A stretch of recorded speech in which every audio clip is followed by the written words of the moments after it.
Memorial Library on the other side of me. So you go to Yale and you're a student there? I am. You're also in the ROTC, is that right? That's correct. I'm in Army ROTC. What are you studying right now? I'm studying cognitive science. It basically just studies the brain and why people behave the way they do. And I'm taking the econ kind of branch of that. So I'm studying finance as well as like why people make certain decisions. How long have you been involved with the Army ROTC? I started my freshman year. I began applying for what's called a Minuteman Scholarship my senior year of high school, and I received that towards the end of my senior year, and that's when I became involved with the Army and ROTC. Was there any history with Army or military within your family? My older brother, he's in the grade above me. He actually goes to West Point. I was kind of like just looking into ROTC and something sort of like that, and he recommended like applying for the scholarship and looking more into it, and that's kind of how I got involved. With Army ROTC, what does your normal day look like between college, Army ROTC, and having a life and friends and all that sort of stuff? So I have class on Wednesdays from 1 to 3. My average Wednesday will be morning practice from 5:50 to 8 o'clock.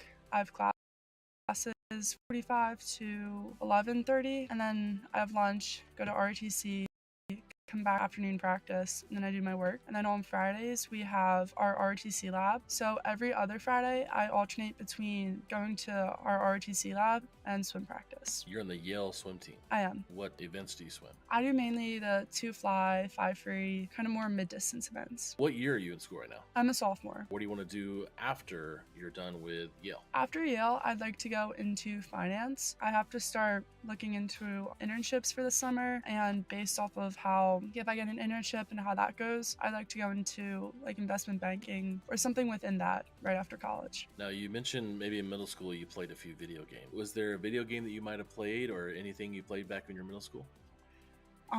Back in the big days of Fortnite, brother has an Xbox and was really into it, and then me and one of my friends who also had a brother had an Xbox, and we both got like really into it. This was back in like 8th grade. Maybe a little bit of like Rainbow Six Siege whenever my brother would like give up the Xbox. Well, Lily, this has been awesome. I've learned a lot. I'm excited to see what you can do with your career and help this country and help business and economy, everything you're doing. Any last words and advice you want to give to people about Army ROTC or careers or other opportunities that they may have? I would say just find something that you're really passionate about and run with it. Once you find something that you enjoy doing and that you could see yourself potentially still doing in the future, just really stick to that, put as much effort into it as you can and have fun doing it. Well, thank you, Lily. Appreciate it so much for being here today. You have a wonderful day. Thank you so much for having me.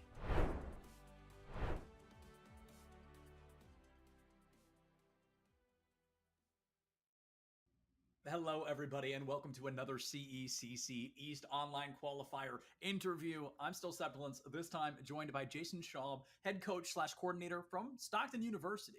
So, Jason, I was super excited to get the chance to chat with you because I've seen Stockton a lot in a lot of things. You guys are really all over the place, but I feel like it's rare I actually get to chat with one of you. So I'm very excited to get a little bit of an insight on this. I feel like Stockton has been one of those teams, one of those programs that has consistently been pretty good across the board. I feel like Stockton has never been a bad team or a lower kind of 50% team, but I feel like Stockton struggles to kind of hit that top dog mark, struggles to be kind of among the top 5 or the top 3. So I'm excited to hear from you as kind of this coordinator head coach on what your plans are moving into this new season and what new things we can expect to see from Stockton as a whole.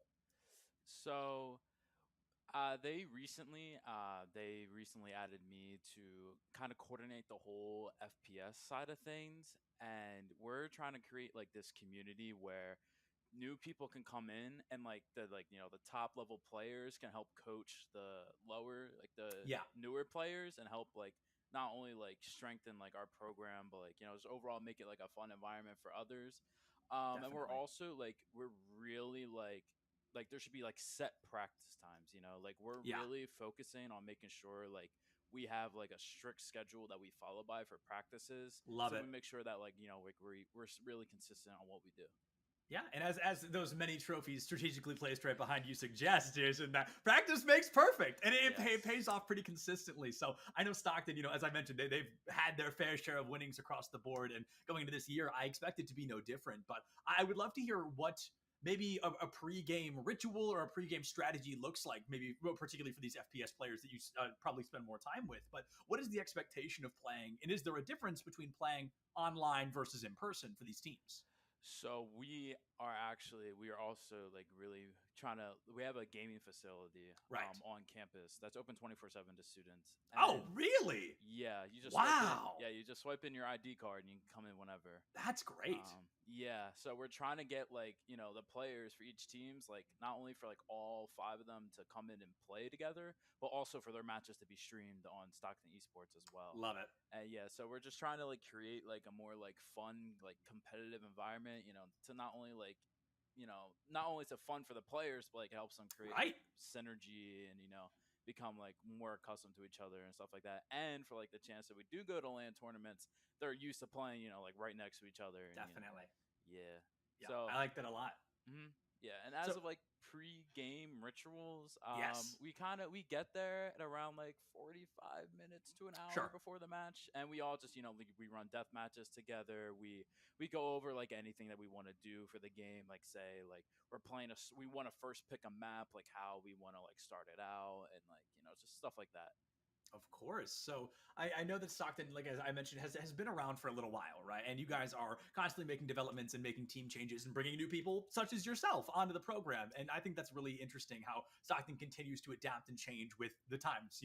Esports, especially collegiate, is still in its very infantile stages. So I know Stockton is always looking for opportunities to create new opportunities, as silly as that might sound. But going into this upcoming weekend, the overarching goal is win. Right? Of course, it's come in first place, put the W down. But aside from that, putting winning aside, what else do you think your teams are looking to get out of an event like this weekend? This is like we played in the LCQ last year for Valorant at least, and we came up short, unfortunately. Right. So like we're not going into this expecting to win it all. We're just going in expecting to give it our 100% effort and make Love that it. top 8 so we can qualify for the Boston LAN tournament. Yeah. No, we don't like, obviously we have like the confidence that like like we can win, but we have like this like humility, like Love it. we stay humble, like we understand if we're facing a good team or even if we're facing like a worse team to like never underestimate and just play our game. I love that a lot because very often we'll see teams get complacent and it's the hubris that takes them down. We see that so often. And I love the honesty that you bring to the table of, we know we're pretty good, but we understand there's always somebody better, because a lot of teams don't acknowledge that. And then those teams stop grinding and all of a sudden, things fall apart. So I love that mindset of continuously moving forward and toward the future. And I do, just out of my own curiosity, is there something about the CECC that kind of pulls you guys to us? I feel like Stockton has been here for a little while across several games. This isn't your first rodeo, like you mentioned. Yeah. So is there something about CECC? Is it the promise of that huge stage at the end of the year if you are able to qualify? Is it something to do with the fact that this truly is an amalgamation of the greatest teams in the entire country going head to head? I'd love to hear what you like about CECC.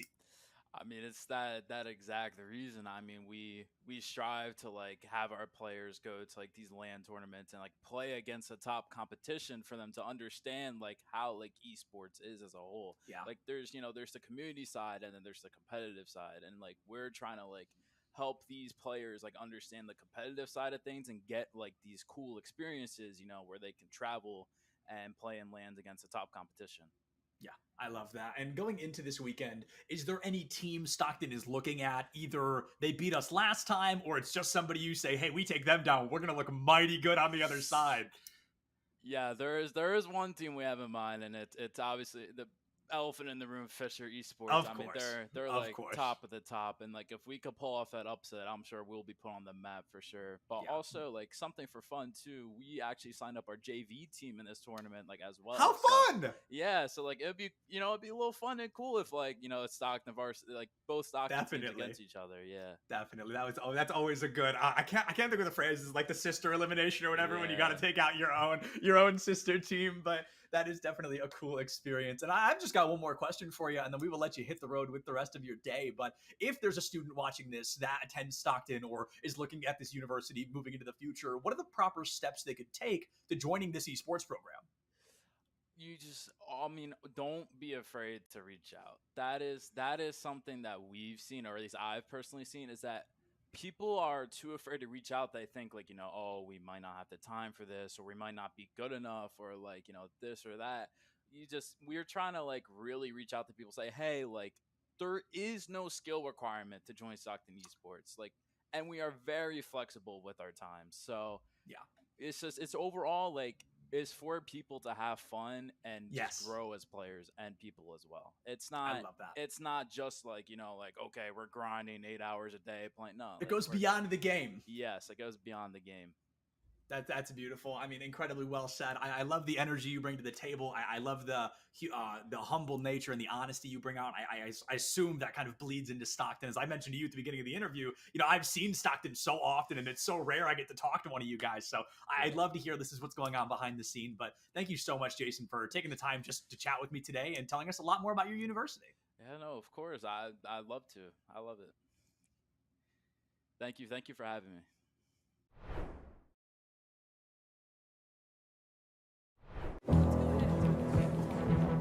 I wasn't born a leader. It wasn't given to me. I couldn't buy it. How'd I get here? I decided. I decided. I decided. I decided. Decide to lead as an Army officer.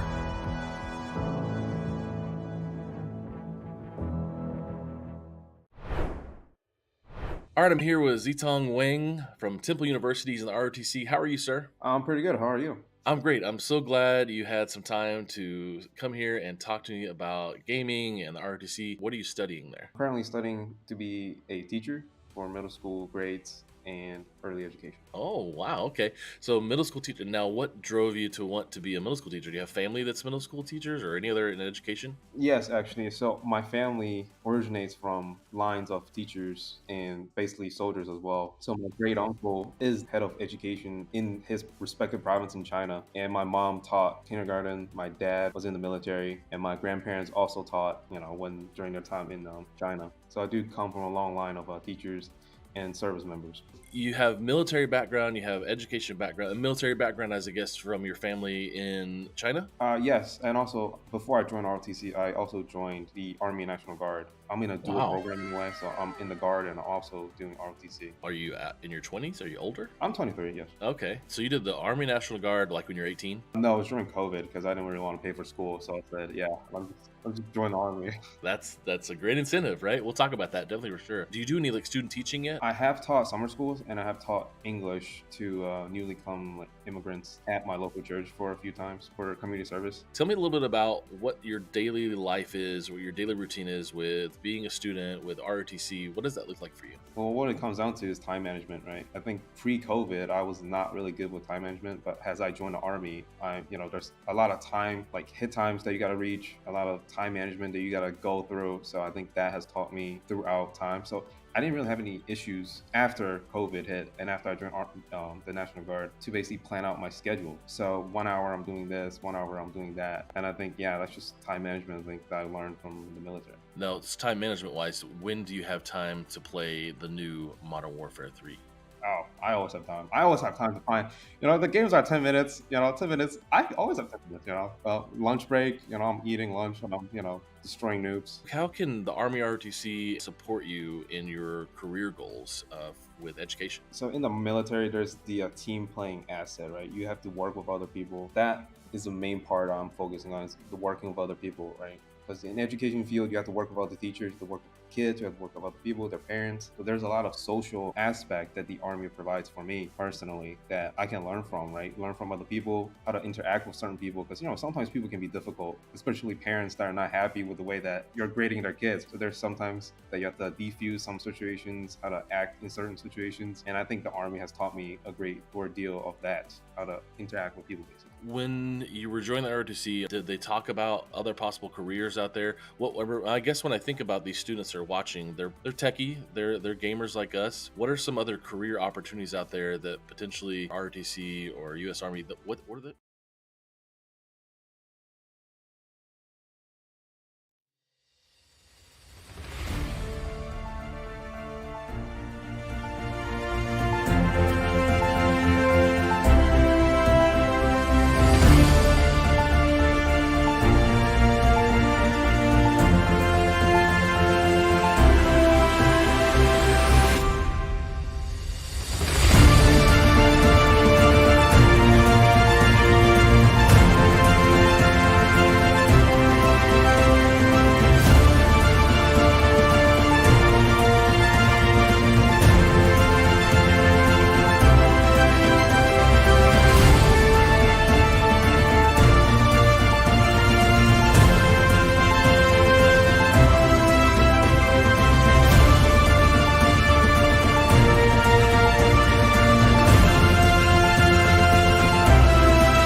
everyone, and welcome to the Collegiate Esports Commissioners Cup East Regional 2023, presented by U.S. Army and Army ROTC. Woo!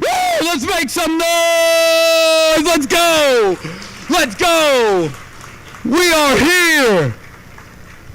It is such a blessing now to be here in year 4 of the Collegiate Esports Commissioners Cup. $1,000 shades, get them off me!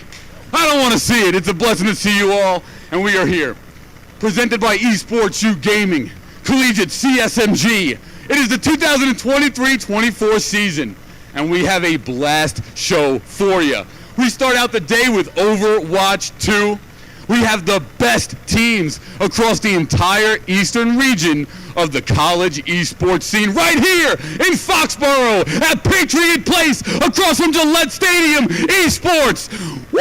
Let's make some noise. Let's go. Let's go. Let's go. We're starting early today. Woo! Woo!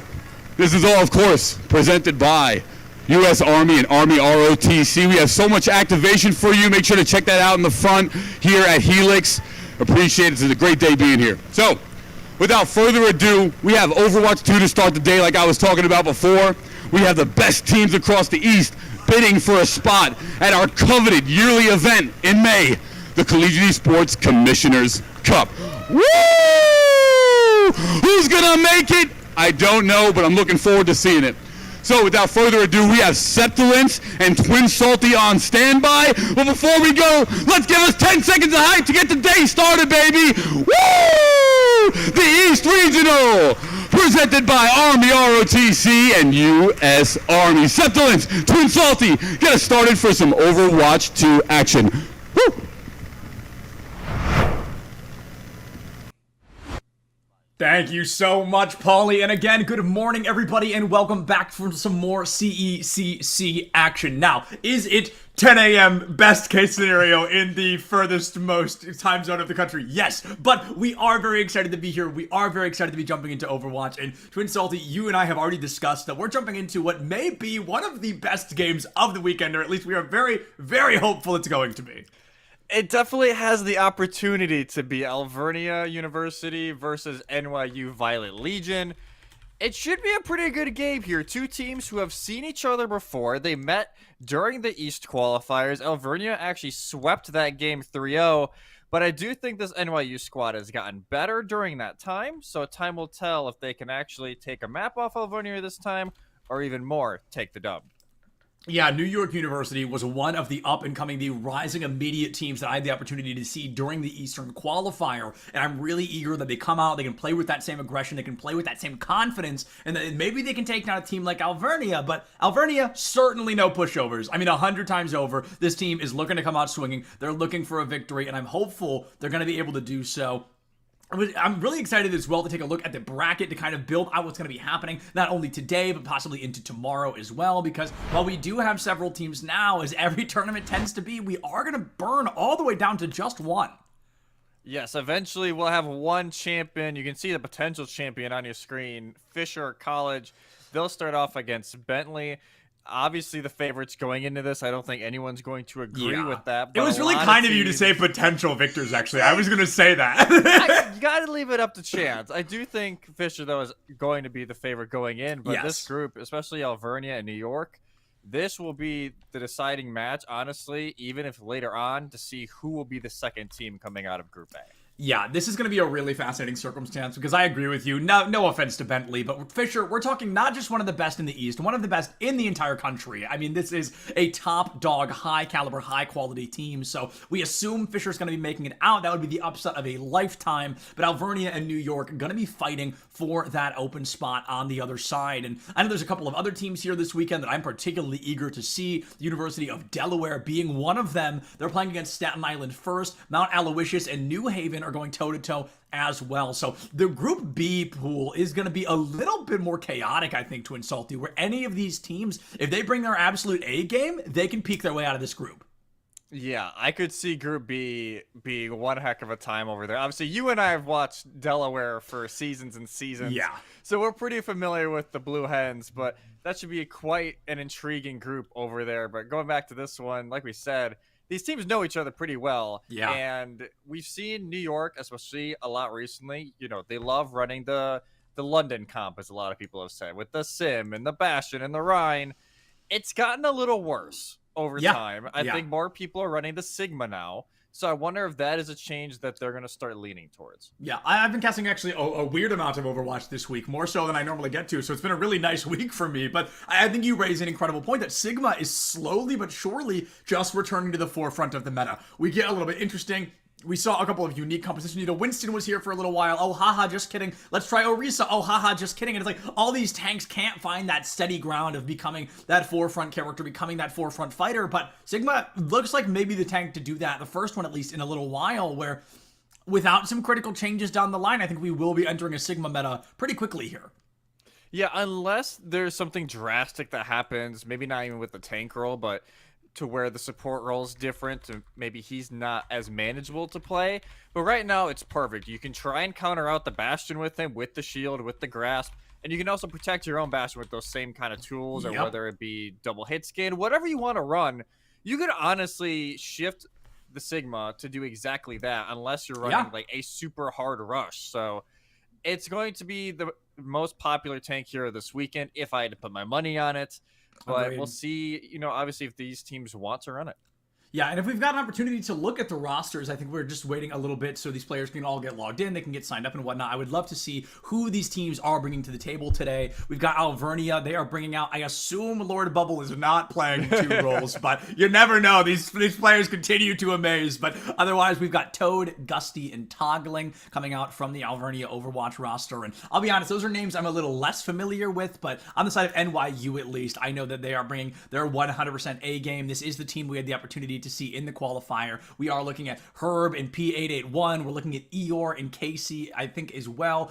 Kip playing in that support role. And Kip was a standout player for me last time I saw NYU in that support role. A very talented player and a very aggressive one at that, who was consistently there to keep the team up, but also not afraid to deal damage when necessary. So I know going into this opening matchup between Alvernia and NYU, I'm going to have my eyes locked on Kip pretty consistently. I think NYU's backline is what they'll have to lean on during this. Because Eeyore, it's an incredible backline. Yeah, she's the veteran of this team. Yeah. She's been around for a while. And I do think if they are going to be able to earn the revenge victory here against Alvernia, that is where it starts. The backline needs to make sure that everyone stays up. And like you said, those backline plays, when they get aggressive, they need to do it, because that has really been what's propelling teams forward recently, is their supports taking a gamble sometimes. Yeah. Does it always work? Of course not. But if you can get that one little extra pick or help get it, they can change the entire fight. Yeah, and as a support player myself, this is where I normally would be like, well, this is what people would play, but who cares? Well, I think I'm not a collegiate player. I just sit behind the desk and I talk sometimes. But I do think a composition that we could expect to see in the maps that I anticipate we're going to be seeing today. The Ana Brig is a very consistent composition that I wouldn't be surprised to see more of. And as we jump into game, let's see what these teams are going to be locking in for our first map, Antarctic Peninsula. Yeah, we'll be heading over to the lab first, and it will be the Rhine comp here for Alvernia, at least getting teased with Optimal on the May. May as well. We didn't even get to talk about her in the very beginning. She's kind of crept more and more in the meta with the damage. Yeah, we can't get rid of her. Coming back through. We can't get rid of her for the life of us. And NYU actually going to stick with the Orisa to start, which could give Helen a pretty hard time here if they can use those abilities. Yeah, if KC sticks on this Orisa, I think we are going to see, it's going to give Helen a hell of a time. You know what I'm saying? This is going to be a difficult circumstance to play Reinhardt into. Every other tank in the game is such a Rhine counter that it makes it really difficult to not play that Reinhardt. I'm going to be looking out for P881 to be that opener, but before anything can be open for NYU, they are locked out in an instant. KC obliterated by the onset Bastion, and now as this left shift takes them deep into the back line, Helen bodying out the support, buying first cap for Alvernia, and that fight was actually so fast that they're gonna technically lose percent if they don't win this next fight. Yeah, what a fight from Alvernia. Just goes in right away. Casey didn't even know what hit him. They go in, try and take a little bit of poke damage to help him build up that hit matrix, and next thing you know, they're dead. Yeah, it's going to be Casey going for the recontest. P8-1 has to double back.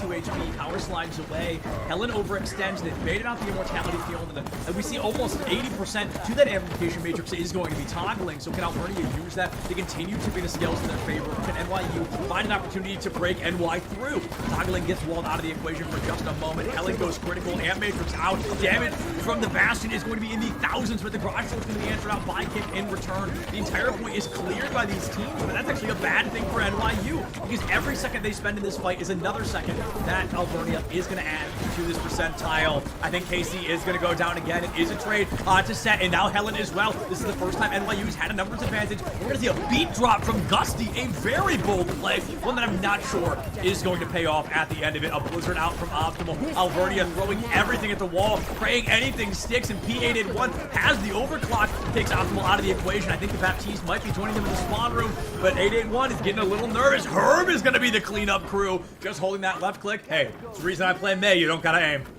Not as much as you would think you would on the maze. They're eventually able just to slowly build that fight back. Yes, you had to use a few more ultimates, but every single time Alvernia tried to pop one to get that slight advantage, Ultra and Violet Legion had the answer right away, and Optimal just gets sniped right away, and yeah, Violet Legion really tried to take advantage. I mean, we talked about Eeyore. She is one of the players to be watching out for this weekend, and that Supportal Combat Bloodline comes out loud and proud. An early pick onto Optimal stalls things out and allows NYU to approach probably around 45% before Alvernia will really come in with a full recontest, or at least by the time the fight is come to a close. The Shatter is up and running, and Helen is playing very obviously for it. Goes to left shift in. Mike and a solo Shatter onto his support. Herb is gone. Set has been traded. Optimal down as well. And this Ryan, he is certainly not making it out of that one. That fight over before it can even really begin for Alvernia. Yeah, even though Herb dies during that blizzard, they do such a great job of isolating the rest of Alvernia. With nice shot there from P8-1 as well, but Helen is just all alone on the low ground. They get put down and they are just swallowed up by the sharks below, and now NYU, they will be at the disadvantage for the first time in this map, and you gotta think this Shatter fits in here just a little bit. Helen just can't get it far enough to drop it. Double Amp Matrix comes out, a huge eat from Casey onto the Earth Shatter. Helen goes for the Shatter. Eeyore finally gonna go down to set. The Orisa pull does not have the value necessary to get an elimination. Herb gets shattered, but the healing was there. The wall went up. I hate when that interaction happens. It happens to me all the time. Casey taken away by toggling, and P8-1 finds set. One more Elam to flip it, but his Kip gets sent back to spawn. I think NYU may have to tuck tail and get out of dodge. Jesse, I really like what Alvernia did in that last fight compared to what they hadn't done in the time prior. When the Rhine got booped, they forgot about it. This time they rotated on the Reinhardt, and it worked well. Yeah, if you can try to make sure, like, hey, Helen, just make sure they stay up, right? Like, that is... Seriously, that's your win con! Shield in front of you, and yes, it's gonna help build the window, it's gonna build everything, and now it gives them a chance. A quick blizzard from Optimal is going to force a beat drop as well from Gusty, keeping the team up and running. They've got Kip out of the way. We hear an artillery strike up, but I think the damage has already been done. 88-1 found toggling, but unfortunately, I think it's more of a consolation prize than anything. The damage dealt by Eeyore is going to be a delay of the inevitable. It truly seems. 881 is gone. I don't think Eeyore can save the day by herself, and Alvernia will walk away with our first substage of Antarctic Peninsula. Casey's here, sure it's a stall, but I'm confident this one's over. Yeah, this one is more just how long will it actually go more than anything else. And oh my god, the nade as well takes out Kip. I hate that nade. 82 for labs, and well, yeah. We were talking about it earlier, and like this map, as soon as we heard this was the first map, we're like, okay, that's an interesting one. Because it's not the most popular map by any stretch of the imagination, and I think some teams are still even getting used to it. There it is. Being one of the new maps, and yeah, we're not. Gloves are off. What NYU we're gonna do there for a second is Herb's teasing the Tracer, but I think that was just because of the stall. So we'll see if we go back to May. There it is. Well, you gotta think about it too, Jesse, right? It's like the Reinhardt was a problem. Okay, delete him. Oh, no, but they get back off the Bastion. I'd love for the Bastion swap from 881, but instead they're gonna go for the Soch. I think the #1 way to get Reinhardt down, deal damage, right? And this is not a super high damage dealing composition, so the swap back to the Bastion I think would really be beneficial for NYU. Yeah, I don't think you're going to hear the Golden Wolves really complain about it because they don't have to deal with that much shield pressure. That's one of the only reasons why Ryan hasn't been as viable. But if you don't have Bastion on the other side, he becomes pretty decent against him. Casey as well, going for a reset. It feels a little bit like, okay, well, you know, Orisa's easy to counter the other tanks, but the cooldown reduction from Casey has not been ideal this far forward, but now it looks like cooldowns don't matter as both supports have been eliminated on the side of Alvernia. They're going to have to give this point up. Not exactly for free, but a lot faster than they wanted to, and this is a huge opportunity because Alvernia got 63% before NYU was really able to answer back. Now it's New York's turn to try and mimic that same pattern. And they almost have to use right away. They will go off the Bastion, and they will actually match the Orisa. I think high ground pressure there. A1 just had so much free range to shoot the backline, and I think Alvernia recognized that, like, hey, even though we want to run the Bastion, it just isn't worth it. You gotta have somebody to try and match Yeah, this is, I mean, Alvernia, they're just gonna say, it's working for them, let's make it work for us. Ant Matrix goes up for Kip, it will be answered by toggling, and Set couldn't breathe long enough to get those air back out of the lungs. 881 on the high ground, able to peck out the damage just enough where Alvernia doesn't know where to look. They don't know who to take down, and unfortunately, like dominoes, Alvernia will begin to fall. NYU, one ultimate used, and that fight handedly won in their favor. Yeah, they just got the better window. Point blank, like they put it down first. It was point blank. Yeah, legitimately, and where they put that immortality field, Alvernia couldn't shoot it. It was just behind the line of sight for the Golden Wolves and Alvernia. They're in a rough spot here. You gotta win this fight, and you don't even have somebody else still. Slow field out, and Orisa ult into a blizzard. NYU throwing actually a little more at the wall than I would have liked, and it's barely working for them. Gusty is going to be taken down, but Casey will fall. Herb is gone, and the late blizzard from Alvernia is actually insanely beneficial for the team. What a javelin from Helen there. It keeps them Sojourn out of the way, toggling 2K. The Portal Combat is back. Salty 83% on the board. But at least for Alvernia, NYU used a few ultimates there. It was, as you said, yes, they used maybe a little bit more than they would have wanted to that fight, but I think they were in the mindset of, we just gotta win, no matter what. Like, you gotta win this fight, gotta get something done. NYU do hold on to the sound territory. Your Orisa's gonna die, and Eeyore has to drop the beat hyper aggressively. Oh, Herb goes down, Casey gone, and the beat essentially null and void. Eeyore makes all the right choices, and even those choices cannot save her team in a moment of strife like that one. This is gonna be a while, Jesse, because I don't think NYU is gonna win a fight until they have the ults back, and they are currently nowhere close.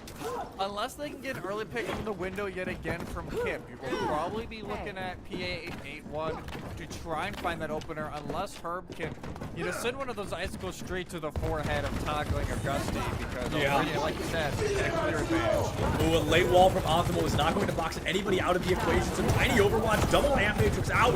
Gusty sent back to spawn.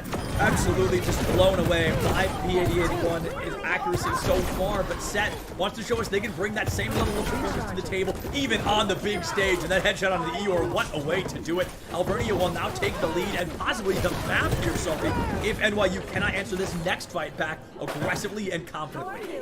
And they don't even have as much time as they probably would like. They'll still have enough time, especially with it being PA81 on the Soj. They can get back pretty quickly, but they're not going to have a ton of time just to poke here on the high ground. Somebody will eventually have to go down and touch. Like you said, ultimates are just not there for either side. The worst thing you may have is up. Early javelin from Helen, the wall went up, and Casey, desperate not to go down. Immortality was used by Alvernia, will be destroyed by Kip. Javelin out the blizzard way earlier from Optimal than I ever anticipated. And I think Casey gets caught out by a play of the very same. Optimal stacks the damage, and overclocking a blizzard is all NYU has left, and they have to win this tankless. Toggling is going to go down. Gusty gone as well, and just when you're ready to count NYU out, P881 says, I will do it myself. A 3-man overclock opens the door once more for New York University, and with Casey returning on the Junker Queen, they might not even have to. Salty, I think this map might be over. We're going all the way to stage 3.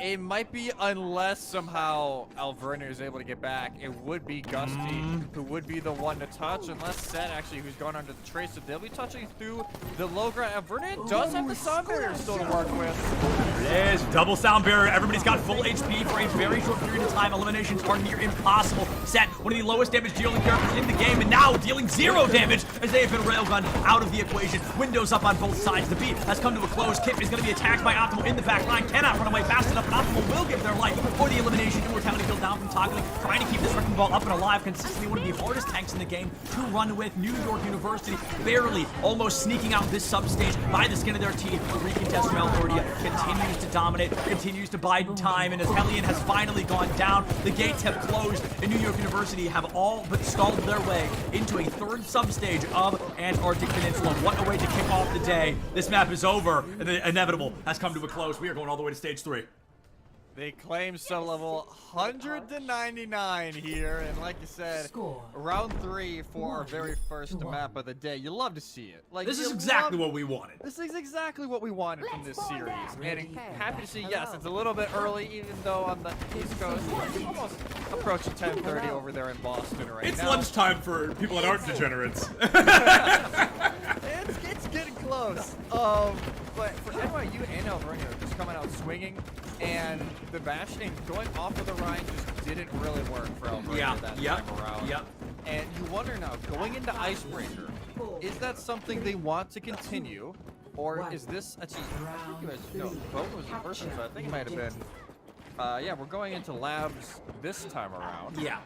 But they want to stick onto it. They're not going to try and go back to the Rhine. I like this stuff. I'm not going to lie. Because we got to remember, the Rhine got absolutely smacked in the first fight of stage 2, right? And that, you got to remember, that extra 35% is why NYU was just able to win that second substage. So if Alberta doesn't have that first fight loss, it's a lot easier for them to try and answer back, try to get a little more aggressive, and try to be the leading charge with this comp. It was 199. This comp almost worked, but because of the one fight they weren't on it, the percentage was gained against them, they're going to be able to lose the stage. Now they want to level the playing field early, give healing as much as they can. With that Baptiste bug in the game, you can currently heal through walls, but you didn't hear it from me. A lot of this healing comes through New York University. They're going to be 90% to a window. Toggling and Kip are going to get these pretty much in tandem, and that's usually when they throw them up. Toggling sends it early. One from the high ground onto Toggling.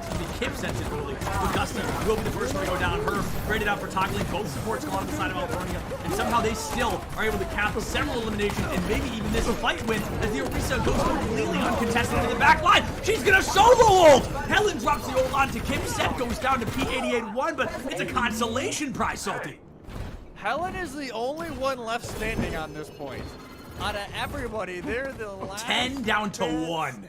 That is insane. And just ults going left and right. And I was about to start getting ready to say, you know, we talked about it pre-game, Kip being aggressive, trying to find those things in the back line. They will find 2, and yet it's still not enough with Helen just holds down the fort.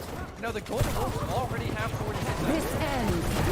40% on line. We've got overclock from 88-1. The beat drop from York. He could be in a positive position, but it's going to be difficult as the damage continues to rack out from Albernia. Oh, a spin cycle from Casey finds no eliminations. Nothing was Helen able to possibly a break for themselves. Casey backs out with a huge defensive wall from Herb, keeping that tank alive. Helen wants to get feisty, but Casey boxing him out of the equation once more. 60% now on the board.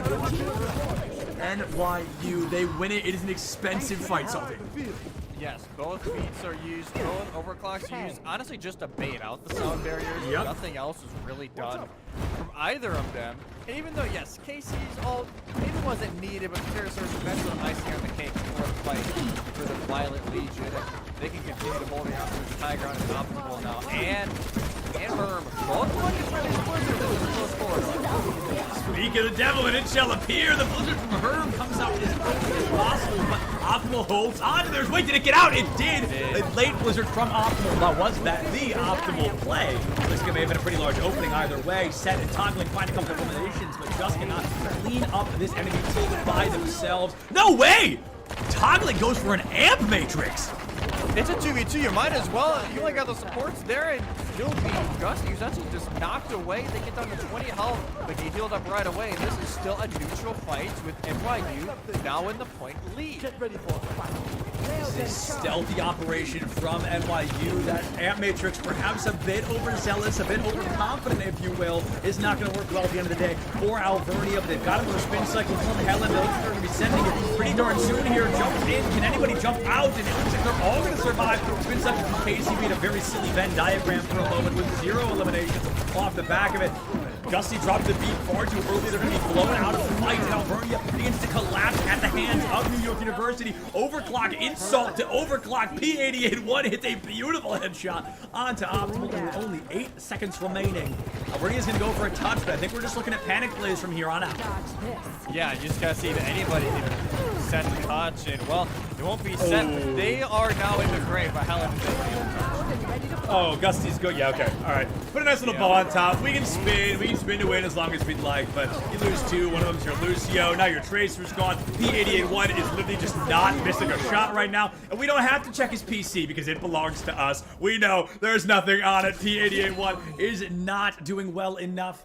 Or is not, oh my goodness, hold on. Scratch that whole sentence. Is doing so well that Alvernia cannot fight hard enough to find that victory. New York University off the back of P88-1, who I was almost certain was going to have pot G, but actually it's set. So let's take a look at what the game deemed worthy. That's 2. Yeah. Oh no, this is really good. This is the Lucio headshot. Oh, this was a gorgeous shot. Right there. Yep. Yeah, look at that. Disgusting. That is, yeah, absolutely disgusting. But no, that was... We were worried a little bit at first. Okay, is this the Orisa going to work? Is the Sojourn going to work? But P88-1, easily the MVP of that map, just especially in those second and third rounds, just finding pick after pick after pick and really setting their team apart.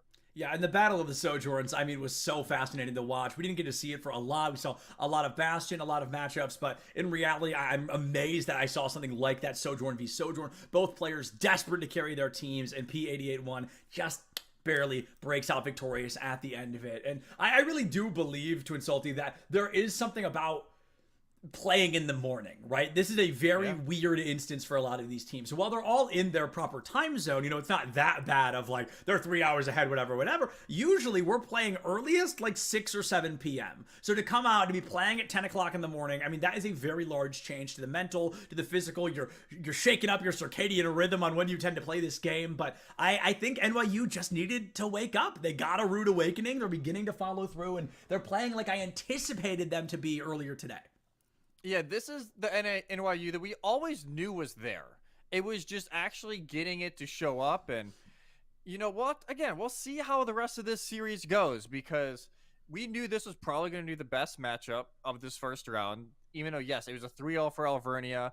During the regional qualifier, it was one of the closer games, and NYU got better after that loss throughout the rest of the tourney. So now going into this in Boston, obviously, you know, playing on land can be a little different for players. It's not your normal setup. You're probably, you know, adrenaline is on an all-time high. You're probably downing Red Bulls or some sort of caffeine to play, like you said, at this early of an hour.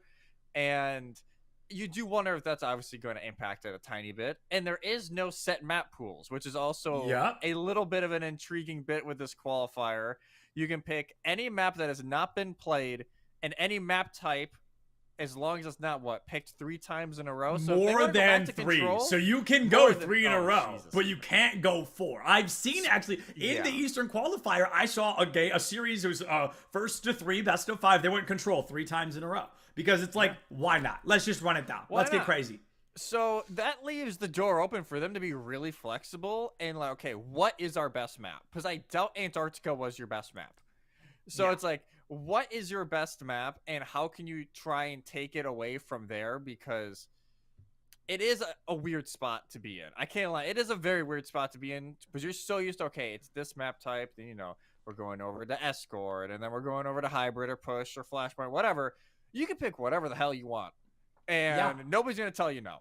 No, I think it's really interesting because now we get to kind of watch, right? Like you said, so there's like this integrated play style in these players of like, it used to be control, hybrid, escort, push, control, and there it is. They do not break the pattern. They do not change the pace of play. They're going to go control right into hybrid. We're seeing Eichenwald as our chosen map, and I think, what do I think? I think this is really fascinating because I think Alvernia just wants to play Rhine.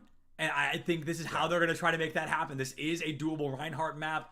Second stage, a second point of this map is rough, but first and third, my man can shine. Yeah, you think maybe second phase they swap to a Sigma or they just go back to the Orisa. Winston, yeah. But Ryan maybe not into Orisa, but yeah. Ryan is rough on the second phase of this map. Like, it is just flat out rough. So I could see what you're saying, though. I think this is not a bad decision here. If they want to try and force the Rhine a little bit more, you know, you could think, oh, they could have went Kings Road. They could have went X, Y, and Z. But I do think this is going to be a pretty nice map. Yeah, this is a really nice map overall, and I'm anticipating the Reinhardt play. Everything else right now is up in the air except P88-1, I assume, is going to be locked on the Surge. It's going to be kind of the number one thing I'm most confident in probably just all day today.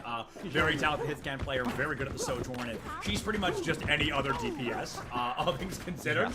Yeah. She'll just do it better than you can. And while we know Alvernia has a little bit of time to change, I know that New York University is probably going to be sticking to his team composition. Herb on the Torbjorn as well, so I don't know, Twin Salty. New York University not changing much, but the same to be said for Alvernia. We go to a different map. Nobody taking those big risks quite yet. Yeah, nobody's willing to take a big swing at this point, even though I say that. And there's a Tor on the defense here for the Violent Legion, which it's a choice. I'm not sure how to think about it. He's better than he used to. Ran Echo or something, but yeah, this Bastion is already. Here comes Set. I mean, just absolutely dead set on to getting into this point as fast as possible. Takes the #1 damage dealer off the side of New York University. Bomb goes out, turret up and running from Kip. I like the swap onto Yachty here because you can heal and do a lot of damage as well. Herb overclocks into 2 HP, but Optimal will finally put it down. P88-1 has returned to the fray. Casey, though, that was the linchpin of the equation. That was the outlier the team needed to stay alive, and as Casey has gone down, NYU has to give up the first point very, very early. And you wonder if Kip is going to get staggered out here for like... Run! Run! Maybe they get out here with the heal. They might actually. They will get out, which I will say that does make it at least look a little bit better here for NYU, because they have, you know, one of their most impactful players on the field, especially on a hero that is known to be super aggressive on the scoreline and has the capabilities to do so. Yeah, Kip now on a very intentionally over-aggressive character. Wants to make up for a little bit of that damage. Not that Herb and P88-1 can't put it out, but they simply are just getting damage dealt so quickly against them, they aren't able to react the way they normally do. Herb, though, on the Hanzo instead of the Torb. Ant Matrix takes Helen down to 38 HP. A late reaction almost cost them their life, but nobody cares about almost. They lived long enough, and that's what matters. They get underneath the door for free. They're approaching the second corner of second point, and Helen goes right back into the sauce here. Wants to get an elimination early on to Casey. Spin cycle available. Rising Sun from Kip gets eaten by Helen. That is a devastating moment, but luckily enough, Toggling was distracted. They went down. She's eliminated as well by Alvernia. A lot of damage being tossed both ways, but now Alvernia does not have a support to their name, so this should be a fight win for NYU. Whoa! What didn't look like it initially. Yes, Kip and her are able to pick up the kills, and it'll end up going their way. Alvernia have to go back to the drawing board, and now Gusty. They used beat during that. That is something they're gonna want back, as it just did not work out there for the Golden Wolves. Anyway, even though you lose Eeyore during that fight because Set, went to bomb jump, took a lot of damage in that 1 second. And unfortunately, I have been that Bastion more times than I would like to admit, so I'm simply not going to. That is a rough set, though, for Alvernia and Set. A set back, if you will. Set is back now in this fight, and Toggling, critical condition, almost headshot out of spawn there, but lives long enough to make it back into the equation. Alvernia's got a lot of ultimates to work with, including this artillery strike. Just shaking Eeyore or Kip out of position could be enough to win this fight, so I'd like to see them use it a little aggressively, but nope. Okay, fight's over. Alright, fight over. Yep, Toggling. They were the ones staggered right after Set got killed, and now they're going to go back to spawn after that fight. And just like that, Alvernia lost a minute and a half. Yep. Not really being able to do anything. We're swapping, right? Just to tell them, hey, go away. Like, leave us just a little bit alone, please. It'll force the immortality field. And there it is. Okay, so it's just hard swap. They're gonna chuck Blizzard out for fun, and they will go over to the Echo. So this Look at you! I talked about earlier, but I didn't, and that's why they had the Torb. So Hert's like kicking himself now. Yep. But I don't mind this here actually. No, I think it's a really interesting play, but I think Echo gets a lot of natural value on a map consisting of so many high ground.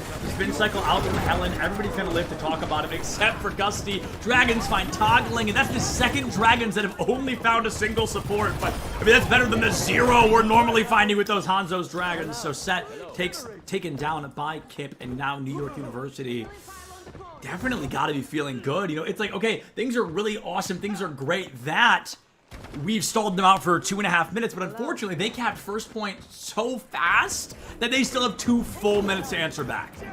Yeah, they still have plenty There he is! of time. There's the guy! There's the crazy space guy! Yes, Sigma is now here. We talked about it earlier with the potential, and who got left behind for Alfred? I think it was Set. They're just not here. They were playing 1 down, but they're at least trying to push this high ground yet again. It's optimal, actually. Yeah, they're going to get a bit of an offense here. Rising Sun from Kip will deal just a bit of damage, and oh, it's a bloodbath. The ultimate combination is beautiful, I pray. That is play of the game. Optimal gets a focusing beam onto Eeyore, but it's just a consolation prize. Now, though, Twin Salty, we can't even say, I want to be like, oh, Alvernia, you know, New York used a bunch of ults. They should win this next one. Not really. The way NYU's been playing, it's hard to say it because NYU have had a deadlock hold of this high ground, and Alvernia have been trying to take it back during this first 2 fights. You can't even push the cart without it, and they've just not been able to get it. Lethal window from toggling here. That is going to get a lot of free high ground space against NYU. Dragons early from Herb. The overclock online. 45 seconds remaining, and NYU tossing out pretty much all of their viable ultimates at this current moment. Transformation to life. No! Ajax! Ajax! Gusty got shot out of the air! Herb gets the headshot. The beat is gone, and everything is working against Alvernia in this moment. Kip gets a trade out for toggling. Now no supports online for Alvernia. The swap onto the Orisa is going to be unbelievably temporary as there's no support to keep that horse up and running. Send that Robo horse back to the glue factory and get out of the way, Alvernia. No way you flux right now! What? They're panicking! They're trying to just do something to get anything done. They're just going to get one, and the pylon's down. No way! No! Everybody's down in Alvernia. With the time ticking down, we'll be able to have a chance here. At second phase, New York only have Terra Surge coming in from Casey. They have brought this back. No way that works. Okay, well, we don't even have time to talk about it because Herb is already out of the equation here. We see New York University trying to return, but both TPS are already gone. They're going to hold on to the Terra Surge, most likely, is extending it now. Not going to get to the team, but when they're looking at a pentakill to make that Terra Surge worthwhile. So Casey's going to try to stall, but Set just gets the lineup, takes him down, and caps the second point. Better late than never. Wow, I can't get over that last fight still, Matt. Like, that was... I can't believe it worked. I was so mean and it worked. Random. But I think at that point, it's like, we don't have time to fully reset. We just gotta go. See if you can catch them off guard. You can tell NYU was not expecting that to come through at that point, and I don't believe they had Lamp back. Yeah. I think the big reason why they're like, okay, just go. Screw it, we're gonna go in. They're able to find the picks, and now with a minute left, this cart's nearing the final corner of third phase. I'm flabbergasted. I'm bamboozled. I'm shocked, and I am amazed by Alvernia's performance. We've got this Rising Sun going into the back line. Takes Set out of the equation. Less than a minute left on the clock, but last time there was less than a minute, things shattered for New York University. And I'm going to be honest, even if Alvernia doesn't cap the third point, to even make it this far is something I feel like we see so rarely these days. So they've got to feel pretty good about their win con, all things considered. And ideally, they've got 5 ultimates for this next engagement, Salty. They might go all the way for that third point cap. They just need to avoid getting picked up early from this window from Eeyore. Yep. Imagine them toggling pretty much. You know, toggling got a little bit more value out of this, and wow, this is just a hard rush. Just Terra Surge, just Terra Surge, just Terra Surge. There it is. Just send it out, force out the lamp. You take them both offline, Optimal and Togglings, and you get rid of that transformation. This is the opening they needed. They needed to catch Alvernia before Alvernia could really use these ultimates, but for some reason, Helen is just dropping the craziest Gravitic Fluxes I've seen in ages. An immediate double kill, takes 2 offline. The healing pylon obliterated by the remaining members of Alvernia. Now Casey has gone down as well. An overtime cap is still going to be a cap regardless. Accretion onto Kip. Kip back to the spawn room, and Helen on the Sigma. Where has this guy been? This is unbelievable. Makes you wonder why they weren't on the Sigma early. Seriously? Try to bring this back. They're able to find one. No, dude. Helen's still in the back line, just wrecking havoc. I mean, Helen is a felon right now with the way he is playing this Sigma. It is unbelievable. This should be a crime, the way he is just dismantling New York University in a pivotal moment like this one. Another, that is his 3rd accretion kill this fight, and he eats the Rising Sun. You've got to be freaking kidding me. I mean, 88-1 will be able to find the elimination onto Gusty, but I think this is a delay of the inevitable unless we get an absolute banger performance just like this. The bleeding may finally stop against New York University, and they, by the skin of their teeth, just barely hold on to that 3rd point cap. The win condition has been set here on Eichenwald, and Alvernia, they are throwing more than they have at the wall, praying anything will stick, and the Sigma finally did. The Sigma did, and man, you have to give NYU credit at least at the very end there. P88-1 and Kip, they bring that back. Single-handedly bring back the fight, and at least set a very clear win condition here to go up 2-0. You finish the map, you win the map. That is all you need to do, but Alvernia, like we said, the fact that they got it that far, considering how dire it looked here during Streets phase, is still something to be pretty happy with going into your defense. Helen on the Sigma, where have they been all day? Like, that was incredible. Like you said, they ate the captive sun. You're thinking, okay, this is where they clean it up. All of a sudden, P88-1, they're able to find a kill. They come back after the overclock. After they die, they come back. They pick up another kill. Kip finds one.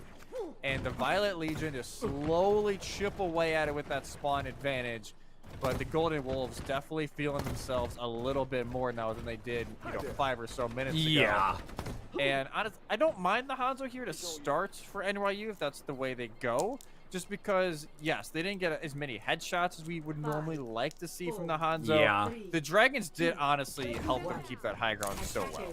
Yeah, it's like the headshots were less average than normal, but the Dragons were notably better than average. So it's like there was a performance there from Herb that I'm not super devastated about, but I would like to see a slightly more consistent character if that's an option. Maybe even just swapping onto a Soldier or a Cassidy could be very beneficial. If you want us to play projectiles, bring out my boy Junkrat. I think a very viable character on Eichenwald in particular. A lot of angles to get success off of, and a lot of places to shatter those mines and get some eliminations early. Herbert in the back line. Gusty goes down once again. Continuously that first elimination, that first blood in the equation. Herb finds set, and this fight over possibly for Alvernia just as quickly as it was for NYU. Poor Kip trying to get bullied, but takes down their bully in a beautiful moment. Eeyore finds Optimal, and yeah, I think NYU is going to cap with just about the same amount of time on the clock as Alvernia. Yeah, they'll have about the same time going into Streets phase, and they will go back over to the Echo that they tried on their offense. Your Optimal will go over to that set, will stay on the Sojourn for now. And then NYU, they're not going to try and make the same mistake. They're going to go on the high ground, but it was just Casey by like a lot. They thought they were the only one getting to the party when they had quite a surprise waiting for them behind them. Yeah, that was a fascinating call. Toggling will be traded out for 88-1 here, so not the end of the world. You did find the Baptiste. That should force Alvernia to reconsider their strategy pretty aggressively. Herb's got the Dragons. Claiming the high ground would be a pivotal moment for NYU unless they keep 3 on the cart and they just move so quickly they get beneath the high ground. They get underneath this bridge, and ooh, a beautiful stagger onto Helen does make this a lot harder for Alvernia to answer back. NYU's going to get a lot of freebie space in this moment. Yeah, they get so much free space, and the hardest part of this map to hold and to get through is going to be already past here for NYU. With 4.5 minutes to spare, Optimal's still creeping. They're still creeping around trying to find something. The Dragons here we go to deny that high ground, like we said.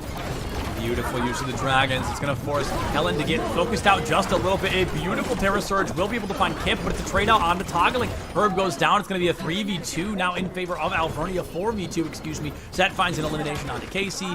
The Railgun, definitely a reasonable ability that exists within the walls of this game. And Alvernia now, they've stabilized. Can they continue to do so for 4 more minutes? That's the question. They at least have a pretty good blueprint to follow, as Alvernia did it during their defense, and just, there you go, get everybody across, and then overclock, that's used by Set very early. Scare tactic. They're just not going through. They're like, we can wait 10 seconds instead of, getting taken off. We'll or you get your head taken off anyway. But the trade was almost amazing. Unfortunately, though, KC is going to be taken down. Optimal and Gusty have been traded. If they can get rid of Helen, they can keep the gears moving. But that feels like a big ask. Eeyore says there's no such thing as an ask too big for a beautiful support like this Lucio player. Toggling does take them down, though. A bit of support on support. Toggling goes down to Kip, and somehow NYU continuing to bleed out in advantage state. They're making it to bridge, but the respawns are so aggressively against them. Oh, they're all here. What am I saying? Yeah, everybody's here. Optimal has the ult as well if they just want to get that extra Ooh! life basically. Well, that's denied. Gotcha! Optimal is down. Really, Gusty? Okay. At least you get one out from Eeyore. You're going to force it out, but with a 5v4 disadvantage set will be eliminated, and now Optimal does return. You're continuously stuck in a disadvantage state. Gusty goes down, javelin into the wall, and shot away by KC. Railgun from one, melee to another, and 88-1 is just deadlifting the program of NYU once more. Third point opened. 4 full minutes, an entire time bank to make it 67 meters. Plenty of time, and I think Gusty there is okay. Pop the beat. You try and just drag something out of that fight, but Toggling didn't get hit with it. They had to play so passive in the Mega Room. And as soon as, that very quick extra health goes away, Set was burned down, and so was the rest. All right, NYU should probably just hand this fight over, but we're actually going to allow a little bit of aggressive space. Herb traded out for Helen. Optimal still going to be in that tank position on the temporary Orisa for, 4 more seconds. Javelin goes out. The window goes up. It's going to be answered out by one from Toggling as well, so everybody dealing out that additional damage. Overclock through it. Alvernia throwing everything they had at the wall. NYU, they do the same, but they're going to recharge the ultimates a lot faster. 14% off Terra Surge, 36% off of that overclock, so they're going to have these ultimates a lot sooner. Fights earlier than Alvernia would be able to charge them. If Alvernia even gets another fight, there goes Optimal. A Terra Surge deep in the backline, pulls onto the Lucio, who's going to be half HP, has to get away. Toggling drops the left chip, but everybody forgot about Helen. There's so many trying to keep each other up and running that the Orisa gets just deleted, completely dismantled, and sent to the scrapyard. This has to be the end of Eichenwald, Jesse, and New York University. They turn on the boosters. They speed run this map, and they walk away with a 2-0 advantage going into map number 3. Feeling themselves right now, the Violet Legion, as they continue to try and prove the doubters wrong. And yes! Man, this team is just so dangerous when they really start to get going. And get to see, this was the play we talked about. This Captain Sun into the Terra Surge. Oh. It's just so good. And the lamp is broken at just the right time as well. And all the kills just start crumbling in. That is what you can do with the Ilari in this game. Is she the best right now? No. I think she's still in a spot where you can make her work. And instances like that, she works extremely well. Yeah, she's certainly not the hero she was upon release. That's a definite. She's not nearly as broken as she used to be, but I agree. She's a little versatile. She's a little specific or niche perhaps in her instances, but when you can make her work like Kip can, you might as well. If Kip can, it's going to be worthwhile at the end of the day. And going into our third map, I have absolutely no idea what map it's going to be. I'm going to be honest. I was trying to think of maybe I'll make a prediction about something. I don't even know what map type we're going to. If I had to pick, maybe they go for a run back on Control. It would be a little weird and unconventional, but I'd say it's still possibly worthwhile at the end of the day. So hopefully they go a little weird with it. Hopefully they get a little bit excited with it. But overall, Alvernia, they've got to just fully pull no stops, pull no punches, and I wonder if they would want to go circuit maybe. If they want to try and have the Sigma still in play, that'd be my initial thought. At least I think that thought is it. smarter than what we're getting. I think the point you just made is very that's what it's very pertinent. Okay. Yeah, so turns out that you raised an amazing point. I think this Sigma was nutso. I mean, the best play we've seen from Alvernia all day today was that Sigma gameplay from Helen. Absolute maniac on the Sig, but the map that's been chosen screams Reinhardt to me. Yeah, and I just don't. And I just don't think that's what I want to do. We'll see who the sub is and kind of how it impacts what they want to do, but it's New Queen Street. Trying to get the psychic read, but I don't know. in a way, I don't mind it, because you are limiting P-881 sight lines outside of, the few long stretches on this map. You can very much force to be very close quarters, to where I think that's probably what Alvernia is going to try and do, because P-881 has been running this lobby several times today already. So, yeah, that's probably the direction they're leaning. And honestly, you got to find something. Like, what is going to give here? And my eye for a player to try and, I think we'll have to step it up here, is toggling. It's not like they've been playing bad. They've been getting picked off very early in some of these fights. Yeah. And, like, they're used to this kind of atmosphere when they were at Howard Community College. They won NECC before they got brought in this school year to Alvernia. So it's like, they have the possibility. Yeah. It is just actually getting it to actually happen. And I think it's difficult as well, because I was ready to say the same thing about Gusty. There were a lot of fights today. I mean, at least a minimum 4 fights where Gusty has been that first blood, and that is a very difficult spot to be in. And going into New Queen Street, our third and possibly final map of the day, we know Alvernia has made a substitution. We don't know who it's going to be, but I think it is really going to shake things up for this squad overall. And Salty, I think there's a little bit of a possibility of just everything and anything can go wrong, but maybe this sub is exactly what they needed, right? We are dancing on the pendulum of, is it going to be worthwhile? And my initial gut reaction is yes, but it's hard to tell, right? I'm just thinking JQ maybe. If we're swapping out tanks, I'm thinking JQ. I wouldn't mind it. They teased it a little bit, so I wouldn't mind that, Like, I don't think it's that bad of an idea if they decide to go that route. But obviously, it's something you got to throw something out there, right? You're down. Might as well. You looked good at times on Ike Involved, but it's not like you felt truly comfortable at any point during that map. And obviously, Antarctic Peninsula was your best map so far. You were very close until NYU they found that switch, like you said. And that's why I thought they'd run it back, though, right? Yeah. Maybe there's like, man, we don't like control, and we just want to try something new.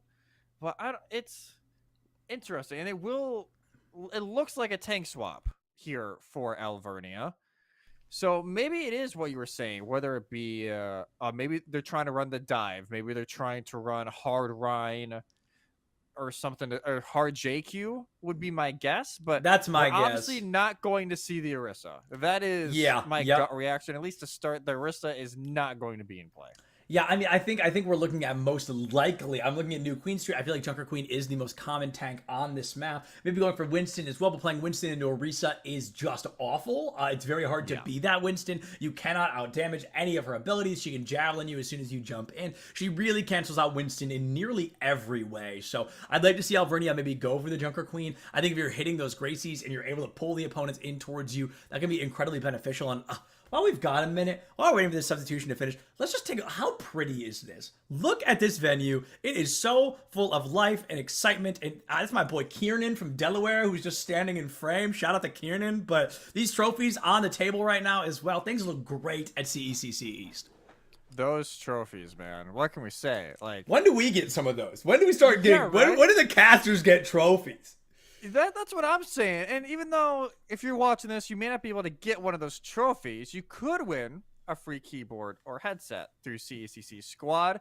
Entering to win as easy as logging in and scratching your ticket in chat. Type !CECC Squad with a W instead of the U, or go to squad.win/CECC Army in order to win. Again, that is the W instead of the U in a squad. But make sure you get in there. Hey, you can't bring up a trophy, but a nice little free keyboard. Nice little free. I mean, talk about a consolation prize. A nice little free keyboard. That's pretty exciting. That's pretty nice. A big shout out to CECC Squad, SQWAD. We love this squad and everything that they make happen, like free keyboards and headsets. That's super hype, and you guys should sign up if you can. But I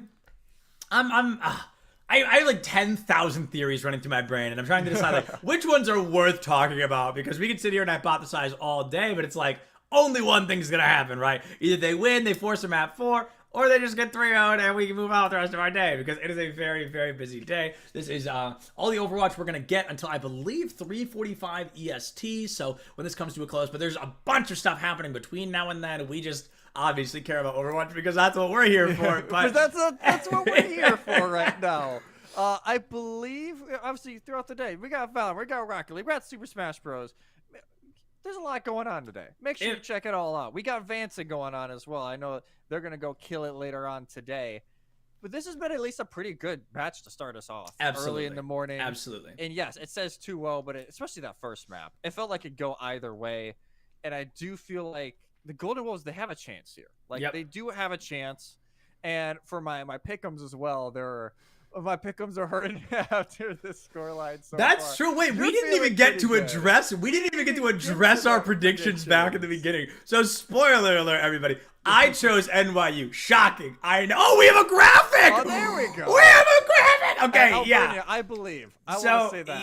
I believe in you. Salty, we had to talk about this off camera, but now I feel like we've got the time. You know, if you want to give yourself a little Shark Tank self-protection, why Alvernia? What made you so confident they could take down a powerhouse like NYU? Because when they played in the regional qualifier, it was not a 3-2. It was not a 3-1. It was a sweep for the Golden Wolves during that. And yes, I do believe NYU's gotten better since then. I had faith in Alvernia, and I still do. I genuinely think this tank swap could make the difference. Obviously, from this point on, it is, if they would win that map, it would be NYU's map choice throughout the rest of the way.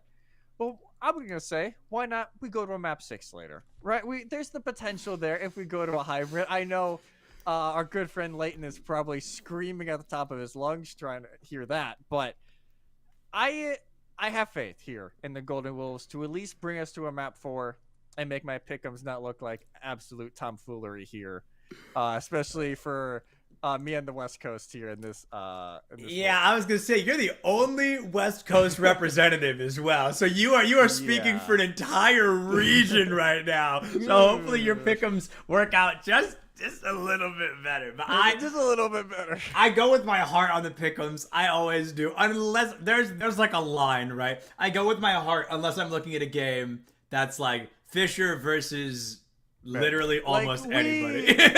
We of course want Bentley to do well. No, truly.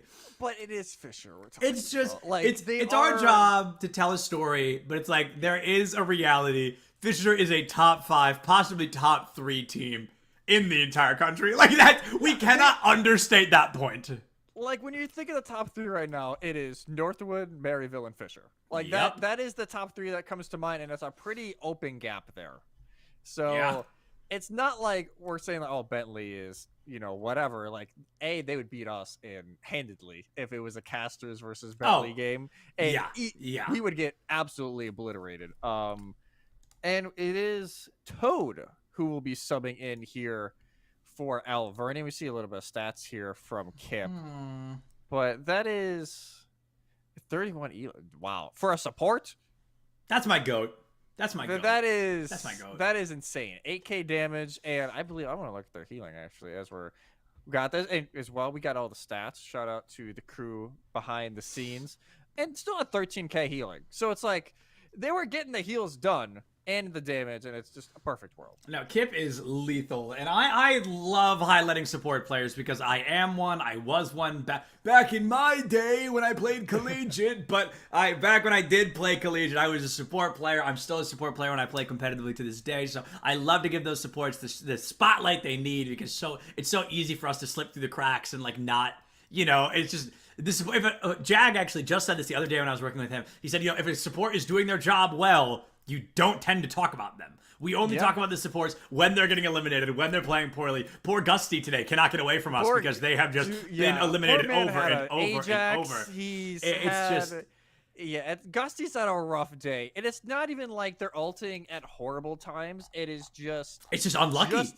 It is, in a way, not being lucky and just a little late. It seems like once or twice, but I think they still have the general idea of when they should be using it, and you're using it at a good time. So that's something I'm definitely hoping to see here from Gusty, especially in this map, to where the beats, you know, the Lucio can be ridiculous on this kind of map. So I would love to see Gusty pop off, bring Alvernia to a 2-1 scoreline. But I believe we are almost ready to go in. So after I think so.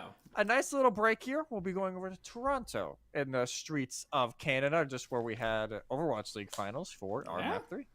Yeah, you guys get to hang out with us for a little while until that happens. So hi everybody. If you're wondering, wow, these guys are still talking. Yeah, no, we're just waiting for them to get their computers all set up. They've got to make the player transition. You got to sign into your Battle.net. Whatever. But it does seem like Toad is making the substitution for the tank for Helen on the side of Alvernia, and I don't want this to sound mean, but I think it's just inevitably going to. I think Helen was the best player on Alvernia right now. I think subbing Helen out is a really fascinating choice, and I think maybe Helen would not have been my first pick, but as I see Toad coming in, as I see the Junker Queen lock, things do make a little bit more sense overall. Maybe I need to just shut up. Maybe I just need to just take a seat and listen. And speaking of taking a seat, the CECC 2023 is brought to you by Zip Chair and Dream Seat, the official gaming chair supplier of the CECC. Elevate your gaming chair today at www.zipchair.com. Doors are open, Salty. What the heck is going on with these team comps? We will see the JQ Rush, kind of like we hypothesized during the break. Toad will be on that. It'll be the Lucio Kiri, as well as the Soldier Genji here for Alvernia. So they're changing it up completely. And P881 and Set might actually meet each other here. Yeah, on the side. As Set, yeah, you're a little outnumbered here. A little bit outnumbered. Set a bit overzealous in their performance. The Helix Rockets come out. 88-1 can't find the lineup, and Eeyore will be the one with the first blood onto a Genji. That's the support player we know and love. Eeyore takes Optimal out of the equation. Set down on the rest. Alvernia like dominoes will begin to fall. Toad obliterated by KC, and poor Toggling can't run far or fast enough. Also, I do want to note the Sojourn's still in, but it's not 88-1 behind the wheel anymore. You know, they will go over to the legs, and Herb will be taking over the Sojourn role. Something that definitely not expected, but so far it's still working out pretty well as Herb having a decent start to this map. And Alvernia will already have a double swap to the DPS to match this long-range game that the Violet Legion are trying to run with the Soj in Hanzo. And yep, and that's you guys. This might be quick. This might be quick. This is the break may have been longer than this map is about to be. I'm not gonna lie to you. This is fully one-sided for NYU at this moment, and unless Alvernia makes some critical changes, now we've got Toad on the Sigma. Where is Helen? This would be his time to shine. I at least like that they're trying the swap though. Like I agree. This I agree. The right swap. Like the JQ just didn't work. I appreciate them trying to try something, but it just didn't work. Now playing definitely more the poke game, toggling as well. The whole backline changed as well. Bap, Alari. So this is just full damage up front, trying to play the long range game. But as we're saying, almost 70 meters already. Yeah, 70 meters, only 2 minutes off the clock, so there's definitely a silver lining here of like, if Alvernia does turn it around, they have 8 full minutes to answer back. And it looks like they're finally going to get the opportunity. A huge flank from Optimal opens up the door for Set to set Alvernia up for victory overall. 69 meters on the board, 740 still remaining in Alvernia. The swaps pay off in dividends. They immediately break through, and Alvernia at least returns some percentage on the board, gets some meters up and running. They needed to win that fight to at least have this doable situation. And at least now, yes, NYU had the close spot. They can play this basically towards mid again. Gotta make sure the game is not early, but it's close. Ooh, Toad and Gusty go down. A big moment is going to be answered out early. Optimal found Eeyore, but it's a consolation prize if I've ever seen one. The rest of the team, now including Optimal, that is a complete and total team kill, but Athena will not let us know as it was a little staggered out. 70 meters and now counting for NYU as they've made it past the official butt scratch of the first point cap. And the butt scratch is done. B881 is just going to continuing pressure on as they're up, and they've had enough. They're going to ult, and nothing really is going to come out of either. Yeah, 2 captive sons, but nobody takes an elimination off the back of it. A fascinating circumstance. Gusty is going to drop an Animatrix, not answered out by Eeyore as they pop theirs in a more prior fight. The space being made, Alvernia, every ult they had is being popped, and currently all it's done is get them a trade. Finally, Toad will be able to break through a triple kill. It is just the Sigmas of Alvernia lighting up the kill feed today. Oh my goodness! No way! Oh my goodness. That's a CECC 5K! That I just made that term up. I don't know. Hey, we take it though. We take it. We take those. We take it. Spawns will be reset yet again, and Toad, even though they were brought in to play the game, like that is why they were brought into this map. They are going out to the signal pretty well, and they have given them a chance, but they have no ults to work with. But now they have no Lori. This is huge. Yachty taken off the line, gonna be eliminated early. Optimal goes down. One more elimination could really help out Alvernia, and it looks like Set is gonna be able to find it. Overclock from Herb. A questionable one at best. Gonna spend most of it just repositioning, but I don't think it's the space maker they wanted it to be. Cannot pick up an Elim off the back, and still down in the numbers department. And Casey is so low. But there you go. Pylon is there now to try and heal them up, but they can't be aggressive at all. The Golden Wolves continue to march their way forward, and the Captive Sun is almost there for Tog. Like, you're gonna need it now that Gusty's gone. Gusty gone. It looks like Toad will be joining them. And while this fight does kind of wrap up in favor of NYU most likely, I do want to note something you mentioned a moment ago on how while Toad may have come in to play the Junker Queen, Overwatch 2 is no longer what Overwatch 1 once was. You have to be able to play multiple tanks. You can't be that specialist in a single tank department. And very lucky for Alvernia, Toad very clearly can be that fill, can be that swap they needed, because the Sigma is working really well, better than I ever anticipated after a Junker Queen swap. I appreciate Toggling thinking that fight was winnable. I don't know. I don't. Son was called there, though. I won't lie to you. Yeah, we've seen some pretty heroic ultimates from the side of Alvernia today, and if they do kind of reassess the reevaluate the circumstance overall, I think holding on to the ultimates is just a good thing to look at, all things considered. Optimal still in the back line, last player standing for the side of Alvernia. 4 minutes remaining, and NYU near over double what Alvernia can bring to the table for the meters right now. Optimal staggered late in that fight, but if someone's gonna be, at least at the DPS. Casey has the Terra Surge to try and put the finishing level swap to the Golden Wolves, and we do see Alvernia they gotta do something. Like they gotta figure out something. Early window, my guess, with Gunsty. Try and make something. There it is. Good read. Optimal takes Kip out of the way. This is a huge moment. Terror Surge from Casey's pretty quiet. Set almost goes down. Desperate to stay alive, but aren't able to do so. Eeyore is gone. Now no support from the side of NYU. This fight will be wrapped up against them. And Toad again. Oh my goodness! Toad has had 9 eliminations in 2 fights of this map. In Toad, we trust. Real. It doesn't need Mario. It doesn't need Luigi. It doesn't need any, any of those non-Overwatch characters to help him out. And Optimal, nice little headshot. Wasn't even trying, I don't think, to get there. Hanzo moment. There, but with the sonar, but hey, we take it. We take those. As a wise man once said, we absolutely take those. Yeah.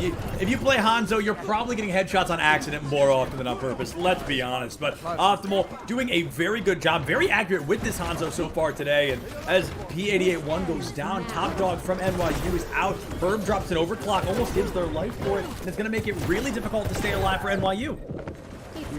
Yeah, I don't blame them for the overclock there. You try to make something out of that fight, but nothing really goes in your way. And yes, Eeyore and Kip are actually able to find 1 each. And it's actually going to stutter this attacking already. It's just everything crumbles. Oh, things start so well for Alvernia, but Kip makes it back, and all of a sudden it's the Kip show once again. I mean, like I said, I'm a sucker for this player because they are so consistent at clutching out pivotal moments like that for NYU. And as New York is now only 2 minutes and 20 seconds away, there's a very real possibility that a victory could be just around the corner for NYU unless a miracle nearly happens for Alvernia. And with 3 ults in their pocket, Twin Salty, what ultimate are we looking for first? We are looking for Pearl the Dragons here first. Well, speaking of the devil, it may appear, and they get the trade. Trade is not super ideal with the DPS department trade. Alvernia gets a couple of eliminations. I don't think 88-1 makes it out alive, and they're gonna go out on their own accord.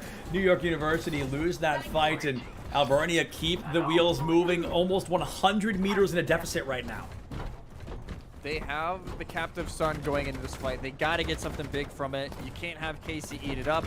You can't have the lamp deny the value. You got to make sure you are able to get forward spun during this fight, because if you aren't, NYU over these last few minutes has been very content with just winning a fight and losing a fight, knowing dang well they have the advantage. And that's the easy part about push, right? You don't have to win in completion. You just have to have a bigger number at the end of the day. And I think NYU is fully aware of that fact. They say, hey, if we do enough damage, if we move the card far enough, yeah, we'll just win one, lose one, win one, lose one. And it worked. Oh, he got that. Oh, he got that schmooze. I didn't know he was sick like that. 88-1 and dodging his way through. Toggling's alternate fire here gets the damage offline, and Toggling will finally go down. That is a brutal stagger onto the Iyadi of the team and a majority of the healing. NYU know they're close. They smell blood in the water. They're 1 minute away from a 3-0 victory.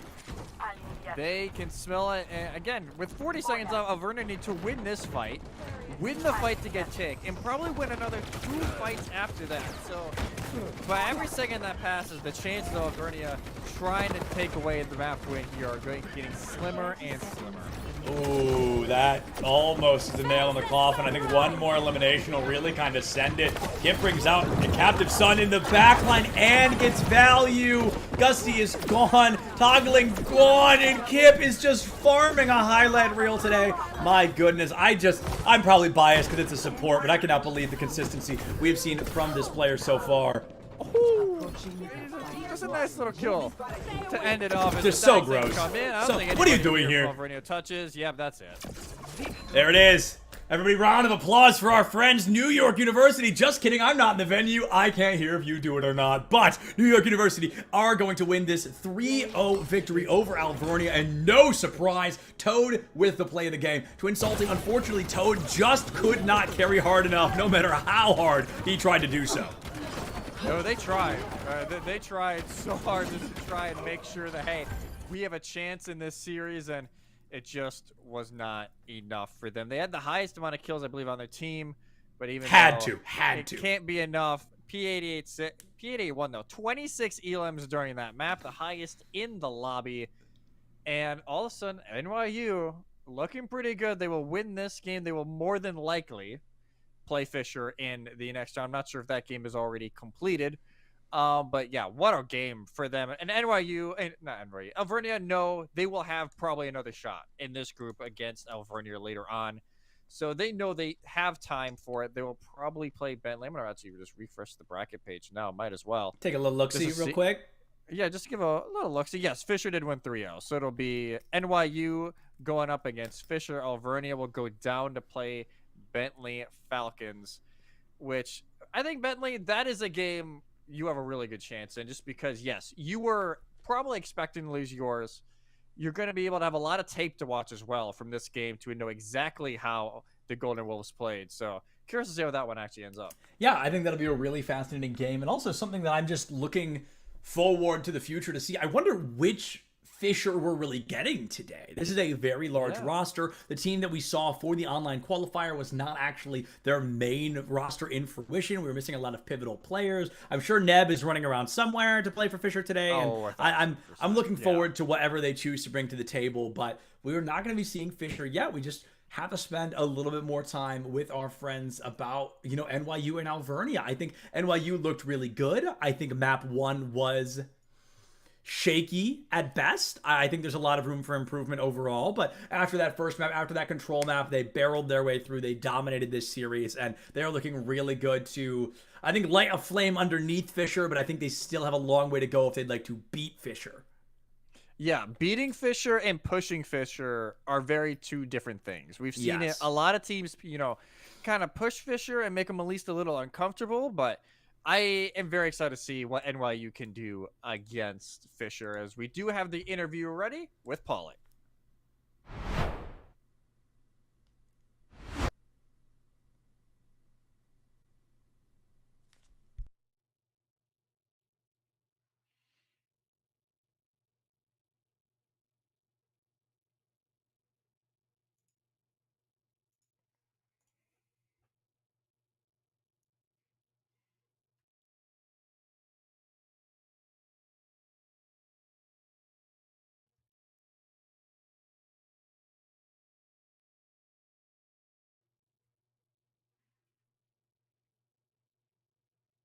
All right, thank you. Awesome.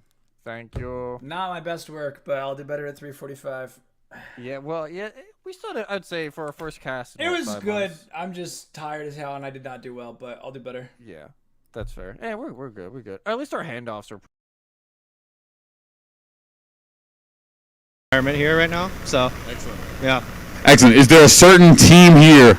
We are in the Collegiate Esports 23 season. Is there a certain team here that you're gunning for at the East Regional?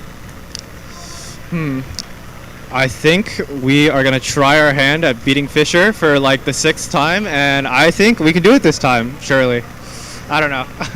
All right, they're going for Fisher. Always has the targets on their back here at the CECC. Thank you so much, Herb, and good luck in the rest of your matches. When we come back, we'll have more CECC East Regional when we return. Woo! All right, well done, man. Good luck. Thank you. Rooting for.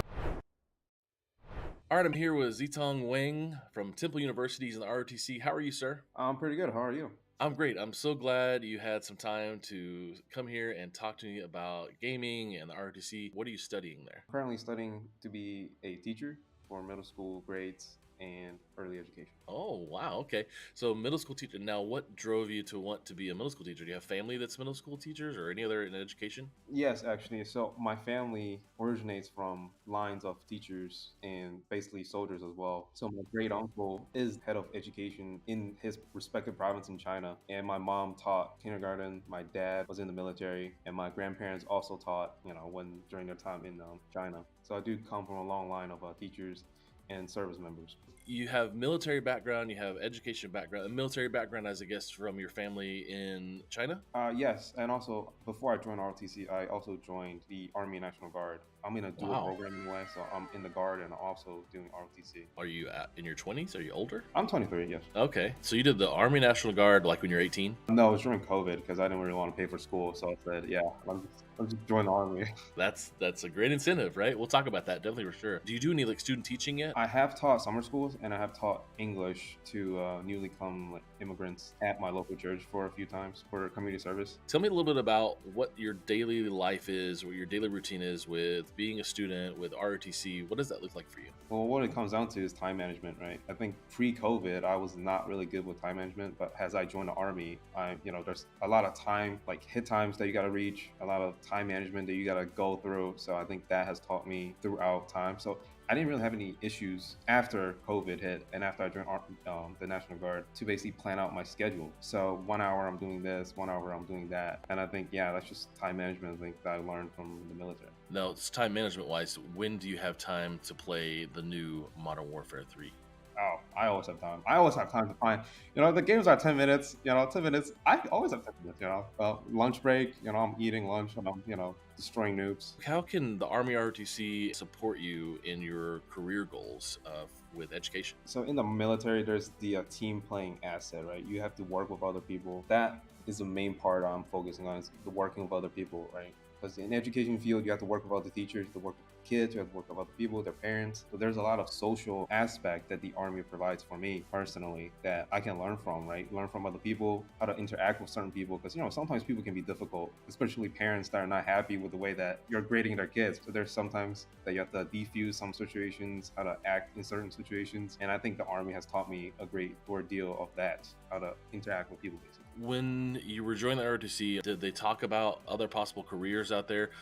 I guess when I think about these students that are watching, they're techie, they're gamers like us. What are some other career opportunities out there that potentially ROTC or U.S. Army, what can they provide for students? So when I first joined the military, I told my mom. My mom thought, she watched a lot of movies. She just thinks that military is just kicking down doors.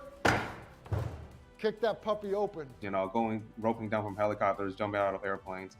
But actually, that's not true. Most of the Army jobs were MOSs, as the military refers to it. Logistics, there's intelligence, there's cyber, there's mechanics. For me, I'm a technician. I repair radars and I basically fix the air traffic towers that you see in airfields. So that gave me a lot of certificates that I can work on the civilian sector, which is, by the way, it will cost you years to study on the civilian side. So where do you see yourself in the next 5 to 10 years after college, getting through all your schooling? Where you want to be? So right now, I'm projected to teach middle school at my old middle school. Has played a big role in my life, so I would like to go back and basically serve them the way they helped me. And with the Army ROTC, I probably will commission into my unit as an aviator. Basically, I will fly helicopters with them. And yeah, I think that's about it.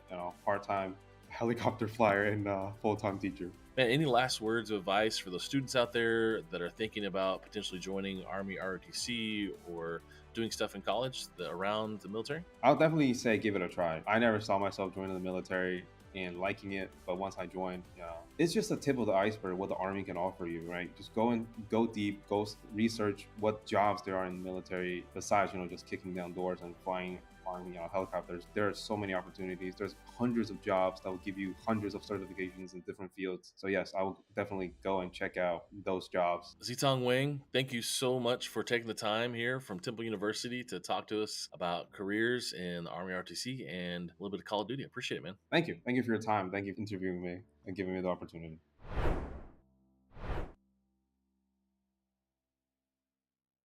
Hello, everybody, and thank you for joining me once again. I am Septilance, joined by Jordan Chapman, the head coach of the Toronto Metropolitan University Valorant program, who'll be joining us for the CECC East online qualifier this upcoming weekend. So, Jordan, first question for you. Very simple one, very easy one. How long have you been with the program? I've been with the program just starting this fall. Picked up probably just the end of the summer as well, just getting introduced to the players and everything like that. Great. It's been a very fast introduction into the program, but we're going strong so far. Yeah, without a doubt. So would this be the first large-scale tournament you guys have been a part of so far? I know that you've probably entered some week-based tournaments, but weekends-wise, is this the first big one you've got this season? No, actually, at the end of August, we competed in the CNE Gaming Garage event here in downtown Toronto, our first LAN as a team. So that was really the first introduction to a full-scale event, I'd say, for our competition. Yeah, without a doubt. So this is just going to be some more water underneath the competitive bridge, which is already being built for Toronto Metropolitan. But yeah, a question, a question I have that may be a little bit silly, but I've never competed outside of the United States, which is where I'm from. So I would love to hear from you coming from Toronto. Is that going to be, is there an expectation there of like, we're not an NA centric team, or is that not the circumstance at hand? I'd say we're more just focused on the competition rather than focus around like who we could be playing against in the area or anything like that. We're just really excited to be competing and going from weekend to weekends. Like we can't get enough of the competitive itch. Yeah. Absolutely. I mean, it is super exciting to have you guys along for the ride with us. And going into the East, I say this year after year, I think the East is one of, if not the hardest region in terms of the performance that these teams can often bring to the table. So preparing for what could be a pretty brutal battle getting into that in-person qualifier, into the top 8 out of this weekend, has your team been making any special preparations or changing any strategies or compositions in lieu of what your opponents might bring to the table instead? I know a pretty recent, some pretty recent patch notes just came out for Valorant. Yeah, absolutely. I wouldn't say there's any names that really stand out from our competition. And I mean, that is no disrespect. Of course, we have Northwood and Fisher Esports, which are prominent names, but it's important that we treat every team the same, especially when we're competing, to not create any mental blocks and make sure we're approaching new matches with the exact same perspective. Local matchups are always have a little extra kick in them for sure, especially if our players know the players on the opposing team. Right. There's always a little want to beat them in that, but yeah, we always look at everybody the same for sure. Yeah, absolutely. And speaking of kind of looking at every team the same, that bleeds a little bit into your strategy. And I would love to hear, as maybe the strategist for your team, the head coach in that position, do you feel like, or I guess, what do you feel like Toronto does that sets you guys apart? What is it that makes this team different and as successful as you've been up to this point? I think when they're flowing, they're having a lot of fun, and I think that's a big difference. I'm a big person on structure, and I like them to be doing exactly what I want them to be doing. But at the same time, if they're having fun and we're getting results, like as upset as I want to be, I can't be, If it works, right? Exactly. So it's really important that they just understand they're here for a reason, and they just have fun with the opportunity that they're given. Absolutely. So as important as it is to perform well, it's also important to have fun. I couldn't agree with that Yeah, more. absolutely. It's easy to get lost in the rabbit hole of competition, but I love that you're still keeping, we should love what we're doing. I love that that's a primary belief for you here. Absolutely. It's if you don't love what you're doing, then you don't want to commit. Yeah, I mean, that's why we see player burnout so often, right? Is because people love what they're doing at the start, and then we fall into a losing streak, or we play the same game 1,000 times, and it starts to fall out a little bit. So do you find yourselves taking anti-burnout measurements, or is it because you continue to have this fun, burnout hasn't really been a consideration yet? Definitely hasn't been a consideration yet. I think with the structure that we have in our scheduling, it allows us to be more flexible in the downtime that we have and using our time more wisely, and that when we do come back, we're a little bit more refreshed than say a lot of the other teams who it's built into their everyday, and it's a lot easier to become more repetitive. So it's been easier, I'd say, to slowly work against that process. Yeah, without a doubt. I love to hear it, and I love the anti-burnout mentality. It's something that I think all esports teams will run into at one point or another, but I love to hear you guys are tackling it head on and trying to make some changes. But I wonder as well, going into this, now, Toronto Metropolitan isn't a university I'm super familiar with. That doesn't mean that's the rules for everybody, but it's one that I'm certainly learning as we go through this process, getting ready for this weekend. And I wanted to know what maybe an event like this, and assuming you guys make top 8 and perhaps even make the CECC, what does an event like this mean for your players outside of the competition? I think it's just more confirmation that they have what it takes. They all know that they can do it, and they all have the belief in themselves, but it's more about getting the opportunity to show it to other people and then get that reinforcement. We could easily be winning or placing well in smaller tournaments or any other events, but it's the more notable ones that have the consideration from other people. And that's really what all that matters at the end of the day. Yeah, absolutely. And just one more question for you before I let you go today. I was curious to hear, if a student from Toronto Metropolitan happens to find this video or they're watching and they say, wow, that sounds like a program I think I'd really like to be a part of. What are the proper steps they can take to make that happen? They can reach out to our program coordinator. Eddie is our team manager currently. I'd say just be passionate and be interested in esports and growth. Everybody that comes in thinks that they're the best, but it's about learning that you're not yet, and just growing from there. I love that. Like you said, there's always bigger fish to fry. You've got to put in the work. Iron sharpens iron, and 13 other fortune cookie phrases. But I agree with you very much so, Jordan, that you got to come in with that passion. You've got to carry it through. And I love to hear that Toronto Metropolitan is not just taking that energy, but helping it flourish. I think that's going to be very beneficial for the program. Thank you so much for taking the time to meet with me today, and truly best of luck to your team this weekend. Thank you greatly. I appreciate it. Welcome, everybody, to our interview series here for the CECC Eastern Regional coming up in a little while. We have Aaron Koliakomo here from Fisher College, one of the assistant directors there. Aaron, with you and your teams here, you've got 4 teams, and I want to recap everything that's been going on here from the CECC East Open Regional, I should say, for the qualifiers. You guys have had all 4 teams qualify in here, and Fisher has been the juggernaut in the past few years here, but making sure that that stays that way. How do you feel about your teams going into the line coming up?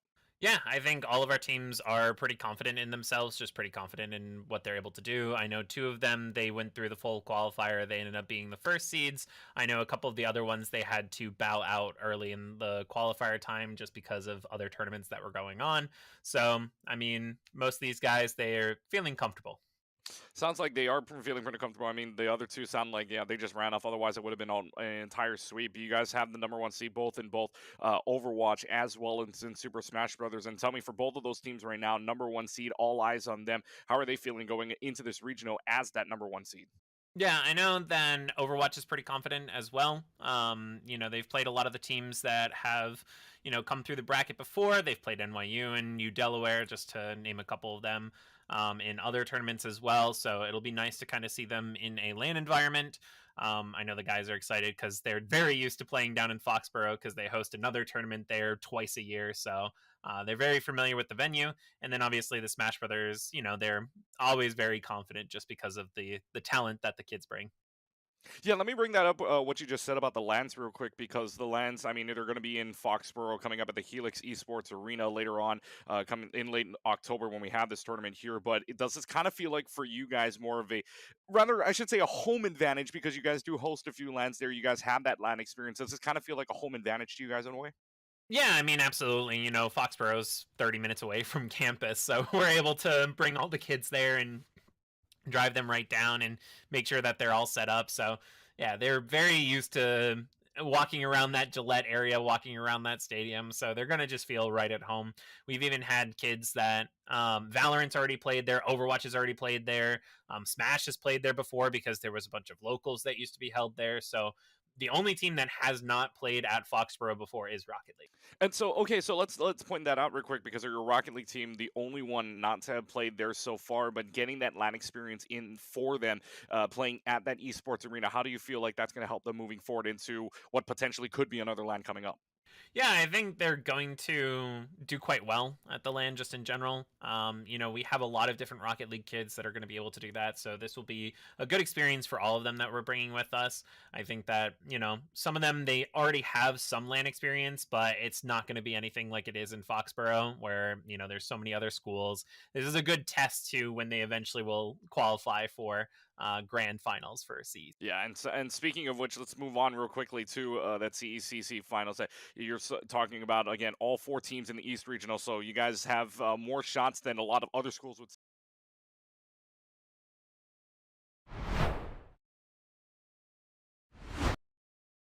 Hello, everyone, and welcome back to the CECC East Regional. I am here with Sergeant Platt. Sergeant Platt, thank you so much for sponsoring from the U.S. Army and Army ROTC. Tell us a little bit what you're doing here.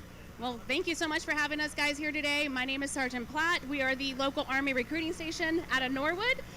So just out here supporting all the gamers in the events.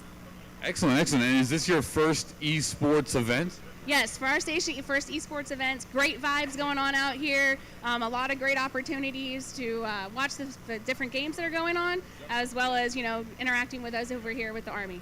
Sure, and you know, speaking of interacting, I saw you have a punch card challenge right here. Can you tell everybody a little bit about the punch card challenge? Absolutely. So we have this great punch card challenge going on out here. There's a couple different events. There is a QR code for the Army and ROTC, so you can have an opportunity to win a gaming power spec PC. So definitely come by and see us for that.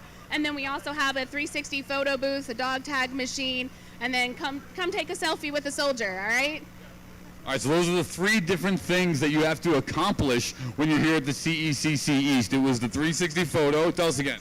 So 360 photo, there is take a selfie or a photo with a soldier over there, as well as a dog tag machine. Dog tag machine, and I saw that PC, $1,300 PC. It's looking mighty nice. Outside of that, we were talking earlier, and you were saying a little bit about the opportunity and scholarship mentioned from U.S. Army and Army ROTC. Can you tell us a little bit about that?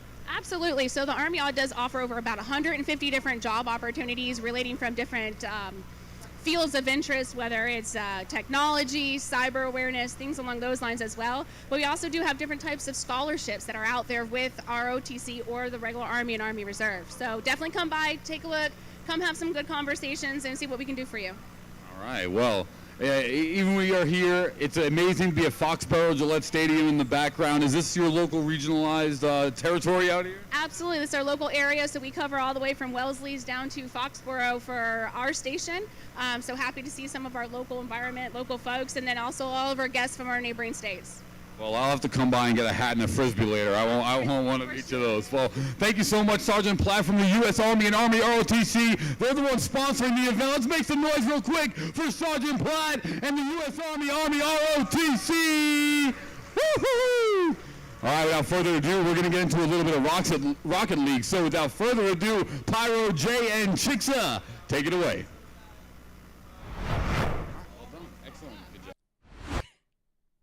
Thanks so much, Polly, for all that hype. I mean, can you hear the arena? There's so many people there today for the live LAN event. Unfortunately, like I said, we're there in spirit, but that still doesn't mean that we're not excited about really all the matches we're going to see today. Oh, the excitement is electric. Like you said, Chicks, we can hear all the way over there, Boston, Massachusetts. Clearly at the Helix Esports Center, you guys are doing it right here for the CECC East Qualifier, East Regional Qualifier, excuse me. We have some teams, Chicks, that are trying to qualify for the CECC National. Number 1 out of this weekend is going to get that spot, and it all begins today. 8 teams in the group stage. We got the 2 best teams, Chicks, in Group A. I can't wait to get this going. Yeah, speaking about those 2 best teams, it's going to be Nichols College Green, and on the other end of the field, Harrisburg University. And as you're telling from their bracket, they both swept their round 1 matches, which I think if we both predicted those earlier, we would have had those kind of guesses, because Harrisburg and Nichols are both stacked with talent. They truly are. Alvernia and Iona, right? These are teams that I've seen in the qualifier run as well. Like, they had to work for those spots too, but we'd be remiss to not mention how strong Nichols College and Harrisburg University both are. Standout names like Nex and T. Corell on Harrisburg. And then you have the entire roster of Polar, K-Frost, and Pirates on Nichols. I mean, who do you not talk about when you mention both of these teams? Chicks, this could be very well our finals at the end of the tournament. It's absolutely possible. So to start out with this on Saturday, couldn't ask for better. Oh yeah. Like I said, the names are just absolutely stacked on both those teams. But of course, there is 2 groups. Our other side of Group B has Stockton, New Haven, Delaware, and Fisher. And I think eyes, of course, are at Stockton and Fisher respectively. Granted, Fisher isn't playing with their main roster. We've seen them a ton of times before if they can manage to get their A roster, but no, instead it's Kevin, Tasek, and Falls that'll be playing for Fisher today. And of course, Stockton has some names that we know in deck: Anthony, Pizza, and Top Cheese. We'll see how they do today, because Stockton didn't make Collegiate Rocket League really this year, so they're really fighting in this tournament in particular to get back on the track that we know out of them in particular.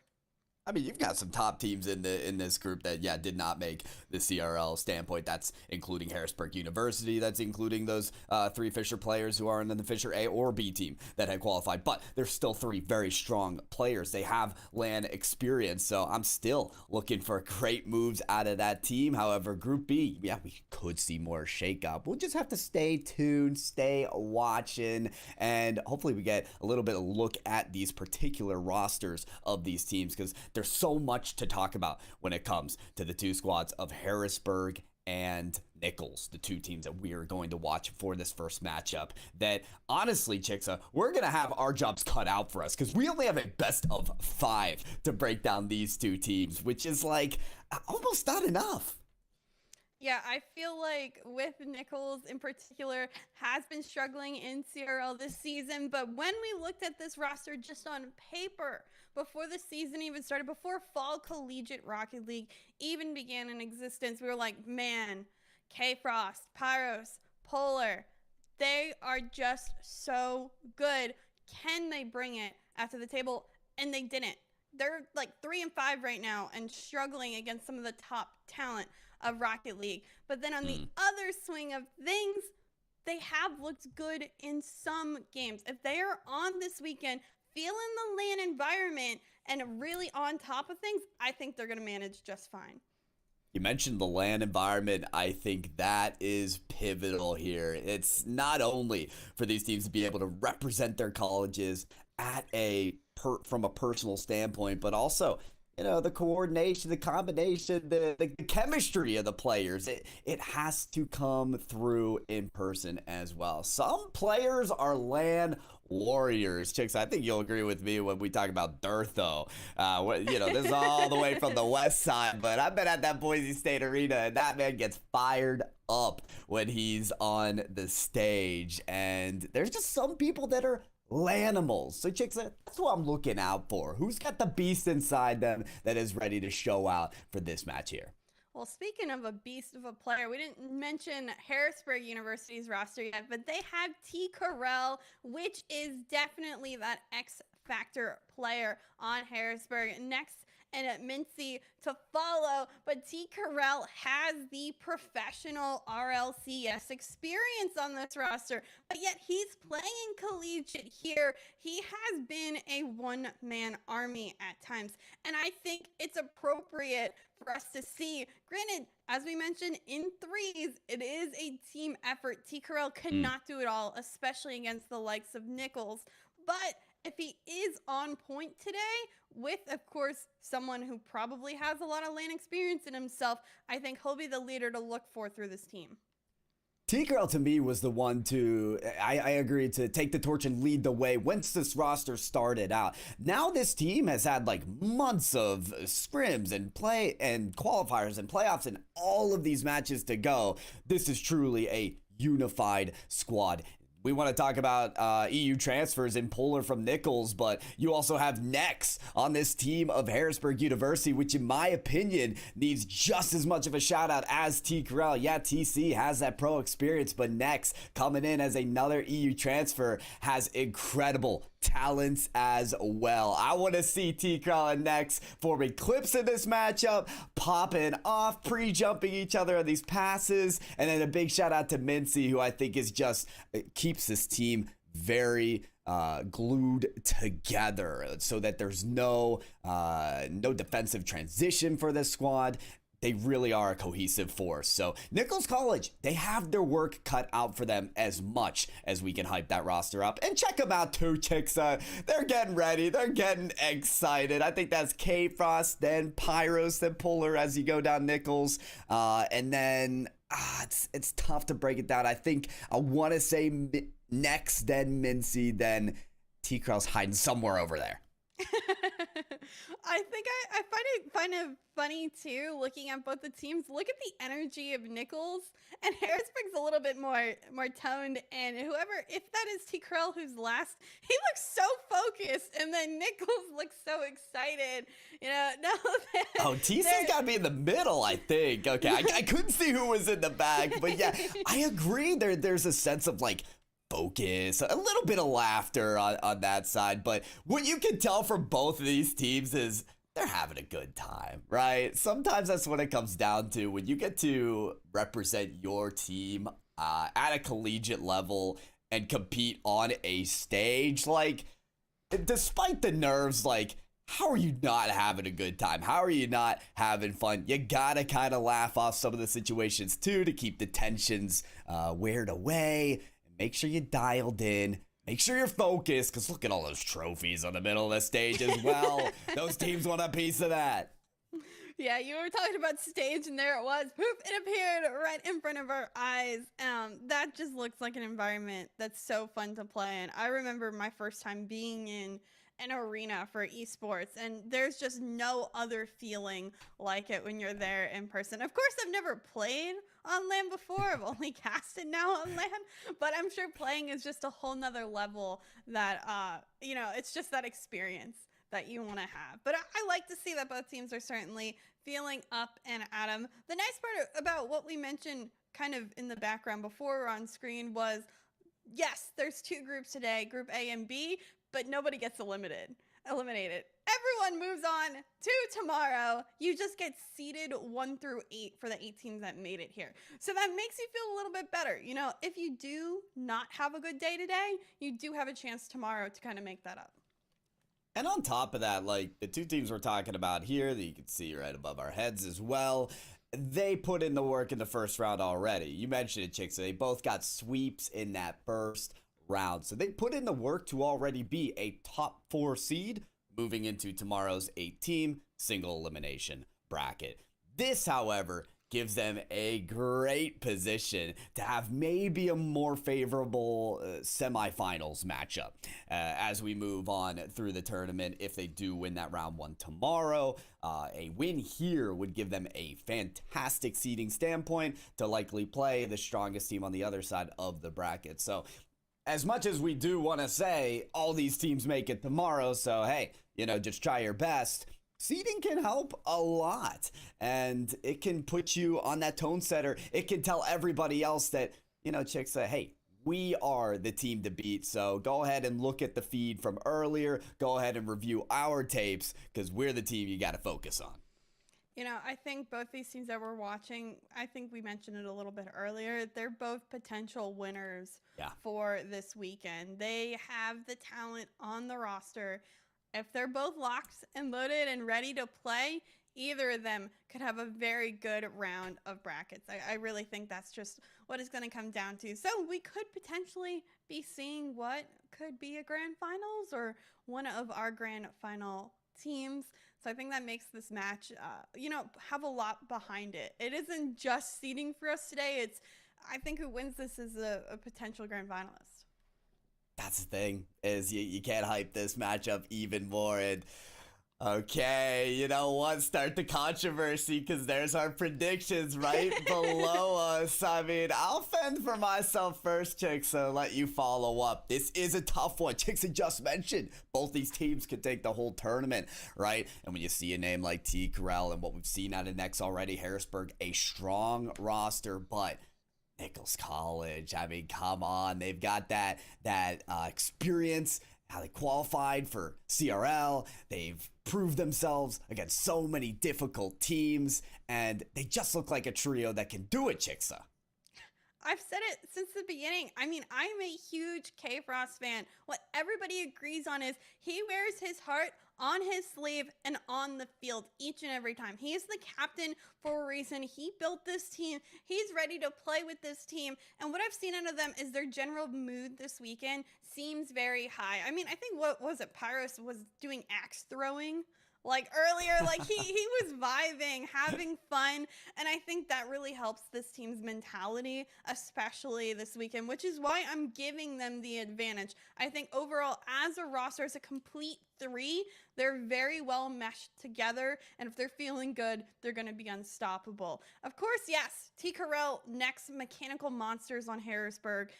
T. Carell can carry a game by himself if he ends up doing it. But I don't know if they have as much experience as this Nichols College roster has, especially with the talent that they've been surrounding themselves and playing against this season so far. Yeah, that strength of schedule can really prove its force on the field. That being said, I mean, you do have still Harrisburg University competing at a lot of different collegiate events. So I think there's so much experience under both teams' belt.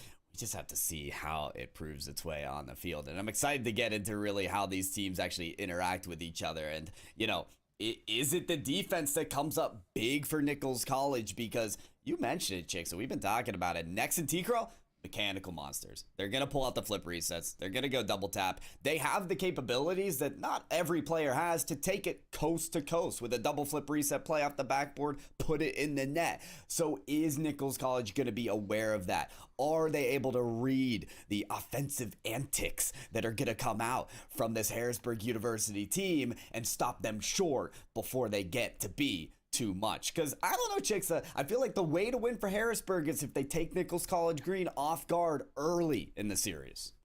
Yeah, I would agree. It's really, again, shaking that mental that I feel like Nichols has the hardest time with. If they do not start well, chances are they aren't going to finish a series well. They just haven't been a team to reverse sweep in this season. Granted, they did play an Akron team very tough recently and almost reverse swept in one of their, kind of later matches. Okay. One of their notable matches, they lost in game 5. So I think if they bring that same mentality, I mean, I saw Patty on Twitter saying, play like that, you're going to win out the rest of your season. So I think if Nichols is on, there's certainly a lot that's been surrounding them. But again, T. Carell and Nex, just demo them. Honestly, I think you put out a ton of demo pressure on Nichols, and that's going to really catch them off guard. So there's a lot of strategies about it. But of course, we both predicted Nichols because we have that faith behind them. We got that faith behind them, and we'll see if they can show off that faith on the field. Folks, as we are dropping in hot, the kickoff is alive. Game 1 is on. We've got a best of 5 between Nichols College and Harrisburg University to finally get to it. Yeah. Still trying to figure out who's on the field. midfield. I think that's Pyros on blue, so my guess is Nichols in blue and Harrisburg on the orange. But ultimately, we're trying to figure out what ends up happening, because there's been some demos to start off this one, and we'll figure it out as time goes on. Who ends up doing it? Who ends up scoring? Who ends up finding plays? Because it's been Nichols with majority of the offense to start. Yeah, it really has, and we talked about how important, right? Will the tone setter be at the start of this game?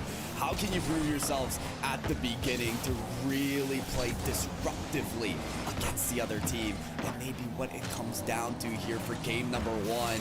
And Harrisburg seemed to be trying to play that elevated play style. I love the look high up on the field, but how about the placement from K-Frost? The turnaround is immediate. Yeah, transition quick. A nice initial touch here for K-Frost, who just finds the follow-up to finish out that shot, start the goal early for the likes of Nichols. I really enjoyed it, honestly, watching them figure things out in our first set, our first game, maybe first minute of gameplay was really impressive. It has been, and I think there's just, it goes to show that there's more to see, right? If that's what they pull off in the first minute. Hold on, how about a sidewall here? Oh, T. Corral! I saw it percolating. I saw the read was possible, but T. Corral proves it's always there if he's behind the ball. I mean, how many times do we say T. Corral's name in kind of like our pre-show? A lot, because his name should be mentioned. Only he and a very select few collegiate and professional players play at that high accuracy and that difficult of shot level. He will be the person you need to shut down. K-Frost going for that demo there only finds a piece of it. We'll see. It's a follow-up here. Corbin is going to be Polar, but doesn't find much after it. K-Frost, a good challenge. We'll hold on to it. Actually gets a nice extra touch.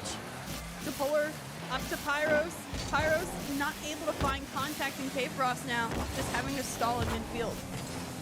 And that midfield presence is going to be so important for Nichols College, because that play from T-Crow, he was given way too much space to pull that off. No interception for him to get the second look off the side wall. Maybe a turnaround there for Harrisburg as a true guy tried to dominate that midfield. Hold on, passing play in the infield.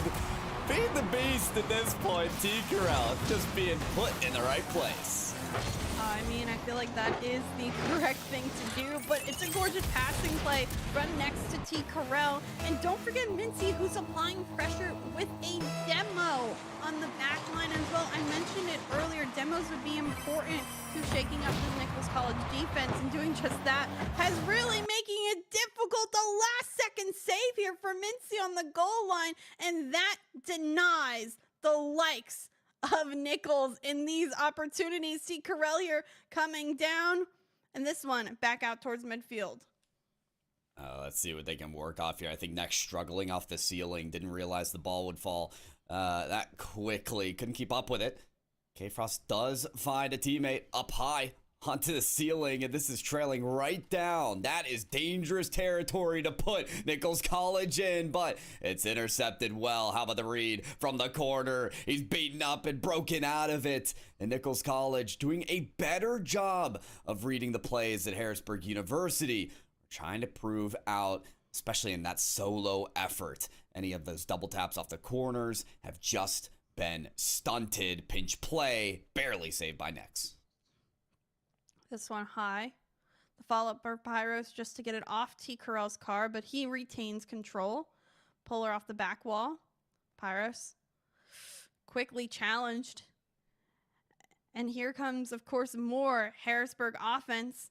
Nichols desperately needing a clear, and they can get it out, but only as far as midfield, where the collection again is there. Shot here just wide for Pyros. K-Frost looking to put one. This one's off the bar. Follow up off the demo. Polar finds the finish, and Nichols get the answer they need.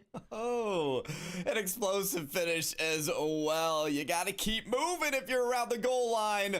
or you're going to be bumped out of the play, even extinguished. And how about that? Nichols College, again, letting people know that that swerving name is Polar on the Nichols team. And Polar definitely making his name known there, almost on the play from the corner, but it's taken up instead by Harrisburg. This is a good flick as well towards the net. Monster flick. Take it away. One goalie demoed, but good job from Nichols to keep themselves behind the ball and make sure no shot gets through. Pyros taking his time, quickly contested by T. Carell, who has just been challenging non-stop for Harrisburg. Mincy out over here to T. Carell, but this one won't find contact. Next, down on the field, doesn't find much of that. Pyros now trying to follow up. Nichols do get this ball out. One last man back, and next finds the touch. 10 seconds in this tied game. Every goal matters, and Pyros somehow fits this one on in. Oh, the clutch factor coming to form here. You can see just about everyone from Harrisburg trailing down right behind the ball, trying to get a piece of it. But clearly the quickness was in favor of Nichols. Now, still 7 seconds and some kickoff antics from Harrisburg. They do get the passing play options to go. Redirect from T. Carell setting up off the backboard, but nobody to finish the play. Nichols College in this best of 5 take game 1. You know, a close game at that. Like, it is nowhere. There's no way he had 28 demos. I just gotta say, that's impossible. Absolutely not. But anyways, maybe it's multiples of 7, so he had 4. You know what? That would make a lot of sense. That's just my guess. Yeah. I don't know, but still a very close game at that. Nichols scoring in the final seconds of that game, finishing it on out. It's the back and forth game, that close game that we expected, but just a little bit more teamwork on the side of Nichols. Every single goal was so well calculated with the entire team. It was, honestly. I feel like we saw teamwork from the front to the back. Like, yeah, T. Carell popped off. Like, if he's feeling like that on land with the sideball read, fantastic. But Harrisburg followed up with the give and go, with the passing play off the infield. I mean, there is coordination to be found all across the board here, and it is clear that these players on land are nearly a peak form in game 1 as well, Chicksa. If that was game 1, we have so much more to witness in the rest of these games. This is why we hold these regionals on land, so we can see the best performance take place. And well, we're gonna waste no time witnessing this action, because game 2 is underway as Nichols College get another under their belt. However, it's the read off the backboard from Mincy that's going to kick things off for Harrisburg. Yeah, unfortunate. There's a backflip here.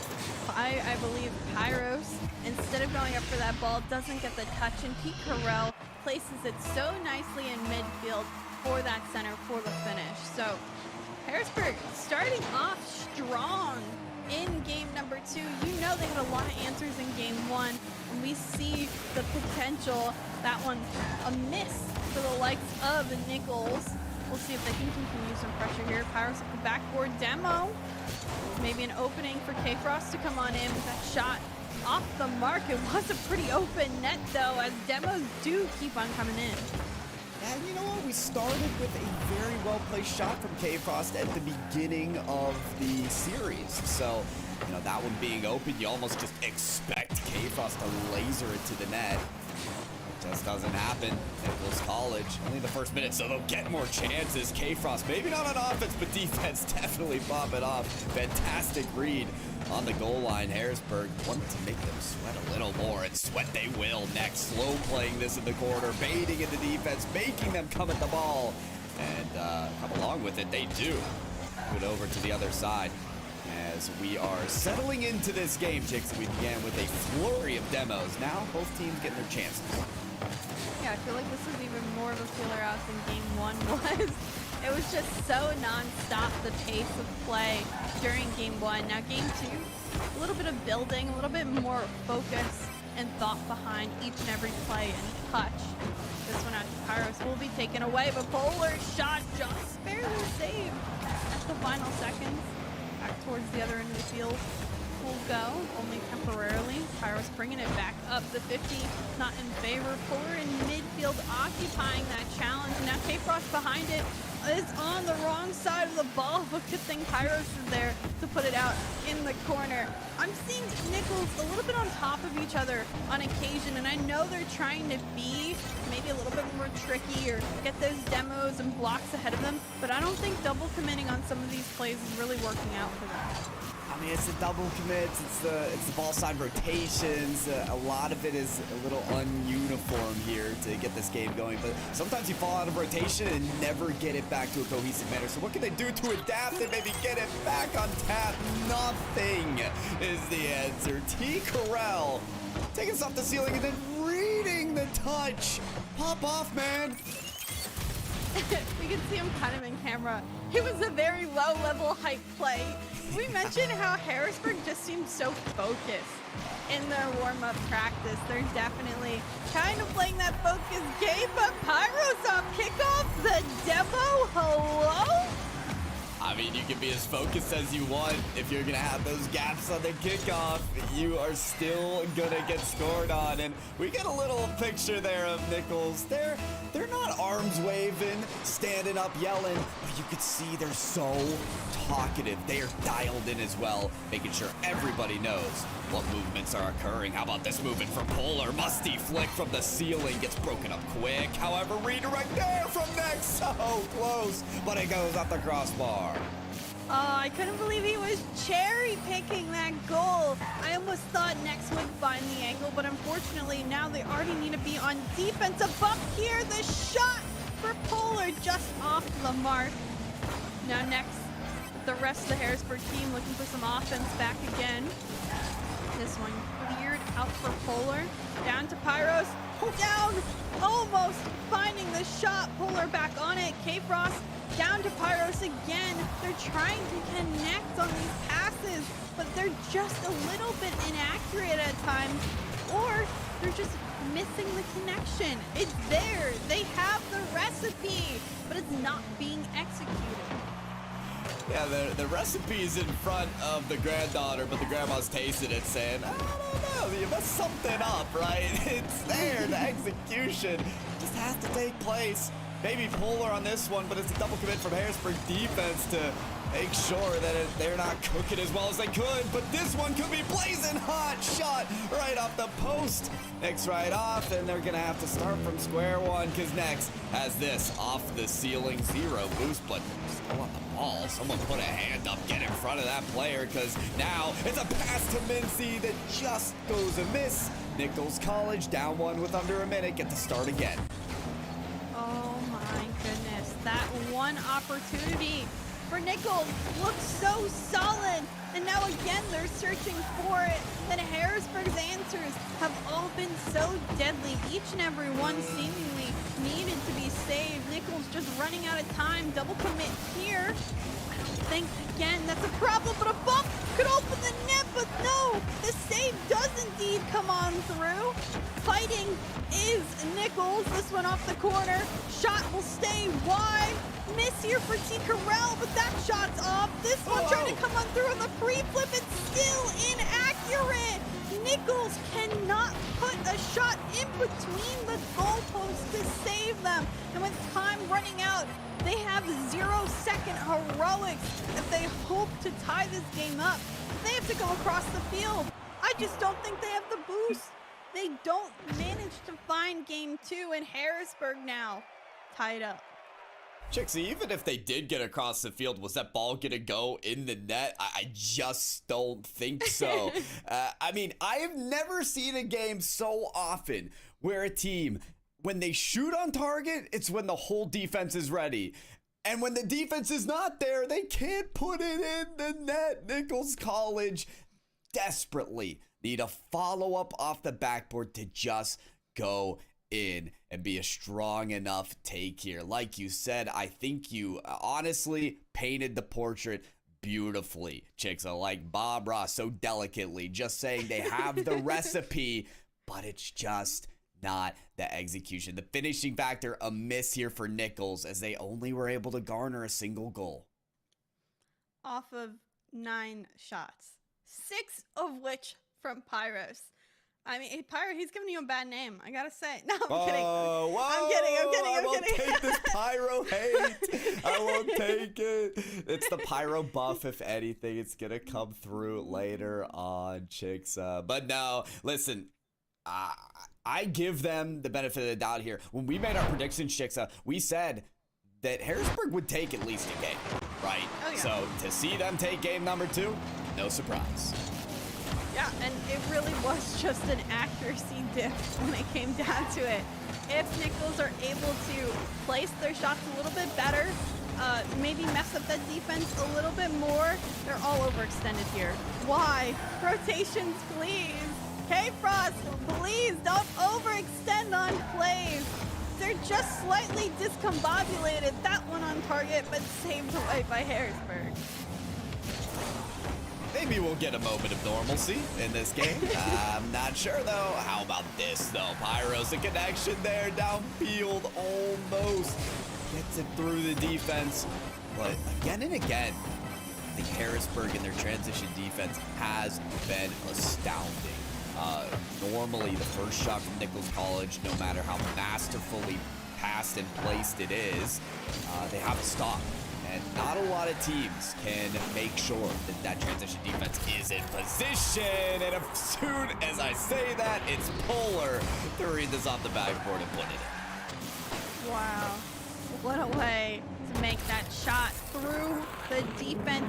I almost feel like he stalls a little bit, doesn't rush the double tap read, and has the defending card just fly past him to make this shot way easier. This is what we mean about temptations of touches or placement on those finishes. Definitely Nichols starting off where we wanted them to. They've made some changes. The shot, though, by Mincy, saved at the last second. I thought that was going on in, but indeed it doesn't. And now a transition for Nichols as they look to get a second goal. T. Carell gets past one, can't get past Polar. K-Frost taking his time. The patience there, pokes past one, can't get past another, and back towards the other end we go. Pyros, what a beautiful carry out that forces the first defender. Dangerous movements on defense, and T. Carell has to masterfully get around, and certainly does with that first save. K-Frost eating that 50-50. Here's Polar, now wants to get a good read for their second goal of the game, but it's battled away. T. Carell, there they go, down the field. It's now Polar to send it out. And keeping an eye very close on Mincy as well, who made one of the biggest saves so far for Harrisburg, and they've been doing such a great job of playing that third man. But this time it's just T. Carell to basically jam this ball through off the beautiful double tap from Nex. Yeah, Nex makes it difficult on the initial save, but it slows down just enough for T. Carell to find the opening for the finish. It's always T. Carell that plays, you know, the 10% shot. The little sliver that he had for potential, he of course does find the accuracy for it. T. Carell doing a ton of work both offensively and defensively for Harrisburg. He's definitely the person that both players are playing around, but that's the strategy that works out for Harrisburg when they execute themselves. It certainly is. T. Carell amping up the pace again and again, and Nex and Mincy followed through so well. K-Frost flip reset to the net. Put away, and oh, this is dangerous when Nex behind the ball. Almost had an air dribble to the net. Nichols College so smart. Break this up early on. T. Carell trying to force the 50 out to the other side, but Nex is beat to the ball. Just going across the width of the field with this one as both players challenge again and again. Nex saving the day as backline defense got ripped apart. It is now T. Carell behind this one, but he's beat to it. Is that an in-air demolition? Sparks fly, and they do again. Battling through these cars as each team to get the better edge on each other. Pyro's bringing the fire in this one, that double demo play. We need to bring the fire back into the opposing net, waiting patiently for this pass from Polar. It's popped up. Pyro's looking to get it underneath, but an easy save brings it right back Polar trying to find it, again, just off target. Next, taking as much time as he can. The pinch will go in favor of Harrisburg as we're nearing the 1 minute mark. Golden goal territory, because 1 goal could be the difference on who ends up taking it, but no, it ends up being a mistake for Harrisburg. They both call the defending shot and end up putting it into one another. Oh no! We just saw that brick wall get smashed to pieces. You can try all you can of forming a goal line barrier with your cars, but sometimes it's not enough. That save though from Nichols College, it's there just in time. Every single game here has gone down to the wire, and it's clear as day that game 3 will as well. We've got 3/4 of a minute remaining here as Next desperately tries to pop this off the back wall for somebody to follow through on. Nichols College, that defense is layered right now. They are keen to get nothing past them. Misses by Harrisburg, really making their offense disjointed. Good follow-up here for Pyros. Tries to send it down to Polar. That connection made the fist bump done as well. Nichols adding the cherry on top and the cushion goal they need in this game 3. Beautiful way to give them that cushion. However, I'm looking at Harrisburg here up the kickoff. When they needed 1 late in game number 1, they set themselves up really nicely. They're gonna play this back left, but immediately dunked by Polar. They are. T-Corral, all they can do is try to kick this in the corner and hope that Mincy can pave the way across the field. It's just not gonna happen. It's not in the cards. Nichols College, they regain in a major way from their 1-point affair in game number 2 to put up 4 here in game 3. Yeah, Nichols, they're feeling it. That's what I mean by their mental is so vital for the success of this team. They get rolling, it's that domino effect, and they find themselves in control, confident, and ready to compete. This one may go down. Nichols wins in 4-1 fashion in game number 3, putting them up on match point. I think it's a dominant end game showing in particular, and really offensive showing for them as well. They were able to finish on their opportunities in this one. No way that's true, right? Pyros 4 assists to Polar's 4 goals. That is nearly perfection right there. Talk about a game plan, right? Because when you look at the last game, it was Nichols College to lose. They had so many shooting opportunities. Pyros took many of the shots as they were second in the lead for shot counts for his team this time around, but they couldn't put it on target. This time around, they say, you know what, Polar? You seem to have the golden striker's boot today, so we're just going to dime you up and let you play.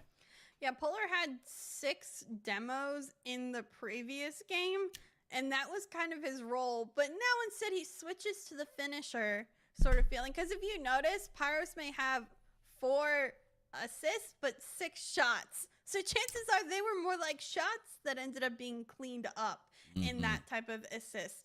But it was a really, I think, great effort to see the adaptability of Nichols K-Frost playing a different role. He was very much in the offense to start off this series. Now playing a little bit farther back, being a facilitator for both of his teammates. I think it certainly worked out. Polar, the musty flick right off kickoff, trying to get some mechanics going. But let's not get too ahead of ourselves, because don't forget, you have T. Corella next going at you. Mincy now trying to follow up. This one's off the backboard. Does T. Corell find the read? Of course he does. Slots it top right, and Harrisburg starts off with a lead.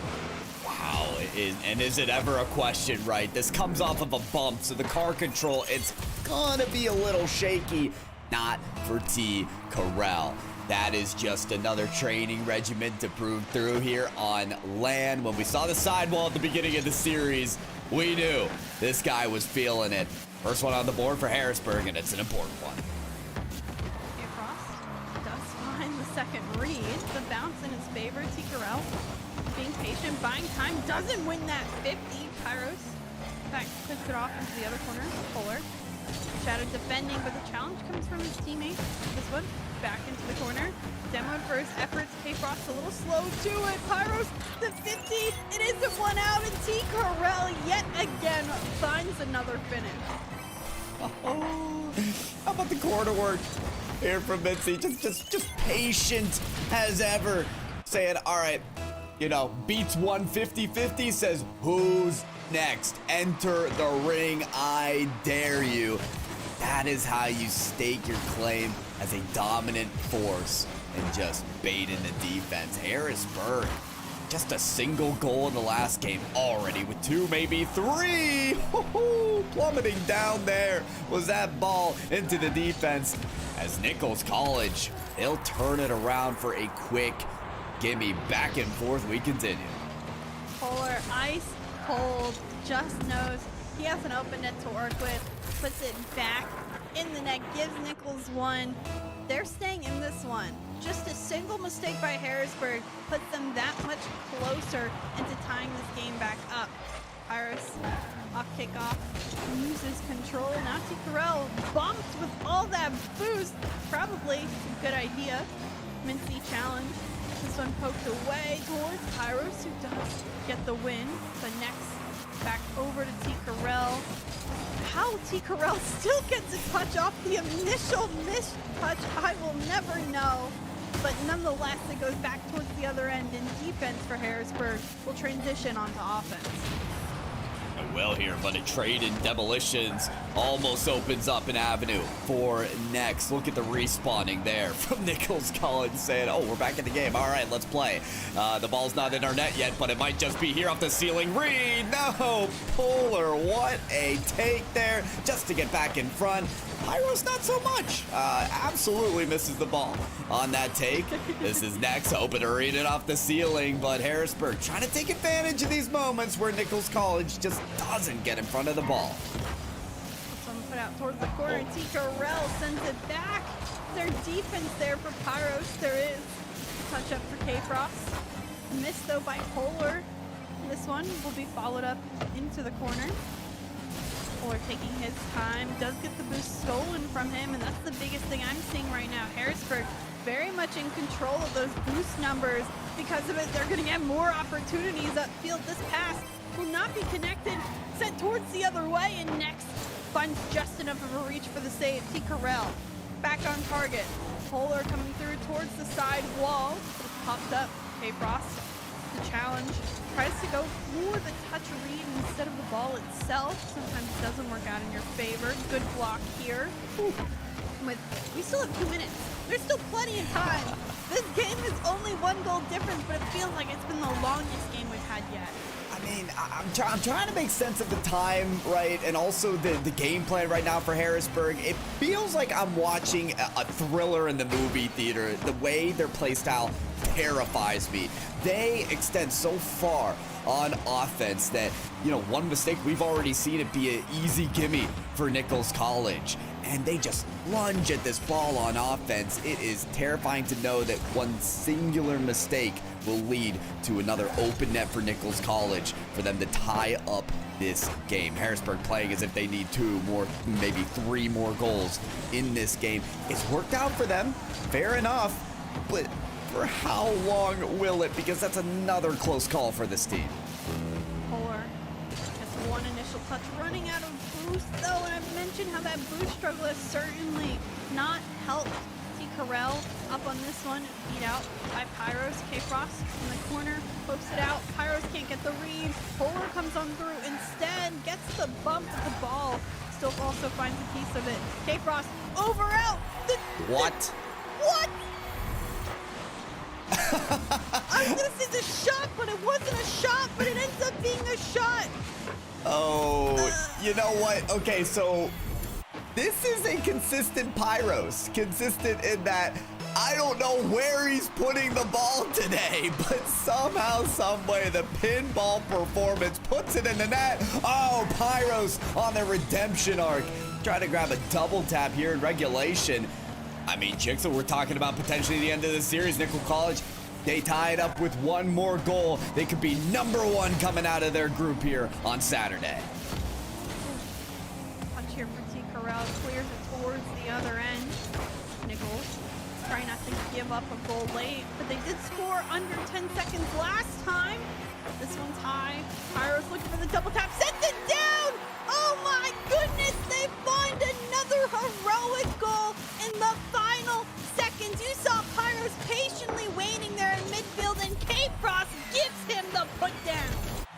that is the trust between Nichols College that we've seen all series long. K-Frost, immaculate play to read that off of the backboard and double tap. One last opportunity. Harrisburg, pass it up, keep it high. Gotta keep this ball alive if they want a chance to extend this series. And it stays up as well. T-Crow, how long can you keep this alive? Fakes him out, takes it low, puts it high, gets the bump. That's not in. It's off of the backboard. What happened, Harrisburg?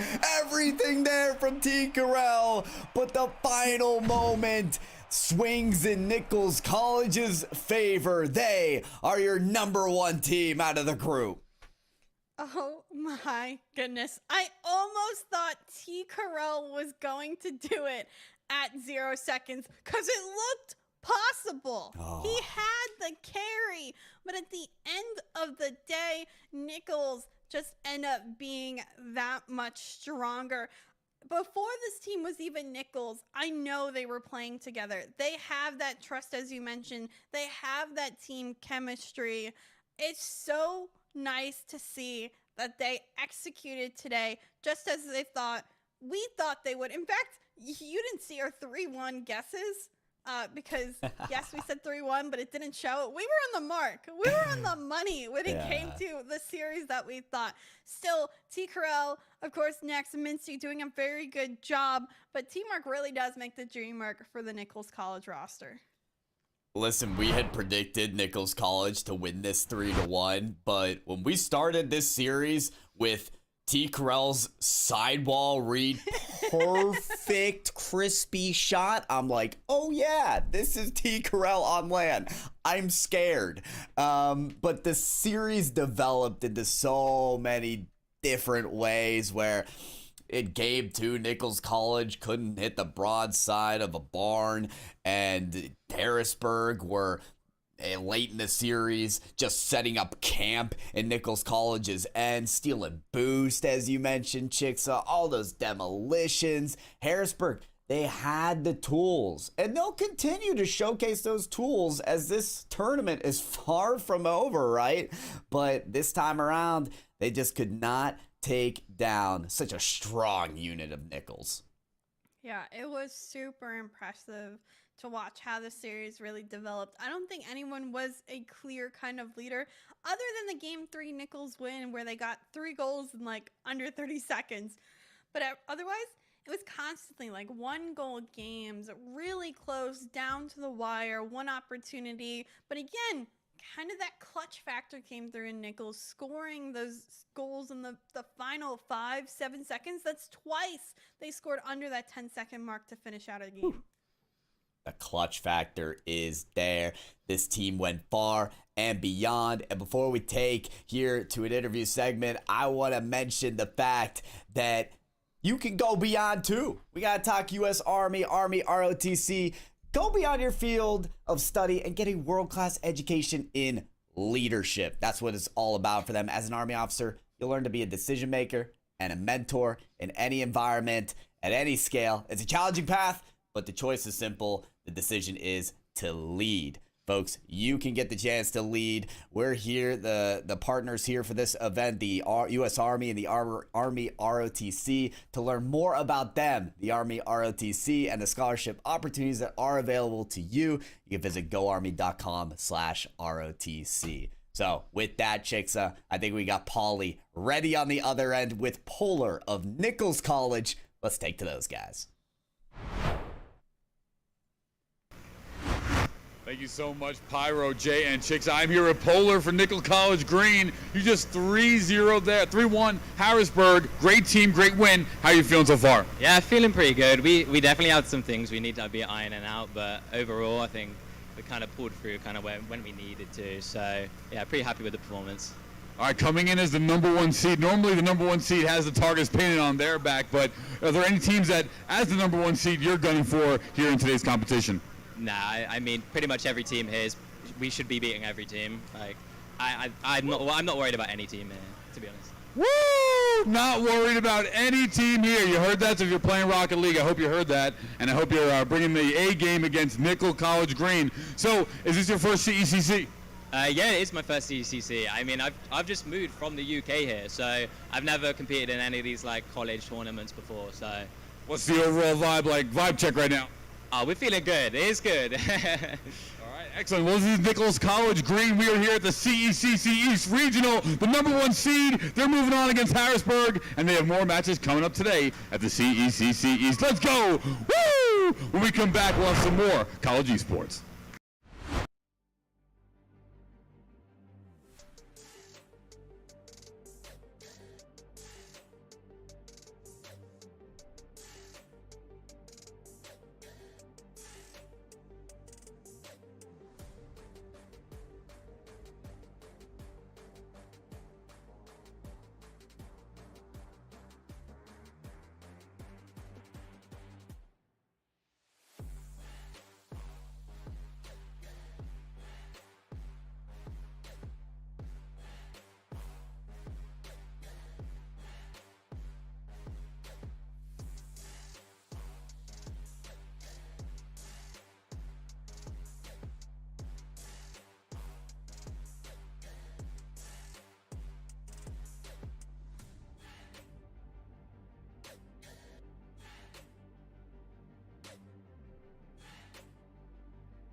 I mean, how many... Trying to dominate that midfield. Hold on, passing play. Looking to put one. This one's off the bar. Follow up off the dip. Next finds the touch. 10 seconds in this tied game. Another under their belt, however, it's the read off the back. Never get it back to a cohesive manner. So what can they do to adapt and maybe get it back on focus? In their warm-up practice, they're definitely kind of playing that focus game. Beard out for Polar, down to Pyro. Make sure that that transition defense is in position. They've made some changes. Saved so far for Harrisburg, and they've been doing such a great job of playing. Because one goal could be the difference on who. Not in the cards. Nichols College, they rigged. Follow up. This one's off the backboard. Does Kikarel find the read up? Slow to it. Pyro's the 50. It isn't one out. And ball into the defense as Nichols College. He'll turn. Also finds a piece of it. K-Frost over out. Pyro's looking for the double tap. Sends it down. But T. Carell proves it's always there if he's behind the ball.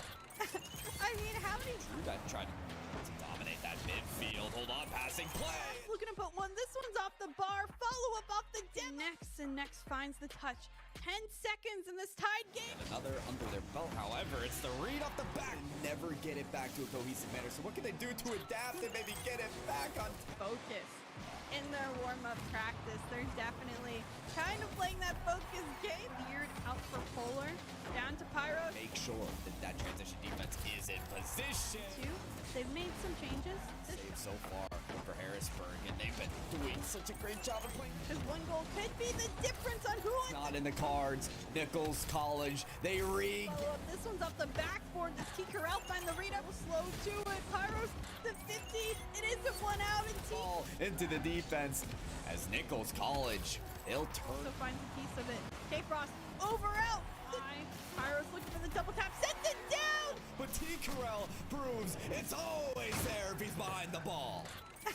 I mean, how many... That trying to dominate that midfield. Hold on, passing play. Looking to put one. This one's off the bar. Follow up off the dim. Next finds the touch.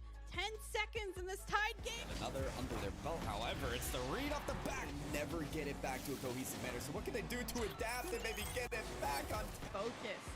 In their warm-up practice, they're definitely kind of playing that focus game. Beard out for Polar, down to Pyro. Make sure that transition defense is in position.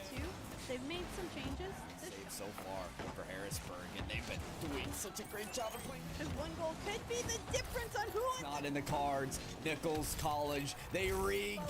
This one's off the backboard. Does T. Carell find the read? Will slow to it. Pyros, the 50. It isn't one out, and T. Ball into the defense as Nichols College, they'll turn. Also finds a piece of it. K-Frost, over out. Pyros looking for the double tap. Sends it down. But T. Carell proves it's always there if he's behind the ball. I mean, how many... That trying to dominate that midfield. Hold on, passing play. Looking to put one. This one's off the bar. Follow up off the dim. Next finds the touch. 10 seconds in this tied game. Another under their belt, however, it's the read off the back. Never get it back to a cohesive manner. So what can they do to adapt and maybe get it back on focus? In their warm-up practice, they're definitely kind of playing that focus game. Beard out for Polar, down to Pyro. Make sure that transition defense is in position.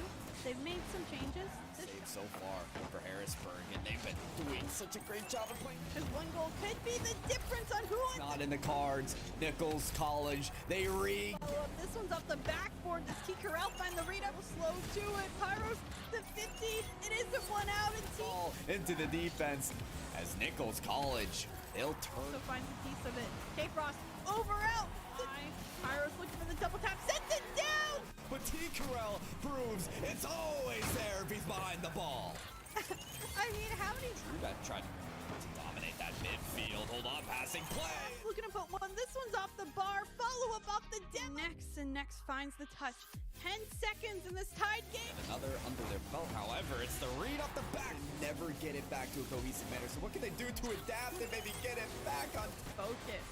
In their warm-up practice, they're definitely kind of playing that focus game. Beard out for Polar, down to Pyro. Make sure that transition defense is in position.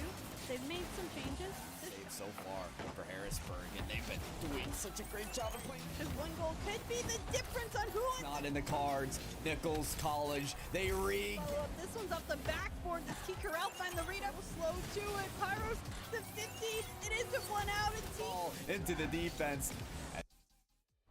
All right, I'm here with Sergeant First Class Anthony Niski. How are you today, sir? I'm doing pretty good. How are you doing? I'm excited to learn more about what you do and talk about some video games as well as the Army. So what is your career in the Army? I spent 9 years as a tanker, which is a 19 kilo. That's a M1 armor crewman. After that, I reclassed to 42 Alpha, which is human resources. And currently, I'm a recruiter down in Malden, Massachusetts. And how long you been doing the recruiting role? For about 2 months. I'm pretty new at it. Now, I hear you're a gamer as well. Yes. Yes, I've been playing video games, I mean, since I was a little kid. What I remember, my first console was PS1, graduated to the PS2, wanted a PS3 eventually, never got it. And then I played my buddy's Xbox. Then I fell in love with Xbox, started being an Xbox fanboy. I've been Xbox ever since. Had the 360, the One X, the Series X, and now I'm on PC and Xbox. So it's been a ride. So you're a convert from Sony to Microsoft. What? Yeah. Yeah. What was the first game you played on PS1? I want to say Spyro, like the old Spyro game. What was the game you got into when you played Xbox? What brought me to Xbox? I want to say it was Gears of War. What game are you playing the most in the past few years or months? Right now, I'm still trying to figure out Starfield. Just came out. Trying to dive into that. It's a lot. I mean, gamers know Bethesda. There's so much to do. You can get lost. Honestly, right now, I'm playing a lot of like classic PC games. Like Half-Life, Half-Life 2, all those little games I'm trying to go back and experience. Haven't had in the past because I just switched to PC recently, so it's been nice. Starfield is a very go find a quest, turn in a quest, shoot some people, go do another quest, turn in a quest, shoot some people, turn in a quest. Oh, I got a new quest. I'm on a quest. This guy wants me to do another quest, so I got to do this quest while I'm doing that quest. I'm gonna get lost. We got 10 quests. Yep. So I played it for 2 days. I mean, you got to unload your inventory, Let's talk about Army and gaming and esports. Can you tell a little more about what you know about the U.S. Army doing things in gaming and esports? What can you shed some light on that? So yeah, the Army has an esports team. They travel all over the world, competitions. Everybody in the esports teams, they are soldiers. They have military jobs. They serve part of the team as the esports team for a couple of years. I talked to one of the guys over here in the Boston Fan Expo.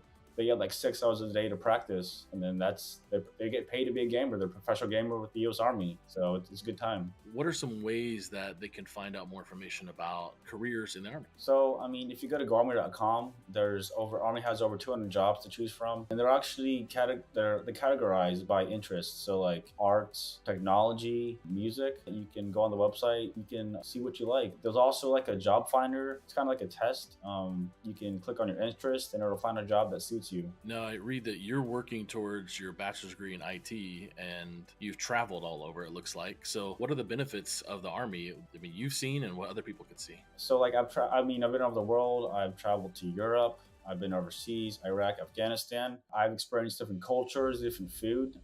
Different people, because as a person and as a human being, you grow from that and you see what other people have, and then you see what you have. So definitely makes you think different about that. Sergeant First Class Anthony Niski, thank you so much for taking time to do the interview. I really appreciate it. Thank you. It was a good time. I had a blast talking about this.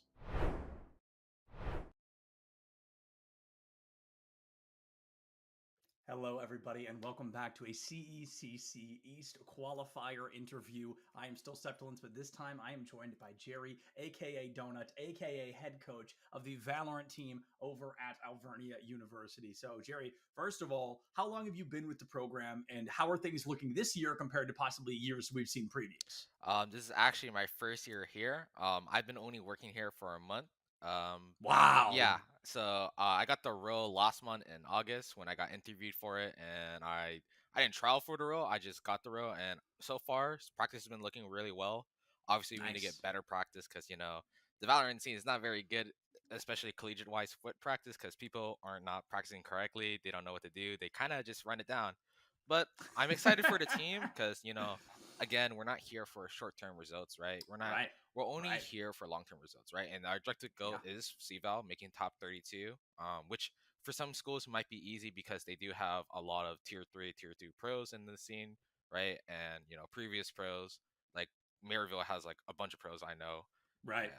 But I do expect us to make top 32, and I know like comparatively the East is pretty hard compared to like the rest of the regions in my opinion. Could not agree more. Yeah.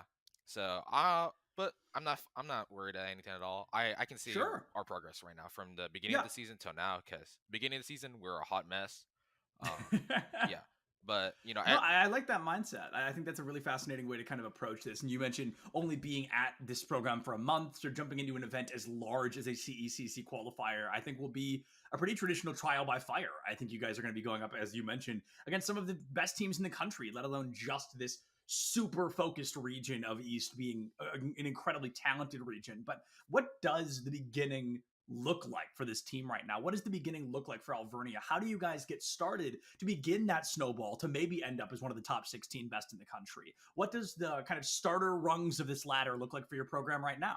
Right now it's just hard practice and effort. I mean, a lot of our teammates, a lot of my players and teammates have been putting in a lot of work, especially like Tyler and Ali, and especially our duelist player Keo. A lot of people consider him underrated, and they shouldn't consider him underrated. He puts in a Sure. lot of effort. He literally VODs reviews his own stuff, his VODs, and he like does aim labs and everything like that. He asks like his other friends to help him VOD review because I'm not always there to help, and he improves. Like he does a lot of outside work, right? And when Yeah. people just go there and just scrim, there's more to this just scrimming.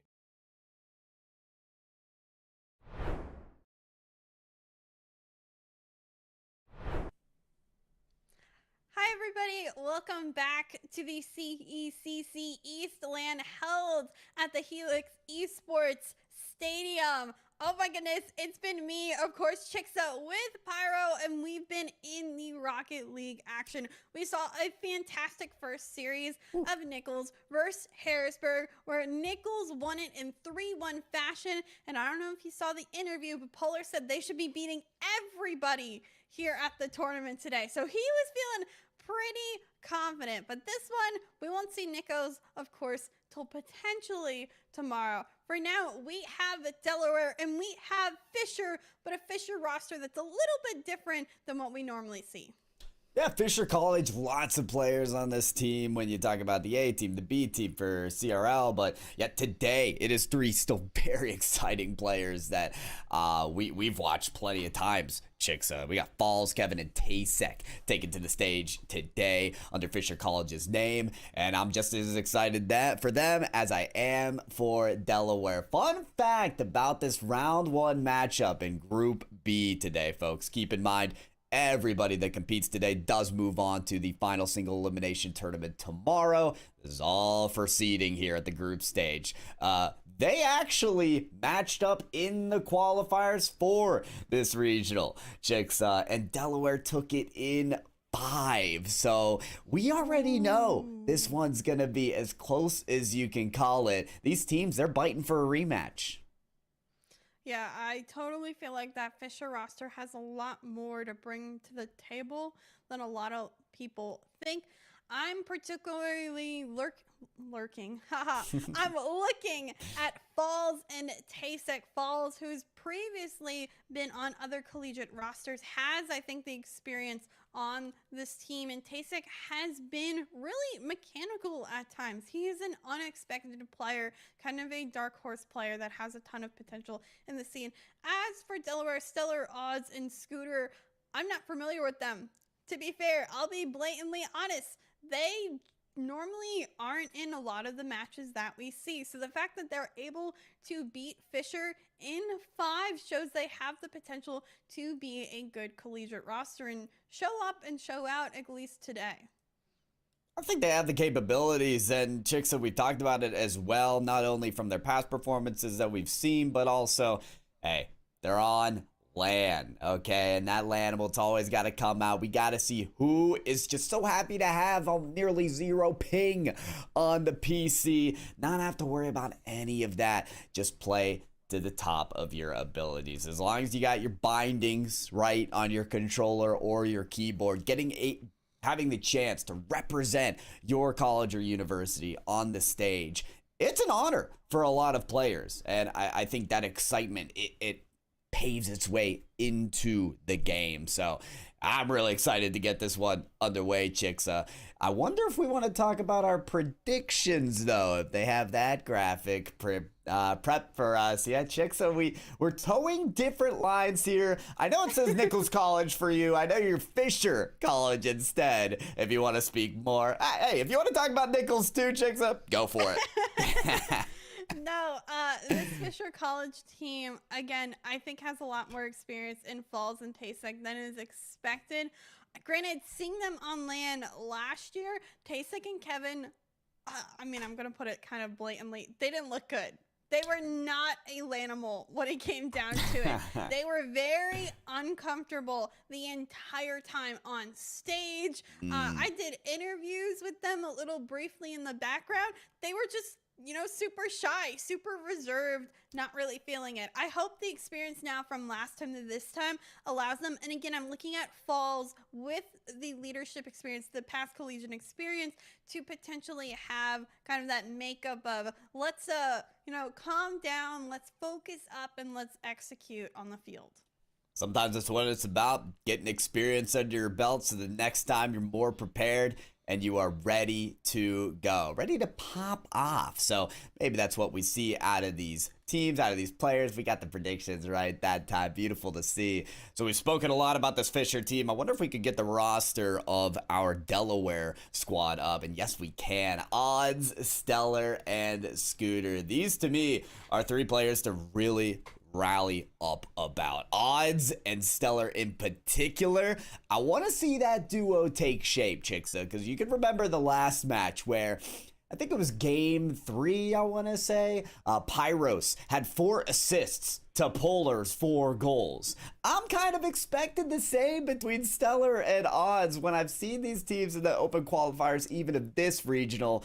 Those are the two to link up, and we've seen already today on LAN how those connections can create a clear path to success. So we'll see if something like that takes shape, or could be solo efforts, Chicksa. I don't know. We're calling different sides of the team, of the predictions. We don't know what's going to happen, but we know that these teams and these players, they're excited, they're ready on LAN. I can see the excitement right in their eyes. Yeah, the coach there for Fisher certainly, I think, providing, but actually both teams with coaches. I don't think I really saw a coach in our last series. So both certainly paying attention to their coach, trying to listen to them, not allow, I guess, the environment to kind of get to their heads. I feel like often a coach in esports doesn't really break down the game that's actually happening, but just provides that mental stability for the teams when they are struggling, or adding extra hype when they do well. But yeah, I when it comes down to it in this one, I think both teams certainly looked ready. They look loaded. They look like they're hype, and I think that's going to certainly translate on the field. I could see exactly what you were saying, Chicksa, which is kind of relieving the tensions and reminding themselves that, hey, yeah, we're up on a stage. A lot of people are watching us, but at the same time, it's the 4 of us. We're doing what we do best, which is play this game of Rocket League, and kind of having that moment to say, yo, you know what? At the very least, let's just represent our team. Let's represent our college. Let's represent our talents. Let's peak. Because remember, there could just be one standout player in this matchup, Chicksa. We saw how T. Corral began the first matchup of the day for Rocket League with a sidewall read. Those plays, we don't see them even often in the professional scene, and he popped off at the start there. So let's get things started. Let's get it underway. We got UD versus Fisher College. One of these teams moving on even farther at the group stage. Ooh, good shot here for Tasek. Bar and down for Fisher. I told you, look out for Tasek in particular.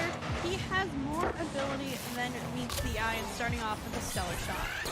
Okay, Stellar's gonna hear that and want to counteract with something himself, I think, on the University of Delaware side. We'll see, but hey, Fisher College, that's definitely the start that you're looking for in terms of setting the tone. You mentioned they were a little shy last time. Well, I'm not seeing any shyness on the field. Yeah, Falls, I mentioned previously on the WVU roster last year, one that did quite well. So now on Fisher, I think certainly is going to be the player to rely on for some consistency. Coming through, Tasek upfield, this one off the back wall. No follow-up come through just yet. Touch here, a demo, I believe, for Kevin, but Falls coming in just too late on that follow-up in this one. Weird, only into the car. Tasek, as he looks for that double, it's quickly put away into the corner, but potential for the likes of Fisher to bring even more offense. The potential is taller than the ceiling of this caged stadium. Look at this, Tasek, a second goal. They really planted their flag in this UD center, Chicksa, and just keep hammering shots away. Tasek, still firing on shots on target. Exactly what I wanted and expected to see out of him. He has been really quite a phenomenal player at times. So that 2-goal early lead for Fisher College, I think they're certainly feeling a little bit more hype in the situation. Mental on point, a miss here. Lead by Kevin. Tasek will take it back into the corner. This one back towards the other end. Off the corner, Kevin, huge clear, open net, and it will indeed roll on in for the likes of Fisher College. This is like a horror film scenario when you see a mighty clear like this from Kevin. You can see UD racing back to the goal line, trying to get there in time, but you just can't beat a shot like that. UD, can you blame them? Right? They're trying to get some offense going here in the first 2 minutes. They overextend just a little bit. They got to suffer the consequences again. But how about this? Maybe they can finally get a goal for themselves. They certainly can. It's odds with first. Yeah, it's just resilience when it comes to shot opportunity after shot opportunity. They bring the house. Every single member going for a touch on the side of Delaware and finally finishing off on the last touch. They find one in a sea of 3 though on the Fisher side of things. Still need to find some more off kickoff. This is a good chance. Atlantic though can't fit it on in. Now Fisher looks to try to clear out, but there's a demo, and that's a nice little back touch by Scoob, and just like that, Delaware finds 2 in quick fashion. Scooter, put it up on the board. Little backflip to make sure that goal is secured, and it is clear from Delaware. You just got to get this team riled up. You just got to break open the floodgates, and the goals start coming in because it's a flood. It's a tsunami, and Scooter's here to wheel his way on down. 1, 2, 3. What was the score of this game? Not even 30 seconds ago. 3-0. I don't know what you're talking about. We're only 2 minutes in. It's 3-3. There's 6 goals in 2 minutes. That is correct. We are indeed seeing a shoot-off, everybody. It is going to be a high-stakes shoot-off because defense Arrow 404 is currently not found on either team. We'll see if we can fix the error here. How about that? Saving the goal line for Fisher College, as realistically, this team needs to stop on defense. I mean, they need a turnaround on the other side because right now, I don't know. I'm looking. I got a magnifying glass lens right over this stadium, and I can't see a lick of defense. Kevin, in particular, last year in the LAN environment, also did not feel comfortable. It was Kevin, Tasek, and Shy Guy at the time they had on the roster, and all of them very uncomfortable when it came down to things. Tasek is the sub for the main Fisher roster, so I've certainly seen the improvement out of him when it comes to the LAN environment. But as for Kevin right now, certainly struggling on this Fisher roster. A couple of key mistakes on just simple misses, and that can't happen. You need to get out of your head and back into the field. Focus every touch, make sure it matters, and maybe they can find 1, but 4 unanswered goals, really, for Delaware. Can they find a 5th, or is Fisher finally going to find an answer? Yeah, listen, they still got time. I mean, 2 minutes on the clock, and we had 6 goals in that span of time at the beginning of the game. Maybe we'll get more. Scooter. Goodness gracious. That's going to be the hat trick for this player, who as soon as they got fired up, that bonfire is seeing no signs of being extinguished. Wow.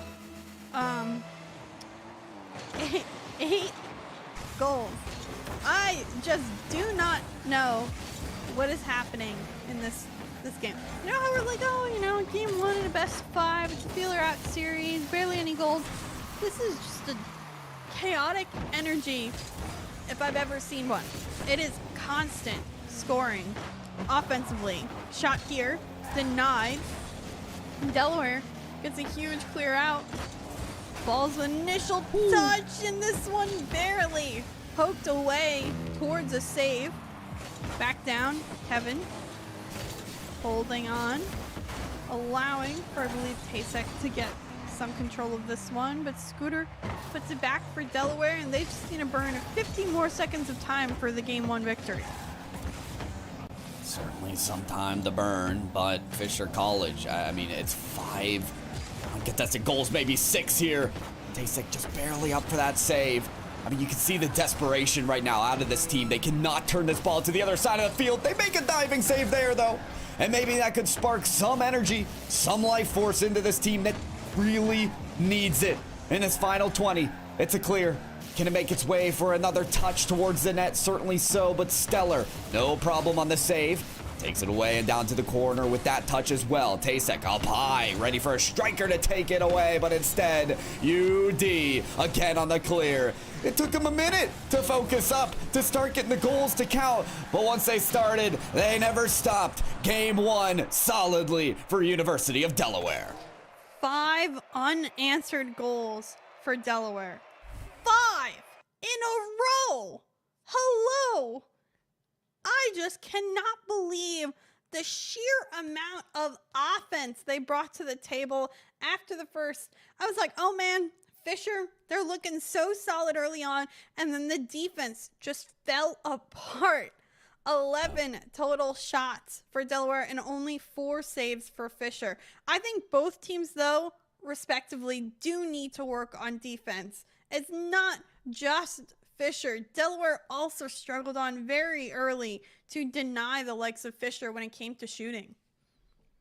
I think if we want to really break down the defense, it needs to upgrade here for Fisher College. And by the way, if you're looking at stat sheets, wondering about those demos, they're multiplied by 7. So no, they did not get 14 and 7 demos in that singular game.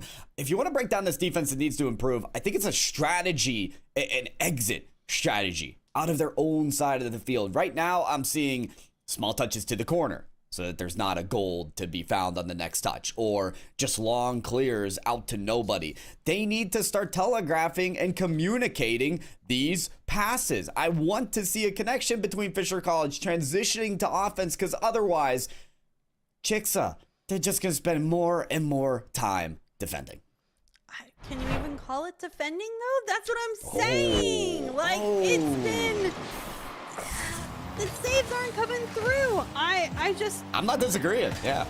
I just want to see them being really set up rotationally to block off. Here comes an early challenge. Where's the follow-up? You know, stuff like that. Transitional pass out upfield in order to get those faster transitions. I need a challenge earlier so it doesn't go all the way through. It's the little things, the fundamentals on defense. And it looks like we have at least a pause for something. We'll wait for word of it. But game number 2 certainly still showing signs of what we saw in game number 1. Yeah, 30 seconds or something, not much to make out. We don't even know what the pause was for, so we'll get game 2 started here soon. I mean, if we're being honest, CECC, the pause favors Fisher here. You treat that first game like, okay, let's really reset here. You have to consider as well, like, the matchup we saw previously was Harrisburg University and Nichols College, and they were full-fledged into that game. They were so well prepared. They had it. That was truly their second match that they played today. That was the final round of the group stage for their group. This one's round 1. So this is technically the first actual match between University of Delaware and Fisher College. So I don't think they are truly as warmed up in the LAN environment as we saw the 2 previous teams. And although University of Delaware showing great signs of getting warmed up quickly, it might just be taking that extra second of comfortability right now for Fisher College. So again, a pause, more of a timeout, a game under their belt. It may suit them to perform a little bit more cohesively in game 2. I think you're absolutely right, and it's something I didn't even think about. This is round 1. This is their first game in the arena, really sitting down, figuring things out. If anything, they've practiced, of course, on any of the PCs that are sitting around for the team, but they haven't sat in the chair and really competed yet. in our wonderful arena. So getting that mindset of the LAN environment will be taking that extra time. But you could tell Harrisburg, Nichols, they were pumped, they were ready, they were understanding. But the coaching for both these teams taking a little bit more time into really getting that mental on and really set for this game. Yeah, get your head screwed on. Talk to your coach if you got to there for Fisher College. He's been very active, very talkative. You love to see that. And then between the players, staying comfortable. I mean, we talk a lot about what Fisher College need to adapt, but in terms of the team that is taking it right now, what Delaware's doing, it's fantastic. I think their vision on the field is prominent, right? They've got the crystal ball. They can see exactly when the mistakes can take shape for Fisher College and how to punish them. They've been doing that tremendously right now. So it's impressive to see, I gotta say, right now, for the first game, as we mentioned, on LAN, to see how quickly this team is shaped together to perform so well. And, well, I hope they're still shaped together well. We're actually going to restart game number 2. Still no word on really what happened, but yeah, game 2, reset, start from square one. Yeah, you know, nothing really happened of importance in the start of our previous game 2. So it's probably better off we're starting with a full fresh 5 minutes and both teams are ready to play. A lot of demos coming out for Delaware early. Kevin even bumped off this ball here. Maybe something that Delaware trying to bring into their strategy to knock off Fisher or even open up their defense. This one though will be collected off the corner. Lanik follow up here will be off target and balls will get in the way for Fisher. Nice clear upfield as Fisher looks to put on some pressure. They're a little bit on top of one another, but a nice deflection upfield and Delaware quickly transitioning onto offense. They are, and then they're on top of each other, trying to steal that boost and gobble it up. So, yeah, I think that this first minute, a little bit shaky after the pause, but certainly we'll get things going again. Kevin, this is a good carry. Kind of faking a flip reset, but he's on top of the ball, so he can't really make that happen. Could have been a dunk, but it's back up in the air again. Good touch pass one, maybe. Falls can get there in time. Not quite followed there, but that is wide. University of Delaware. They'll love to see more shot taking like that come out of Fisher. This one poked towards the other end. We'll see if time will work out. A little bit of patience for Fisher, but a good challenge coming out from Delaware. Stellar waiting off the corner. This one in front of net, but nicely poked on away. Back in midfield, I almost thought the pass and the connection would work out, but Tasek, another pass, another opportunity, no double tap. Atlantic passes the entire defense and a quick transition opens up the field. Oh, we've seen this before. One clear for the University of Delaware can just rip apart Fisher College. Delaware, I mean, they're playing the patient game right now. We've seen the mistakes take form for Fisher College throughout this game too, so really plant your wheels, wait for the mistake to arise again, and score. Just turn it around. That's the strategy right now, and if Delaware look as composed as they have throughout the series, they will definitely have an advantage. Fisher College close on that call. Just got to put the ball in the net. Yeah, a couple of key mistakes just with contact on the ball. You can't miss opportunities. This one brought out high in the air, looking for that flip reset as Kevin, but I don't think he actually gets it. So Delaware now clearing out towards midfield. Pasek, the pop.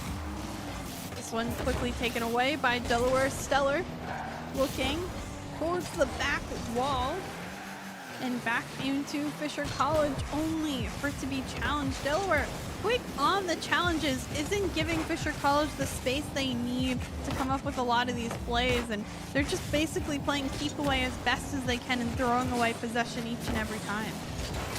Yeah, I agree. And then even when the time is given, for Fisher College to make a play. It's a slow one. I mean, we saw Kevin earlier trying to get up to the ball and grab a flip reset. For what, honestly? You had the whole field to work with and nobody was challenging you. It just kind of gave the ball away. So there's got to be a strategy. There's got to be a plan of execution here. I like the goalie bumps trying to take place for Fisher College. They almost get a handle on it, just needed the follow-up shot. This one gets around them. Stellar with the musty flick didn't get the sauce maybe they were searching for. And Stellar certainly punished for it. Demolition occurring there. Coming up on that final minute. This is certainly a different game than we saw in game number 1, but something is still the same. Chicksa Delaware with that lead. You literally read my mind. I'm like, wow, this game is quite different. You just also cashed reverse Delaware's lead. CECC put the shot perfectly on target. A nice little put down by Kevin. And unfortunately, that touch by Stellar needs to go into the corner. Instead, it's right in front of the net and finished. Fisher finds the answer. Can they get one more? I mean, Fisher College have to be happy about finally executing on a chance that's right before them. They've been handed some plays on silver platters before, just haven't taken the time to eat what's in front of them. Finally, they do devour it. However, there's still more on the plate to be had. Tied up game, 50 seconds on the clock. Ball's off the ceiling here. Fisher College still want to play this ball. So much so as they sky up to the ceiling just to get a touch at the midfield line. There's across the field. What a redirect there from Odds to kick that off the backboard. Tries to continue to play, but that's just right back in the hands of Kevin, who skies up for the ball, but is bumped out of the play. There's back at the half-court line. Their dribble attempt here. There's the reset available. Falls. Oh, breaks into the play, but is broken up by the defense of Delaware. This play, we might just get back to overtime as we cease to see any regulation, but there's still 20 on the clock. Rods can't find contact on this one. Now Scooter off the sidewall. Quickly contested. Actually, that shot by Kevin on target. It goes just underneath the bar, and Delaware wasn't ready to find the save. 2-1 for Fisher. They get a very late goal in game number 2, and that may give them the lead they need to win game number 2 as well. Kevin, that is the pop-off this player needed. What a dart to the net, a ripper of a shot, and that should be it. Unless Delaware, they can cook something else up. Odds tries, but misreads. That much was a demo on the line. It just needed to be there on target.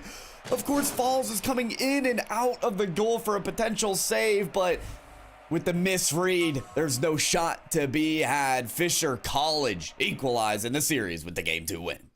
Yeah, huge win for Fisher. Key goals by Kevin and CECC to finish out this game for Fisher.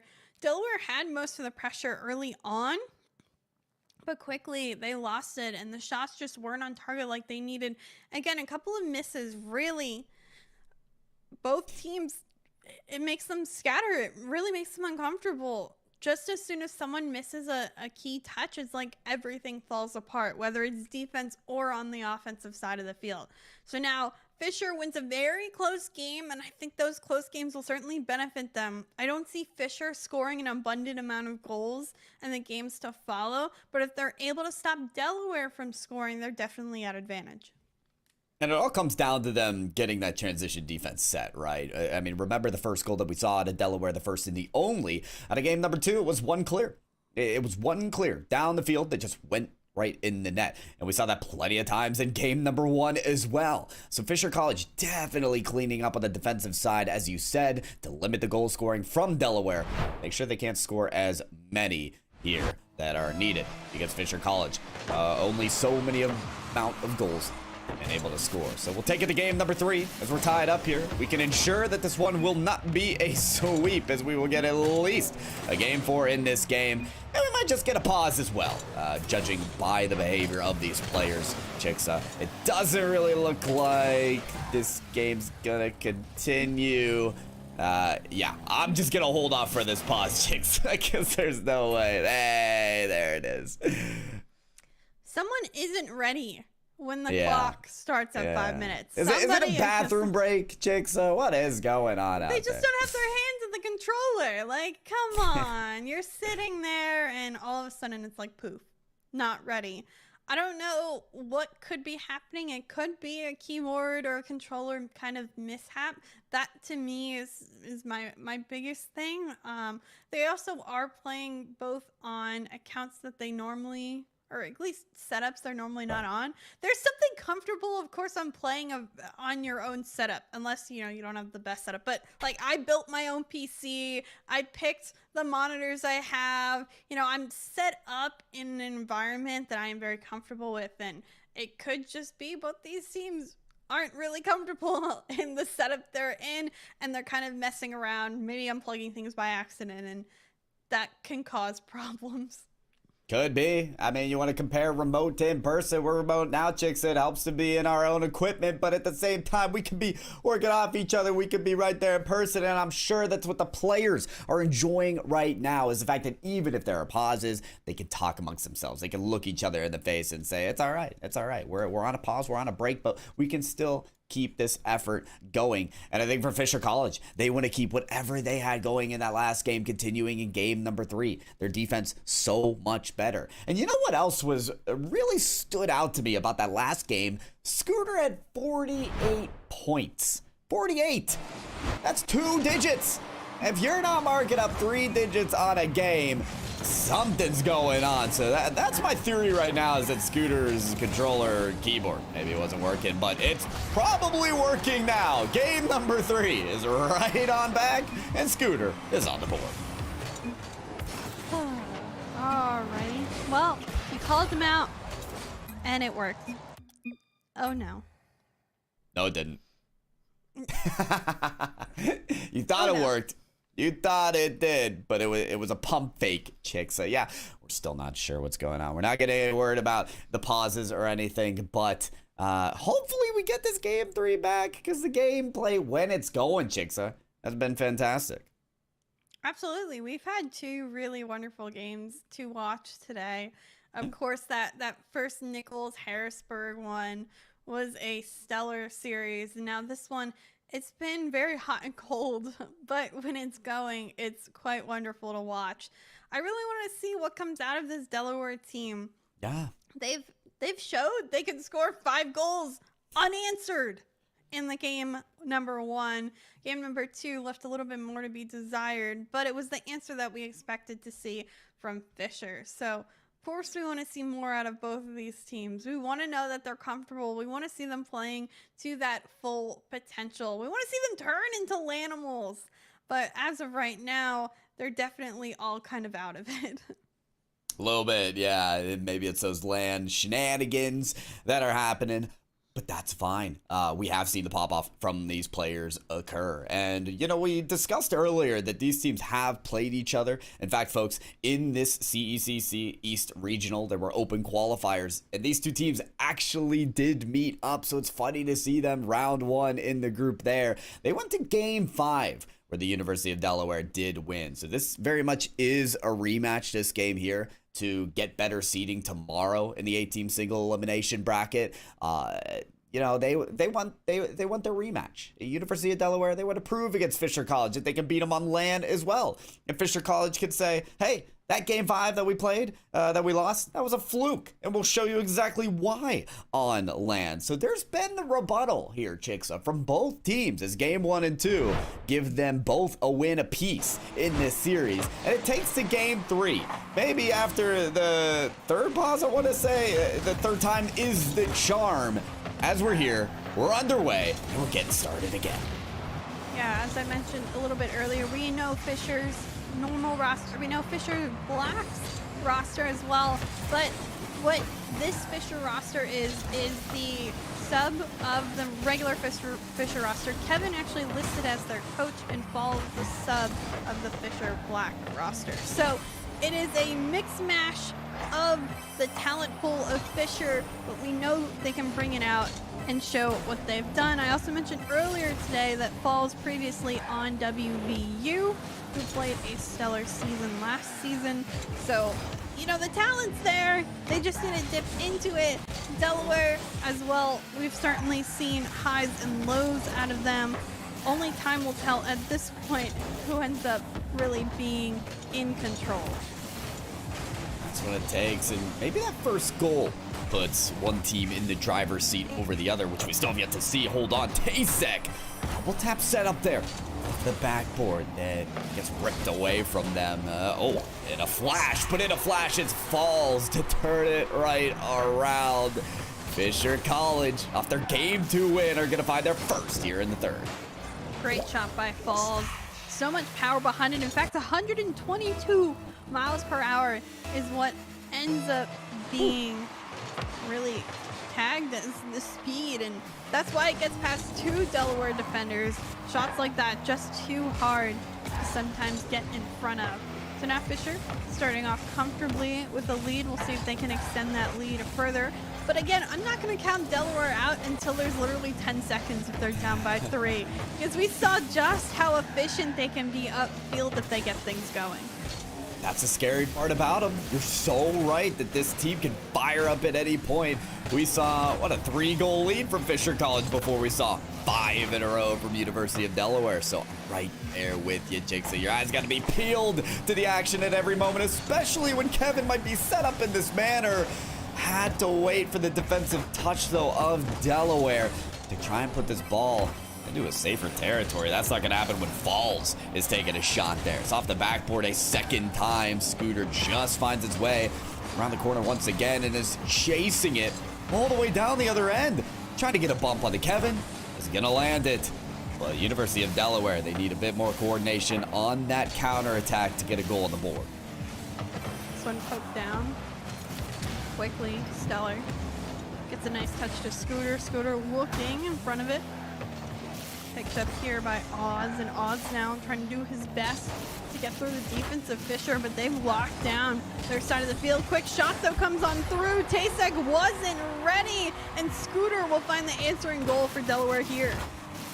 And how many of these goals have been on the counter? I spoke exactly about this after game number 1. Was at Fisher College, if you want to get out of your own end zone, there has to be an exit strategy. Sometimes it needs to be a pass to a leading player upfield, and that's exactly what University of Delaware connect on. They're able to calm their positions and know where to place them so effectively to take the Fisher College transition defense off guard. UD tie it up. But as we saw in game number 2, Chicksa, they need more than 1 goal to win these games. Kevin's shot here ends up being deflected into Falls, but quickly taken away. Falls back on the pinch. Puts it on the Delaware half, but only temporarily. Tasek pops this one here. It's down and pops back out. Waiting patiently. Scooter, shot saved by Falls, who's in a 2v1 and basically almost getting bumped. Kevin now falls on this one for Tasek. Follow up by Kevin. Odds to it. Actually touches it the wrong way, but we'll consider it a back pass as Delaware still searching for the clear. This one poked out. A demo to follow. Stellar has an open net to work with, but he can't sink it on in. Just over a minute left. And again, we're back in that territory of it being a tied game. That one looks so open, but more demos litter the field and prevent any shots from occurring. Oh, and continue to do so. I mean, you clearly cannot wait and watch the play to develop, because if you do, you're gonna get extinguished. Your car's gonna be ripped to pieces as 2 more simultaneously blow up. Almost spontaneous combustion, it looks like, is what we're witnessing here on the field. But you gotta have your head on a swivel here. You gotta have your car firing on all cylinders if you want to evade that. Falls certainly doing that with the dashing on the side wall. Here's a double tap setup, again put away by UD. They're so ready for these attacks. Can they stave them off for 20 more seconds? They've got to get this ball out of their own end zone. This is in their net here. If they can't get in front of it, Tasek, slow bouncer to the net. Yeah, Falls just chaos. Beats past 1, gets past 2, looks for the bump on the 3rd. That's enough to disrupt the entire defense of Delaware. Tasek, a good finish. He has been in the right place positionally, right time to follow up on a ton of these plays. Kevin, though, right off kickoff, gets the read. Fisher, now 2 goals, gets that cushion goal, and I think secures their game number 3 win. Something about keeping UD to 1 goal has certainly secured these wins for Fisher College. Their offense is to be touted. The way they've crashed the boards, the way they've rebounded again and again here in game number 3, and even beforehand in this series, has been nothing but impressive. So this offense has really found its spark, and they continue to do so. Chicks, they're going to be a match point here in round 1 of the group stage here for the CECC East Regional. And they could put themselves in the best seeding position for tomorrow as this ball eventually dies out. We'll get to the conclusion of our Game 3, Fisher College on top. Good job by Fisher again, with CECC in particular being a incredible X factor when it comes to finding finishes on the net. But ultimately, I'm really proud of Fisher. Each player scored a goal in that series. Each one had an impact. Each stepped up to the plate. We talk about how much potential everyone on Fisher has, where they're all kind of separated between the main Fisher roster and the Fisher Black roster, but they did their jobs and they worked things out, and demos are now fixed as well. And you could see the impact of the amount of demos and pressure Fisher has been bringing with those bumps to really facilitate those offensive plays. Yeah, those demos, I mean, whether they're right on the scoreboard or not, you could see them on the field as the game went on and on. They were headhunting. I mean, there was bloodlust, it felt like, in that game, because those explosions were just consistent. Happen again and again. So Fisher College really taking advantage of being on top of the mess and taking advantage of this LAN environment as well, folks. There they are again, UD on the left, Fisher College on the right. You can see the moment maybe of distractions, but then in the next moment, Chicksa, they're locked right in. Well, the game has started. We're gonna cross our fingers and nobody pauses. They really find out a way to get things going. I'm feeling pretty good after 10 seconds, but I don't want to jinx anything. Shot here comes on through. A nice little deflection by Kevin, but what a stellar save by Stellar himself. So now it ends up being Fisher starting off with the offense. You can tell they have the momentum in their favor, but Delaware holds on. Can't get a transition just yet. Kevin patiently gets the pass through, but a great read by Odds to take it away.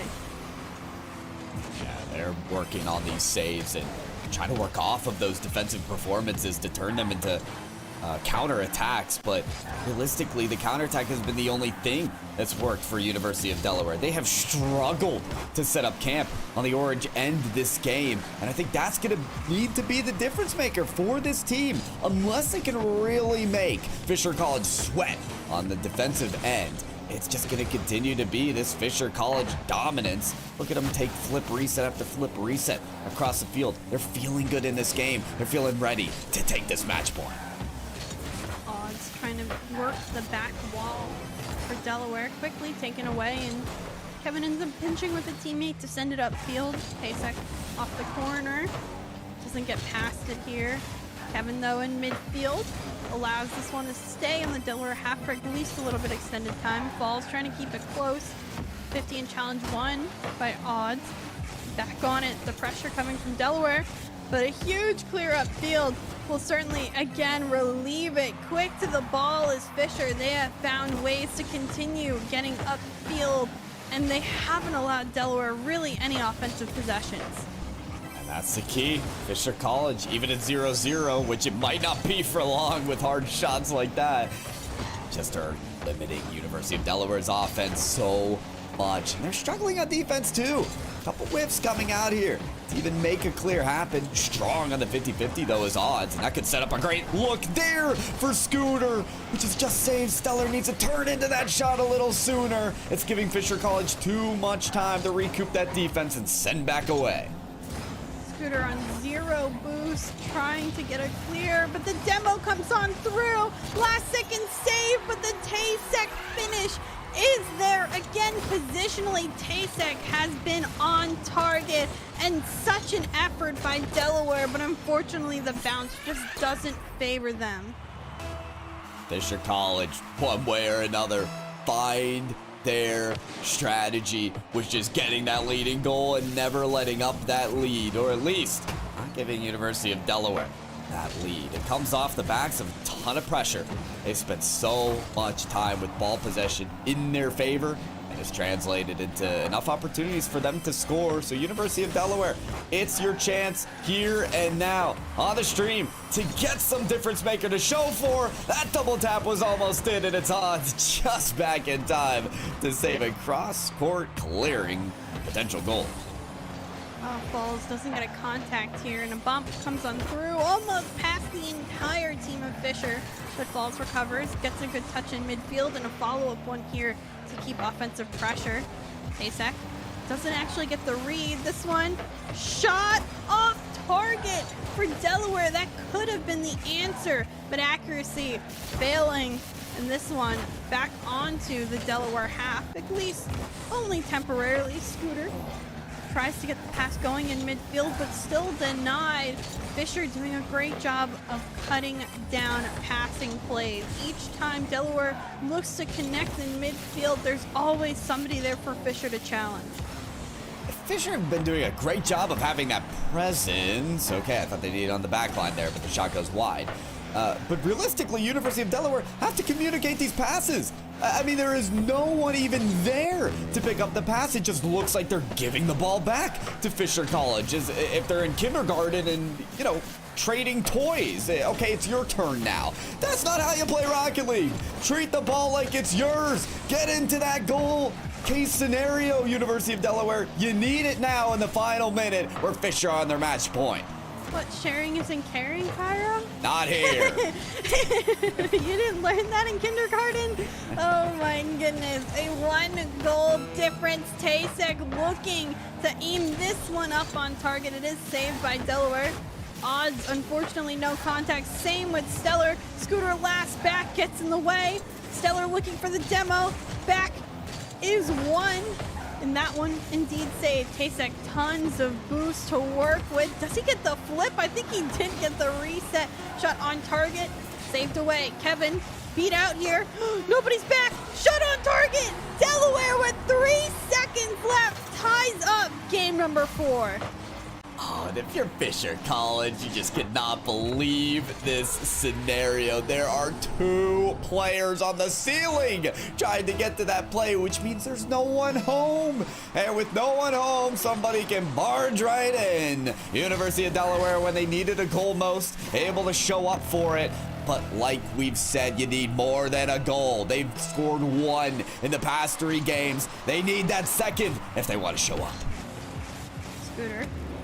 In overtime, looking to end it here. The bounce certainly favors them. Oh my goodness. Kevin trying his best to get a touch. CECC 50. Oh no, off the post and out. Delaware almost had a stunner. This one off the mark. Down to Scooter. Shot is bouncing on target and in. And with 21 seconds, a total of 24, Delaware scores 2 and sends this to game 5. I want to talk to Odds. I wish we had interviews after this series, because were they going for a shot, or was that perfect back pass actually intentional? Either way, it's a beauty of an overtime goal. It was an immaculate clutch play from Delaware as well to put everybody up field and make sure that goal goes into force overtime. Delaware made that clutch goal worth it with this win, but it could still be all for naught, Chicksa. We go to game 5 to decide this win, which is where these teams were ending up back in the qualifiers as well. So we had to make sure it was another game 5. Ah, Fisher. Why the double commit on the last play? Like, they look devastated. I hate to say it, but they certainly don't look like they're happy about that game win. They need to get their head back on swivel. Like, 3 seconds. Don't double commit on a last second save. But time, both teams certainly nervous. Game number 5 jitters, land jitters. Let's put it all out on the field, because this is game 5. It does matter. Make or break point. And you can see the jitters too when you talk about it. I think those teams, they're hastily grabbing for water, make sure they're hydrated. Okay, guys. I mean, even if that's a ranked game and you score from an overtime, a clutch goal, then an overtime goal, you're feeling that heart palpitate as well. But these players, they're on land. They're competing for that seeding that will help them tomorrow in the single elimination 8-team tournament. Best team out gets that CECC finals spot. So this is a lot to work for here. So you can understand the nerves, but they've got to stay composed here in Game 5. Look, everyone leaning in, waiting patiently, making sure they don't make no mistakes. This is the time to ice out a series. Up high for Fisher. Back down low, Odds puts in midfield. Ugh, double ball side rotation, but maybe the double will work out in this situation. No, denying is Delaware's defense, and they bring it back upfield. Scooter, no touch. A bump though. The beat in midfield. Does Falls have the shot? He does, but it's saved at the last second by Delaware. Delaware. I mean, the clutch plays just continue. We saw the goal in 3 seconds. Now we see that goal line save. They're on another level right now, but they've got to turn it around on offense. That shot was nearly free for Delaware, but couldn't put it on the mark. Here's the thing. They waited till 3 seconds to score their first goal last game. I don't think they want to wait that much time this go around for game number 5 as nerves just get worse and worse. Demolition on the field might just pave the way for Fisher College to bring this around for them to get that first goal. Ooh. Shot here off the bar! Finished though by Tasek, and I thought it would be saved there at the last second, but no, instead it does find itself its way on in, and Fisher grinds out for their first goal in game 5. Honestly, the shots aren't numerous from Fisher College, but when they do shoot, they are heaters. I mean, that one in a blink of an eye was off the nose of the car and then right in the net. Speaking of in the net, what is going on? No! I cannot believe my eyes. University of Delaware, it's on a silver platter. Just put it in. It was one of those, what are those moments? What is that shot? Why did it not go on in? A missed opportunity for Delaware, and that could be the reason they don't win. But you know what? Second chances happen. Stellar puts this one on in.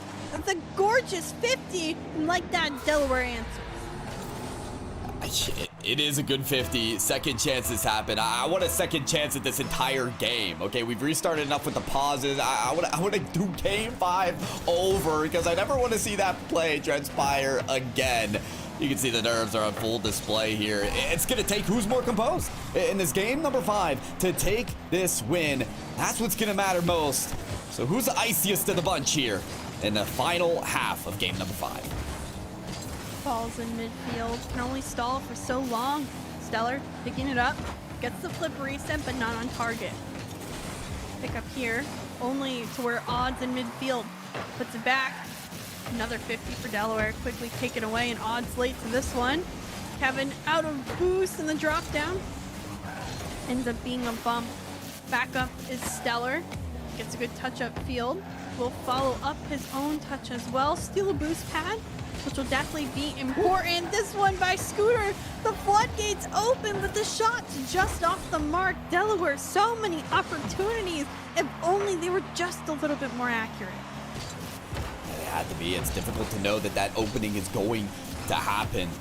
Credit due to Delaware for opening that lane with the bumps. But of course, they're going to look to capitalize on an opportunity like that as we continue here. But Tasek denying the counterattack there from Delaware. Has to climb up to the ceiling for a touch midfield and is taken to the corner. Stellar certainly prepared for. Dropping down for an extra touch affords them a bit more space on the field. Another long clear faces against University of Delaware for Fisher College. It really is long clear after long clear. And trying to see which team is going to make a mistake first. Of course, that shot could have been a little closer to the net. We're just trading corners here, Chicksa.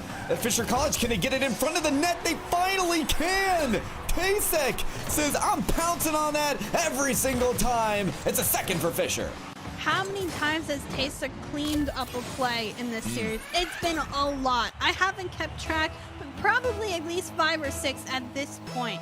again, being the perfect second man positionally to clean up plays just like that. But granted, last time, remember, Fisher was in the same situation, up by 1, and they couldn't defend for the remaining time. Double commit here, but a good clear out. Only into midfield. Scooter there, but bumped, and the deflection goes into the corner instead. Odds now, looking towards the back wall. Ball taken away. He'll go for a back pass instead, but does go through his teammate. Delaware trying to get back upfield, but Tasek and the rest of Fisher, the offense overwhelming right now, and that may just give them enough to burn out the remaining time. And there's not much of it left. Fisher College, you let University of Delaware win in Game 5 last go-around, but you've got the lead now. All you gotta do is hold on to make revenge this sweet. 2 seconds, just put the ball on the ground. They're trying to reach it, but Scooter denies it, said, no, you will not pass. Ball remains alive, and I think maybe there's a touch alive there for Odds. Oh no, Stellar with the pinch. That's not what they wanted. Out to the center of the field. Fisher College make their way on back and clutch up in Game 5. Yeah, 2 for 2 on predictions, but nonetheless, a really great series overall. Fisher just edge it out all the way in game number 5. You can tell they got up right away. They were definitely a little bit shook in that series, to say the least. GG's all around. It is only their round 1 of the day, of course, so they still have another one in the uppers of their Group B bracket. Will they be playing Stockton, who 3-0'd University of New Haven. So definitely Fisher has a match cut out for them moving on forward, but they did show that they have that potential. They have it on lockdown if they can just relax in series. What both times they lost was because they gave up at the end of the game. So they just need to figure out how to play a full 5 minutes pretty mistake-free, and they're okay.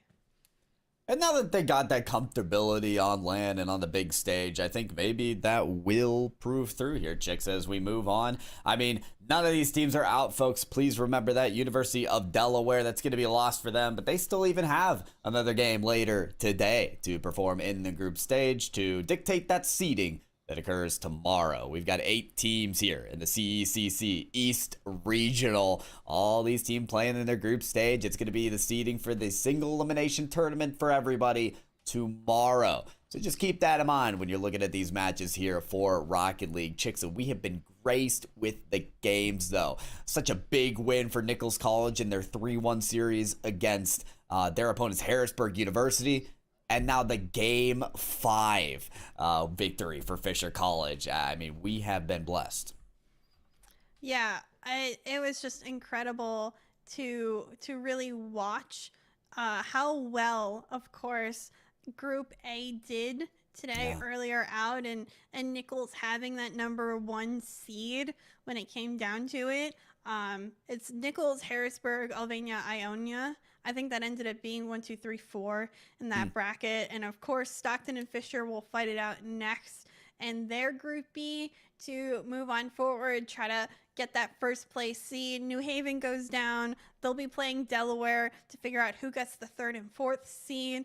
So all of that, of course, happening later off stream. But that is it for both Pyro and I today on Rocket League. We, of course, will be back tomorrow for our grand finals. But before we end Rocket League, of course, there'll be an interview. Polly is down with Kevin, of course, in the arena to get the interview. So why don't we throw to Polly, and we'll see you guys tomorrow. Woo! Thank you so much, chicks. I am here with Kevin from Fisher College. Well done. Big time comeback, 3-2 victory. Fisher looking strong in Rocket League. Tell us a little bit how you're doing here at the PAX East Regional 23. Everything is so cool. It's awesome. Everything's perfect. On stage, felt amazing. Me and my teammates right now, we are locked in. We are ready. We're going to make a deep run, and we're going to prove everyone wrong.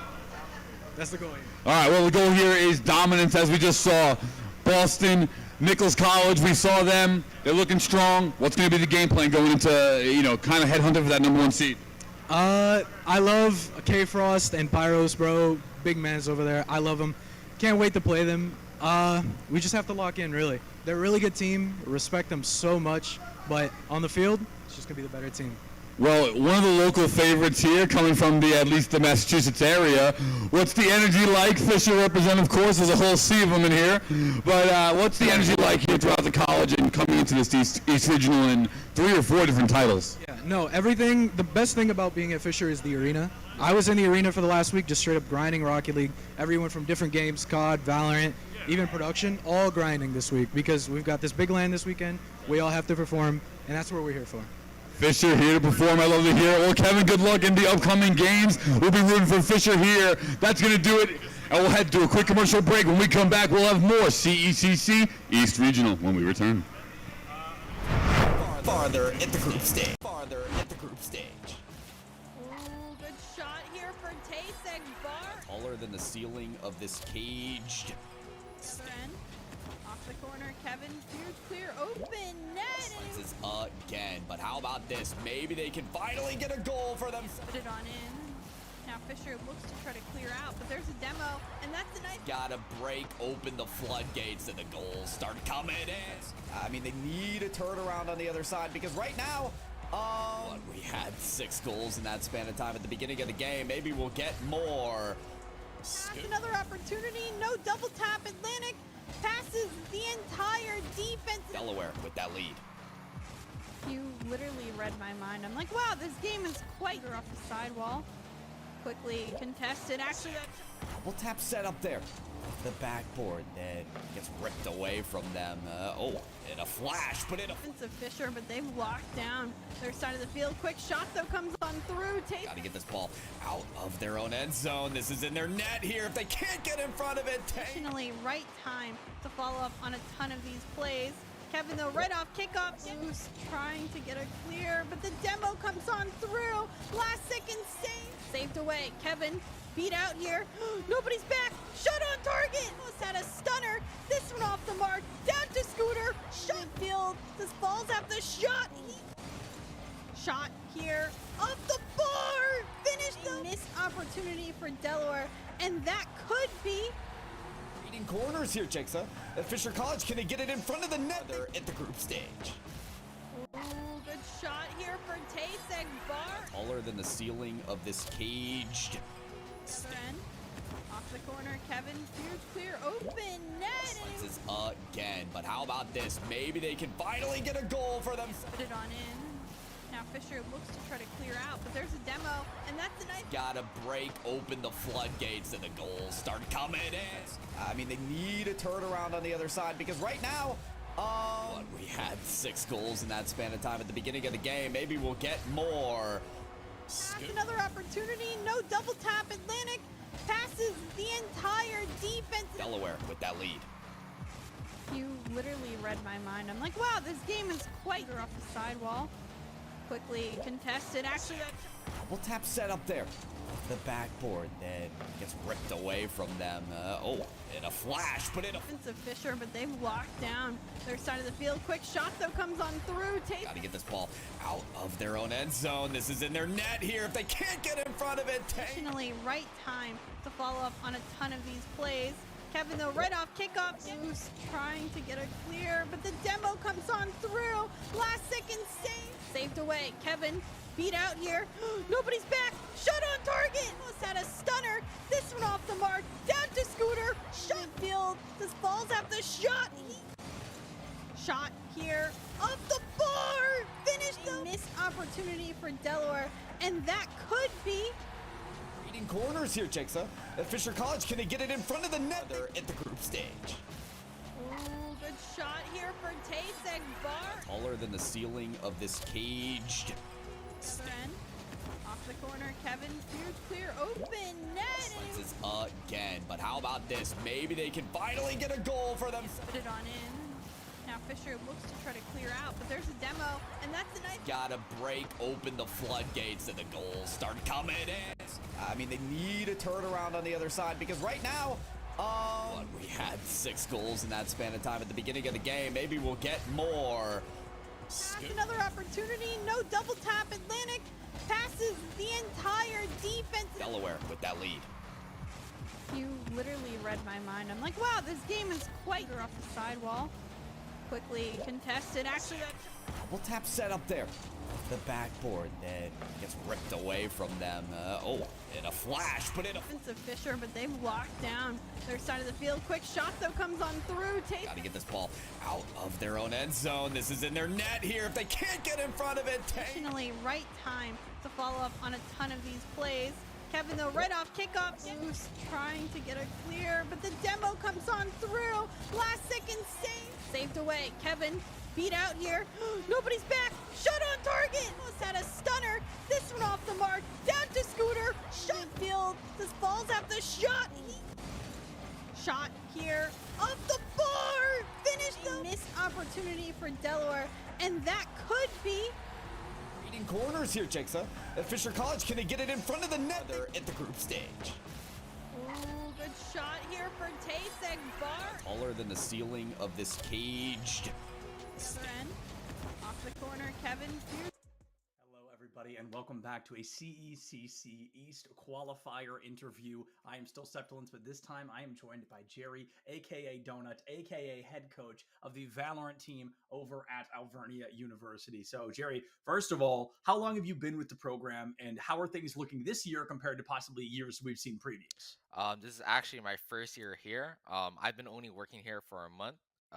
Wow. Yeah. So I got the role last month in August when I got interviewed for it, and I didn't trial for the role. I just got the role, and so far practice has been looking really well. Obviously, we need to get better practice because the Valorant scene is not very good, especially collegiate wise foot practice, because people are not practicing correctly. They don't know what to do. They kind of just run it down. But I'm excited for the team because again, we're not here for short-term results, right?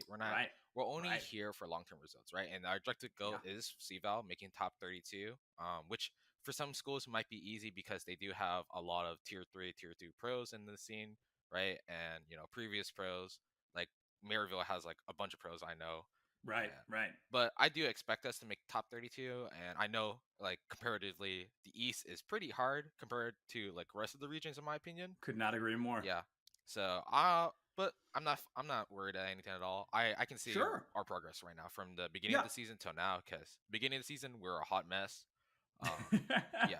But I like that mindset. I think that's a really fascinating way to kind of approach this. And you mentioned only being at this program for a month, so jumping into an event as large as a CECC qualifier, I think will be a pretty traditional trial by fire. I think you guys are going to be going up, as you mentioned, against some of the best teams in the country, let alone just this super focused region of East being an incredibly talented region. But what does the beginning look like for this team right now? What does the beginning look like for Alvernia? How do you guys get started to begin that snowball to maybe end up as one of the top 16 best in the country? What does the kind of starter rungs of this ladder look like for your program right now? Right now it's just hard practice and effort. I mean, a lot of our teammates, a lot of my players and teammates have been putting in a lot of work, especially like Tyler and Ali, and especially our duelist player Keo. A lot of people will consider him underrated, and they shouldn't consider him underrated. He puts in a lot of effort. He literally VODs reviews his own stuff, his VODs, and he like does aim labs and everything like that. He asks like his other friends to help him VOD review because I'm not always there to help, and he improves. Like he does a lot of outside work, right? And when people just go there and just scrim, there's more to this just scrimming, right? You have to put your own work outside of practice, 100%. right? In order to be the best. Like no one, like if you look at Kobe, bro, like that guy's still practicing outside of practice, right? That's literally how he became one of the best players in the NBA, right? That's the concept we have to take in. And everyone in our team is hardworking. Some people need to put in more work, but right now we're transitioning to a good period right now, in my opinion. But I like that a lot. And I think it's fascinating as well. You mentioned joining this team somewhat newly within the last month. You mentioned a lot of VOD review and a lot of practice. Do you think that is kind of the stepping stone to show that Alvernia can break out of this mold, can break out of kind of this muck of so many Valorant teams in this region, in the nation right now? What is it that sets Alvernia apart? What can you guys bring to the table that maybe we're not seeing from other teams as often? Well, you compare to our players to the other teams, right? We don't exactly have like, 5 superstar players, right? Like you just look off paper, you're like, oh, this team won't win against them. But like hell, we'll just like make another team's like life living hell. Like it doesn't matter if we win or lose. we're gonna make the game as hard as possible, and they still have to they still have to respect us at the very end of the day. Yeah. Because hard work will just beat talent no matter what. Because talent doesn't work as hard as hard work, right? That's literally two different things.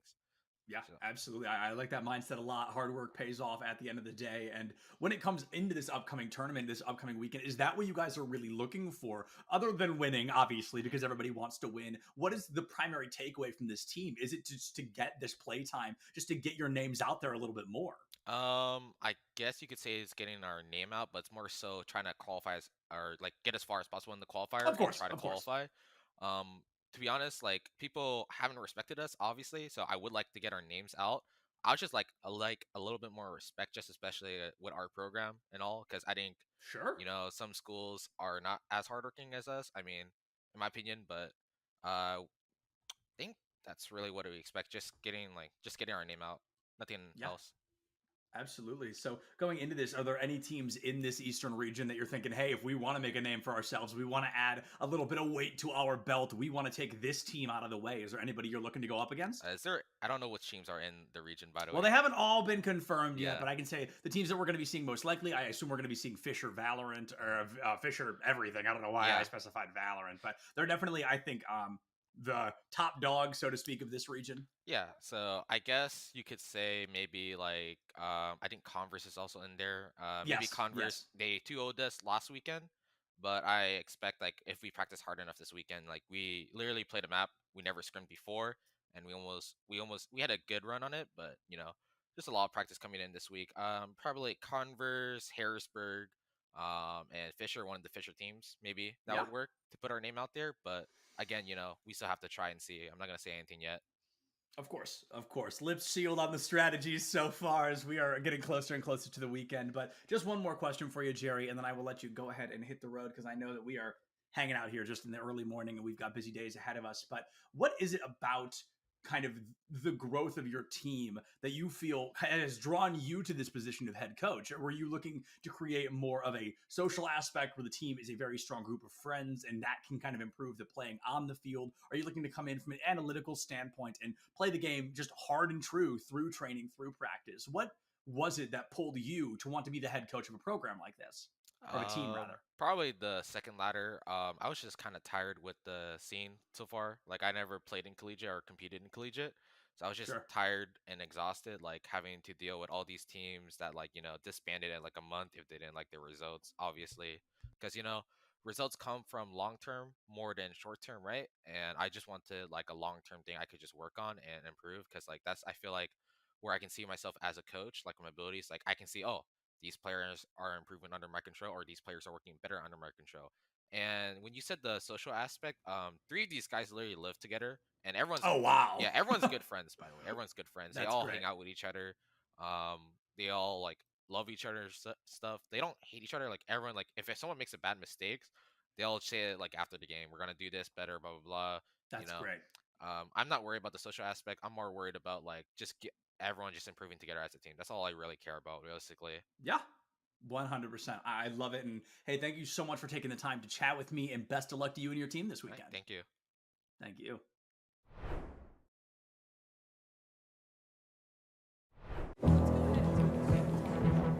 I wasn't born a leader. It wasn't given to me. I couldn't buy it.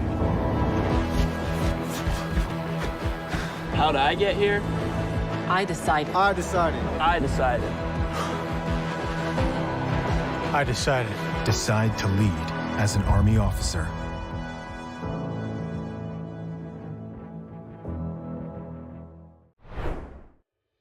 I'm here with Cadet Mills from Northeastern University. How are you today, sir? Doing well, thank you. How are you, sir? I'm great. I'm glad you're here. We're going to talk a little about the ROTC, maybe some video games. Are you a gamer by chance? I'm not, no. I don't have enough time. Too busy studying. Have you played any video games when you were younger at all? Yeah, I used to play Minecraft. Me and a buddy of mine, we used to play Minecraft a lot. What are you studying at Northeastern? Studying mechanical engineering. And what do you want to do with that? That sounds amazing. Oh, I'm not too sure. I might do some combat engineering when I'm in the Army. After that, might work for a defense contractor. I'm not too sure. We'll see where it takes me. Tell me more about what being a cadet is and the ROTC and what that means to you, and we'll dive a little deeper as well. When you're a cadet during ROTC, you're basically full-time student, and then on the side you're going to be doing one extra class. You're going to be taking a military science class with your professor of military science or some other teacher who has been in the Army for a while usually. But you're just a normal student, and then you're taking an extra class. It's pretty sweet. And then you'll do some additional physical training in the mornings. Pretty good time, yeah. Now, did you have family or parents in the military before? What led you to join the ROTC? I had some distant relatives, so great grandfathers served in the Army, but not my parents. No. What was the catalyst for you saying I want to join the ROTC? Was there something? Was it student loans? What was the really factor for you saying yes to it? I spent the first year of my college experience. I was playing lacrosse for Northeastern and was really enjoying it, but it just felt like I wanted to do something more after college. So I met someone who was in the program. He started talking to me about it, and it sounded really, fulfilling. You're set up with a job right after college if all goes well. I'm pretty excited for it. It's a great opportunity and a great way to give back to a country that I love. Yeah, talk me through what the next few years look like for you. I'm a junior now. My degree will be having me graduate after 5 years of college. So I've got a little bit of time. We don't find out what branch we're going to go to until our MS4 year, which is usually with a 4-year college, would be your senior year. But for me, it'll be my 5th year. When I am in my last year, you'll be figuring out your assignments, where you're going, what branch in the Army you'll be going into. For me right now, I don't know, but I know that I'm probably going to try and go infantry. If that doesn't work out, then I might try and go to a combat engineering, which would be blowing stuff up and doing maybe cybersecurity, something cool like that, Is there any advice you could give them about maybe joining the ROTC or maybe what benefits you see? If you or anyone wants more to do and wants to give back to a community that they care about, it's a great opportunity. It's a way for you to thank the people in your community. I came from a small town, and I want to sort of give back to the community and the country as a whole. You do some pretty cool stuff. I'm only, this is my second year in the program, and this past summer I was jumping out of a Black Hawk helicopter. It was pretty awesome. You do some cool stuff. You meet people that you never would otherwise from all parts of the country and even parts of the world. So, it's a great way to sort of open your eyes to what's around you. Do some pretty cool stuff while you're at it. Cadet Mills, thank you so much for joining me today. I really appreciate it. I've learned a lot, and I hope that you have an amazing rest of your week. Thanks, you too. I appreciate talking to you.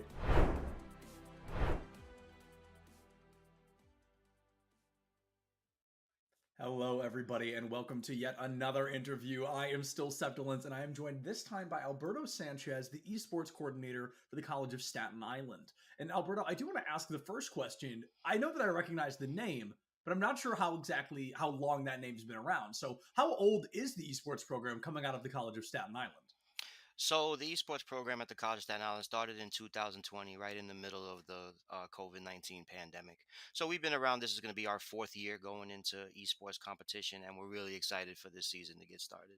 Yeah, I know that we are super excited to have you guys, and the season is just around the corner. And I did want to ask, going into Rocket League and Overwatch 2, I believe, being the primary games you guys are approaching, was there anything specific you had these teams do to prepare for such a large tournament like the CECC? Was the training regimen changed in any way, or is it just, hey, play these games like we would any other and hope for the best?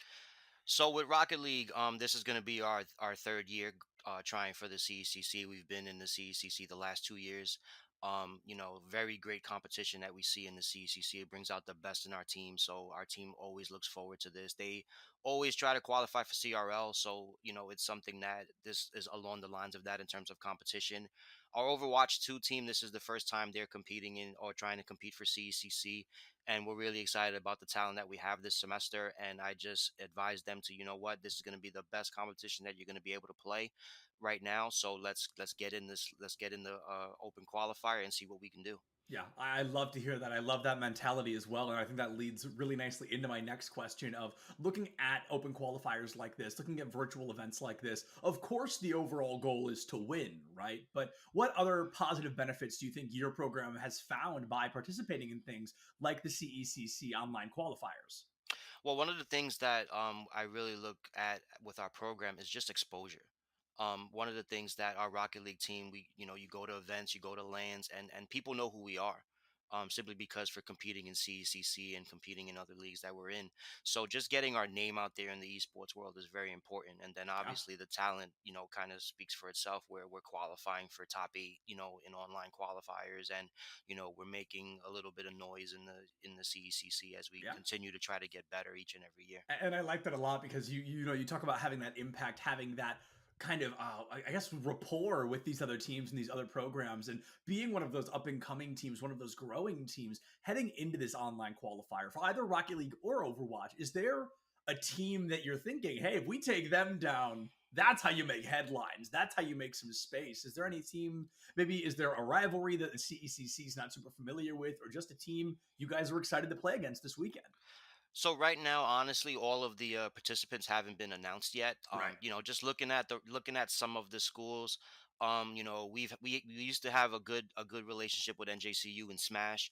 So they're a very good Smash team. So we're curious to see what they do in Rocket League. We've played a couple of these teams before in some other leagues like ECAC. We've played Iona. We've played University of Hartford, University of Delaware.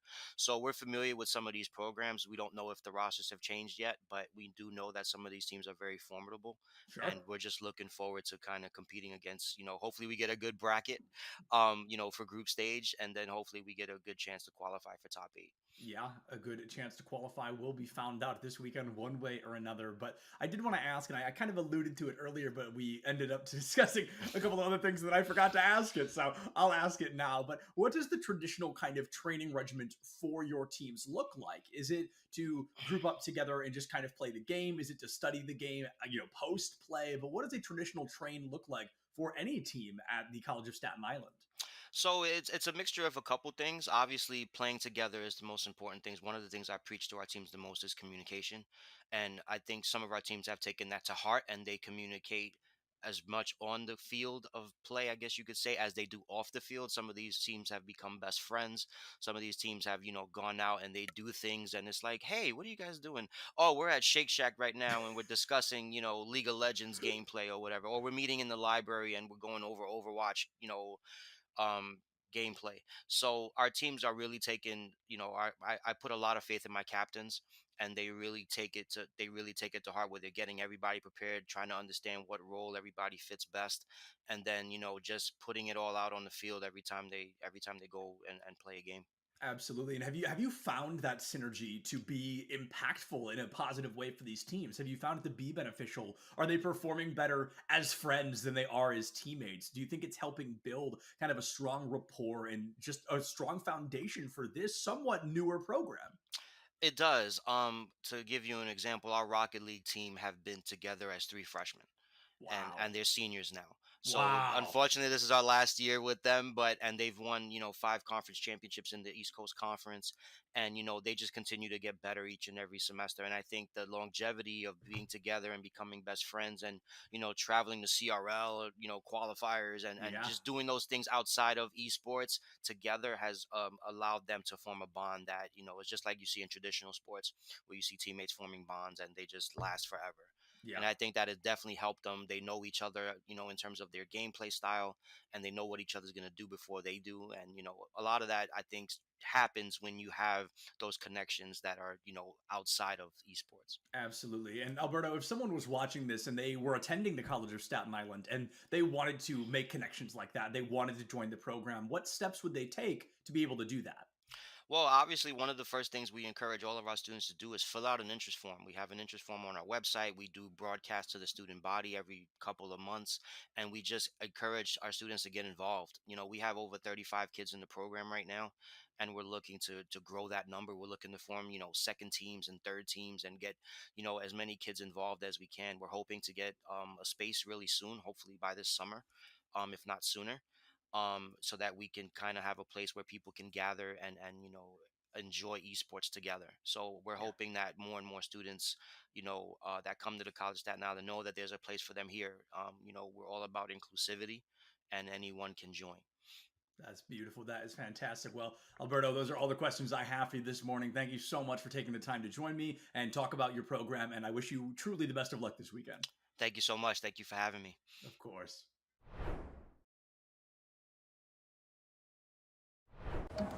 What do you expect from that first job out of college? working your way up from the bottom? Instead, how does this sound? Starting in a guaranteed leadership position with people who look to you for guidance because you're trained to give it and make important decisions in critical situations. Skip entry level. Decide to lead as an Army officer.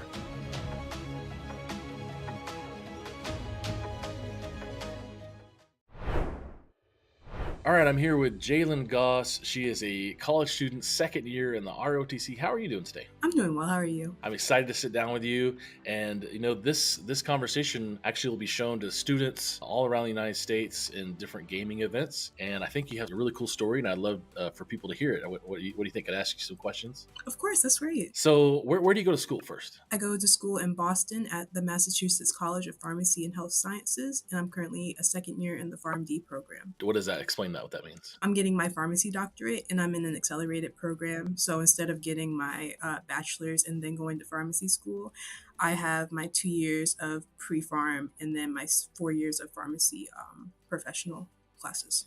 You're also in ROTC at your college? At Northeastern. So I'm basically kind of a part of two colleges. In the mornings, I have PT and LLab.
Hello, everyone, and welcome back to the Collegiate Esports Commissioners Cup East Regional here at Foxborough, here at Helix Esports. I'm Paulie Hype, and I'm so excited to be here with one of our sponsors, Staff Sergeant Brian. Staff Sergeant, really good to see you. Tell everyone what you're doing here this weekend. Hey, so we're just here hanging out with the guys, playing some video game, checking out the facility. Pretty cool. We also here to represent the United States Army and the Army Reserve. Try to give away a few prizes and talk about the Army as best as we can. Absolutely. And now, is this one of your first ever esports events here? Oh, man, it is. It is my first, and I must say it is amazing. You know what I mean? I've never been to one of this, and I wasn't expecting all this gadgets to be around. So it's pretty cool, man. So we were talking before, and you were telling us a little bit about how you weren't exactly the biggest gamer, but you do like to play sports, soccer in particular. What are some of the things that you feel like probably between gaming, the competitiveness in gaming, and competitiveness in soccer are probably pretty similar? Oh, pretty similar.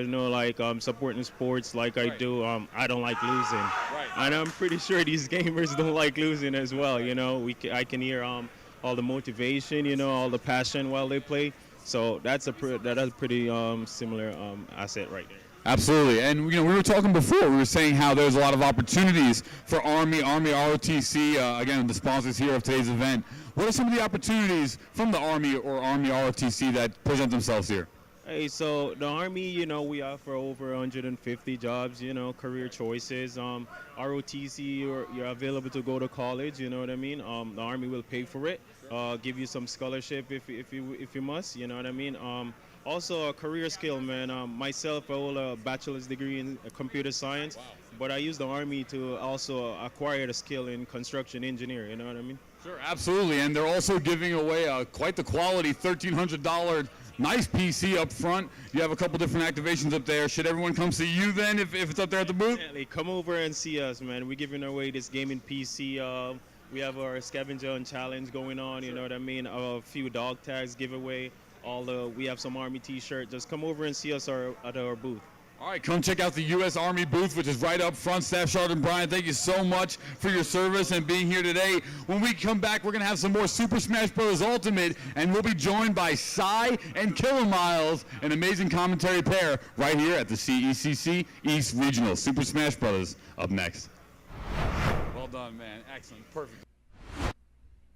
Thank you very much, Paulie, because Cy and I are so excited to be kicking off Super Smash Bros. Ultimate here at CECC East. Cy, it's actually a bit of a personal match for me. It's my alma mater, Stockton University, taking on U Hartford in what should be a good rematch. Ooh, that's going to be tough for you to cast. Try not to be biased there, Miles, but I'm really excited. I won't, because, well... This is actually a Stockton I didn't get to see a lot. They've got a lot of new players. We got a hint of it in some of the weekly, in some of the qualifier matches, but all of these new players, they have been putting in work. Mithurby in particular did some serious damage against Mr. E when Stockton played Fisher. U Hartford hasn't really gotten the privilege to show off what they've got this season. And this is their chance here and now in what I just said, a rematch against Stockton University because they played in the open qualifier. Well, yeah, any player that's able to keep up with Mr. E is a scary player for me to watch out for. We just saw Mr. E. I'm pretty sure he placed around top 5 at a big house last weekend, so that is still a national threat. So anybody able to keep up with that, I'm really excited for. Thank you so much for compiling all these notes, because now I can take a look at the Stockton University team. I see they've got Mithurby, the Byleth we were just talking about. They've got a Min Min, an Incineroar, and a Mewtwo. Now, for a crew battle format, that is a pretty solid roster. There's not a lot of characters that have like an enormous amount of winning matchups on this roster, but there's a lot of them that don't really get counterpicked that hard either. So especially a character like Min Min. Min Min I think is fantastic in crews. So I can definitely see Stockton University doing a lot of damage and keeping that momentum going, like you were saying. Meanwhile, on the University of Hartford team, we've got MJ Fear coming in with a Donkey Kong. We've got Hyper coming in as Lucas, and we've got NIP coming in as K-Rool. Now, the Hartford team does have some bigger bodies, and those bigger characters can kind of struggle a little bit, but at the same time, there's two things that are going to be really important for crews. A, they're going to live forever. B, they can kill early. And at the end of the day, even if the matchup itself isn't fantastic, if you're at 175 and you're killing somebody at 90, you're taking those stocks. And that is literally the only thing that matters in crews. So we definitely have ourselves a pretty exciting match here coming up. Kind of want to take a look at the bracket, if we can see it real quick, just to see all the progress we made so far in this tournament. Ooh, already it's Hartford who went down early to Fisher.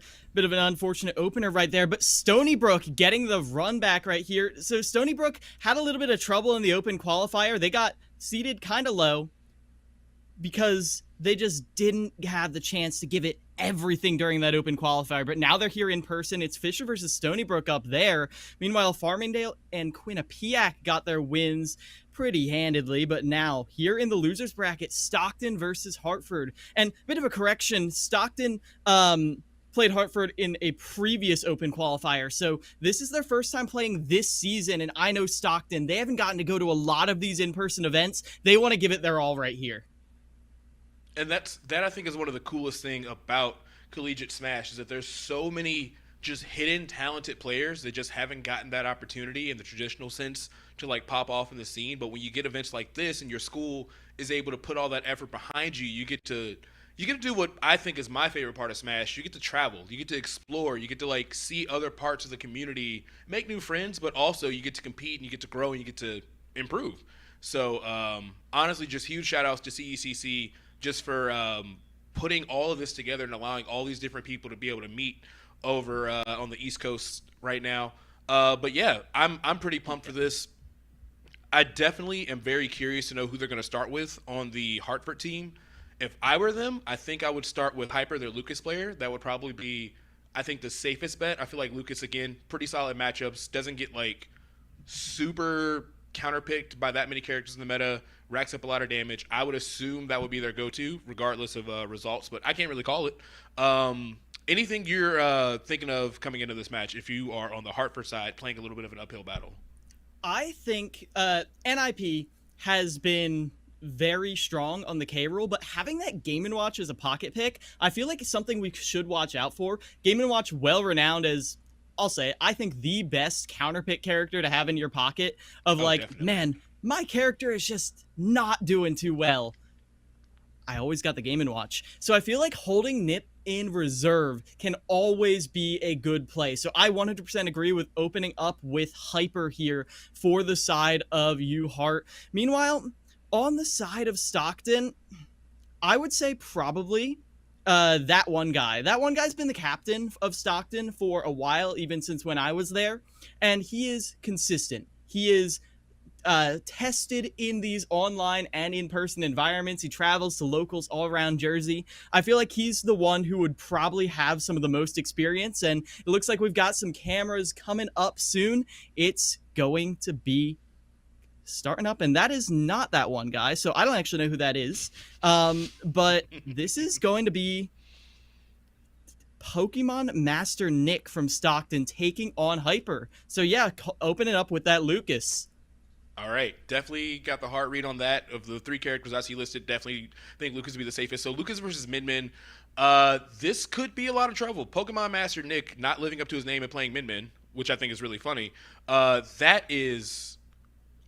Oh, I'm sorry? Oh, we've got some word that we've got some unexpected character picks coming up, and I'm very excited to see it. I mean, here's the thing. These players, they don't get the chance to face off in person against other college teams all the time. I don't know exactly what they've got brewing up for us. So this is going to be a full weekend of surprises. Every single one of these in-person tournaments always is, Sai, and I am all here for it. Yeah, and I'm really excited to see these players getting to like experience what it's like to have an IRL LAN like this, and getting to like get a little bit of that excitement and even a little bit of those nerves you get from the crowd cheering behind you. Of course, you've got your school cheering you on, you got the other school potentially cheering for the other team, or maybe even cheering against you. So, you know, it's kind of funny to get to see these players getting to experience those nerves maybe for the first time if they don't have like a big attachment to their local scene. But yeah, I'm really excited to get into this. Speaking of nerves, we can't state enough. This is round 1 of losers. Both these teams have already been taken down once. If they go down here, they're done for the weekend. They're out of the house. And so they need this win right here, both of them. A lot of emotion on both sides. You're going to see it in the play. I can guarantee you that. Oh, yeah, and it's definitely going to be some high stakes smash action. I always say it every time I'm doing anything cruise related. I love working crews. I think crews to watch, to play. And now, after that double blind, it looks like we're getting Inkling versus Greninja. So yeah. I mean, both these characters very run at their own terms, and when they do, they hit hard. But it's 2 very different styles of mobility. I mean, Hyper moves around on the ground all around, but Pokemon Master Nick has the opportunity to just jump up way higher. Yeah, so far Pokemon Master Nick has barely taken any damage. You see Hyper throwing a lot of those splat bombs, which does give you the ability to kind of control space and force somebody out of that zone. But Greninja is such a very mobile character, it feels like it doesn't matter. He's able to just double jump up to the top and just, you know, avoid the splat bomb, but still land with those neutral layers and create that pressure. Right now, a lot of trades with these jabs and down tilts coming out. 2 very fast characters with some of their fastest moves. But yeah, right now, Pokemon Master Nick is looking really solid. He's barely got hit, and I think he's taking a page out of Hyper's book and is actually controlling space those water shurikens. Like, even right there, you see it interrupting the splat bomb. So he's actually the one kind of like zoning Inkling. And right now, this Inkling is taking quite a bit of beating, like you said. And I mean, Inkling, very strong recovery, but the edge trapping, that's where I'm scared. Pokemon Master Nick, a lot of opportunity to finish off strong if he catches him with a down tilt. So, we've got to see Hyper get on the aggressive here. Now, Pokemon Master Nick, all inked up. Gets caught by the down smash, tech chase into the roller. Can he get the finisher? No, he mashes out, runs too far. And because of that, now Hyper is on the ropes. Can he get off? Yeah, this is a rough spot to be in, and there's no ink either. So not only does he need to get back to the stage and maintain some semblance of neutral, he needs to be able to find some time to charge that ink too. Meanwhile, Pokemon Master is able to set up this great ledge trap, great roll read, up throw. Not going to go for it just yet, doesn't want to stale it, but I'm pretty sure the next grab will lead to a stock if he's able to find it. All right, got to get him out of there. Can't find that up air just yet, and no ink even for the jabs, really. Hyper has got to find his way to center stage, and quick. Ooh. quick little up throw, get out on it here, because now Hyper's on their second stock, and again, crew battle, every one of these matters. You've got to be on your game. Right now, Pokemon Master Nick is able to get a 2-stock right here. That would be a massive lead for Stockton, and so you see right now, Hyper putting on the pressure down here in the center. And yeah, I feel like Greninja's mobility is leading him a lot too, because he's able to whiff punish things most characters wouldn't be able to. Like, Inkling is a pretty safe character, but like these splat bombs getting whiff punish, or he's able to sneak in these dash attacks out of nowhere. And because I think he didn't die from that very first roller to up smash, I feel like he's going to be kind of fishing for it a little bit. You've seen him go for it twice, and so far Pokemon Master's just been avoiding it. He got caught up the first time, but now that he knows that that's what Hyper wants to look for, he's avoiding it at all costs and getting a ton of free damage. Yeah, and just based on the stock count, it does look like the names might be swapped, but going off the tags, it's actually Pokemon Master Nick who's on the back foot right now, and now you're almost getting lapped. This is a major deficit you've got to make up, and Inkling has kill power, hypothetically, but when you're getting tech chase like that, Hyper's got you against the wall. Right now, Pokemon Master Nick has to pull out something big, and they do get a confirm right there off the roller. All right, they do at least get one stock. Again, this is Cruise. All those stocks matter, even if you only take one. That's way better than taking none, obviously. But, yeah, Hyper's playing really, really well right now. Even going for that aggressive fair back to the stage is really smart. It just seems like a lot of where Inkling's game plan shines is getting those throws, getting those up throw combos, and like starting the momentum from there. But Hyper hasn't been in a position to get grabbed. He's just staying at max range of those water shurikens, getting whatever free damage he can, and just getting all these whip punishes. So this is like a tough battle for Inkling, it looks like to me. Yeah. Again, like I said, a battle of two styles, but I feel like this late in the meta, Greninja just has such an easier time pressuring. Maybe at low percents, Inkling might have a slightly better combo game, but even as I say that, we've seen Hyper have a better combo game in the opener. And all rounds, it just feel like Hyper just has a little bit more power creep, and not getting the follow-ups off of these rollers too hurts a lot, Sai. Yeah, that's two stocks that could have been gone at relatively early percents. Greninja is not the heaviest, and those Inkling smash attacks are really, really powerful, but not being aware of when to cancel the roller to optimize, you know, your punish is unfortunate. But this could be it. Down smash? All right. That's going to take it. It's definitely a huge DI mix-up. I certainly would have DI'd for up smash, so of course, Pokemon Master holding, or Hyper holding hard to the left on that, going to lose that stock, but is going to take the W for his team.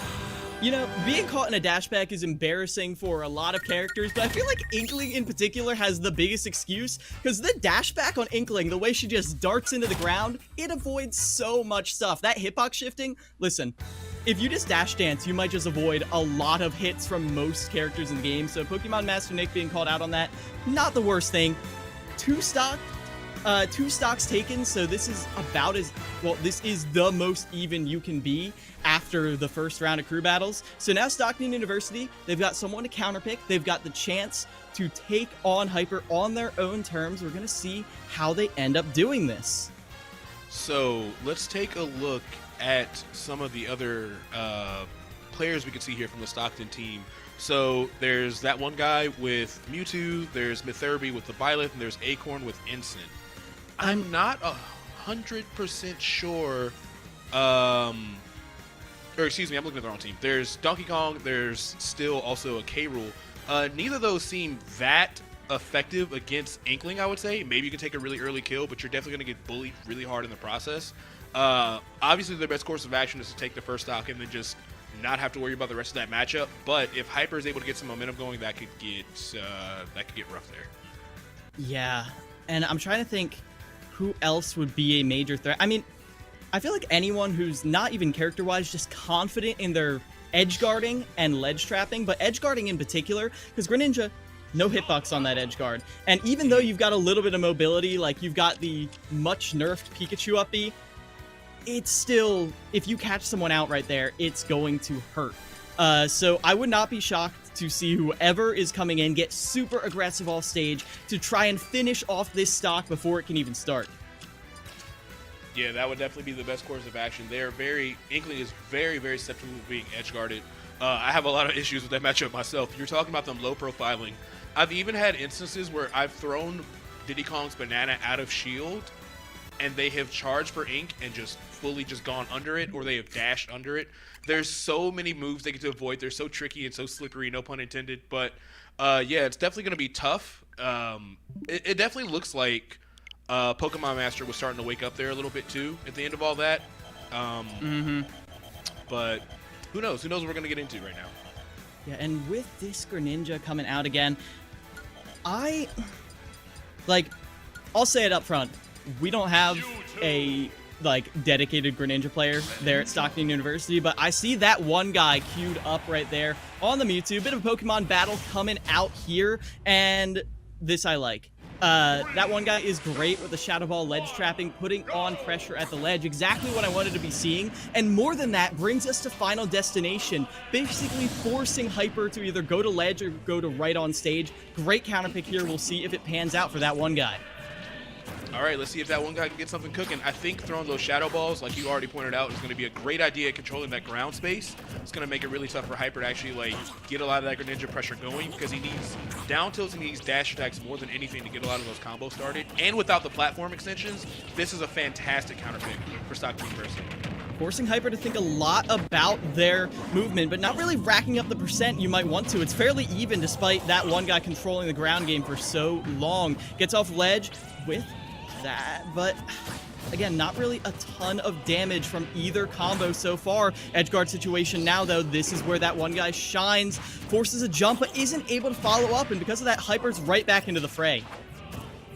Yeah, absolutely. Great coverage coming out from the side B. That's going to win you a lot of the air-to-air exchanges.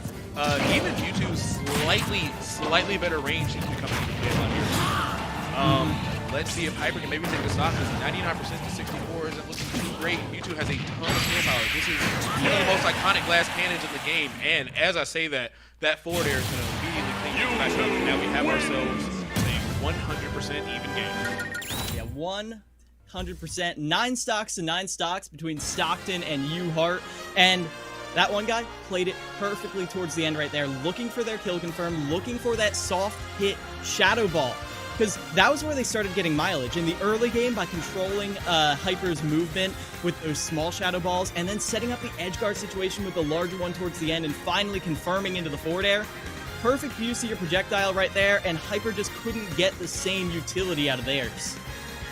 Yeah, now, Mewtwo being a glass cannon, a little bit of a risky pick for Cruz, but honestly, if your gameplay is solid, then I can see Mewtwo completely running amok as well. It's kind of hard to call it. His knockback is so crazy, but he just dies so early, especially with that extended hitbox or hurtbox that comes from his tail.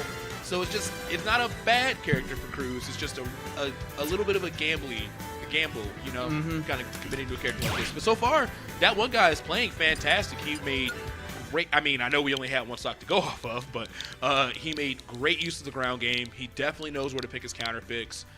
He wasn't overcommitting to a whole lot either. He would do a lot of falling reverse up airs, or he would just do Shadow Ball and kind of chase behind it. So his neutral looks really strong.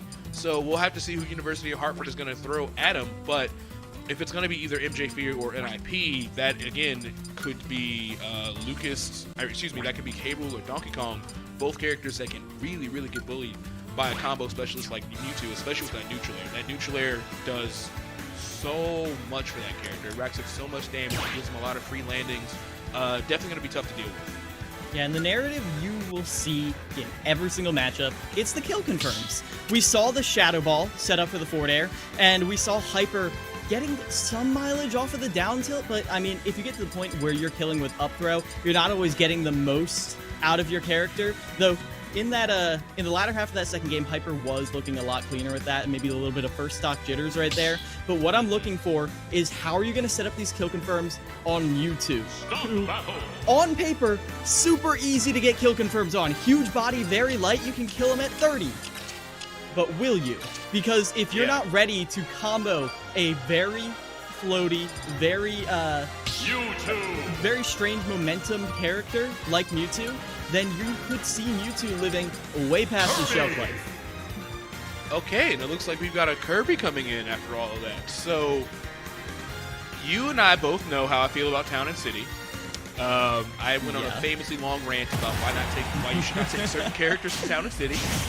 Mewtwo almost kind of falls in that zone, but so does Kirby. Kirby's back air is incredibly strong. F smash is going to be incredibly powerful here. So honestly, both these characters just feel like a ticking time bomb for who's going to die off the side sub 100, because both of them can pull it off real easy. And we're going to see, it's going to be Purge on the Kirby, by the way.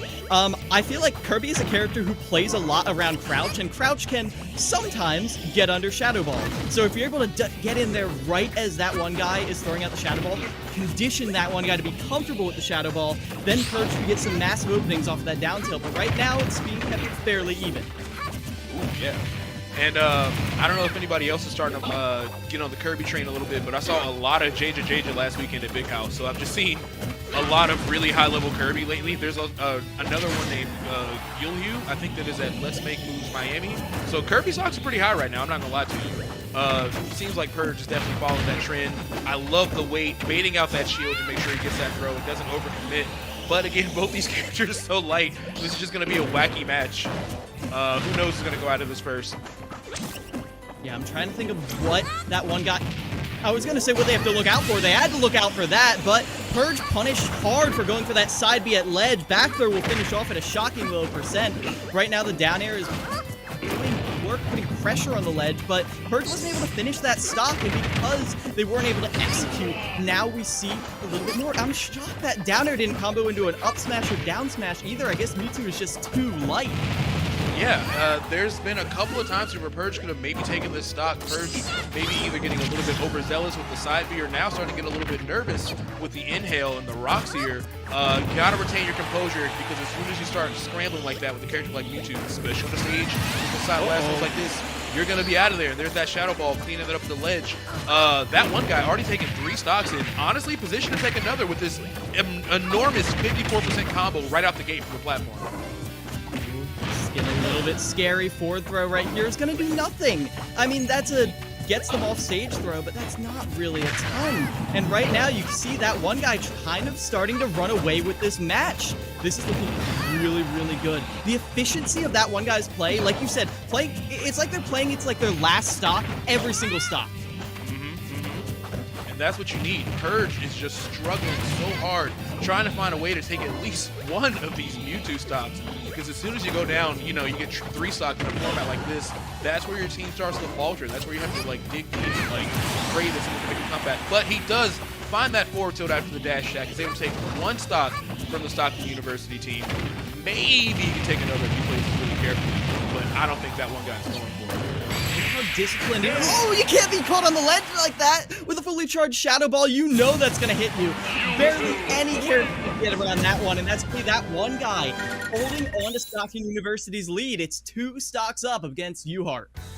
Yeah, I think one thing that's been really lucky for that one guy is that both Kirby and Greninja low profile naturally. They're very, very low to the ground just by design. But Shadow Ball, because it kind of you know what I'm talking about, how it goes up and down. There was not a more intelligent way for me to say that. But because it wiggles around up and down in the way that it does, it's able to catch all those crouching characters. It's able to catch you on those ledge hangs, which is what we just saw happen to Purge. That's really important, the fact that it's able to scoot down there and take those stocks. So I'm not necessarily sure who they're going to send in against him, but that one guy is just playing fantastic.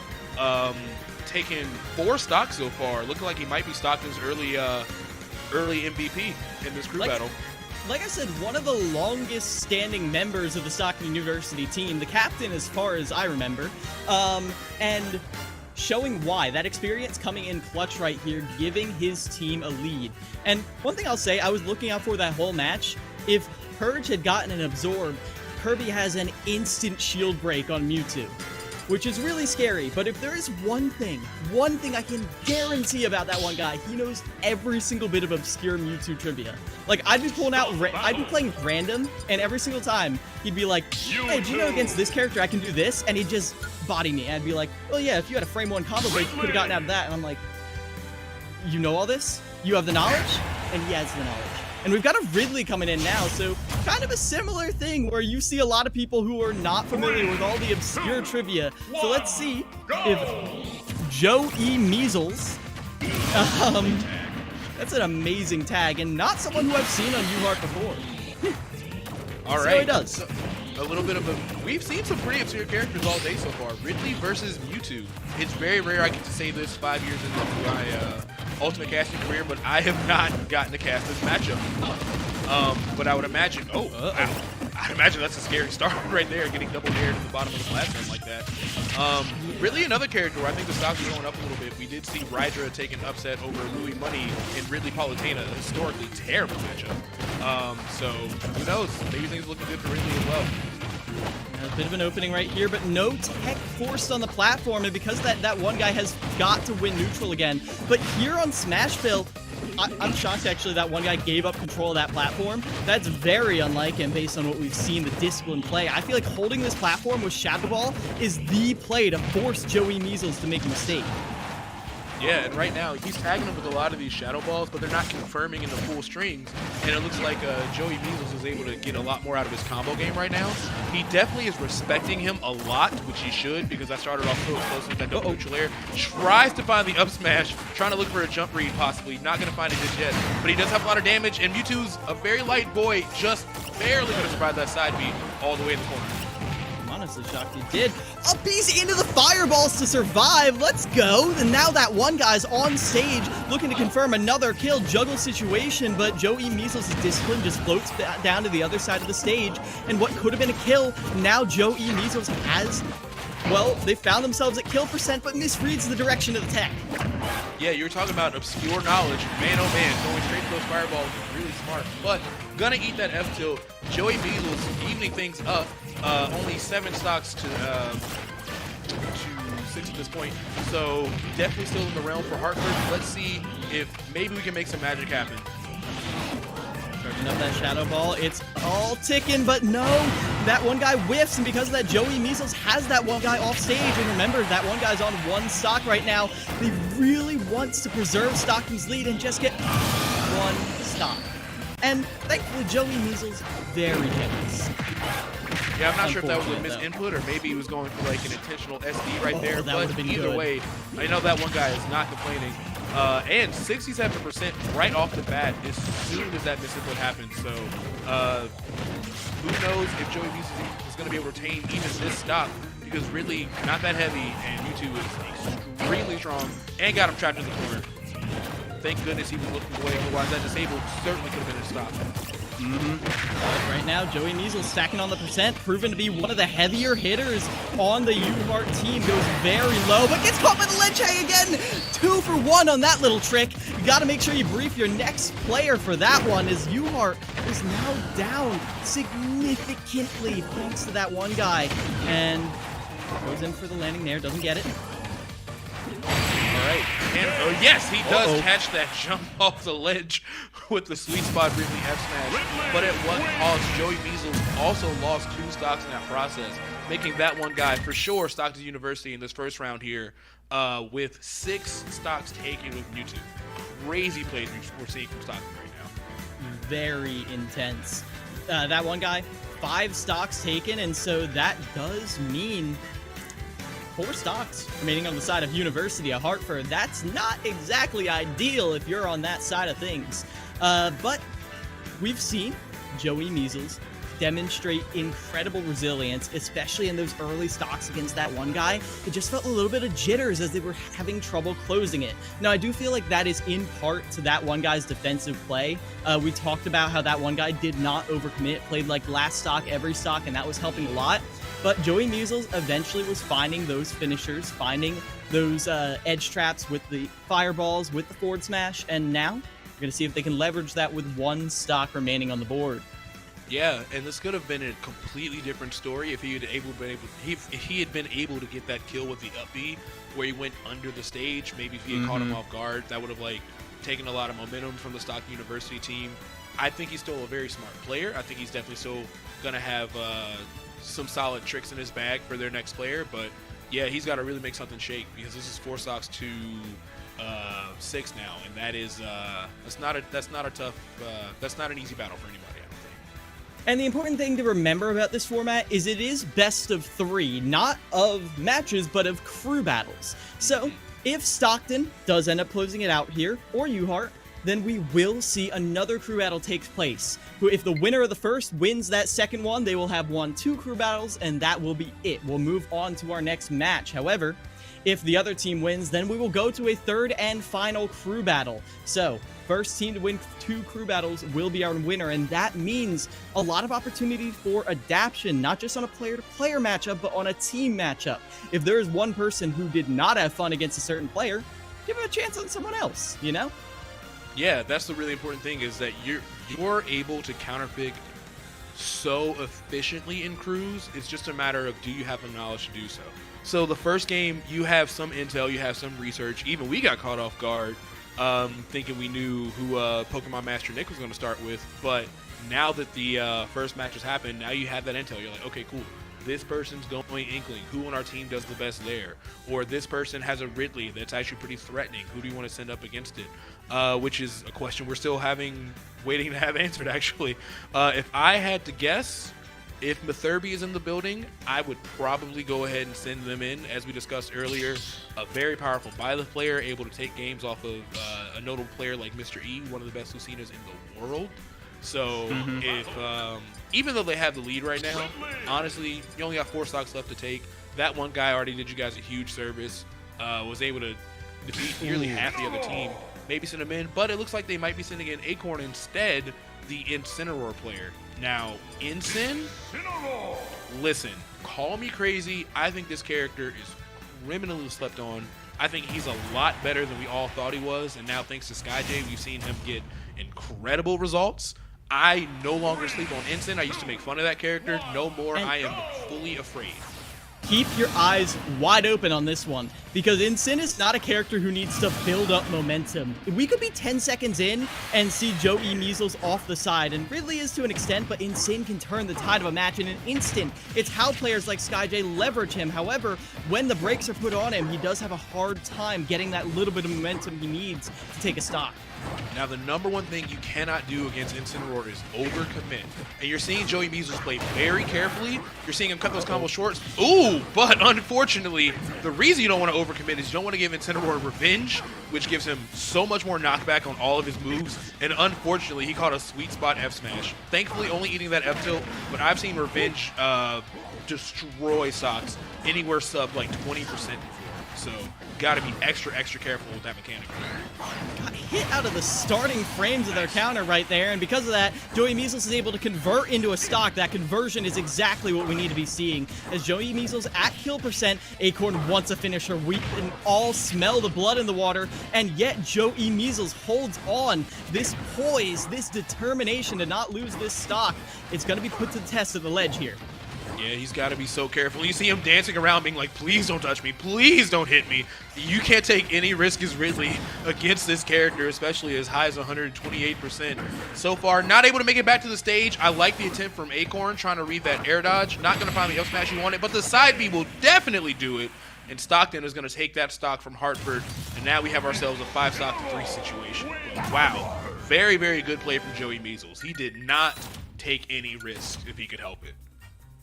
100%. Joey Measles did pretty much as you could ask for. Finished off that one guy who was terrorizing the team, went straight through Purge, and now you took a stock of Acorn. Now someone, most likely NIP, on the side of University Hartford has an advantage match to take down Stockton, and then they have to play at another one, which is not ideal for most teams. However, 5 stocks, it's definitely doable. We've seen some far more absurd things come out from these anchors that these teams hold in reserve. So we're going to see who it's going to be. But I have to assume... I actually did not see what that tag was, but it does not matter. Yeah, it's NIP. Okay, so I would think that as much as we talked about the potential of counter picks and Game & Watch, you go to the K-Roll. K-Roll has the ability to not just set traps, not just execute, but get some of the most insane reversals in this entire game. You think you're comboing K-Roll, and then all of a sudden you get hit by one Super Armor Nair, and you're dead. Yeah, K-Roll also will give him the option to zone a little bit between Crown and Cannonball. He could at least keep Incineroar away, or at least make him commit to revenging from across the stage. which is better than him revenging like a direct K-roll attack. Because then once you're in that scramble, you know the side B's coming out as like a potential reversal, and you know all this risk to come with that. Game & Watch is very good. If it wasn't against specifically Incineroar, I would be like, yo, just go Game & Watch. You're probably going to have a better matchup spread against everybody else. And even though Game & Watch most likely beats Incineroar on paper, in a crew battle format, you're going to lose some stocks because you're going to die very early against a character like Incineroar. So I'm kind of with you. I think you kind of got to go with the K-roll. Plus, that's his main.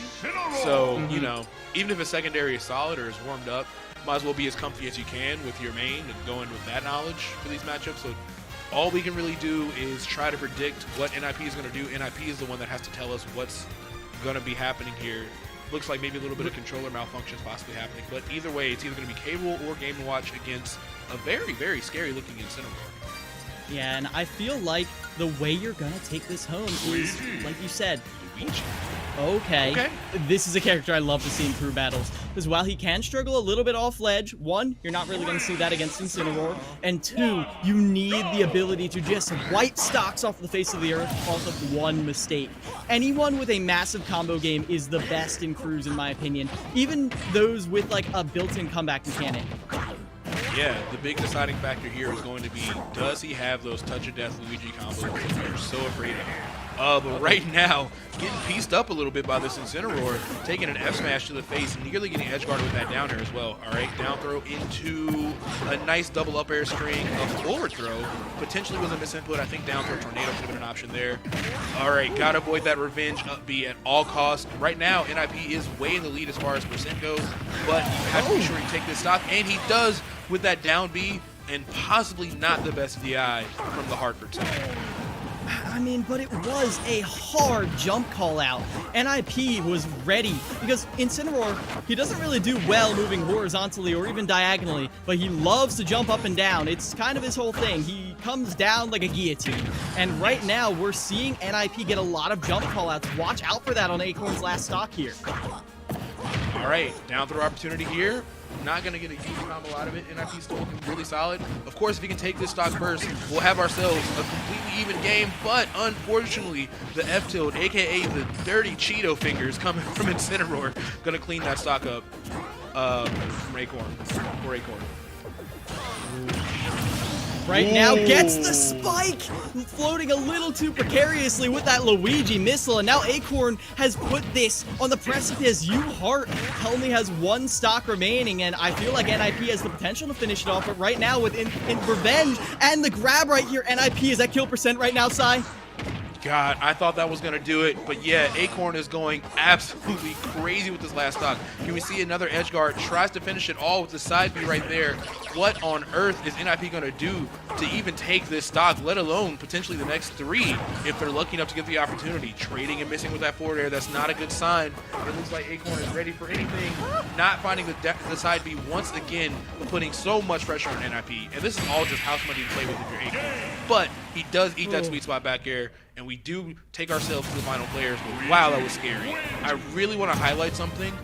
Luigi's recovery, especially that side B, very susceptible to getting spiked, and Acorn was very on the ball, called that out immediately with that down air, and took that second stock in probably 15 seconds total.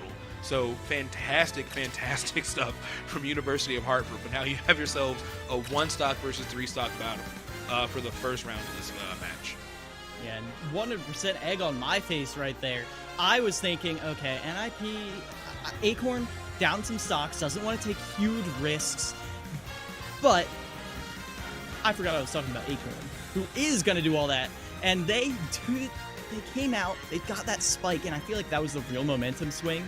As we do get Mithurby coming in here. Now, I'm trying really hard to remember, because Mithurby does have the Byleth, yes, 100%, but one other player on Stockton also had a Kazuya, and I wasn't sure if it was Mithurby or He Hugs. I don't really, I need to see this right here and now, because I feel like Kazuya could also be incredibly threatening, because Luigi needs to scrap, and Kazuya has tools to cover every single angle that Luigi wants to come in from. Yeah, every single angle he wants to come in from is covered. If you're scrapping with Kazuya, you're losing. I don't care who you are. I don't care what the matchup is. Your risk reward is not in your favor. If you're up close and personal with Kazuya, pick any character and you're wrong. I'm sorry. That is a terrifying character. You have to fight face to face. But let's see. It's gonna be. It looks like Pyra Mithra. Okay. Okay. I see you. I feel like it's consistency in its finest form. You're gonna be able to rack up a lot of percent repeatedly with that Mithra, but what I'm scared of is Pyra Mithra isn't doesn't really have that kill you instantly factor, not really built into them. I mean, Mithra is just kind of the character, but even so. Now, I do like using the swords, using the disjoint right here. If Luigi is trying to scrap in the air, coming down with that nair on Mithra is going to be an answer to a decent chunk of it. Yeah, definitely got to be really careful recovering this. Actually, both these characters have to be extremely careful when it comes to their recovery. Both very susceptible to the other person's down air, if you want to be honest about it all. But who knows? NIP has one stock to take off 3 Pyra Mithras, and I'm not going to lie to you, that is a tall order. Pyra kills pretty early once you start hitting her at 80-ish%, and everything that she wants to kill you with is very non-committal, a lot of down air, a lot of side B potentially. So it's definitely going to be a hard-fought battle, but right now, the most important place for NIP to be is at those low percents, or to keep their opponent is at those low percents, so we can potentially see those Luigi 0 deaths. And here we go. What are we seeing out of this combo? Right here, but they got hit a few times, and because of that, we see Mithurby drop out of that, and they continue to keep the advantage in neutral. And even so, NIP is keeping it even if Mithurby didn't have 3 stocks to play with, and that is the advantage of this Pyra Mithra pick. You come out here, and sure, you keep it even, except you have 3 stocks and they have 1, so keeping it even is just a massive win, and NIP is at the ledge against Pyra, sent straight off the side by the back air, trying to DI away, because realistically, their only chance to survive was not getting hit, and because of that, we see Stockton University going 1-up in this series. Yeah, shout outs to Stockton right there. I was talking earlier, oh man, down throw to up smash is so scary, or down air off stage. Dare in general is just so scary from Pyra, but I completely neglected that back air, and as soon as NIP got to that 80% range, exactly what I expected to happen, an early Pyra stock came out, and that was able to round things up for them. Still very, very well-fought battle from University of Hartford. They definitely got a lot of fight in them. They definitely got some surprises for us for sure. I think their biggest thing coming into this next set is what are they going to do about that one guy? The the Mewtwo player took so many stocks off their team. I think he took 6, either 5 or 6 total. Either way, half the roster eliminated by just a single player is a hard pill to swallow. I'm not 100% sure who they have that would hard counter pick Mewtwo. They could maybe try Luigi, maybe start off with NIP this time. I'm not 100% sure. But either way, I think the biggest threat for them, at least from what we've seen, is definitely going to be that one guy's Mewtwo. And they have to formulate a plan quickly to figure this out. And they're going to be trying to do that. And while they're all consolidating, I do just want to give a little shout out to the U.S. Army ROTC. Go beyond your field of study and get a world-class education in leadership. As an Army officer, you'll learn to be a decision maker and mentor in any environment at any scale.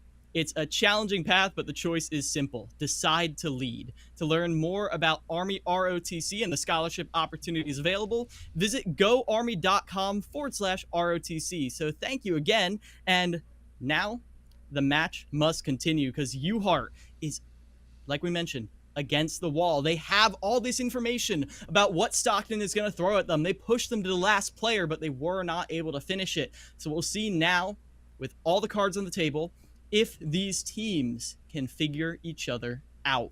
And you were talking about how exactly UHeart was going to be countering that one guy.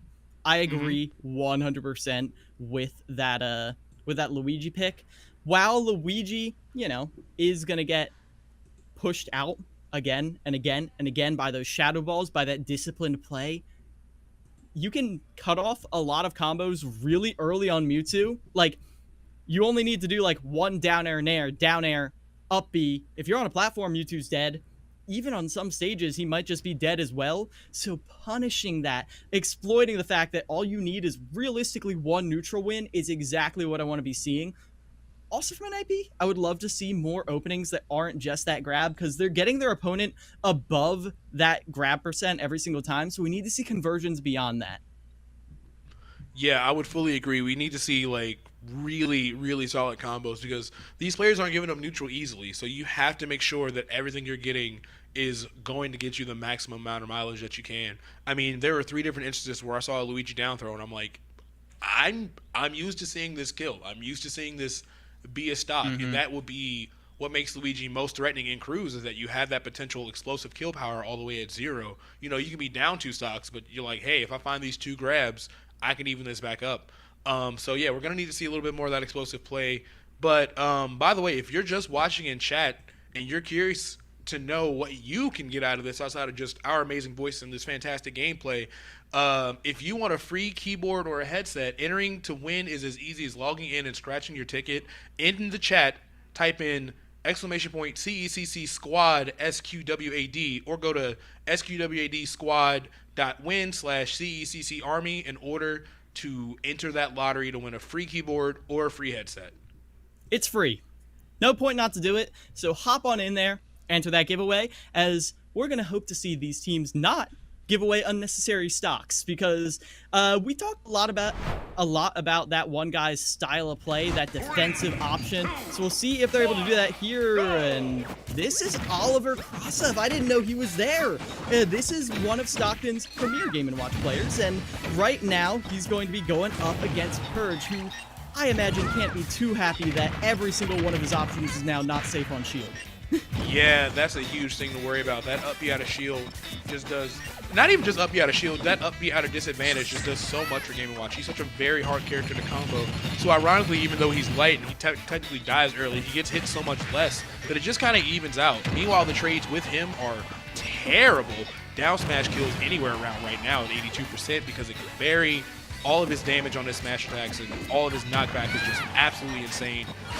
Mr. Game & Watch stocks are very high in the current meta of Super Smash Bros. Ultimate. Let's see what Purge has to offer. Right now we have ourselves an even game. These forward airs adding a lot of damage, but the forward smash going to lose that trade to the up smash because of that intangibility on the helmet. And we see Oliver taking an early lead for Stockton University. I'm glad to see the Nair combos coming out, but can't quite extend them into the full 60% you see on a lot of characters. Kirby, he's just a little ball. He's hard to juggle. As Oliver Krasov sent across stage again. But I love how Oliver is going for these high damage options at low percent. They're punished for it, though. Purge is ready. Yeah, Purge getting stock off the board being like, this will not be an easy win for you, I promise you. Purge showing us some high-level Kirby stuff here. Great read with that up smash on the ledge. But how do you get those combos started against a character is difficult to get in on as Game & Watch. Let's see what Purge can do. Up B at a shield right there, directly into the up air, but a way to get around it there in that down B, the most, arguably one of the most famous moves in Smash Brothers, putting in work to avoid getting juggled, but Oliver could punish hard if Purge overuses that. Opening right here as Purge gets a tech chase but can't convert it, and now trying to edgeguard Game & Watch is proving to be very dangerous. Off the top, thanks to that down smash bury.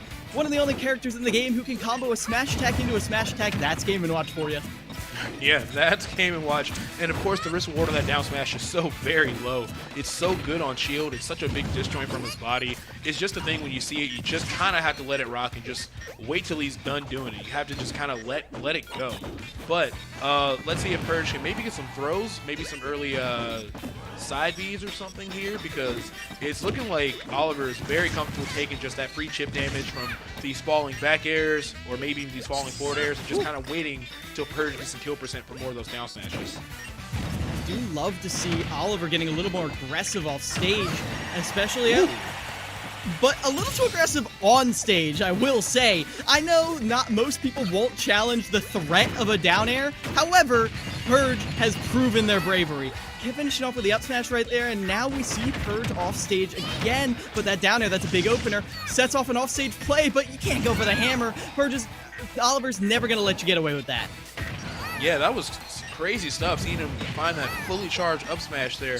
But now Oliver once again in a good position to take this game, and the forward tilt, as you were saying, out of shield is going to do it. That's the biggest thing with Game & Watch is you just cannot interact with the shield safely. You think about up B, and even though it can sometimes lead to a punish, it's not the scariest thing, but then once you get to those higher percents, you get moves like forward tilt, you get moves like down tilt, you get moves like up smash that can just kill you shockingly early, and that's just what we saw happen to Purge. But I think Purge played it very well. That up smash was a huge deciding factor for the University of Hartford team. They really needed that stock. I think Oliver died at like 80-something after the hit, so it was a really important call out, and especially to take advantage of how light Game & Watch is. But Oliver was able to clean things up, and now they have to counterpick against Game & Watch into the second game, and that is not an easy task. It's really not. There's not a lot of characters that you think, oh yeah, that's unwinnable for Game & Watch. Like, that's just not a thought on a lot of people's minds. And so right now, Oliver, very strong opener right here. A very flat, very paper-like wall, but impenetrable nonetheless. But we're going to see who's going to be bursting on through it now. And it does worry me a little bit because Purge was looking like one of the, like, even though he was put right up into that one guy, he was looking like a pretty strong member of U-Heart. So for him to go down that early, that's unfortunate, especially when you really wanted that opening advantage. But even though Stockton has a bit more of a lead, U-Heart has the information now. They, in theory, know what they're going to be going up against. So we'll see who they've got coming up over the horizon now. One thing I do want to comment on, the tilts out of shield, the discipline that shows in a player, especially in last stock scramble situations or finisher situations, going for a tilt out of shield, that's an option you don't see a lot, and I love it. Yeah, especially because it's so non-committal too. Even if it doesn't work out, they're still either able to get that stock or maybe like a very light punish, if any punish at all. But it looks like they've got Hyper coming back in as Greninja. Is that correct? Yes, Hyper's going to come in as Greninja. So 3 stocks to take from Hyper, 1 stock from Oliver. Greninja, not the most explosive character when it comes to like early kills. The only time I've ever seen anything really crazy is on like stages like Small Battlefield or PS2, where they're able to find like up smashes due to like the platform height. On FD could be a little bit trickier, so might be a little bit of a hard fought battle. Right now, I love that Oliver is trying to put up this wall, papery and flat as it is, of these forward airs, setting up these bombs, and just making sure that Hyper has to contest it to get things through. And also those falling neutral airs. That hitbox is terrible to maneuver around. You can't really interact with it with too many moves. So this could be a tough one too. This aggression off stage right there from Oliver, though, it doesn't end up finishing the stock, and now Hyper has an opportunity to be aggressive, but you know now the fear is put into Hyper's heart, knowing that Oliver is willing to bet it all for a chance at a stock. I'm almost curious to know, now that Oliver's at these higher percents, maybe we'll even see a judgment come out. Who knows? Maybe just a random 9 could be what you need to secure your lead even further. Oh, and we saw this situation before at the ledge. Oliver was very strong, but isn't ready for that falling nair. Rocketing in, and they do the chef in the wrong direction. Now, see Oliver go back on stage. One down smash could end it right here, but not going to get the chance. Holds out on that forward throw, or maybe it was just the percent was too high. Regardless, Mr. Game & Watch sent straight off the side of the map, and that will be an even game between Stockton and U-Heart. U-Heart keeping themselves in this, just like the last crew battle, I will note, but I feel like with the info they have, U-Heart has got to be feeling a little bit better. Yeah, I think Oliver was holding hard to the right on that throw, expecting maybe the up throw. That was definitely a little bit of a spaghetti moment right there. You didn't even see the kill sparks from the screen come in. It was just, oh, you actually held the wrong way in your Game & Watch. Hate to see it, but you got to go, buddy. So now we have ourselves, I don't think Hyper lost a stock, correct? Hyper didn't lose a stock on that? So, all right, so we're back to even. 3 stock if, you know, they only had 1 stock. And so, yeah. Now, you do have the opportunity to counterpick Hyper, and I believe we saw that one guy come in last time to do that, after we saw Pokemon Master Nick go down fairly fast on the Inkling.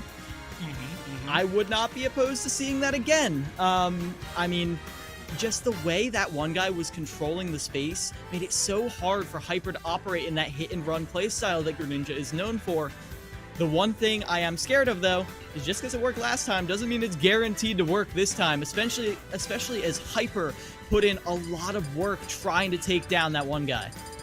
Yeah, it took a ton of work, and it took 3 different members of the team for them to finally do it, so they have no real reason not to throw in that one guy that I can think of, at least.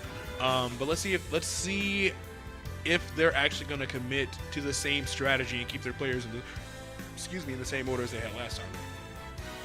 Yeah, I do worry that this could be a very deciding part, because Hyper was a very good opener to gather a lot of info. I mean, took 3 stocks from Pokemon Master Nick, another stock from that one guy in the last crew battle, so you don't want to be seeing Hyper go down too early, and NIP didn't prove... I mean, NIP was good, don't get me wrong, was a very strong player, did exactly what you need a player to do, took 3 stocks, but wasn't like a strong anchor. And it feels like the skill level is very evenly distributed throughout U Hartford, which makes it so Stockton University doesn't have to think quite as hard about reserving players for that end.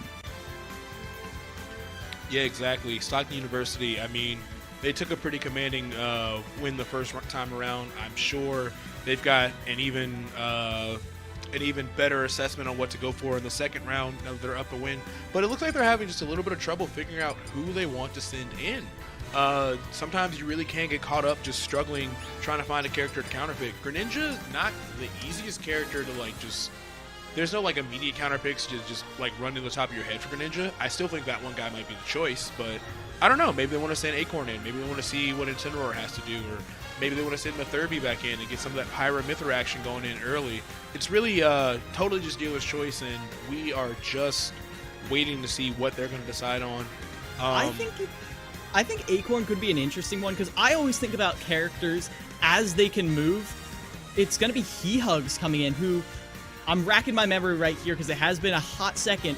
He-Hugs, one of the new players on Stockton University, and I believe might have been Akazuya, who did some damage to Fisher College. So we're going to be getting a chance to see that right here as He-Hugs takes on Hyper, who, I mean, Stockton University can't be sleeping on Hyper right now. They just took down Oliver and also, again, took a stock from that one guy. So if He-Hugs comes in and punishes them hard for this, and also taking them to Town and City, a very opinionated stage, as if you do... Roy? I'm looking, I'm seeing what this is going to be, but Roy on Town and City is going to be very terrifying, and it's going to be that. That's pretty good. That's pretty good, Sai. Yeah, that's a pretty good character on the stage. Of course, the jab to back air is very, very powerful here. Side B is a huge threat from Roy. I've seen him take stocks as early as like 60, 65%, finding the sweet spot on that hilt. But we do at least have our stocks even, so they're going to be running a fair one. But yeah, this could get real dicey if Hyper's movement isn't really clean. You got to play very careful, especially around the corner against the character like Roy. Ooh, is that the stock? Yes, it is. Yes, it is. That back air cleaning things up immediately. Only 20 seconds off the clock. Hyper playing fantastic right now. Oh my gosh, Hyper not giving He-Hugs a chance on the ground to get a jab. And now we do see a tech chase towards the ledge. Could be a stock right here, but that's, I think, a soft hit. But, oh my gosh, they pulled the trigger a little too early on that neutral special. And because of that, we gotta find another opportunity to finish off Hyper. As explosive as Roy is, Hyper is dousing him right now. Literally putting out the flames of this character. You see him starting to struggle a little bit, starting to throw out these forward smashes a little bit in neutral, trying to just force the stock to happen, but you don't necessarily have to commit to that. You know, Greninja's pretty fast, but Roy, no slouch himself, just got to be a little bit more patient, maybe go for some upbeats out of shield, kind of punish what Hyper wants to do in your shield, but it doesn't matter. That fully charged Water Shuriken just going to escort him to the blast zone, and now Hyper might just restock He-Hugs in this second round. And that would be a dominant way to open confident if he Hugs isn't even able to get one, which he can offer of an over-aggressive back air. He Hugs another opportunity right here, but this is Hyper getting revenge for what happened in that game one, saying, you're not sending out that one guy to take me on? Give me that one guy. Give me that one guy. Because right now, He Hugs is not having the greatest time. Maybe needs a hug himself as send up into the blast zone. Is able to get back down, though.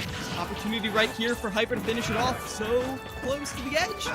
Yeah, he hugging the blast on right now. He's getting tagged by so many crazy explosive Greninja options. These dash attacks are putting so much pressure on him and finding the sweet spot on that up smash. As I said earlier, any stage like PS2 or SCF or even specific layouts of Town and City can be disastrous with Greninja because you're forcing that zone on those platforms where like the sweet spot of the up smash is guaranteed, and also you might have to tech, you might not have to tech. That was very ambiguous for Hugs. He wasn't sure if he needed to tech or not, but it looked like that all just came perfectly to fruition for Hyper. He took those 3 stocks real quickly. He did lose one in the process. He did get tagged by that sweet spot forward smash from the center, but that was a fantastic round from Hyper from the University of Hartford team. It really looked like Hyper was catching He Hugs out in a little bit of like a mental stack. Like, He Hugs was actually having really good movement. When he did get a hit, he was getting some really good damage. But then, like, you have all these things on your mind. You're like, is he going to go off stage? Is he going to try and backhand me like he did on stock 1? And you fall right into the water shuriken. And then you're like, okay, I gotta stay out of the air. He's putting me off the stage by hitting me out of the air. I gotta stay on the ground where I'm strongest. And then you got hit by a down tilt. Like, it really felt like the pressure was so high that even though you came down the Angel platform with invincibility, you never got back on your feet if you're He Hugs. So good on Hyper for keeping that pressure up. If they're able to keep that momentum going into this next game, we could be seeing a third crew battle side. Yeah, we could see ourselves in Game 3. Looks like we finally have that Min coming in from Pokemon Master Nick. Gonna try and see if maybe we can take some early stocks with those Megawatts, or maybe even some edge guards with Ram. Who knows? I can't really call it, but Hyper was playing really well in that previous round, and I would not be surprised to see that momentum carry over and start overwhelming Pokemon Master Nick if he's not careful. Yeah, I'm happy to see Pokemon Master Nick on Min in this matchup. However, this is the problem. If Greninja does get in, you are being smothered as Pokemon Master Nick retreats to center stage looking to get an opening, but gets caught by a Nair instead. Hyper is on a rampage. Yeah, 100% already on Pokemon Master Nick. Things are looking dicey. We're starting to see a little bit of answers here with the Megawatt, especially the Megawatt neutral air. That's definitely a good get-off-me tool from a character like Greninja. But Hyper's movement has just been absolutely superior in these moments. And even though Min controls a lot of space, if you can't hit what you can't catch, you know, like he's just a little bit too fast. And it looks like he's waiting every time to go in as soon as the second arm from Min is thrown out. And he knows that that's his safety net to kind of run in there and like, get a free punish. And yet now Pokemon Master Nick is not always throwing out that second arm, throwing off Hyper's timing. And because of that, Pokemon Master Nick does have an opportunity to finish right here. Grabs in the wrong direction, and you know Hyper's not going to let a chance like that drop. Pops him up into the forward air, and now that's 2 stocks to 2 stocks. Pokemon Master Nick has to finish to get a chance to keep him this even. Yeah, let's see if he can. Let's see if Hyper can get a little bit of free damage before the stock is out of here, though, because that Megawatt is looming. So is that Dragon's Breath. Speaking of Megawatt, that Megawatt neutral air is exactly what I was afraid of when it came to stuffing out Greninja's approaches, and it worked perfectly. Wow, the aggressive down air from Pokemon Master Nick, though, is going to at least send a message that Hyper isn't going to be able to combo for free and get those rounded reads that he was looking for. Doing these extensions right here. Hyper's combo game, they just didn't get a chance to show it off because of how elusive Inkling was and how conservative that one guy played. But Hyper is demonstrating that they are a threat if they get a webbed finger on you. As Hyper slowing the pace of the game down, which kind of goes in Pokemon Master Nick's favor, but no Ram to get the edge guard right there. Because of that, Hyper's back on stage, back to being a threat. All right, Hyper at 96%, can't afford any trades, but can afford to find that up smash. Just barely not enough to take the stock on Pokemon Master Nick. But if Hyper can take yet another stock, I mean, honestly, he's already done so much work for the Hartford squad, but hey, one more couldn't hurt. And drifting above Hyper like that is terrifying. A side B raw in center stage? Okay. And now Hyper has gotten Pokemon Master Nick to their last stock. Massive advantage for Hartford that they just haven't had in the last crew battle. So right here, Hyper making a name for themselves, but they get sent off the top. Pokemon Master Nick stops the damage, but now they're in a very similar situation to what we saw last time against Stockton. I mean, they've completely turned the tables on him. Yeah, I was just about to say exactly that. The tables have completely turned, even down to the stock count when it comes to Stockton versus University of Hartford. Hyper really came in swinging. I'm not exactly sure what the big difference maker was between the first round and this second, but this is a whole different Hyper, and he is just looking nearly unstoppable. Stockton now on their last player, they're going to have to send in either that one guy, the Mewtwo that was able to kind of dampen the reign of Hyper, or they can switch over to Mathurby. Either one I think is a solid choice, but they have to pick really carefully because they have a lot of stocks to take from here on out. Yeah, it's a little bit of the Smash cliche, but I feel like we're seeing a little bit of that anger being taken out from that Game 1 performance. Like, Hyper is like, I know I'm better than that. I know I'm better than that, because there's no anger stronger than anger at yourself when you know you could have done better right there. You know you could have made a better decision. And so Hyper now is like, okay, all gas, no brakes. I'm going to lay on the pressure, and if you can't handle the heat, get the heck out of my kitchen. For sure. I mean, at this point, Hyper has done... How many stocks did he take in? 6, 7? I think 7? Took took 1 from Oliver, 3 from Hunts, and 2. Okay, so yeah, 6 stocks. That's 6 stocks. Just a casual 6 stocks from as NIP is coming in after Hyper, who, as we said before, you look at the pure numbers, you look at the win rates across the locals and regionals, NIP is the biggest threat on this team, so we'll see what they bring to the table here, as now NIP maybe doesn't have to go with such an explosive character. Maybe they do go to the K roll, though I didn't hate the Luigi. The Luigi could do work here, though. As I say that, you could hemorrhage stocks against a Min as Luigi. So maybe that's not the best play. that's got to be one of Luigi's tougher matchups. I can't see a strong path to even getting up to like scrapping range with Min, especially if she keeps one arm tucked behind her at all times, like doesn't commit to throwing out both. I feel like her throwing a single Ram, all of Luigi's approaches just kind of lose. At best, maybe you can clank with a fireball and hope to not get punished and move in there. So we'll have to see what NIP is going to do against this character. Hopefully he's able to find an answer, but yeah, that's a tall order for Luigi. It really is, Sai. I'm looking now. Okay. I guess I'm here for it.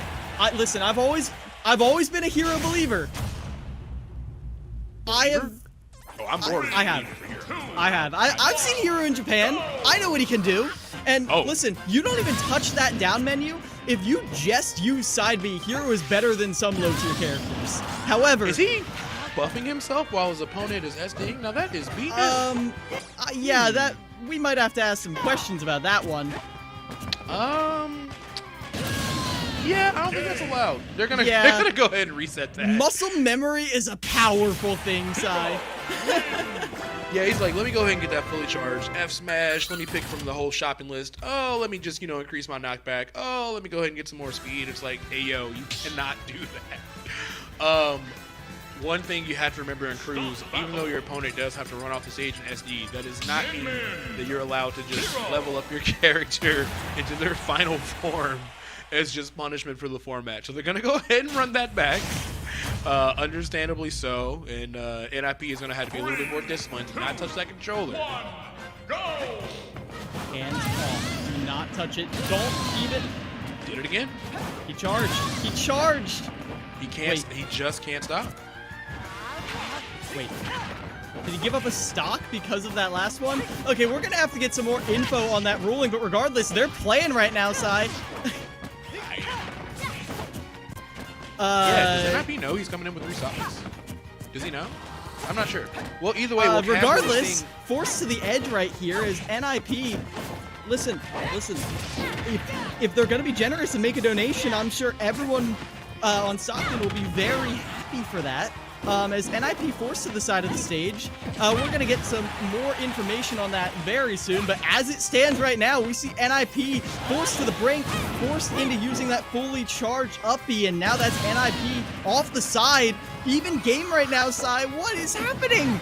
I could not tell you what on earth is going on. I can at least tell you that that's going to be a stock all the way in the blast zone with fully charged side B. I am not sure why he threw that stock away. Maybe there was a rule around that, and maybe that was just like the punishment that came from that rule. But either way, oh, we're hearing word. They kept it. It was an accidental SD. We are hearing right here from people on the floor. The producers are telling us, confirming that was just an accidental SD, and that's the way the game is played. Technically, that is a thing that can happen, but that is very unfortunate for UHeart. That is, I have no idea. Okay. So we're gonna assume we're rolling with this. If we see NIP come back up to the stage, that's probably what we're going to see. But right now, we have to see someone from UHeart not just take down Pokemon Master Nick, which Min is not an easy character to just wipe off the face of the earth, even with one stock, but also take down that one guy who you know is waiting in reserves. Or, if it's a terrible matchup, they'll have to take down Mithurby, who also proved themselves to be a very strong player. Yeah, I'm just as confused as everyone else, but I guess he just got it.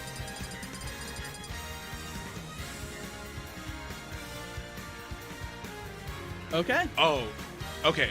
We're getting word from production. So yeah, because he started with powers and had an illegal start, we'll call it, to that match, there was a punishment where he did have to force that SD off. So that was intentional. So that means that NIP has one stock remaining.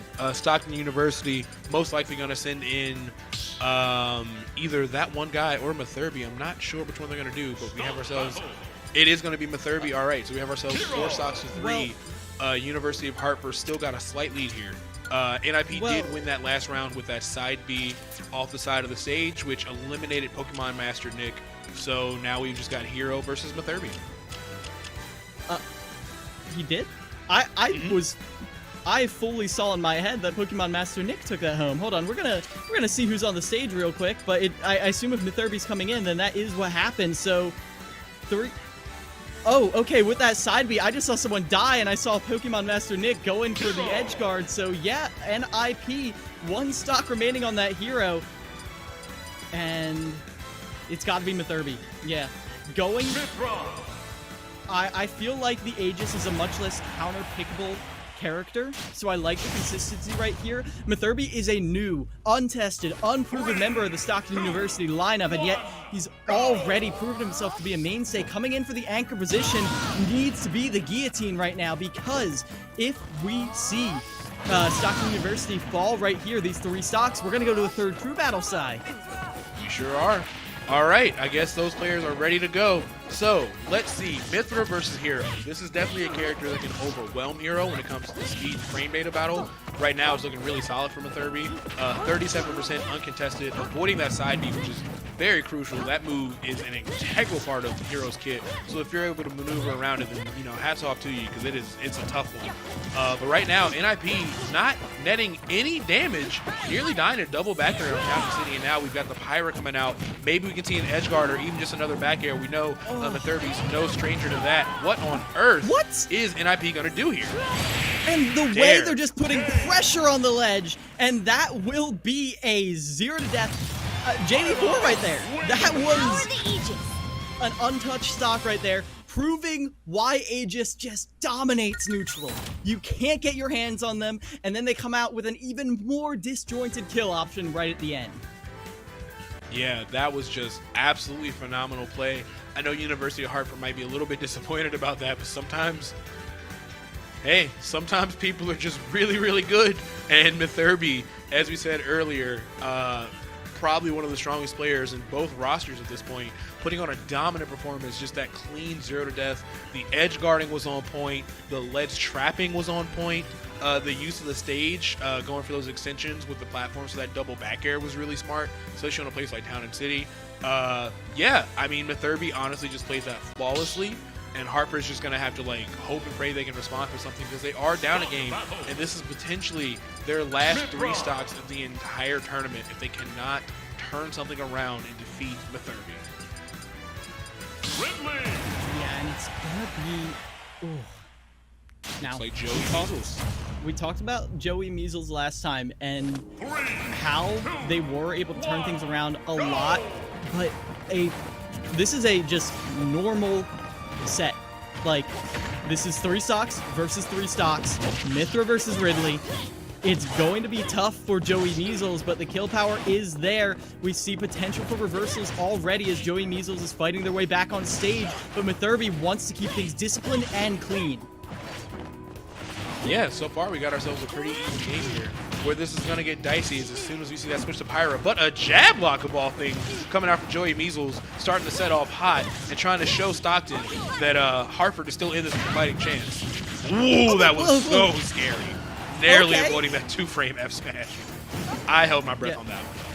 And now, I wouldn't be shocked to see an F smash from Joey Measles either. That's how he finished off the last game he was in. But right now, Mythra back on the scene, even at 105. They're ready to try and finish this off in the neutral game. It feels like the Pyra is reserved exclusively for recovering and edge guarding. But even so, they recover with the Mythra.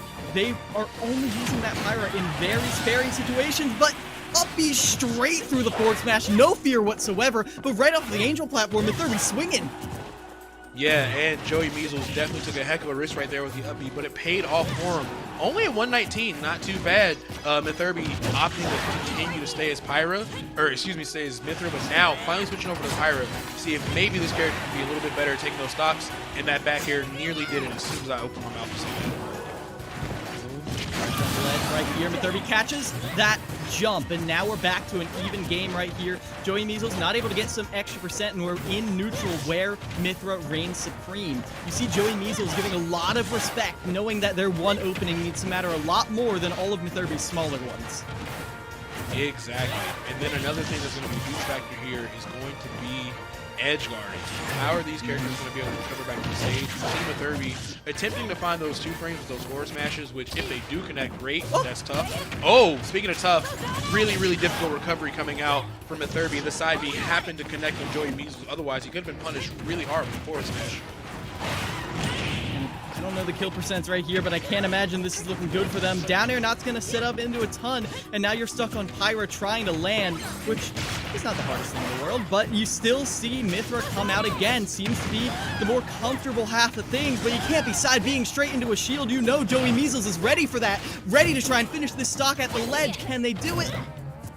Ooh, huge punish. No! Mythra's superior frame data going to keep her safe in a really risky situation, especially using that foresight to get out of what could have been a terrible ledge trap from Joey Measles. Things are still even, but this is a totally neck-and-neck scenario. I cannot call who's into the next one to take this stock, but the tensions are very, very high for both teams right now. Joey Measles fighting for Hartford. If they go down here, then that means U-Heart is out of this tournament. 1 stock keeping U-Heart from being eliminated, as that right now they're keeping it close, and yet you see Mithurby caught by the up B again. All right, saved his jump, was able to make it back to the stage, and able to even get a combo started as well. But what do you do? Joey Measles just getting a little bit outplayed here when it comes to Mythra. But once again, those 2-frame F smashes are just not working out. Not only are they not hitting, but now you're getting hard punished for them with these up Bs from Ridley. All that aside, though, Mithurby still cooking, got 101% on Joey Measles. As soon as you see the Pyra switch, this is going to get really, really dangerous for Joey Measles. He's got to find something here. He's got to force him off stage or something, because he's just a single hit away from dying, and that back air is going to do it, and Hartford University, unfortunately, is going to be bowing out to this round of CECC. Stockton University, it was hard fought. U-Heart gave them a run for their money in that second crew battle. It was tense, it was scary, and even with some unfortunate SDs, U-Heart held the advantage that entire time. But we see the fist bumps coming out, we see No confetti in the air yet. It's only losers round 1, but you can see it in their souls. They are happy. They won a match. Stockton University will be moving on through this losers bracket. Yeah, and honestly, I just want to give a huge shout outs to both teams. I think both teams played amazing. We saw some really, really cool stuff from Joey Measles when it came to how well he was able to get those reversals with that up being to the ledge. We saw Mathurbe getting some crazy Mithra combos. We saw that one guy playing some fantastic Mewtwo neutral. We saw a lot of really good stuff from both teams. You know, nothing to really hang your head about. Unfortunate with the incident with NIP's hero, but hey, that's a lesson learned. Unfortunate stuff that had to happen right there, but you do have to give your opponent that time to land. You can't just go charging up moves, you know. That did cost them 1 stock, but all that aside, I just want to say shout outs to both teams and a huge shout outs to CECC East for rocking, for setting all this up for us this weekend. I've had a blast watching it. Miles, how are you feeling right now? I'm feeling great. The East, I mean, obviously it's where I'm from. A little bit of a bias right here, but I've always felt like the East is one of the more competitive regions in the fact that even though Fisher is there, you never know what Fisher is going to be going up against. And right now, this is one of the tournaments where I've been feeling like, okay, Fisher is still heavily favored, but there are a lot of teams with potential. Quinnipiac up in the losers bracket. If we can take a look at the bracket before we close this out, Quinnipiac has grit and also just a solid roster of players behind Grit who have been instrumental.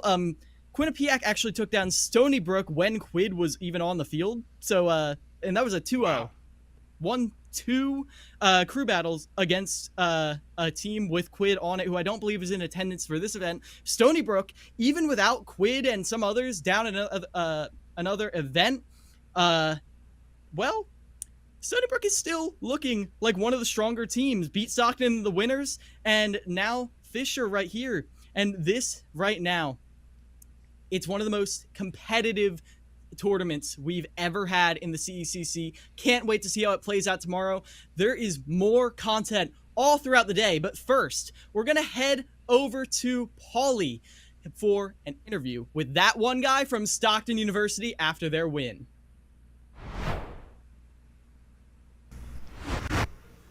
Thank you so much, Killer Miles. I'm here with that one guy from Stockton. Quick 2-0 there over Hartford. That one guy, take us a little bit through that match and how the team was feeling. We were just feeling it out. Like, even though I took 6 stocks, like, believe it or not, I feel like that was not good smash on me. Like, it was just like feeling out feeling whose matchup, like, how you're feeling at that moment. Like, are you confident? Like, you saw, like, even Pokemon Master Nick, he changed characters. Hugs, he switched off to a secondary just because he wasn't confident against Kazuya, against, like, Greninja and stuff like that. Like, we were just feeling it out and just take it as it comes. Like, we have a plan, but nothing set in stone. Sure. You're here representing Stockton, playing quite well here in Super Smash Bros. Stockton, well known for their Rocket League as well. Tell us a little bit what it means to represent Stockton here in this event. Oh, it's great. Like, this is like one of the big times that Stockton Smash has really, like, came out to a LAN and done, like, pretty well. But yeah, I remember, like, I kind of, like, brought up the Smash scene from like basically nothing during the COVID era, and like, this is my senior year. This is the culmination of it, and I'm so happy that I'm here and we won. So. Or won our first match. Well done. And we were talking a little bit before this, but what is a team that you are gunning for here in this bracket if you had to pick one? All right, so I'm going to cheat and answer 2. My Cinderella run, like, answer is Fisher. Like, that's who everyone's going for. They're #1 seed for a reason. They have good players on their team, but, like, we want to run back against Stony Brook. They sent us to losers round 1, and I believe we can do it. All right, well, congratulations. Good luck in the rest of the tournament. We're looking forward to seeing more SSBU Stockton. Next coming up, we have our MSI giveaway. You can walk out this way. All right, so here, you hold these guys, actually. You can stay on camera. All right, welcome. So introduce both of yourselves. Congratulations. Hi, my name's Logan. I'm from New Jersey, but I go to college in Reading, Pennsylvania. Nice. And you? Hello, my name is Adriana. I'm with ST Mob today and ST Imposters. Okay, excellent. Adriana and Logan, excellent. So we're going to do a rock, paper, scissors competition. Best of 5, excuse me. And winner gets to pick either cute little cuddly MSI Dragon or a towel here. It's a beach towel, I believe. Either one is good. They're great prizes here. So we'll do best of 5. I'll go rock, paper, scissors, says shoot. So on the 5th beat, okay? All right, we'll throw it up a little bit. We'll practice, okay? All right, we'll do one practice run, okay? Just for the timing. All right, rock, paper, scissors, says shoot. And you're going to go on shoot, okay? All right, here, first match. Rock, paper, scissors, says shoot. All right, let's double rock. Okay, you're good, you're good.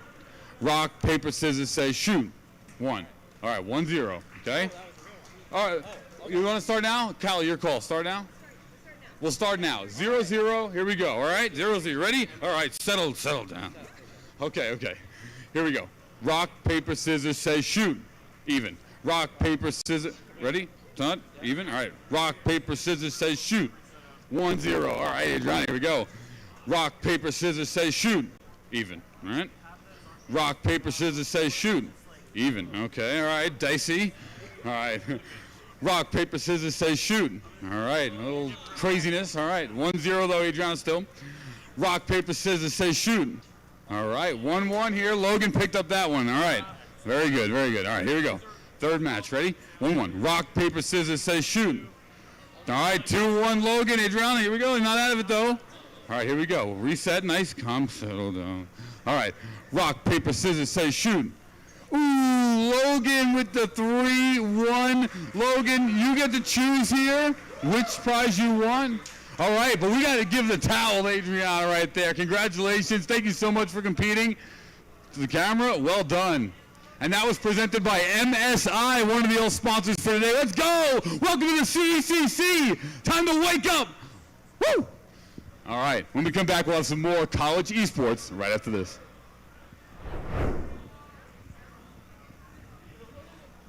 But yeah, Hyper's playing really well right now. Even going for that aggressive fair back to the stage is really smart. It just seems like a lot of where Inkling's game plan shines is getting those throws, getting those up throw combos, and like starting the momentum from there. But Hyper hasn't been in a position to get grabbed. He's just staying at max range of those water shurikens, getting whatever free damage he can, and just getting all these whip punishes. So this is like a tough battle for Inkling, it looks like to me. Yeah. Again, like I said, a battle of two styles, but I feel like this late in the meta, Greninja just has such an easier time pressuring. Maybe at low percents, Inkling might have a slightly better combo game, but even as I say that, we've seen Hyper have a better combo game in the opener. And all rounds, it just feels like Hyper just has a little bit more power creep, and not getting the follow-ups off of these rollers too hurts a lot, Sai. Yeah, that's 2 stocks that could have been gone at relatively early percents. Greninja's not the heaviest, and those Inkling smash attacks are really powerful, but not being aware of when to cancel the roller to optimize, you know, your punish is unfortunate. But this could be it. Down smash? All right. That's going to take it. It's definitely a huge DI mix-up. I certainly would have DI'd for up smash, so of course, Pokemon Hyper can maybe take the stock because 99% to 64 isn't looking too great. Mewtwo has a ton of skill power. This is one of the most iconic glass cannons. Yeah, I'm trying to think of what that one got. I was going to say what they have to look out for. They had to look out like that with a character like Mewtwo, especially on the stage. Side last one, maybe you can take another if you play this really carefully. But I don't think that one guy's going for it. How disciplined. Oh, you can't be tech. Yeah, you're talking about obscure knowledge. Man, oh man. Right now, Joey Measles stacking on the percent, proven to be one of the heavier hitters on the U-Heart team. Goes very low, but gets caught. Gotta be extra careful with that mechanic. Hit out of the starting frame. Not able to make it back to the stage. I like the attempt from Acorn trying to read that air dodge. Not going to find the up smash he wanted, but the side B will definitely weigh in the lead as far as percent goes. But of course, if he can take this stock first, we'll have ourselves a completely even game from Acorn. For Acorn. Right now, once again, putting so much pressure on NIP, and this is all just house money to play with if you're Acorn. But you have 3 stocks and they have 1, so keeping it even is just a massive win, and NIP is at the ledge. Let's see what Purge has to offer. Right now, we have ourselves an even game. These forward airs adding a lot of damage. But I love how Oliver is going for these high damage, right? here as Purge gets a tech chase but can't convert it, and now trying to edge guard. Game & Watch is proving to be very dangerous. Do love to see Oliver getting a little more aggressive off stage, especially but a little too aggressive on stage. Now, see Oliver go back on stage. One down smash could end it right here. Very careful, especially around the corner against the character like Roy. Oh That is just pretty fast, but Roy, no slouch himself, just got to be a little bit more patient. Maybe go for some upbeats out of shield, kind of punish. So many crazy explosive Greninja options. These dash attacks are putting so much pressure on him. And come on, Master Nick does have an opportunity to finish right here. Grabs in the wrong direction, and you know Hyper's not going to let a chance like that. Can get a little bit of free damage before the stock is out of here, though, because that Megawatt is looming. But hey, one more couldn't hurt. And drifting above Hyper like that is terrifying, as they just haven't had in the last crew battle. So right here, Hyper making a name for themselves. As it stands right now, we see NIP forced to the brink, forced into using that fully charged up B, and now that's NIP wide. Even game right now, Sai. What is happening? I could not tell you what on earth is going on. I can at least tell you that that's going to be a stock. Thirty's no stranger to that. What on earth is NIP going to do here? And the way they're just putting pressure on the ledge. Nearly did it as soon as I opened my mouth to say that. Right here, Mid-30. Tensions are very, very high for both teams right now. Joey Measles fighting for Hartford. If they go down, got to force him off stage or something, because he's just a single hit away from dying in that back. Yeah, Hyper's playing really, really well right now. Even going for that aggressive fair back to the stage is really smart. It just seems like a lot of where Inkling's game plan shines is getting those throws, getting those up throw combos, and like starting the momentum from there. But Hyper hasn't been in a position to get grabbed. He's just staying at max range of those water shurikens, getting whatever free damage he can, and just getting all these whip finishes. So this is like a tough battle for Inkling, it looks like to me. Yeah. Again, like I said, a battle of two styles, but I feel like this late in the meta, Greninja just has such an easier time pressuring. Maybe at low percents, Inkling might have a slightly better combo game, but even as I say that, we've seen Hyper have a better combo game in the opener. And all rounds, it just feels like Hyper just has a little bit more power creep, and not getting the follow-ups off of these rollers too hurts a lot, Sai.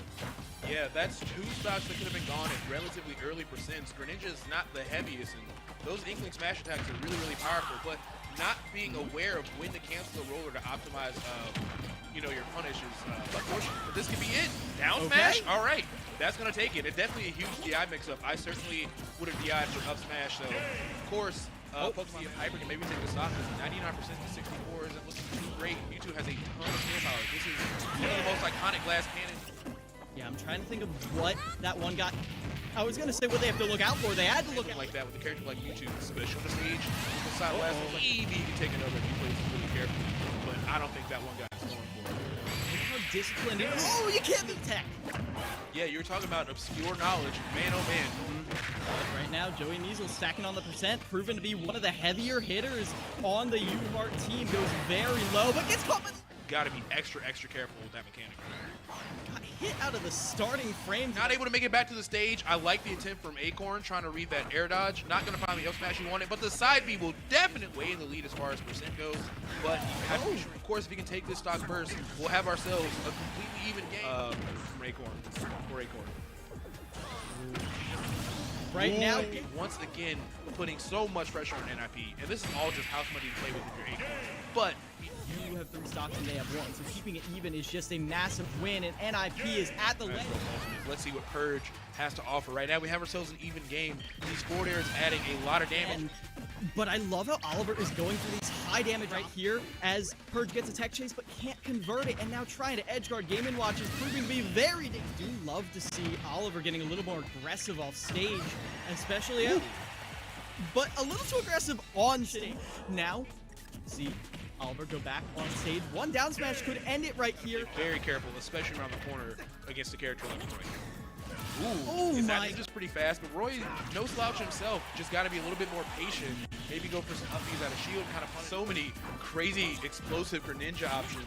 These dash attacks are putting so much pressure on him. And come on, Master Nick does have an opportunity to finish right here. Grabs in the wrong direction, and you know Hyper's not going to let a chance like that. Can get a little bit of free damage before the stock is out of here, though, because that Megawatt is looming.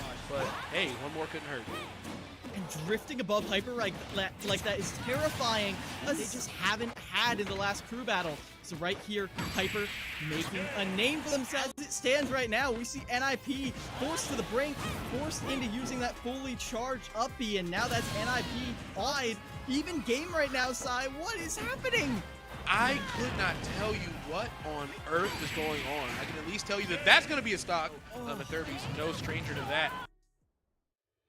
All right, I'm here with Jalen Goss. She is a college student, second year in the ROTC. How are you doing today? I'm doing well. How are you? I'm excited to sit down with you. And, this conversation actually will be shown to students all around the United States in different gaming events. And I think you have a really cool story, and I'd love for people to hear it. What do you think? I'd ask you some questions. Of course, that's great. So where do you go to school first? I go to school in Boston at the Massachusetts College of Pharmacy and Health Sciences, and I'm currently a second year in the PharmD program. What does that explain? What that means? I'm getting my pharmacy doctorate, and I'm in an accelerated program. So instead of getting my bachelor's and then going to pharmacy school, I have my 2 years of pre-pharm and then my 4 years of pharmacy professional classes. You're also in ROTC at your college? At Northeastern. So I'm basically kind of a part of two colleges. In the mornings, I have PT and L Labs. So I'll go over to the Northeastern campus. I'll stay over there from 6 to 7:30, and then I'll continue with my classes at MCP, and I'll kind of go back and forth. And when is it that you have time to have fun? It sounds like you have two colleges you're going to, universities. When do you have fun? It's a pretty hectic schedule, mainly on Friday afternoons and the weekends. Those are my main times to relax, but during the week I'm pretty focused with school and studies. With ROTC, can you explain ROTC and what ranking or what level you're in? Can you explain that for me? Yeah, ROTC Reserve Officers Training. I'm currently a MS2 in my second year of the program. I'm still learning the ropes in a way, but I still know a little bit more than a 1, so I know a little bit more about field tactics and such, but I'm not a 4. I don't know much about reserve officer leadership yet. Was there like history with your family, or did you do something in high school at ROTC or military? What's the background there or why did you even choose to do this program? I mainly was pushed into the program by my father. He is a major in the Marines, logistics specifically. I didn't really have much knowledge of the military in high school, but hearing how I could make a difference in my country as a pharmacist, it led to my decision for me joining ROTC. So is that a career that you're looking to do in the military? Is pharmacy, medical? Explain what your options are once you've established or finished college, university. So once I finish school, I can either go reserves or active duty. With reserves, I'll be able to have a normal civilian life. I'll have to go in maybe once a week to a base to assist them with whatever they need, but I'm choosing to go active duty. So I'll go right into the Army, of course, be an Army pharmacist, and they'll have me going to whichever bases they need for my support and my assistance in the hospitals and such. Wow, that sounds really awesome. Well, thank you. Thank you for your service and your future service. Appreciate it. Now, I hear maybe in middle school you like to play, which this event that is probably going to be aired at, there's actually people who play Overwatch. Did you play Overwatch in the past in middle school or any other games by chance? Yes, I loved playing Overwatch. That was my favorite. I got up to maybe about level 211 is where I stopped. I got really busy with high school, so I had to stop playing as much. But I also played Watch Dogs, specifically Watch Dogs 2, finished that entire game. And I started playing Watch Dogs Legion, but it was a bit difficult for me to adjust. I really loved Watch Dogs 2 more. Wrench was my favorite character, but it was difficult not seeing him around. So yeah, and I also played Minecraft also. Oh, okay. Yeah, Minecraft. Of course, we all have. Is there a game, if you could pick up a controller or a keyboard and mouse today, was there a game that you would play today? I'd probably say Overwatch. With all the changes that they've made, I am very interested to see how different the setup is, how different the characters are, the new characters also. So that would probably be the first game I would go back to. When we're talking about career and we're talking about the military and what you're doing at ROTC and going to reserves, what kind of information or advice could you give the other high school and college students that are watching right now about why it'd be valuable for them to join something like the ROTC while in college? My first piece of advice would be to tough it out. It is going to be very difficult balancing a personal life, your classes, waking up early for PT, keeping your physical and mental all together. It's very difficult. but you have to remember that you're working towards being able to serve back to your community, help a bigger cause, help America. And that is the main achievement here. Like, aside from finishing school, you're also finishing school essentially for the United States. So that is one important thing to keep in mind. Like, it is going to be difficult, but reach out for help. You're not in this alone. And that we're all a family in ROTC. We really are. Next would be, of course, to find a good schedule that fits for you. Because you do need sleep. Sleep is very important. Sleeping, working out, time for studies as well. Trying to find a balance between all these areas. That is another thing that's very important as well to establish in the beginning of the semester. Once you're done with college, you're doing reserves, is then this opportunity, this career that you've landed in with ROTC and then the reserves and doing pharmacy, what is something you want to do after the reserves? I'm going to move back home to Virginia, live outside in the country, and I'm hoping to work within a veterinary compound pharmacy branch where I'll be able to interact with animals more, because that is one of my favorite. I have a large passion for helping animals. So that is one thing that I'm going to work towards and one thing I'm looking forward to after I retire from the military. Well, Jalen, thank you so much for taking the time to chat with me today. I really, really appreciate it. Of course.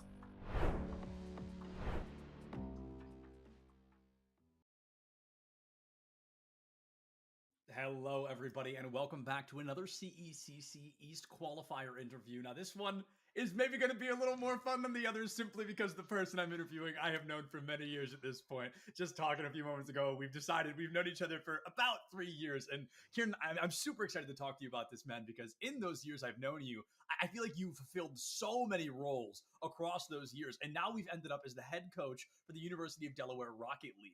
So I'd love to hear what it was first about that position that it's really pulled you into pursuing it, because you've truly done, I think, almost anything there has to be done in esports. Yeah, so obviously great to talk to you again, Sep.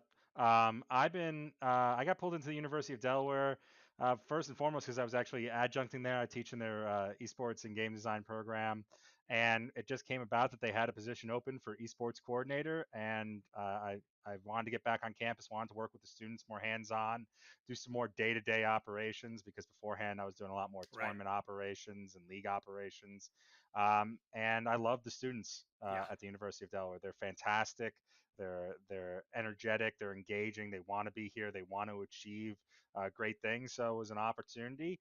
And they have a phenomenal program. So getting to work with a variety of different titles and really phenomenal students, that's all you can really ask for as a coach and a coordinator for your day-to-day operations. Yeah, so to have been that coordinator, to kind of represent Delaware in this circumstance, what was it about CECC in particular that really drew you into wanting to compete? It does bring maybe the highest caliber of competitive play we're seeing in North America right now. So what pulled Delaware in to be that reigning force Delaware continues to be through esports?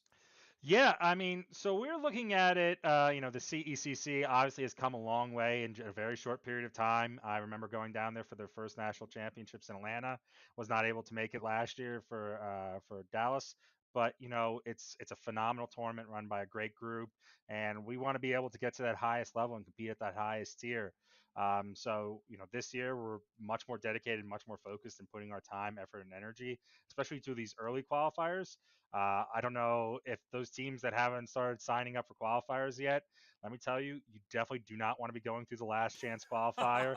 It is like the death gauntlet of esports. It really is. So sign up early, get your spot, and at least go through the regionals as much as humanly possible. Yeah, absolutely. And Kieran, I want to ask a question, maybe a bit more personable to you versus kind of the program itself. But going in as a new esports coordinator for Delaware, did you fear that there were some really big shoes to fill? Because Delaware has been around, I mean, for a while at this point in terms of esports, an incredibly successful Rocket League team across the last couple of years. Your Overwatch team in particular, this last year, really began to dominate and showed a full new face. So going into that, did you feel you had to play any kind of catch up, or did you just enter a program, as you mentioned earlier, that was so dedicated and passionate that you were like, hey, I'm going to let these kids run with it and I'll help them where I can?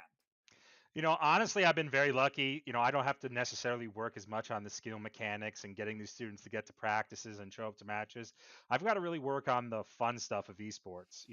How do I make it a better student experience? How do I get these students to socialize? How do I get them to sleep and have better sleep schedules and things like that? So I'm working on a lot of the more tangential and programmatic aspects, leadership training, getting them academic support where needed, priority scheduling, and these really quantifiable things that make for a very unique esports program here at the University of Delaware. Whereas where I've been director previously, sometimes you're working on, hey, listen, we're all plat together, but let's try to go for diamond this year. And that's what we have to do in some of those programs. So this year, our Rock League team's fantastic. We just added a whole new crop of first-year students, so we're very interested to see them play as well.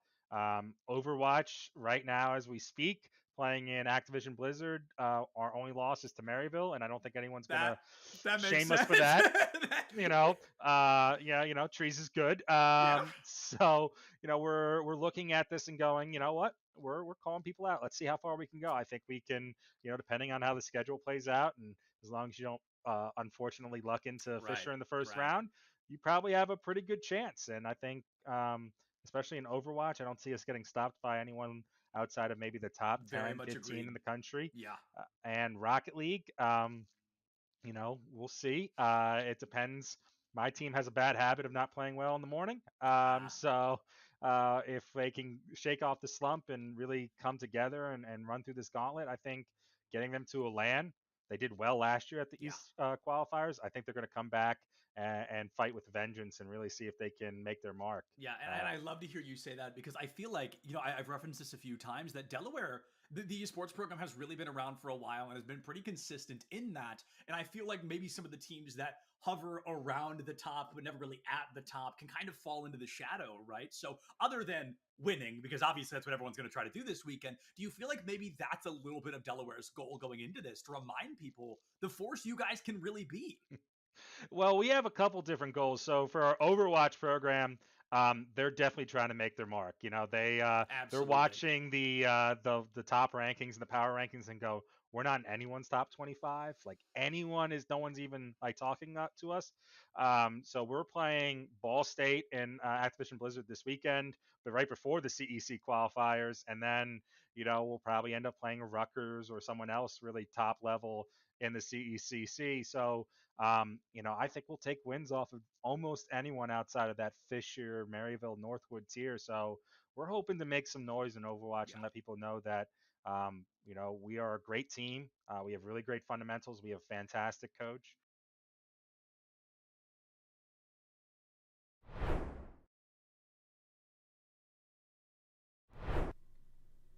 Why, hello everybody, and welcome back to CECC East 2023. You are going to have a bit of deja vu because we are continuing today the very same way it began. Sepulence and Twin Salty here on the mic for just a little bit more of Overwatch 2 here today. Twin Salty, how you doing, brother? How has your little break been before we are back in the action? It was pretty good. I kind of wish I did what you did and slept. I ain't gonna lie to you. I slept a lot. You got a nice, you got a nice little nap in. But yeah, no, I'm excited for this one as we have Alvernia coming back onto the stream against a team you and I are very familiar with due to some of our other obligations with Delaware.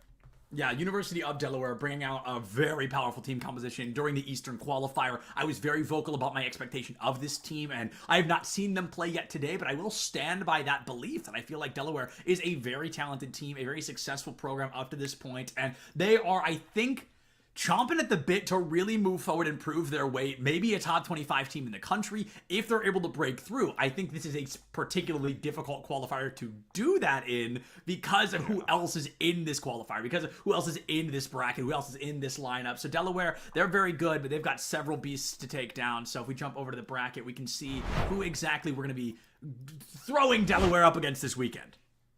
Yeah, so Delaware against Alvernia. You can see Fisher up there going against Staten Island in the first quarterfinal.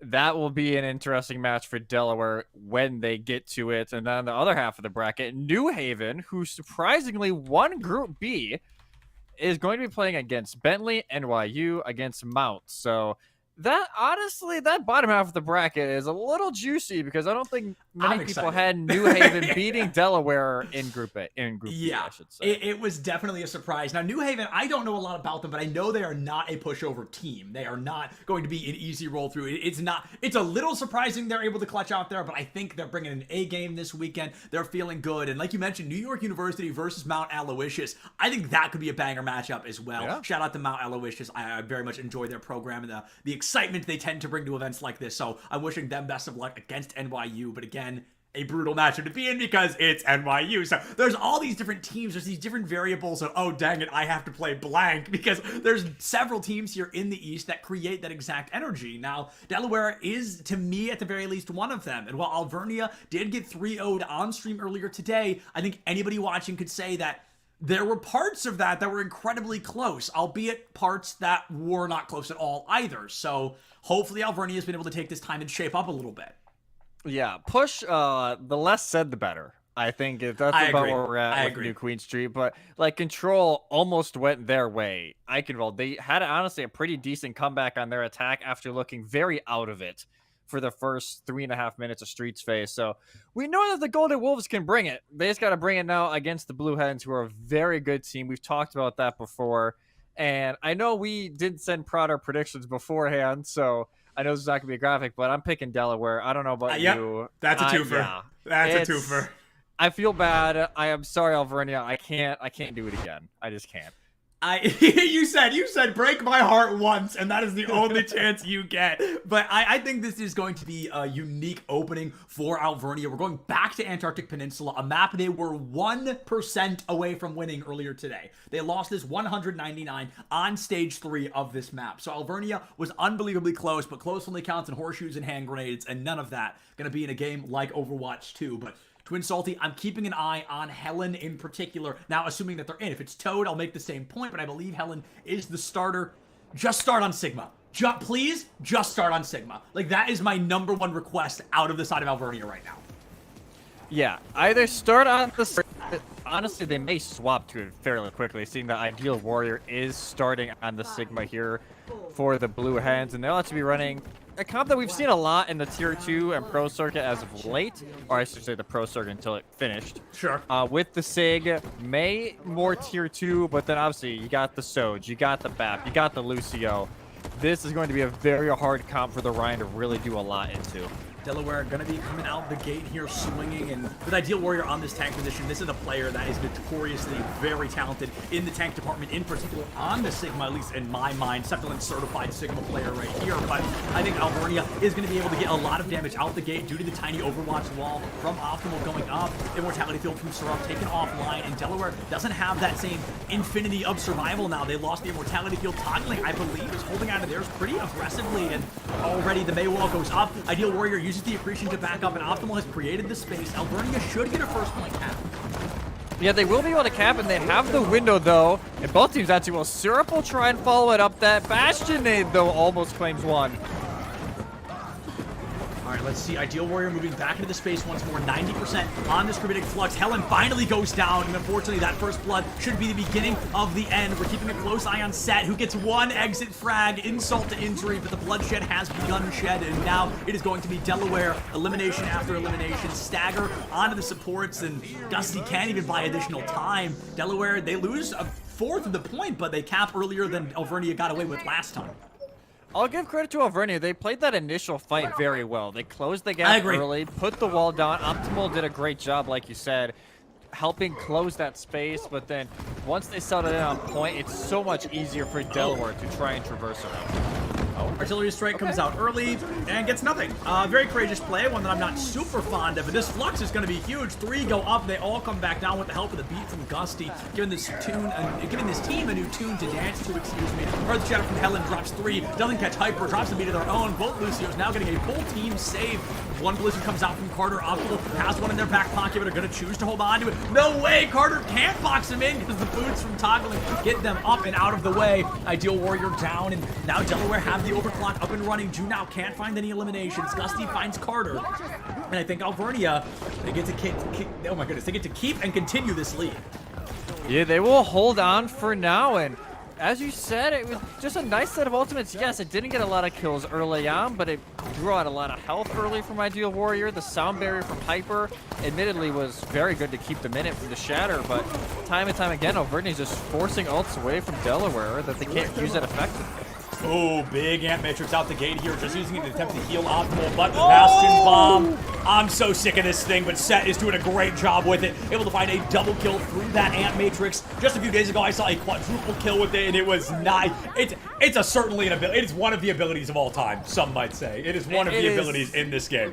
Yeah, it's one of them. But hey, good job on Set for using what they've been given. Yeah, exactly. You can't complain too much, I guess, for Set using what's in front of them, but Delaware actually in a rough spot to enter this next fight and potentially last one for this round. They have the window to work with, but Set will be looking to use its artillery strike fairly early just to try and see if they can force the immorts. Mortality field, make the space. Then up and running. Syrup is going to go up and over the artillery strike, keeping themselves alive. Immortality build from toggling is down. Gusty is going to drop the beat early to keep Alvernia alive. Helen 3 HP for a moment, barely able to stay alive. And that flux could be a big one. There's no beat to catch it this time. Up and down like a bag of bricks. Set has been eliminated. Helen, Gusty, and Optimal bite the bullet as well. And Delaware are going to be able to return point cap in their favor, Twin Salty. But now, the hardest part, cannot lose a single fight from here on out. No, you gotta win 2, and I would say a stall fight to go here for Delaware. And it was a nice flux there, though, from Ideal Warrior. Goes in, as you said, there was no beat to try and mess with. The lamp was already used, so they knew the value would be there. And what, 4 were dead within a second of all of them landing. Delaware, they have ultimates here to rotate, as long as they don't use them all at once. Yeah, Delaware, they've got a couple of ultimates. If we're going to have the 2 TPS ultimates, I don't want to see them use them at the same time. Ant Matrix out. Optimal already uses Cryo Freeze, but Delaware can't dive down on it because of the Ant Matrix scaring them off. There's another Bastion Bomb onto Syrup. There's an Earth Shatter into a shield. 13 HP. Helen is going to get walled in. Goes for the backup. Can't find the space to move out. Ideal Warrior is already down and out. This could be an opportunity for Alvernia to walk away with a victory. 2 Blizzards go out. 2 players go down. Set has been eliminated in place of Ideal Warrior. And unfortunately, the overclock for Junow once again quiet. Absolutely silent. I believe that is the 3rd overclock we've seen in this map that has gotten 0 eliminations from Junow, so that is something I want to keep a very close eye on. Hyper has gone down, and Alvernia has done all but guarantee a victory. Ideal Warrior brings out the Panic Doomfist. They're going for the stall. Toggling goes down. Could it be more than a stall? But as Syrup is chased into the back line, I think that Baptiste will go down. Oh my God. Optimal cleaning house here. Only 2 to go. Yeah, Ideal Warrior, yes, it's usually just a stall pick, but they're getting the value out of it. Hyper's back now. They almost an ult. And that is detrimental here for Alvernia. I don't know if they have a lot of time. Helen, because of it, will swap over to the Wrecking Ball, but the Doomfist changes everything for the Blue Hens, and now Alvernia are on the back foot. Alvernia, they have no ultimates except a sound barrier to work with. Maybe the Wrecking Ball can play a little bit of a spin to win combo, but with a Mei on one side, your beat not hitting 2 of your team members, this is going to be difficult. They've got the Mei wall, they've got the Doomfist stall, they've got an Immortality field to keep people alive if the Wrecking Ball goes for a dive. A boom out of the way, forces Ideal Warrior to rotate, but the damage is being done. Toggling is critical condition, runs out of utility and ability. Patience is key, and Set barely makes it out of the way. That power slide keeps the Sojourn up, but the Wrecking Ball cannot be said the same. Sojourn goes down, and Ideal Warrior looking mighty fine on this Doomfist, and they say Doomfist is dead. Ideal Warrior has some changed plans for everybody watching this broadcast. Delaware, I can't believe I'm saying it, win that first stage 199. I cannot believe the Blue Hens escape with a win in that round. And if we had audio from the venue, I have a feeling a certain Lucio player would be losing his mind right now in the comms. But man, what a turnaround for Delaware. And all of it is on Ideal Warrior there. They get 2 picks there. 100%. Carter gets 1 as well. But just because, hey, they're able to touch, Carter lives because of the fact that Ideal gets there so fast. And Delaware to slowly turn it around. Alvernia had were not expecting it, and they had no chance to truly bring it back. So now entering the second round, Delaware, let's go back to the basics with this Sig Rush hybrid comp in Alvernia. They're just going to stick to their guns. They felt like they did pretty well. Just got to finalize those last few fights. The engagement here on Icebreaker as these teams want to find that first elimination. Last time we were here, we saw Casey from NYU go down immediately to set on that surprise bastion. Immortality Fields get to high-five one another before they despawn, and Helen this time will be the first player to go down to the tank once again, similar to the first time we saw this map. Ideal Warrior finds a 2-for-1 trade, but I think that is more than enough, especially as Toggling goes down as well. 4v2 in favor of Delaware, and a first point cap now in their favor as well. Alvernia really starting to struggle here with this current team composition. You can see how much they rely on set for these early engagements. They want to make sure, hey, they're forcing something out, whether it be the shield breaking, the wall from Carter. They want to force something early. When Delaware doesn't give it to them, or when Alvernia can't capitalize on it, they're really struggling to continue this mid-fight. And perhaps it's that predictability that's really hurting Alvernia. They're playing the same play style over and over. Just set, you go into turret mode, you hold left click, and we pray they bring something out, but it's really not getting that same value that it did earlier today. Optimal already down. We see a lot of damage from the accretion. The wall is up. Set is gone. Nobody's there to catch Hellion. It's just a delay of the inevitable. The Rhine is down. Baptiste, you might as well drop an emo, brother. Carter dropping a 3K. Will find another team victory. Delaware halfway done, or just about, with the second stage of Antarctic Peninsula. They're on a good rate so far in Alvernia. They don't have a lot to work with, at least right now. Toggling does have that window set. Assumingly we'll be able to build this artillery strike soon. Right. But Delaware, they have not had to use an ultimate this entire round so far, and they are fully loaded.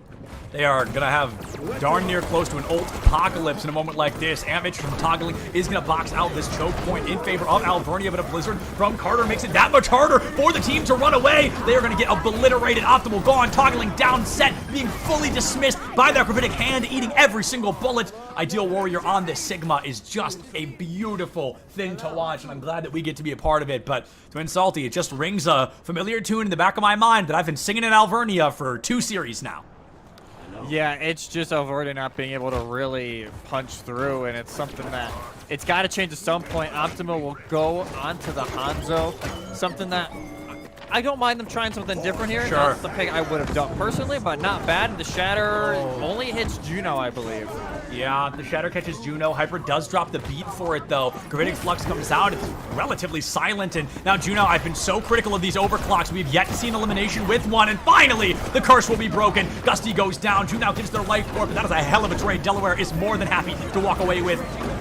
Pressure is onto Alvernia once more, and his set goes down. This is all but guaranteed to be the end. Reinhardt cannot stall on his lonesome, and it looks like Helen is going to be finding that out, possibly the hard way. Toggling gone, Helen gone, and now Delaware walk away victorious with map number 1, Antarctic Peninsula, and might I say, in a dominant fashion.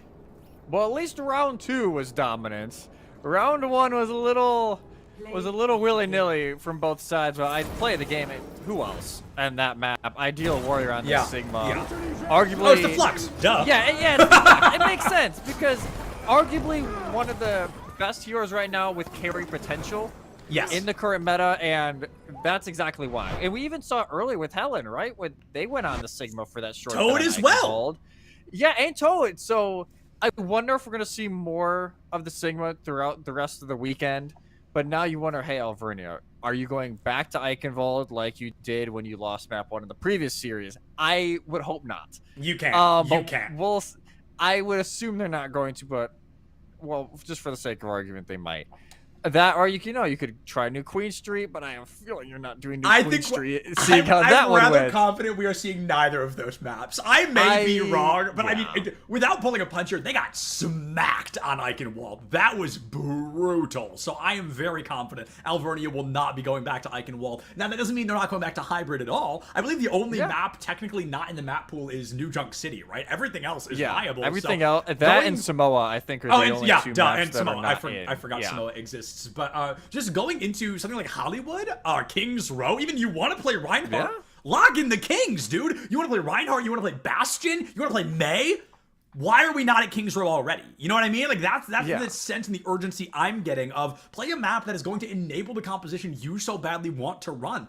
Play the Sigma, lock in Circuit Royale. You brought that up earlier against New York. Just play Circuit. Give yourself that opening and that opportunity to walk away with a map victory. But so far, I mean, it has been tough. I almost don't want to ask to compare tank stats because I feel like Ideal Warrior just has the best stats in the entire lobby. I feel like Ideal Warrior is just the ideal tank player on the board here. Yeah, and it just felt like he was dominating the lobby, left, right, and center. And this is a Delaware team that has 2 new players this season, too. Like, Syrup and Carter are both new. Oh, my God. I wish I put money on. We're going back to Ike, which, They at least looked better on Ike than they did New Queens. If they picked New Queens, I would have a lot of questions. Jesse, I don't know if that's true, man. Their defense on Eichenwald was non-existent. They had spurts of the good, attack was great. things. The attack was phenomenal, but the defense on Eichenwald was non-existent. It fell apart. Yeah. I'm very afraid. So they're actually staying on the same side, which means I believe Delaware starts on the defense. So that actually that tracks because Alvernia attacked first last time as well. So they want to go for the attack early, and it's yeah.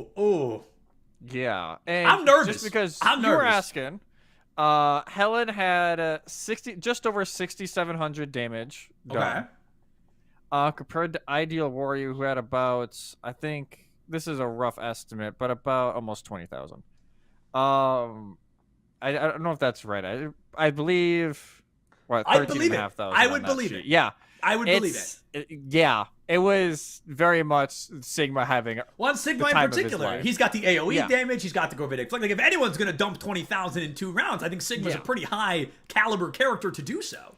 And Helen, as you can probably guess, took 20,000 damage during that game. So they were. I know the so tanks, much damage, dude. I know the tanks are supposed to be in the front line protecting the team, but that's taking it to a little bit of an extreme. Which I will say, credit to the Alvernia supports. They kept him up for a good amount of those fights, but it's obviously a stat you don't necessarily want to see because then you could think, hey, maybe we take some more natural cover. We try and play it a little differently because that's just. Even for a tank, it's a lot of damage to try and take in with, the rectangle man who only can, block so much. I know Reinhardt very well. He's literally right here behind me. He's literally right I'm there. a huge fan of Reinhardt, but my friend Derpy, he plays for UT Dallas. He just hit #1 on the NA tank ladder playing almost exclusively Reinhardt. Don't get me wrong. Rein can be played well, but it is possibly the hardest thing a person can choose to do.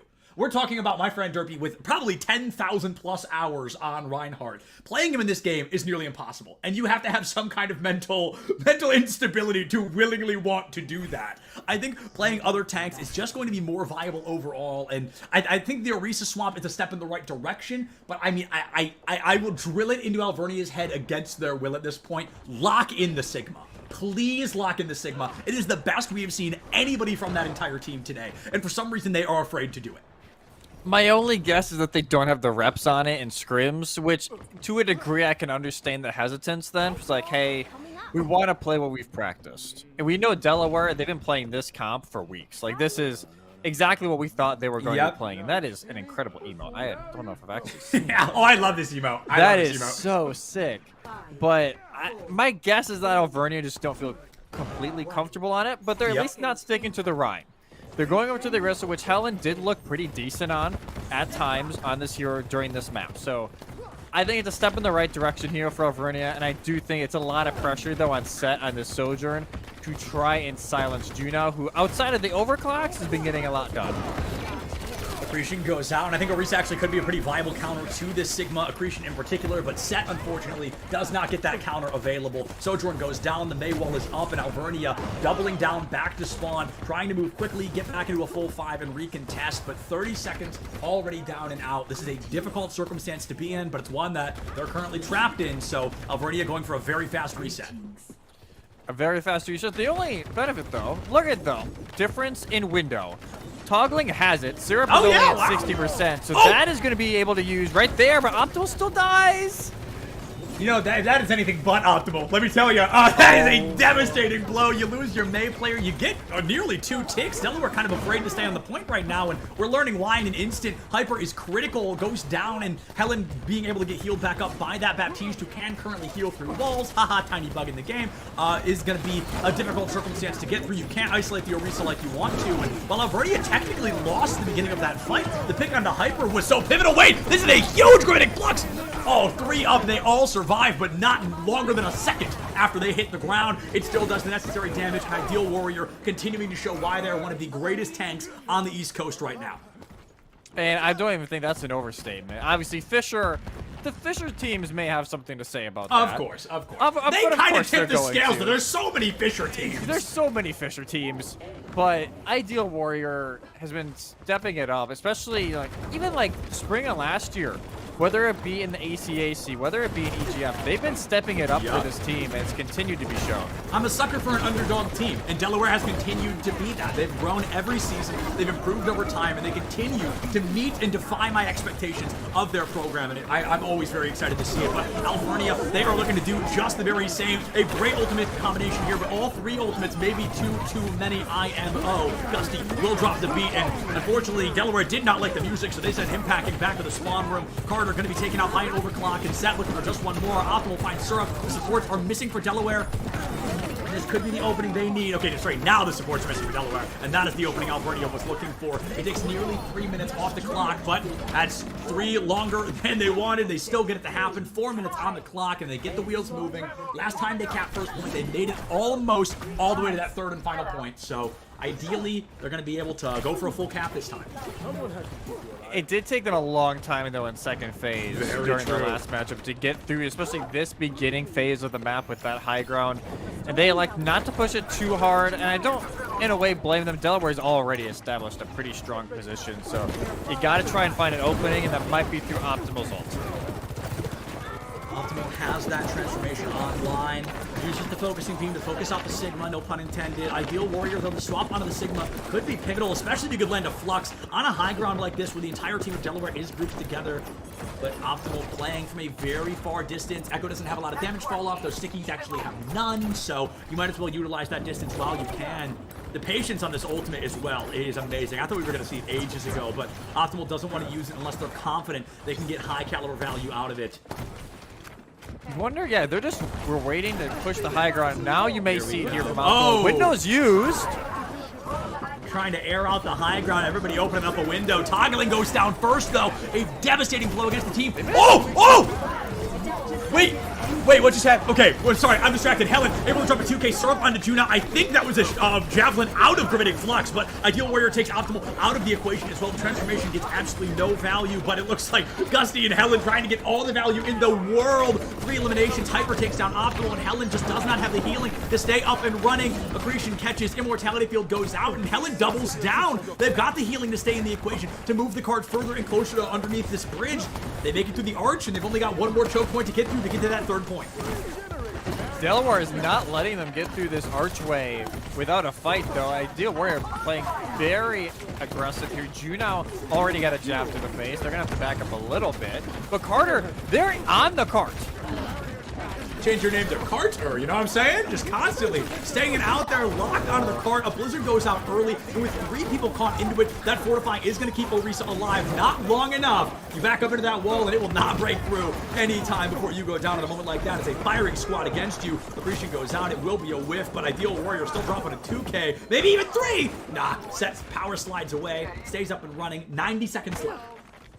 So much time is already gone here for Alvernia. It's just deja vu from their last series. Over 2.5 minutes gone now during Streets, and the card is about 20 meters more forward than it was during the last series at this point in time. And Ideal Warrior, they're gonna try this Flux again. I believe they missed it, and then like a half second later got jabbed out. So I think no matter what, it was not happening. Got to get more value out of this one. That's 4 up, I think, and with a beat to take them down, it will immediately be negated by that Gravitic Flux. The garage doors are opened up, trying to find out if anybody's home, and the first elimination should tip the scales in favor of either team. Ideal Warrior gone. Juno immediately answers back with a 3K! I've been so critical all day, but the player finally wakes up, drops a beautiful 3K overclock, and sets the Delaware up for success. This time, though, only a beat to their name in this final fight. Alvernia packing a bit more in their arsenal. Alvernia think they're in such a good position. They pop the window. Honestly, they get a great kill onto Ideal Warrior. Seriously? Some really nice shots through window. And also, Juno's like, nah, pop it. pop. 1, 2, 3. Turn the fight around. And Delaware all of a sudden in a very comfortable spot. And you can see Hyper's trying to look for maybe a boot, but now they went out the safe way. So Hyper knows to play a little bit safe so they can use it. Sarah Surge incoming. I assume that's why Helen would dive in so deep, right? You've got it locked and loaded. You're pooped off the high ground. An adaptive circuit comes through from Optimal. They swap onto the Baptiste. There's the beat early from Hyper. I actually don't know how I feel about that one, but let's see how this fight plays out before I make a fool of myself once more. Optimal keeping the team up and running on the high ground, making up for toggling who's gone. Is that a boom off the map? It is! Hyper finds Optimal, a beautiful pick, takes down 2 supports in that fight, and his Sorp has been eliminated in place of Helen here. This has to be the beginning of the end for Alvernia. They do not make it as far as they did against NYU, and the win condition has been set for Delaware. That was, Hyper, just a play of the game, possibly.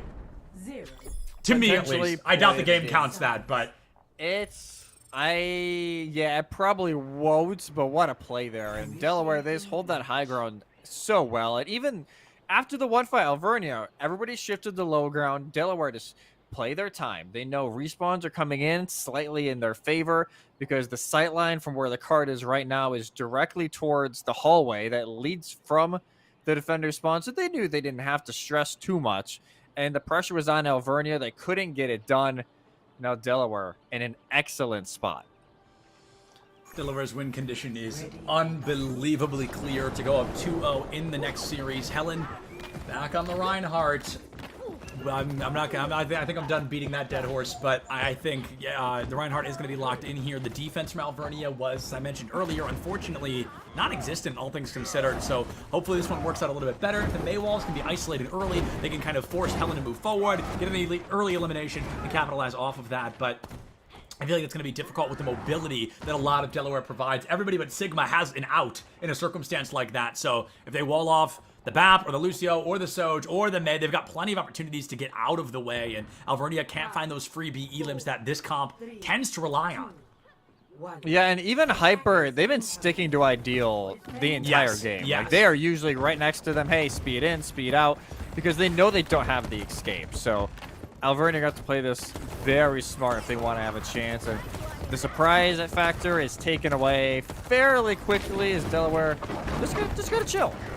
Yep, just going to slow it down, deal a lot of damage onto Helen. The wall is whiffed. All 5 members of Delaware on one side, so nobody gets isolated out. They speed back and through. I love the touchback from Hyper to go and find Syrup, make sure the Baptiste makes it into the fight as well, but I don't think Ideal is long for this world, and Carter and Hyper somehow go down before Ideal does. A very clean pinch from Alvernia. Delaware could not defend themselves from 2 angles, and with a team wipe on the board, that is already more successful than we tend to see from Alvernia on the first defensive Eichenwald. They've taken some notes. They did a bit of VOD review during their time off, and they're looking a lot stronger, already a minute off the clock.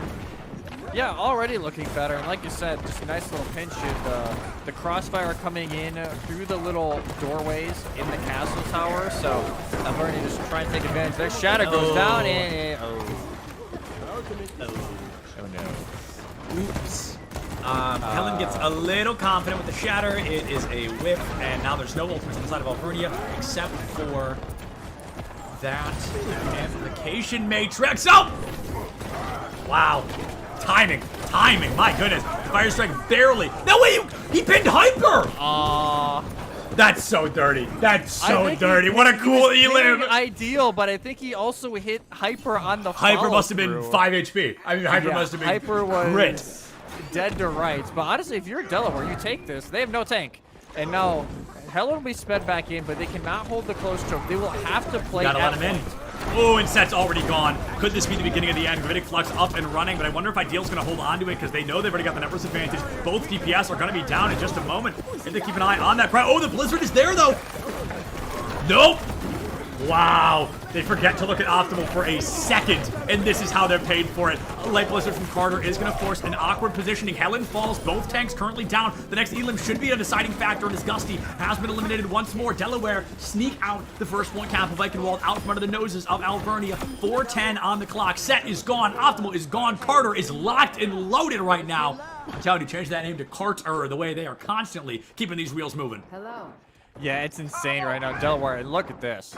They are not hesitating whatsoever. High ground is there as Optimal will go over to the Echo, which I admit they looked actually pretty decent on during their attack. They just could never really capitalize on it. But you can tell Alvernia, they want the high ground back, and they will push everyone off of it for now. As yet Delaware, they don't really have the manpower right now to really try and hold on. Fascinating artillery strike. I think it's pretty intentionally used to discombobulate the side of Delaware, force a little bit of a reaction, and getting away from the cart. Immortality Field from Syrup goes down, and Syrup themselves not able to make it out of the fray in time. This should force a hyper-aggressive play of Delaware to go back to spawn, regroup without Baptiste, and go for a re-engage. They have 3 minutes to make it just shy of 40 meters.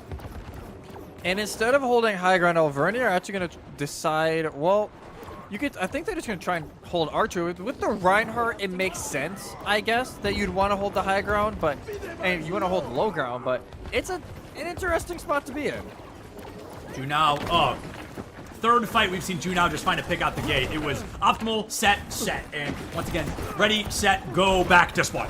Because you're not allowed to participate in this fight. Delaware, 4 ultimates in their pocket, nearly a 5th up and running. In Alvernia, they've only got a Shatter to work with, a defensive beat, but there's no way a beat cancels all 4 of these ults. Helen is going to be walled out, shield, null, and void.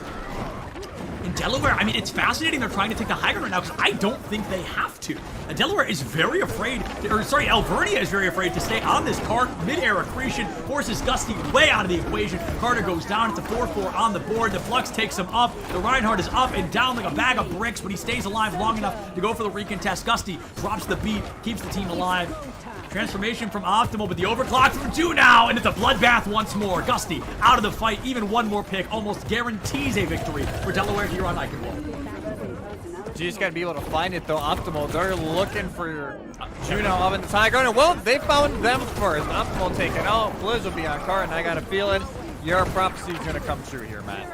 You can't find me, but I'm 0-7ing. Nobody can see me, but I'm 0-7ing for Alvernia right now because the second Optimal went down, that was going to be a clean sweep for Delaware. I will say, Alvernia, I feel like I've been very hard on Alvernia today. And unfortunately, it's because I've seen them twice, and it's a lot easier to critique a team that I have a little more information on. But that defense on Eichenwald, notably better than the defense I had the opportunity to see back on their matchup against New York. This is a beautiful play from Junao there, but Hyper gets played in the game. Not sure how that happens, but oh, double boop kill at the end. Technical 5K, including assists. So, Delaware looking very good. Now, Twin Salty, I feel like I so loudly want to be like, please do not pick New Queen Street. But if they pick New Queens, I got a lot of questions.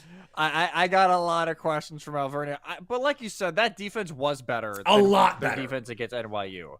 It just sucked that their offense was kind of started out because Delaware didn't make the same mistake NYU did at the very end of Street's phase. So they're looking better, I will say.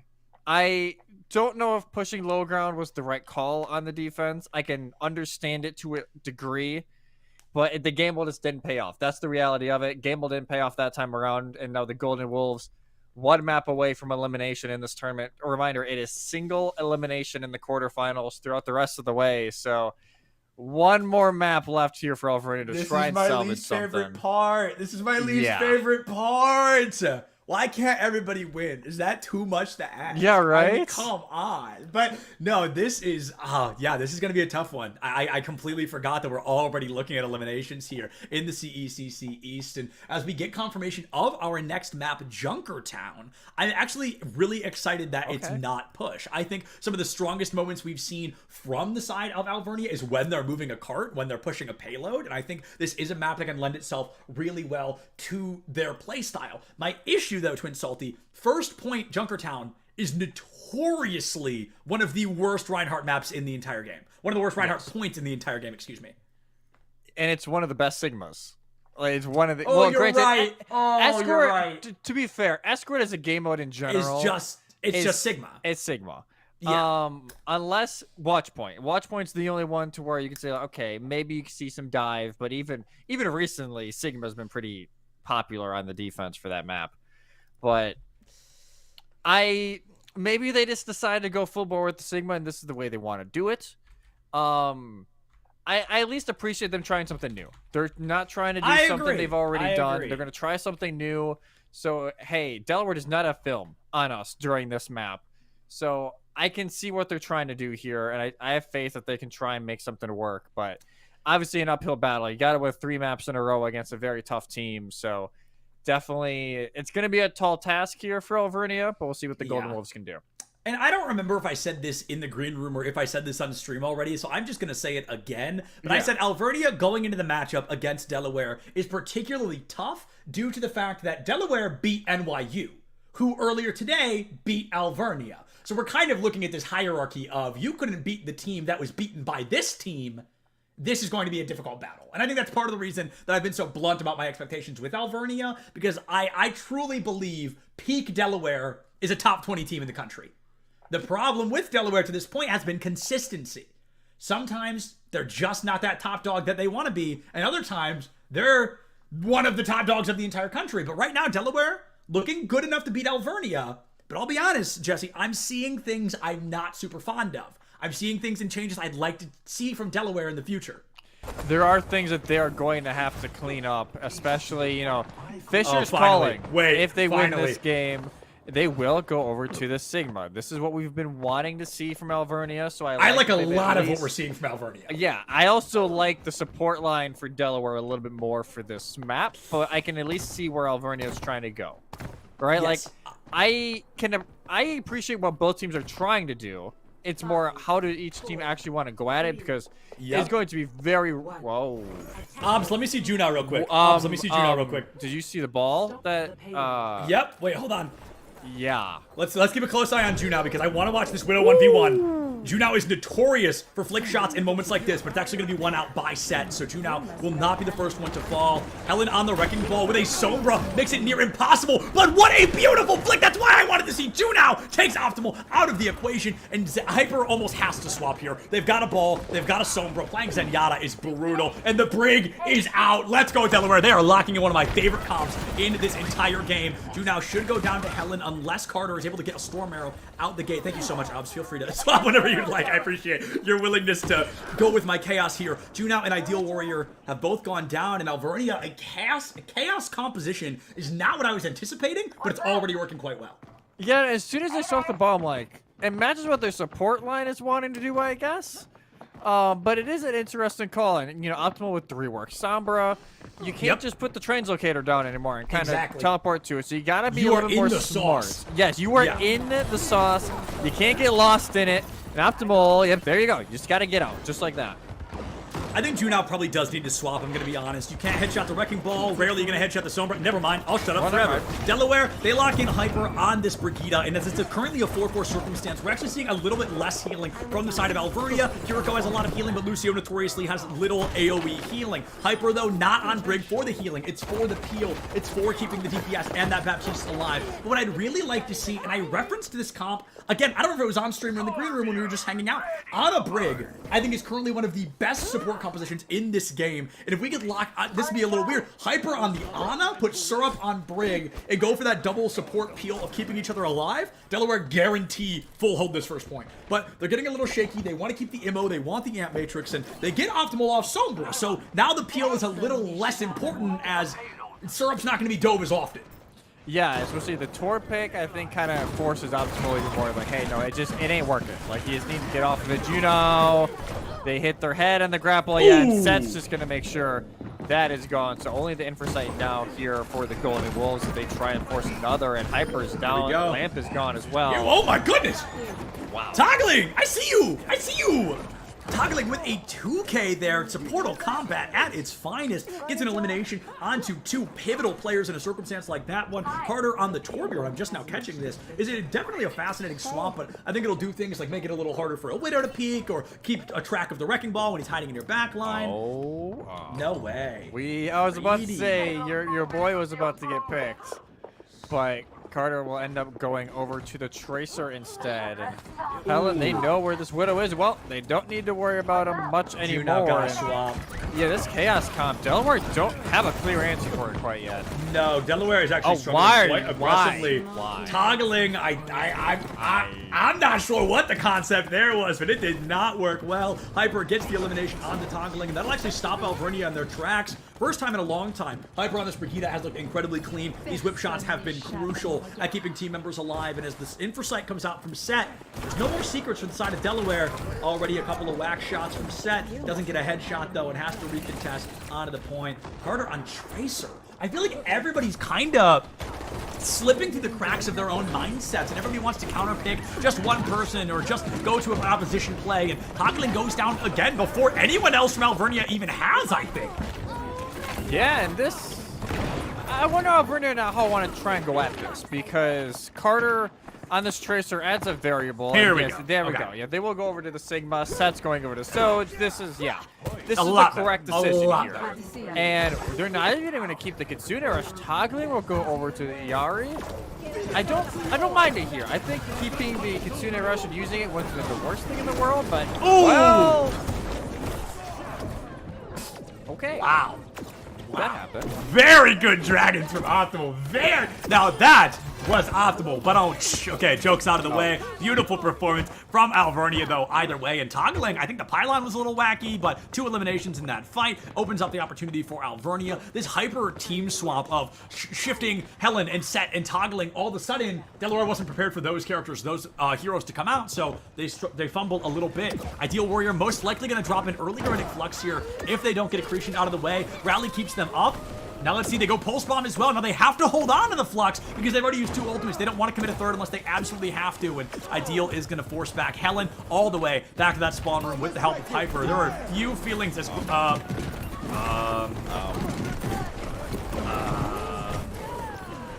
Gusty, man, you were just getting my trust back. Gusty needs to change their name to Gutsy, bro, because they are playing wild out here. I think that was courageous. To save Optimal, but he wasn't in LOS. And so they didn't even. I just don't think that was worth it. I don't know if it was, and I think Delaware, even like that fight, they're using the rally, and I think in a way they're hoping Hyper dies because a break going into this comp, you're not doing a lot. Like, let's be real, you're not going to be doing a whole lot other than sending out health packs galore. So you can tell that's why they initiated with the rally. It's like if Hyper dies. It is what it is. But now all of a sudden they can just chill with Hyper up on high ground, have them just be absolute chaos agent. And now if we're going to bright side, Gusty did swap. So it's not truly the end of the world, but it is definitely unfortunate that they dropped the beat like that. Ideal Warrior forcing Helen all the way back to their own spawn. Still has this Flux, and it's almost the threat of the Flux has been more effective than a Flux itself. Alvernia has to play very carefully. They have to be incredibly cautious because if they group up, it's going to be a ha-ha gotcha kind of moment. Captive Stun goes out, gets a shot onto Justin Baptiste, and possibly even an elimination, but the Flux finally from Helen finds a whole lot of nothing for the time being. The elimination not there until Ideal Warrior finally goes down. The tank is missing with the Flux on his side. Come on, Ju, now it's showtime once again. Has the lock and load. Only able to find 1 elimination, but it is a pivotal one in the form of that Baptiste. Sets gets overzealous. They walk back into the Mega. They keep themselves alive long enough to find that victory. Hyper taken down by toggling. Pulse Bomb onto Helen. Goes down before it explodes. And as the overtime comes to a close, rally insult to injury. Win condition set. University of Delaware looking at a 3-0 if they can make it just 76 meters into the second point of Junkertown. A very familiar spot here for Alvernia. You get the second phase, you almost finish it, Delaware closes the door, and now Delaware, like you said, very clear win condition. You finish second phase of the map, you win 3-0, and you get to begin your prep against Fisher. So you just gotta finish it out here for your Delaware. Alvernia, again, it feels like, it's weird to say, like, Set's actually unironically played pretty well, and Optimal Set's has played very well. They've played both very well. Optimal, I would say, more with their ult. Set in the neutral fights and the mid fights has done an extremely good job. It just seems like, especially Toggling and Gusty, get picked off just a little too early in some of these engages.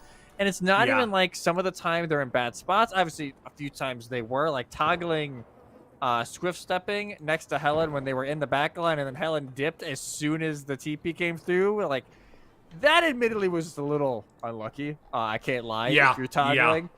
But it's also been Delaware, like, hey, they know exactly how to catch people off, and they know how to punish. That is something this team has been notoriously good at for years now, is punishing the small little mistakes, and Delaware has continued that so far. Sats, you can see the angle. That is Wait, that's a little wild. bit of a different angle to start off here. I wonder if Juno is going to see it. I hope this is sick. I hope this works really well for Set, because what an angle. Who would look here? No. Oh! No. He doesn't go for the shot. Saw the Genji and probably panicked. I know I would have. But goes for a recontest. Takes down Ju now. Oh, out of range. Oh! gets deleted. Valiant effort for Junow, but Junow will be eliminated by Optimal with no mercies here. That is going to be a permanent elim on the both of them, so respawn advantage currently in favor of our attacking team, the University of Delaware. But Alvernia returning to a chaos composition. Hyper's got these Brig rollouts. Every time we tune into Hyper, he's like standing on top of something that I didn't know you could get there on Brig, but right now, I think this Brigida is going to be really valuable in keeping the Wrecking Ball on now the Tracer out of the way. Just being that scare tactic, getting hyper aggressive. Wow, beautiful play, and Brig did just get that buff where you can do two primary fires into a shield bash whip shot, and that'll take down anything 200 HP or lower. So it's a very effective play, and it makes Brig even more meta than she already kind of was. I would say she was soft meta. Like yeah, I agree. I agree. She's I would say a soft meta, and I do worry they are all alone on carpet. They pushed this 81 meters. Oh! They'll eventually fall though. But now what the trade's going to do, I think Delaware are content just to kind of chill out, wait for their tank to get back, and then start to push forward. Junow here on the Widowmaker. Set has been able to be eliminated by Hyper, and Helen takes Syrup off the map. A very clever environmental elim. Oh! I can't believe that was a miss. I thought Junow had that. I think it's time to get off the Widowmaker, though. I'm not going to lie. I think a lot of Alvernia's team is currently... No way! Whoa! Whoa! Whoa! You won the fight! You won the fight! That was it's personal. over! Let him get up! It had to be. That just had to be. Hyper admittedly has been in their backline this entire game, even though he's not even on Lucio. Is just still been going in their backline. I think, yeah, Delaware just turned this around. They slowly get those picks from Hyper. Ideal Warriors able to find a few more. And first phase done, 4.5 minutes, and the Blue Hens, they can feel it. Jesse, I feel like Alvernia's cracking. I feel like they're panicking. Well, if I saw Brig in my backline, I wouldn't know what the hell to do either, to be honest with you. Especially they just keep swapping. The ultimates are so questionable. It's like, I really feel like they're panicking. And this is the worst time to do that. Yeah, you wonder if lane fevers maybe getting to them a little bit. They're going to hate me. They're going to be so mad when they watch this VOD. It's honestly, for them especially, I think the swaps have been a little odd, but now they get settled in. They got both support ultimates, but you got to use them early before you die. Toggling has to get the Amor used on them just to make sure they stay alive during this fight. Ooh, Ideal Warrior now on a Wrecking Ball of their own. Will get eliminated. And I feel my brain feels pretty big. I'm not going to lie. We are ending up on the Brig on a composition that I anticipated many minutes ago, many moons ago, if you will. But with 3.5 minutes to move 32 meters, I feel like Delaware is just going to stack up these ultimates. A Nano Blade, a Minefield, and a Rally. You just win. Yeah, you just win. It's so hard for Alvernia to really try and combat it, but they have the Dragon. Optimal had a very good Dragon earlier on today, and honestly, throughout the day, their Dragon strike has been very good, so we'll see if they're going to be able to get another one under their belt, because I think that's honestly what Alvernia need to prey on at this point. And there it is, and it will catch Syrup, who walked back into it, unfortunately. So now we've got a Nano-less Blade, only able to find one elimination with the help of June now. They're able to double it up, take Optimal out of the equation with Gusting there. Currently a 4v3 in favor of the University of Delaware. Minefield from Helen comes out. Carter swapping onto a very late Sombra, but with 3 minutes left, that is more than enough time to farm an EMP. The body block on the Wrecking Ball, farming a lot of ult charge off of him. Wrecking Ball, one of the worst ult batteries in this game. If he's not had those adaptive shields up. Set goes down, toggling out of here. Syrup, no! Those mines were put down ages ago! That's for they just got back too from the Dragon. Yep. Just got back. But I'm gonna assume jumped off a high ground and just fell into one. That's my guess. I don't know if anybody from Alvernia even touched Nope. her. I don't That's know. good. Well, actually, no. No, Set's able to touch. Barely but I counts. don't- Yeah, it's done. Yep. I always feel rude when I do that, but realistically, a single Tracer against 4 members of the enemy team, the second you recall, cooked, and that's exactly what happened. Let's see who snuck out play of the game. Toggling, no surprise here. This was a beautiful 2K, while I believe Alvernia was on the offense, or no, this is while they're on the defense, able to take down 2 players here with double headshots. One support takes out 2 of their own, a very impressive play, but University of Delaware, first team to have an on-stream elimination. They remove Alvernia from the running in a very dominant fashion. Very good fashion. I think for Alvernia, like we were going to be a little critical because, again, like you said, we saw them twice today. Like, we can tell we're pretty familiar with them now. There's some things to work on, but there's also some things we obviously liked. There was the adaptations that were made on Ike on the defense. They were way better than what they were in the first match of the day, and they they can definitely be a bubble team in future East Coast events, just depending on where the meta falls. You can tell this meta just isn't a great spot for them. Like, you can tell they're just not super comfortable with the Sigma comps, and I give them credit for trying London comps. I really do, because like you said, it takes a lot of work for them to actually get the value, and at times they did, but with a team of Delaware's quality, they're going to find ways around it, and they eventually just didn't have any more answers. And there's just this... I'm comfortable being so harsh on Alvernia because, like you said, they have all the proper pieces. These pieces are just not put together correctly right now. We saw a lot of hero plays, individual ultimates, going into fights that were already lost, a lot of chaos things. And there's one I can think of that worked when I went, whoa, what is that flux on Eichenwald? And it turned into a 4K back against New York. Any other hero play we saw today did not work. I don't know if this goes back to they haven't been playing together very long, if it is a lack of communication across the teams, or what it may be. But Alvernia, they've got it. They need to pick a dedicated IGL. They need to stick to what that IGL is calling, most likely your tank player, and just stick to it. Also, just play Sigma more. He's so strong. Both your tank players are very talented with him. And if you lock him in, it will be unbelievably beneficial to your odds in the future. But Alvernia, they're looking good. Unfortunately, just not good enough this weekend. University of Delaware, a team to move on to the semifinals, I believe. So a very talented success from them. We are going to go ahead and throw it to a break here while we get our next quarterfinal matchup ready. Don't go anywhere. Plenty of CECC left for you today. For a moment, barely able to stay alive, and that flux could be a big one. There's no beat to catch you this time. Up and down like a bag of bricks. Set a stall, but his syrup is chasing to the back line. I think that Baptiste will out of the way. That power slide keeps the Sojourn up, but the Wrecking Ball cannot be said the same. Sojourn goes down. An Ideal Warrior. Look, a lot of damage from the accretion. The wall is up. Set is gone. Nobody's there to catch Hellion. It's just a delay of the inevitable. The Rhine is down. Of that fight, the pick on the Hyper was so pivotal. Wait, this is a huge grading flux. Oh, 3 up. They all survive, but not longer than a second. After should tip the scales in favor of either team. Ideal Warrior gone. 2 now. Immediately, Pig takes down 2 supports in that fight, and his Sorp has been eliminated in place of Helen here. This has to be the beginning of the end for Alvernia. They do not make it as far as they did against NYU in the win. The first one, Cap of Eichenwald out from under the noses of Alvernia. 410 on Flux on his side. Come on, 2 now. It's showtime once again. Has the lock and load. Only able to find 1 elimination, but for a moment, barely able to stay alive. And that flux could be a big one. There's no beat to catch you this time. Up and down like a bag of bricks. Set a stall, but his syrup is chasing to the back line. I think that Baptiste will out of the way. That power slide keeps the Sojourn up, but the Wrecking Ball cannot be said the same. Sojourn goes down. An Ideal Warrior. Look, a lot of damage from the accretion. The wall is up. Set is gone. Nobody's there to catch Hellion. It's just a delay of the inevitable. The Rhine is down. Of that fight, the pick on the Hyper was so pivotal. Wait, this is a huge grading flux. Oh, 3 up. They all survive, but not longer than a second. After should tip the scales in favor of either team. Ideal Warrior gone. 2 now. Immediately, Pig takes down 2 supports in that fight, and his Sorp has been eliminated in place of Helen here. This has to be the beginning of the end for Alvernia. They do not make it as far as they did against NYU in the win. The first one, Cap of Eichenwald out from under the noses of Alvernia. 410 on Flux on his side.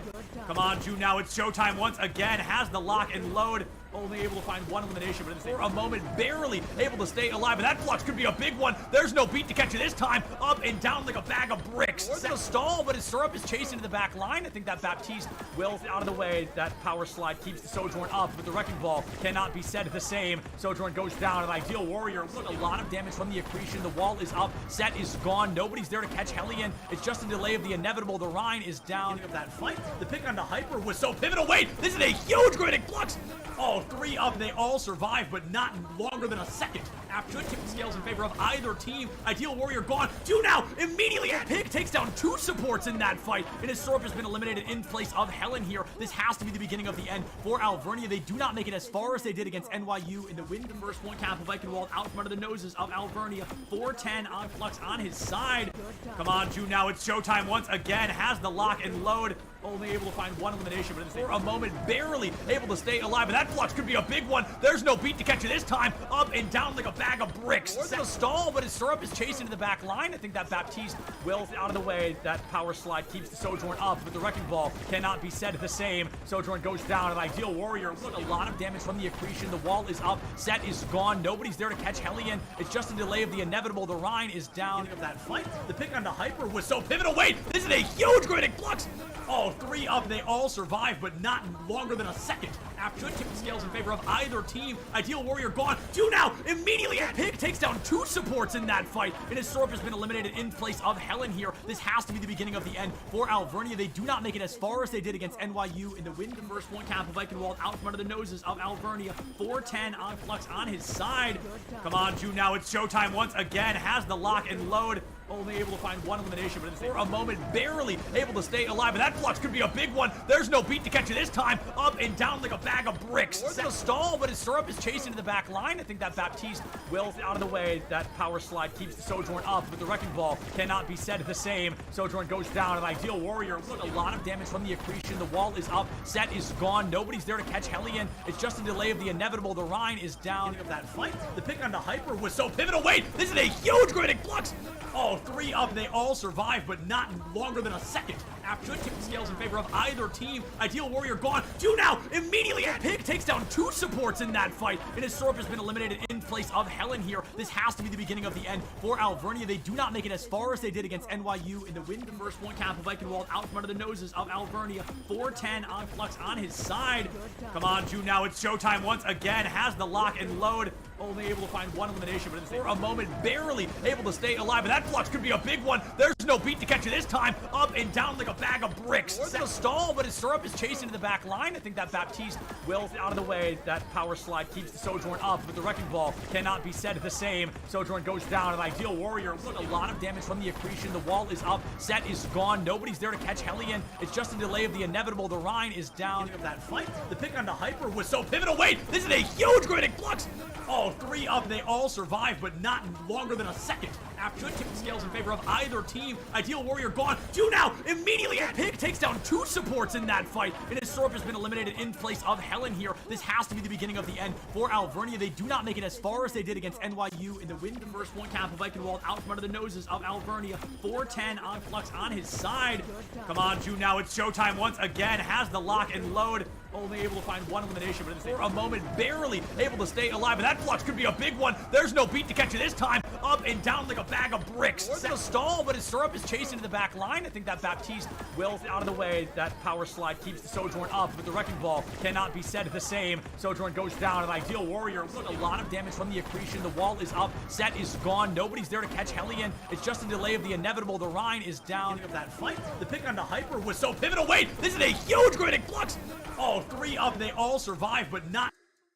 Hello, everybody, and welcome back to another CECC East Qualifier interview. Now, this one is maybe going to be a little more fun than the others simply because the person I'm interviewing I have known for many years at this point. Just talking a few moments ago, we've decided we've known each other for about 3 years. And Kieran, I'm super excited to talk to you about this, man, because in those years I've known you, I feel like you've fulfilled so many roles across those years. And now we've ended up as the head coach for the University of Delaware Rocket League.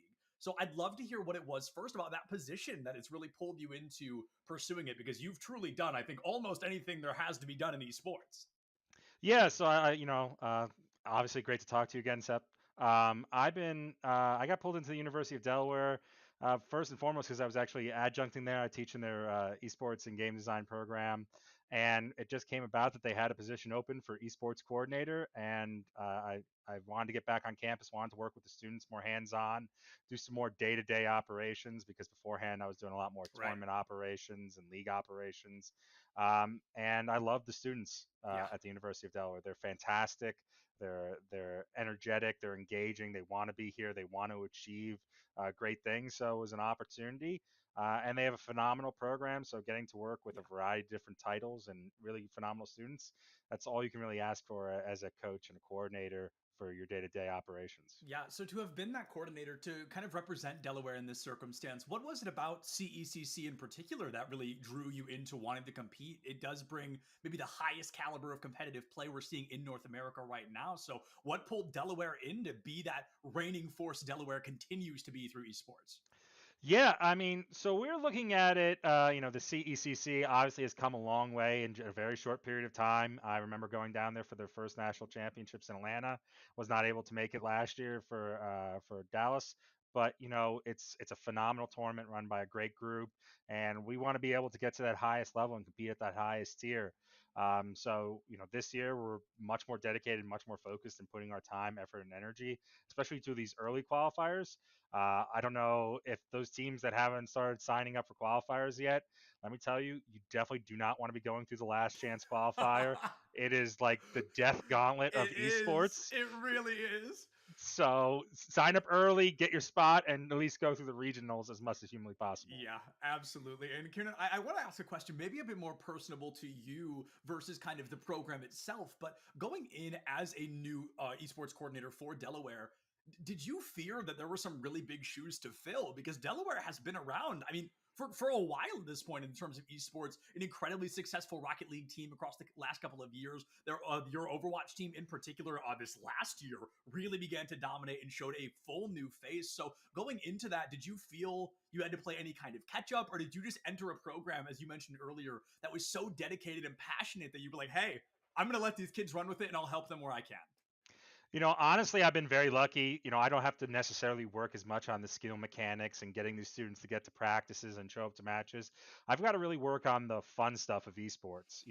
How do I make it a better student experience? How do I get these students to socialize? How do I get them to sleep and have better sleep schedules and things like that? So I'm working on a lot of the more tangential and programmatic aspects, leadership training, getting them academic support where needed, priority scheduling, and these really quantifiable things that make for a very unique esports program here at the University of Delaware. Whereas where I've been director previously, sometimes you're working on, hey, listen, we're all plat together, but let's try to go for diamond this year. And that's what we have to do in some of those programs. So this year, yeah.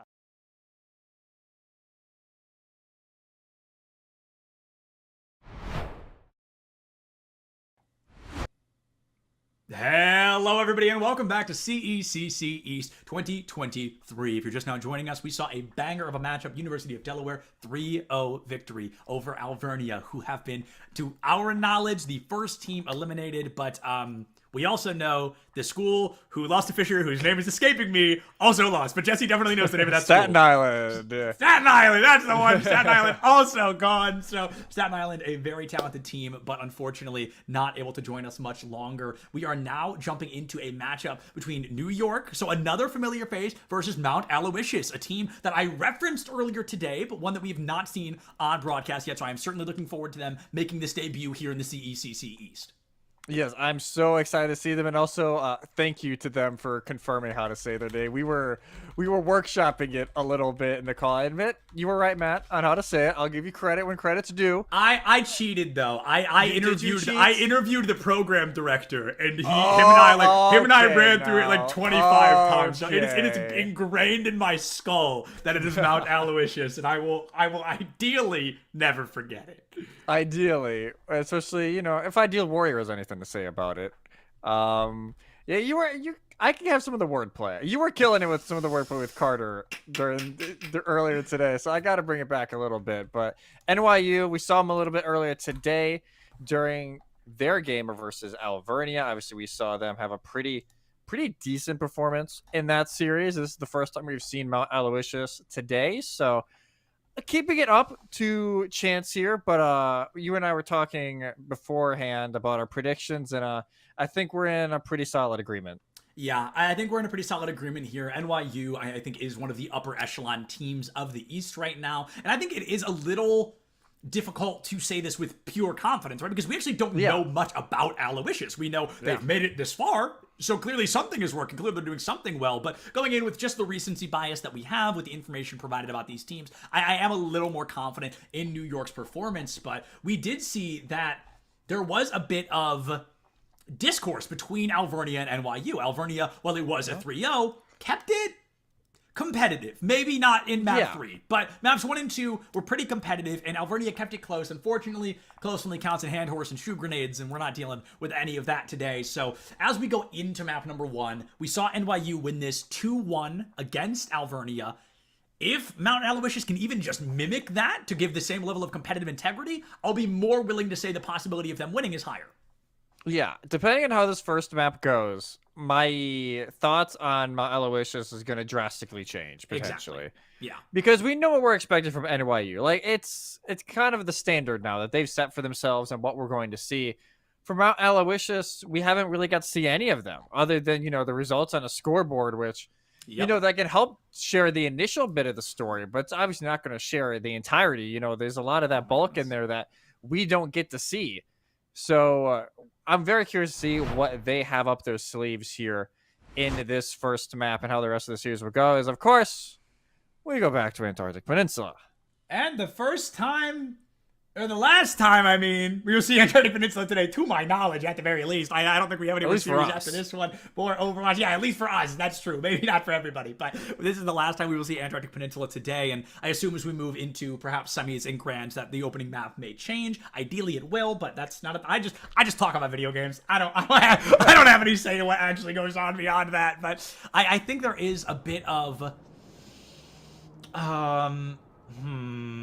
I just forget everything I was about to say. I'm just going to say different things now. Mount Aloysius is bringing Reinhardt out. They are going for a Symmetra Lucio, though, which I think does benefit Reinhardt notably better, assuming maybe they swap off of Sim onto Sojourn or Tracer. Maybe they're just doing it to get out of spawn a little bit faster. But NYU, same comp we saw earlier today. It worked then. Why won't it work now? Yeah, exactly. And they will know how to go at this Reinhardt comp. And they will stick the Symmetra. I like this a lot. It seems, which I don't mind, especially on this map. You can put those Sim turrets in pretty tricky spots. You have to rotate toward ocean side. So avoiding that initial interaction. And I don't mind that, actually, avoiding the Mei wall entirely. Well, I like it a lot because the Reinhardt can use this natural cover here, and if you rush him down, you walk into the rest of the team. So, and they teleport into the back line as well. Very clever play from Mount Aloysius. Unfortunately, they don't get any benefit. They don't reap the rewards off of it. Instead, they might lose budget Foon, but they're barely able to stay alive. A lot of damage dealt to Mount Aloysius, and NYU does find the first point cap, but Mount already, I mean, all 5 players still standing. Sin is 60%, Slick 70 to their ultimate, so the supports are definitely taking the lead here in terms of percentage, but it's not going to matter much if they can't make it 2 points. Yeah, you've got to make sure you can actually make it there. They're just trying to play it slow, but Blazed will not make it over there, and now P88-1 makes sure that's a thing, and here we go. The beginning of the end. The robotic horses are going to send you to the glue factory instead. And unfortunately, New York University, they dominate that fight. Aloysius tries to get fun with it, tries to have a good time, but unfortunately, their comp flounders just a bit. Yep, Blazed recognizes it, says, all right, whatever, I'll do it. I'll do what needs done, dang it. Gonna bring some flashbacks for Casey against the Bastion from earlier today. If I need to do it, I need to do it. That's kind of what Blaze said, like, all right, fine. Even that last play made me short circuit. We'll have to see if Blaze will short circuit after a quick fight. As yet, they'll just go right on in. Both windows used at the same time. And yep, there goes Casey. There goes Casey. The Bastion rips you apart. The Terra Surge gives you a damage reduction, but not enough to survive some damage like that. Grasshopper finds Kip. Herb is gone. 65%. This is a difficult circumstance for Aloysius to be in because the second we hit that 75%, that's what I'm going to say. You've only got one more fight, and the way we're touching 72 at 3%, I doubt is going to make much of a difference. Yeah, they got one fight and change, pretty much, going into this now, and they at least have the Blizzard, but so do NYU. So the Venn diagram is infinitely possible here going into this next fight. Beat is available for both sides. The other DPS ultimates are available. That is extremely aggressive. Yeah, wow. Grasshopper just buying Aloysius as much time as possible. Not even really going for eliminations off of it, but instead just biding that time, forcing NYU to take that back foot, to step back and go for a recontest. Wall up, Shatter down. The wall's going to be countered. Grasshopper, a bit of a sloppy wall. This could be off the map, but instead they go for that wall. They're not sure the charge is going to take them far enough, and unfortunately, NYU, I mean, everything went right for Aloysius, but somehow NYU still snuck their way into a victory. A team kill nonetheless. A team kill for NYU, and now if you're Mount Aloysius, you gotta get going. You still at least have that sound barrier to try and at least get you initially into this fight. But the big thing is, P88-1, they have the overclock. There's something they can do with it against Alvernia. Let's see if that same kind of trend continues. 92% on the board, and overclock out from P88. Mount Aloysius Sin drops the beat, trying to cancel that ultimate with a wall from Herb. It actually plays kind of a defense for Mount Aloysius. Half the overclock is gone before they show their faces once more. Oh! 1 amp goes up a second earlier than the other, and Blaze is on the wrong side of history for that one. New York University is going to be up 1 player in this final fight of this stage of Antarctic Peninsula. 88-pound Slick. Herb has gone down, but with no support for the Mounties. I think this is going to be a stage victory for NYU, 100-40 to start things off of Antarctic Peninsula. 100-40, like you said, NYU take it, and Mount Aloysius at least showed us some things there that make me a little optimistic. Obviously, that round, it can be a little hard for the Rhine to get value once NYU knew what they were going up against. That first fight, it's like, okay, it's like, whoa, okay, they have the Sim at that point, they have the Rhine. That can be a little tricky to go into, but once they figured it out, NYU did a great job, and the Violent Legion truly being so I said violent instead of violent. Jeez. It's been that kind of day. It's been that kind of day. Well, they're being quite violent. So I was going to say, they're living up to it at least. They're living up to the name so far. So NYU now going into the second round with that lead. And Mount Aloysius, they'll make some swaps. It'll be now the Arisamir and Blazed on the Echo, which I actually like, especially on this round. There's a lot of verticality to this map. Might be able to catch P88 one off guard. Yeah, trying to find P88 is going to be the opener. That player is consistently so powerful for the side of NYU. Tends to get the opening eliminations just like that. The exclamation point at the end of my sentence. Blaze clipped out of the air with that railgun fire. Budget Foon has to use Immortality Field to stay alive, and that still might not be enough to keep them up and running. Slow Field goes out on both sides. A lot of damage dealt, but NYU, they've just got the space. They've got the ground. They've got Aloysius boxed into the Mega. Just get everybody squeezed in there. NYU, in the meantime, will cap the point. Mount Aloysius, they're just trying to find any way to get through, and well, Blaze will find a way through back to spawn. Blaze is going to be taken out of the fight just as quickly as they return. So the same fight, Blaze is the only person eliminated 2 times. Eeyore and Herb will finally go down with the trade of Grasshopper and Budget Food to boot. NYU still going to be up by 1, and okay, now it's a lot more than 1. Now it's a lot. Now it's 5. Yeah, it's quite the change. As Mount Aloysius, again, the beginning of that, at the end of that mid-fight was great. You put down the window, you were able to catch off Eeyore, so you don't have the speed that she normally provides. But instead, NYU turning around like they have multiple times before. They use their own amp, Kip Kids into the action like usual, and now the Violets have a very strong foothold. Go. KC has a beautiful Terra Surge, and it just rips Mount Aloysius to shreds in this Mega. They want to play it so aggressively, but NYU just has the damage necessary to negate any opportunity they're trying to bring to the table. 60% and counting for NYU. I think they're going to have this fight in the bag. Yeah, they're in a great spot. This map is definitely leaning towards their way, and Blaze will now... They're going to give up on the Echo. P88-1 has been able to shut them down time after time. So they will just try and match the May, to try and counterplay Herb just a little bit. But yeah, this is a rough spot to be in here if you're Mount Aloysius. Oh, Blizzard out from Herb here. The beat drop from Eeyore keeps the damage moving, and it could be NYU's opportunity. 1 elimination tips the scales for them, and if they even needed it, Eeyore gone. Casey has fallen, and Mount Aloysius finally beginning to show signs of life. It's always the Sojourns today that pick up the damage when the team needs it most. The Grasshopper 3K barely gonna keep Mount Aloysius in the mix here. But unfortunately, Twin Salty, we are back where we've always started. You can't lose a single fight from here on out.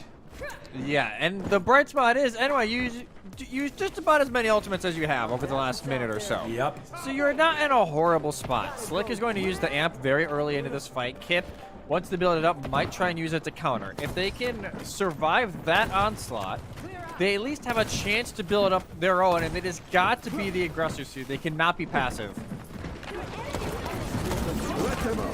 And Matrix from Slick should make it difficult for NYU to engage, as Kip can't find the positioning to use one of their own. Budget Food goes really far forward, but it's actually Casey who almost goes down first. Kip wants to dump this Amp Matrix, barely going to be able to throw it out, but I'd love to see Mount Aloysius run through it, go deeper into NYU's backline. Casey's gone, Herb deleted, and Mount Aloysius, they get aggressive here. They're going to get violent against this squadron. Sin is going to find the boop. Kip goes down. And Aloysius, they're halfway done with this point. This is exactly what happened to NYU first time they played today against Alvernia. They got 99%, and they got reversed by Alvernia to force a stage 3. Can that happen again for Mount Aloysius? I think the potential is definitely there. NYU, yes, they're going to have the overclock here shortly. They may get a late Blizzard in this fight, but it's not like they have an abundance of ultimates to work with. Yeah. Mount Aloysius are slightly ahead in the tank ultimate. Yeah, Budget Food just going to go in right away. Ooh, Terra Surge forces out Immortality Field. 88-1, their first silent overclock of the day. Grasshopper once again, a 3K, just stomping NYU out of the equation. Mount Aloysius is taking that fight, and now with only 19 seconds left, no ultimates in the bank. Can Mount Aloysius win one more panic push? I think the potential is there for us to maybe get sent over to labs for the final round of this map. I'd love to see it. You got to figure out something here. Casey goes in, and P88-1 will just silence it right away. Not to quote my favorite cartoon dog, but Rutrow, things looking rough for Mount Aloysius as they lose Sin. The beat is offline. The Ant Matrix has no space to exist. 88-1 traded out for Budget Food. New York University have to get this done soon because if Mount Aloysius gets the respawn advantage, they would be able to flip the fight, but that is not the timeline we are living in today. Eeyore drops the beat, almost insult to injury. Mount Aloysius cannot stall long enough, and there may be a recontest from Budget, but I think unfortunately it is going to be just a recontest and not much more. Not even a recontest on the board. Things get close, but NYU will walk away victorious with map number 1. They will take it. They survive the potential miniature reverse sweep on sub-level. And, well, I would say Budget Food started to play better during the second round. And I think the Orisa is where they're more comfortable. And I think that's the escape here that they may have. They're not going to get forced into this Rhine comp. They're comfortable on going over to the Orisa. Time will tell if they are comfortable going on to the Sigma. Because honestly, Antarctic is not a super Sigma map, I would say. So I think now, whatever they decide to go for map 2 may tell us a little bit more about whatever they're most comfortable with. But I think NYU, it's about what we expected, right? They're going to feel comfortable on this map. They showed it earlier. They're going to show it here again and take the early lead. How do I say the thing I'm trying to say? Words. Jesse, between you and I would argue we have spent hundreds, if not thousands of hours studying this game. So I say this from a place of knowledge and a place of logic. Guys, please stop playing Reinhardt. Please, I love Reinhardt so much. He is my most played character in this entire game. I love this dude. I love this dude. We've got to stop. We've got to stop. We got to stop. Unless you do it in the mirror.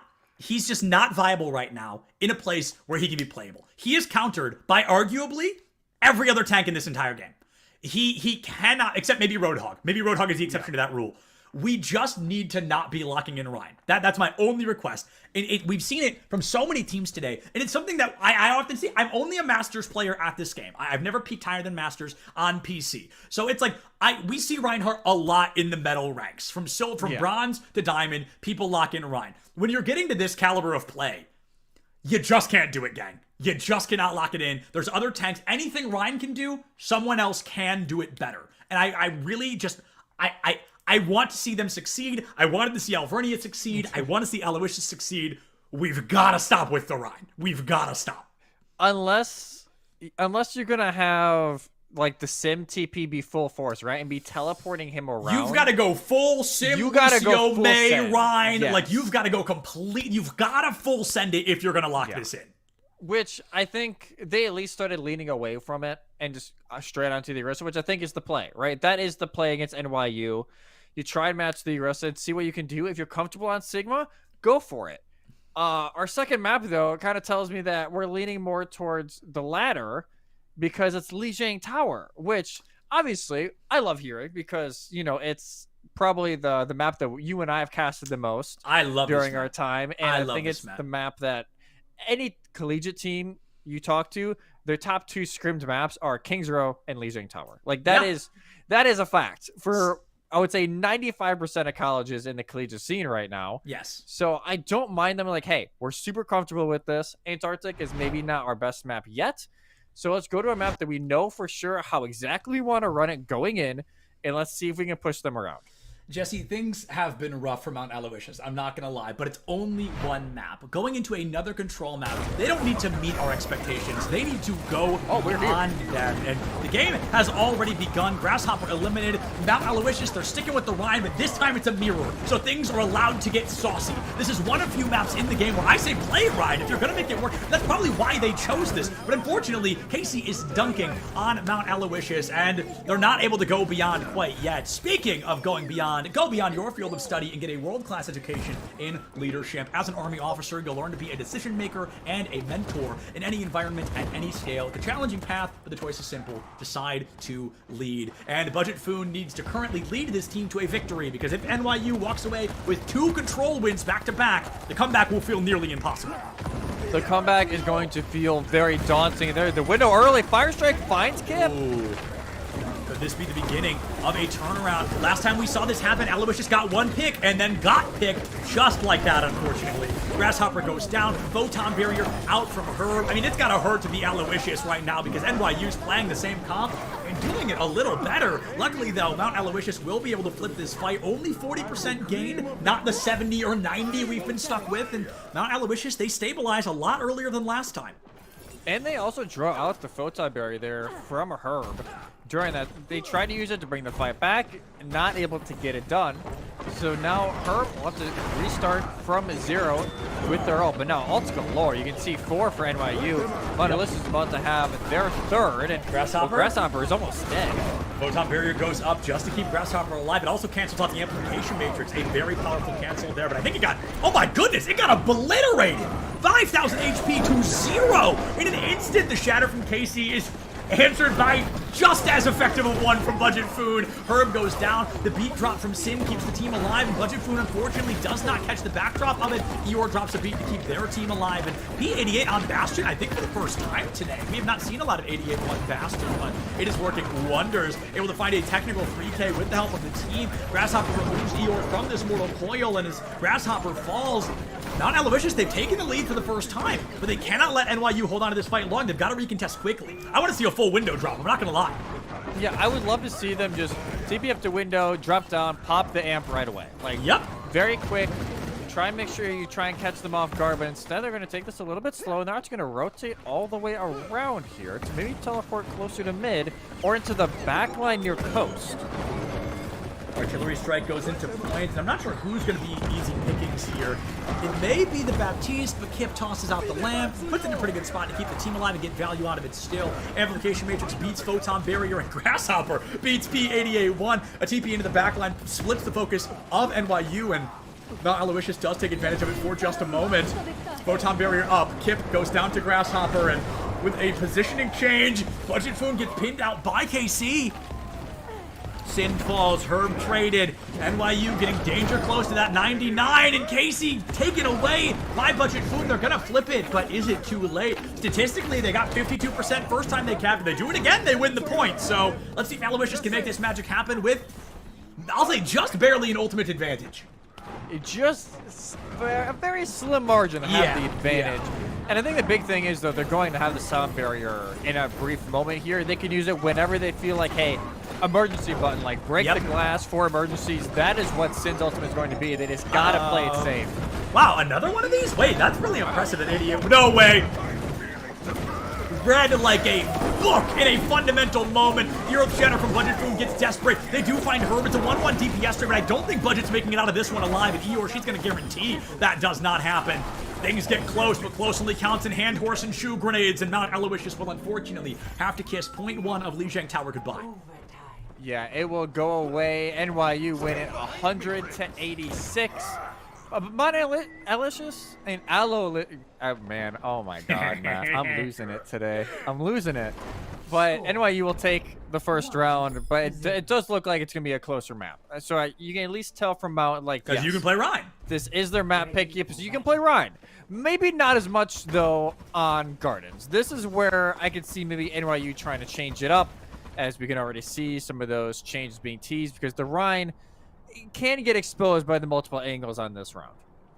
I think you could play Echo Mercy here.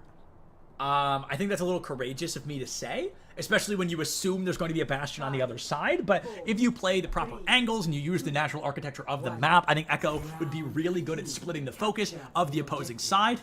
And I think Echo is pretty easy to play, I'm not going to lie. So I think it could be a little valuable for a team to give that a try. But as everybody TP's into center field, the point is not going to open for an additional 20 seconds. First blood is going to be pivotal in a circumstance like this, as that will, of course, give a natural spawn advantage to the winning team. boop from Eeyore. She gets a little over-aggressive, but it looks like it's not going to cost her anything quite yet. Now Aloysius farming damage. Blaze has this microwave on full charge, but I think Herb does as well. And Blaze is going to find that out the hard way with a railgun shot from 88-1. Budget, critical condition. The lamp can only keep you up for so long. And I think New York University... Wow! Wait a minute! An amp matrix? Okay.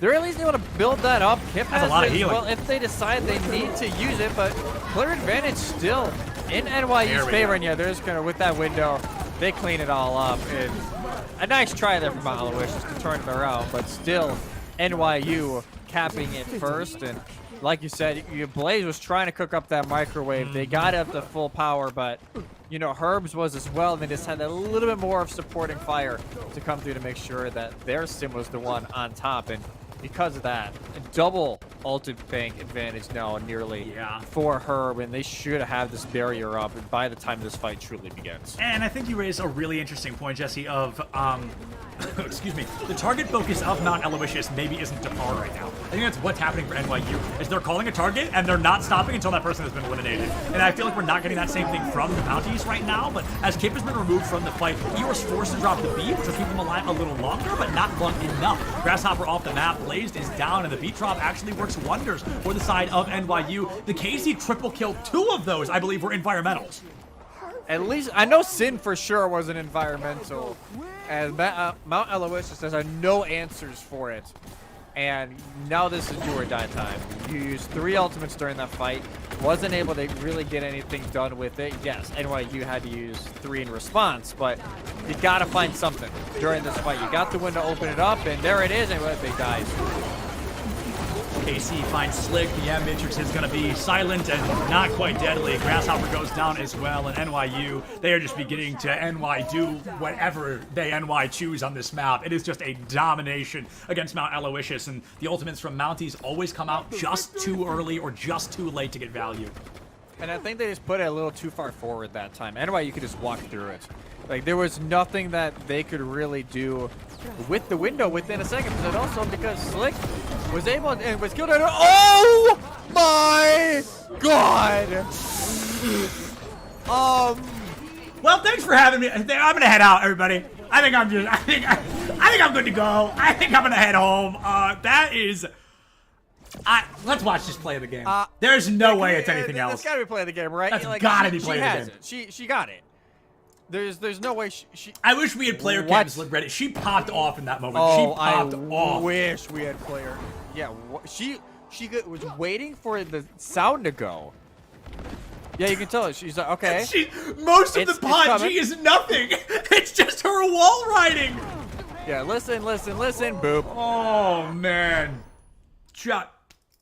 I liked Eeyore already, but I'm such a fan. I'm such a fan. A Lucio triple kill environmental. I mean, come on. That is every Lucio's biggest dream. Oh, that's and she gets it on land, on stream, in front of hundreds of people. That is peak Lucio gameplay. That is peak Lucio gameplay. Because she was just waiting, like, all right, where's that sim TP noise? Like, I'm ready. Like, where's it at? And just as soon as it goes in, she dies for it. I don't think she's gonna care.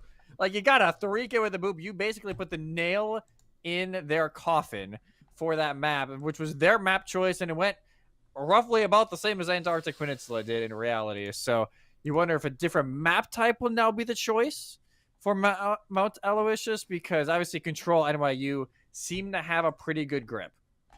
Yeah, it's funny because they really did go just about the same. Where the first map looked pretty close, and the second one not very much at all, except it was flipped. So Antarctic Peninsula, map 2 was close. This time map 1 was close, and the other one was not so much. But Mount Aloysius, they're trying. The Mounties have made it out to land, but unfortunately, their journey is just 1 map away from coming to a close. And as unfortunate as that would be, it is seeming like a pretty realistic possibility. And I do want to remind those at home that this map pool choice is fascinating. You can play the same map type 3 times in a row. So they could go for a third control if they wanted to. And it's not going to be a third control, but it's going to be a repeat map, unfortunately. We're going to Eichenwald. Yes. So my guess is that, hey, we have film on them, so we're going to go there. Which film on them absolutely sweeping? Yes. Yeah. Which it's a two-sided sword here, right? Because yes, you know roughly what they're going to do because they've continued those same kind of ideas, those same kind of plays here during this series. But you also know, like, hey, they dominated, especially on their offense on this map. They did extremely well. Yes, they were not able to hold during Streets phase. They lost it after holding it for 4 minutes, which is still incredible. So it is a rough task here for them. But again, I can see where the argument could be had. But and at least they're not stuck in like, hey, we're only running Rhine. They've been able and willing to run different things today. So you wonder if something else is going to be taken out here just in case. They're like, hey, you know, this is potentially final map. Truck something out there to see if it works. I'm as critical and pedantic as I have been today. I feel like I am really a believer of play what you're comfortable with. Like I'm a Junkrat player at heart. You know, it's like I think there is a lesson to be learned in playing a character that you're comfortable on rather than what is in quotes meta. I think when you hit a certain caliber of play, you kind of have to respect the rules of the meta and you kind of have to follow through with it. But I really think if Aloysius wants to get just kind of wacky wonky crazy with it and go to play characters that they're familiar with, that they feel like they can do slightly better on, it's now or never, right? You might as well. Yeah, you might as well you try something. Well, they're teasing. They're in the attacker spawn, so we've got time I'm not even going to talk about it because we have been bamboozled over the years, tremendous amount of times from people like, oh, we're going to go with this, in the swap last second. So I'm not even going to talk about the certain character right now. NYU, this is again roughly what we've seen. I believe this is their exact starting lineup, except maybe for the Hanzo that they had against Alvernia during their initial defense with Kip on the Ilari and Eeyore on the Baptiste. This time just Herb being on the Hanzo, trying to keep it long range. And I'm glad I didn't talk about the certain hero from Monolicious because we don't say that name. Yeah, we don't need to say that newer character here on stream. I don't think we're gonna be seeing it for a while. Blazed on the Hanzo, and going up intuition alone, that is a very Hanzo gamer tag, might I say. Oh, so yeah. I want to see if Blaze can make this work, but it's actually Herb that finds that opening pick onto Budget Foon. Unfortunately, that Rhine gets bodied out by the very high damage dealing composition on the side of NYU. Blaze goes down as well, and NYU definitely feeling good, burning 30 seconds off the clock, probably close to a minute by the time respawns come to a close. Yeah, and that's not what I would have swapped to. Yeah, I agree. Considering how quickly Budget Food died with Orisa during Fortify, I'm not sure if the Rectangle Man is the right call here. But we'll see. Again, they're at least running the sim to go with it, so it gives me a little bit of hope that they know they can't just run out of it. They need to have some sort of teleport strat to get in, but Grasshopper won't be a part of that. It's that fight. Yep, fight's over. Fight's over. Javelin onto Budget Foon. 88-1 picks up Blazed. And I think Aloysius is playing a very difficult team composition to run into what NYU is playing specifically. The Orisa is just so good at boxing out crazy damage. Hanzo is one of the best characters in the game to break the Rhine shield, and without the Rhine shield, Rhine can't do a darn tootin' thing underneath this bridge until he gets to the point where he can start swinging. Look at the ult charge as well. NYU, almost everybody's 70% or higher, and Aloysius highest is 100 with Slick's Ant Matrix, but next is 60. Budget Foon already down and out, just getting deleted in a very difficult circumstance, and Eeyore will fall, so maybe they can TP in, go for a hard rush, but I'm just not sure the cards are currently in the favor of Mount Aloysius. NYU, they're just living up to the statistics. They're just playing it strong.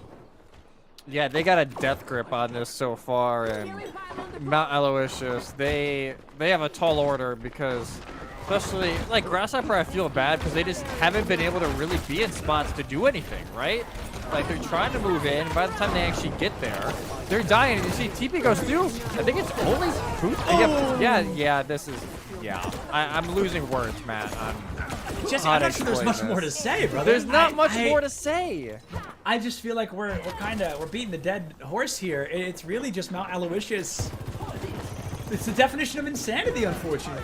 They're just storming in, trying the same thing over and over, and praying that it works, and it just has not worked yet. No, and this fight is the one that has to work, right? You don't have a whole lot of time unless you hold sound barrier maybe this fight and you just try and draw more NYU ults. But yeah, there it is. Window used, and they will try and use barrier to at least isolate some space. Honestly, dump it. Dump everything. Yeah. Throw everything because you need to win this. And unfortunately, Slick gets taken down via that overclock. P88 will fall to their counterpart in the front Grasshopper, but it is too little too late. The Orisa is critical condition, but so is the rest of your team. Foon takes down Casey, and while things get a little bit wonky, it looks like Mount Aloysius maybe not. You've got to be kidding me. You've got to be. Kip is so talented. So, hello. Good to see you. What do we say at this point? Like, what do we say at this point? They single-handedly bring it back. Herb's able to find another one as well, and they're just holding down the fort. They're like, we're chilling. We're hanging out. Down. Nobody kills Kip.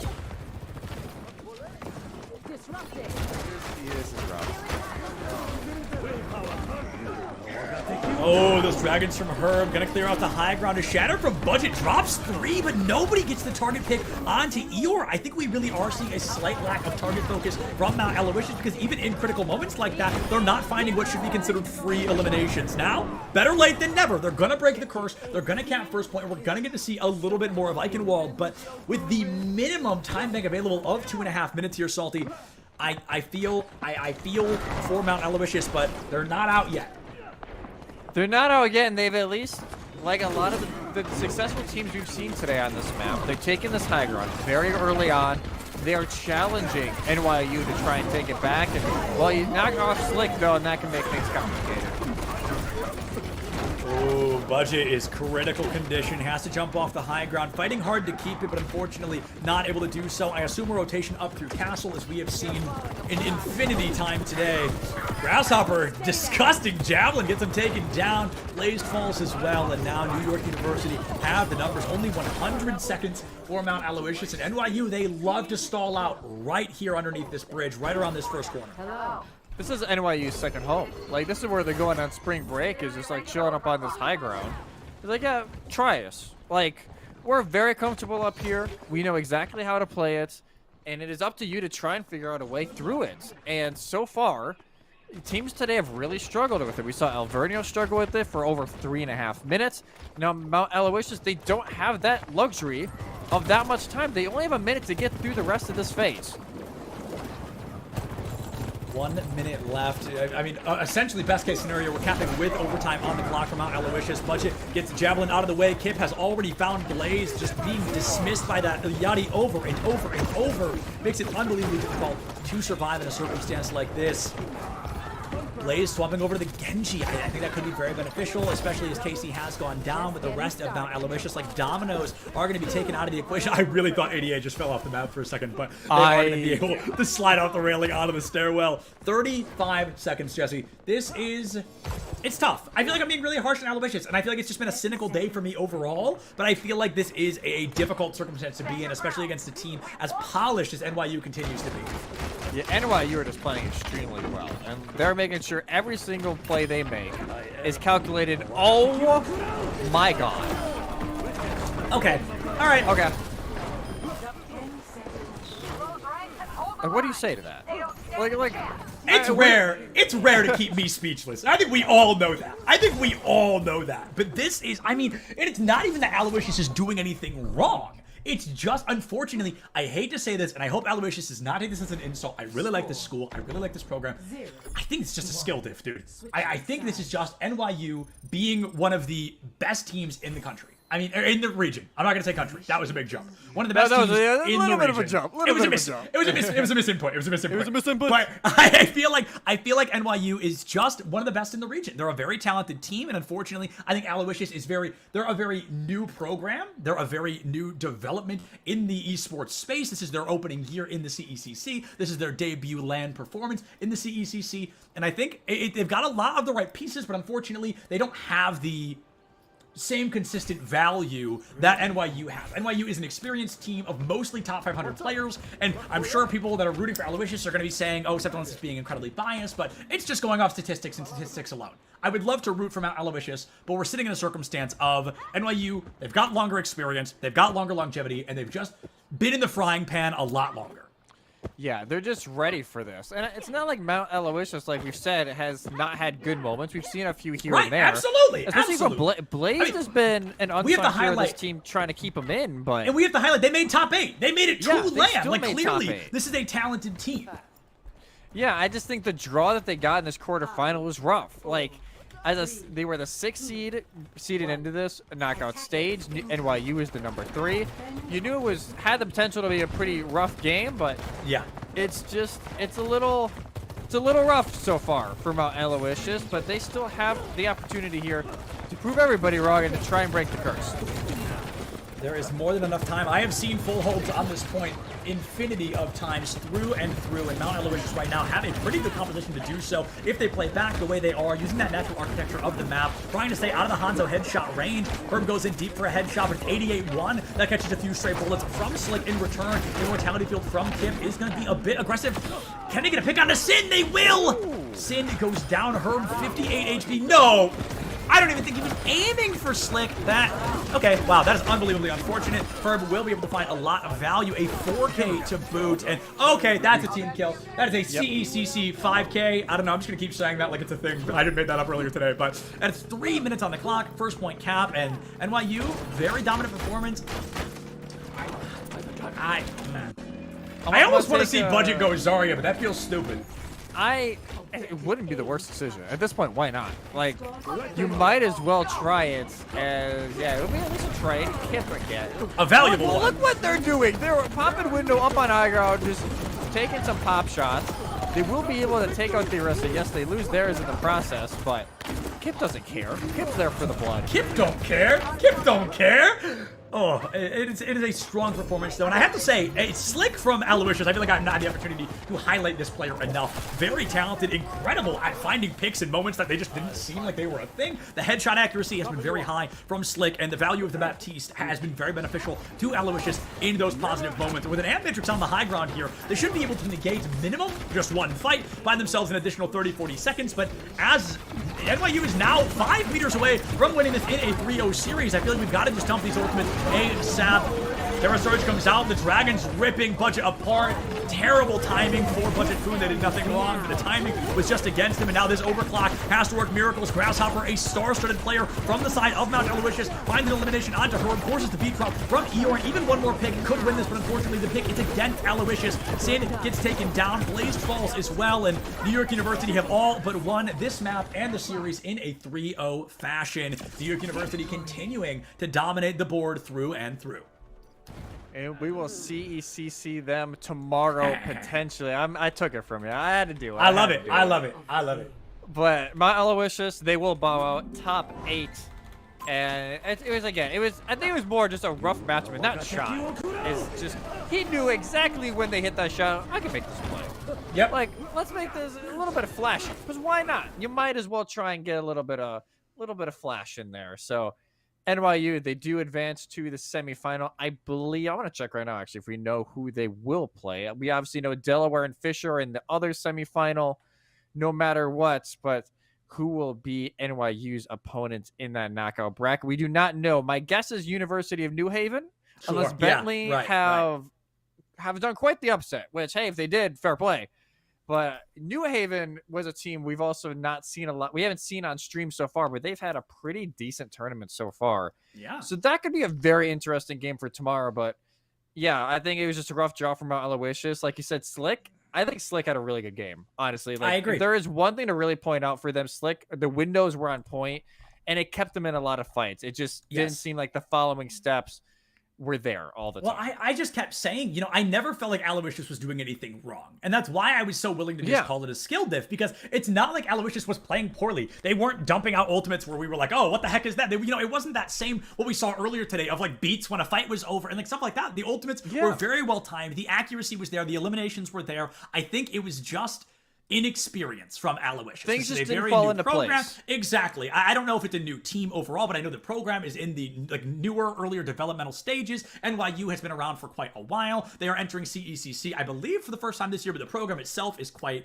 experienced, top 500 players. And while Aloysius unfortunately does not win, I don't have much critique. It's they're hitting their shots. The ultimates are well timed. I think my number one thing, I said it during Li Shang, target focus just felt a little off. It just felt like maybe they were experiencing multiple IGLs, or maybe they had too many cooks in the kitchen, or maybe they had no cooks in the kitchen, and that's what kind of fell apart. But Aloysius, if they swap into a more meta composition, if they play a little bit with either their main support or their main tank, giving those primary calls, I think that team, as we mentioned earlier today, have all the pieces of the puzzle. It's just not put together in the right way right now.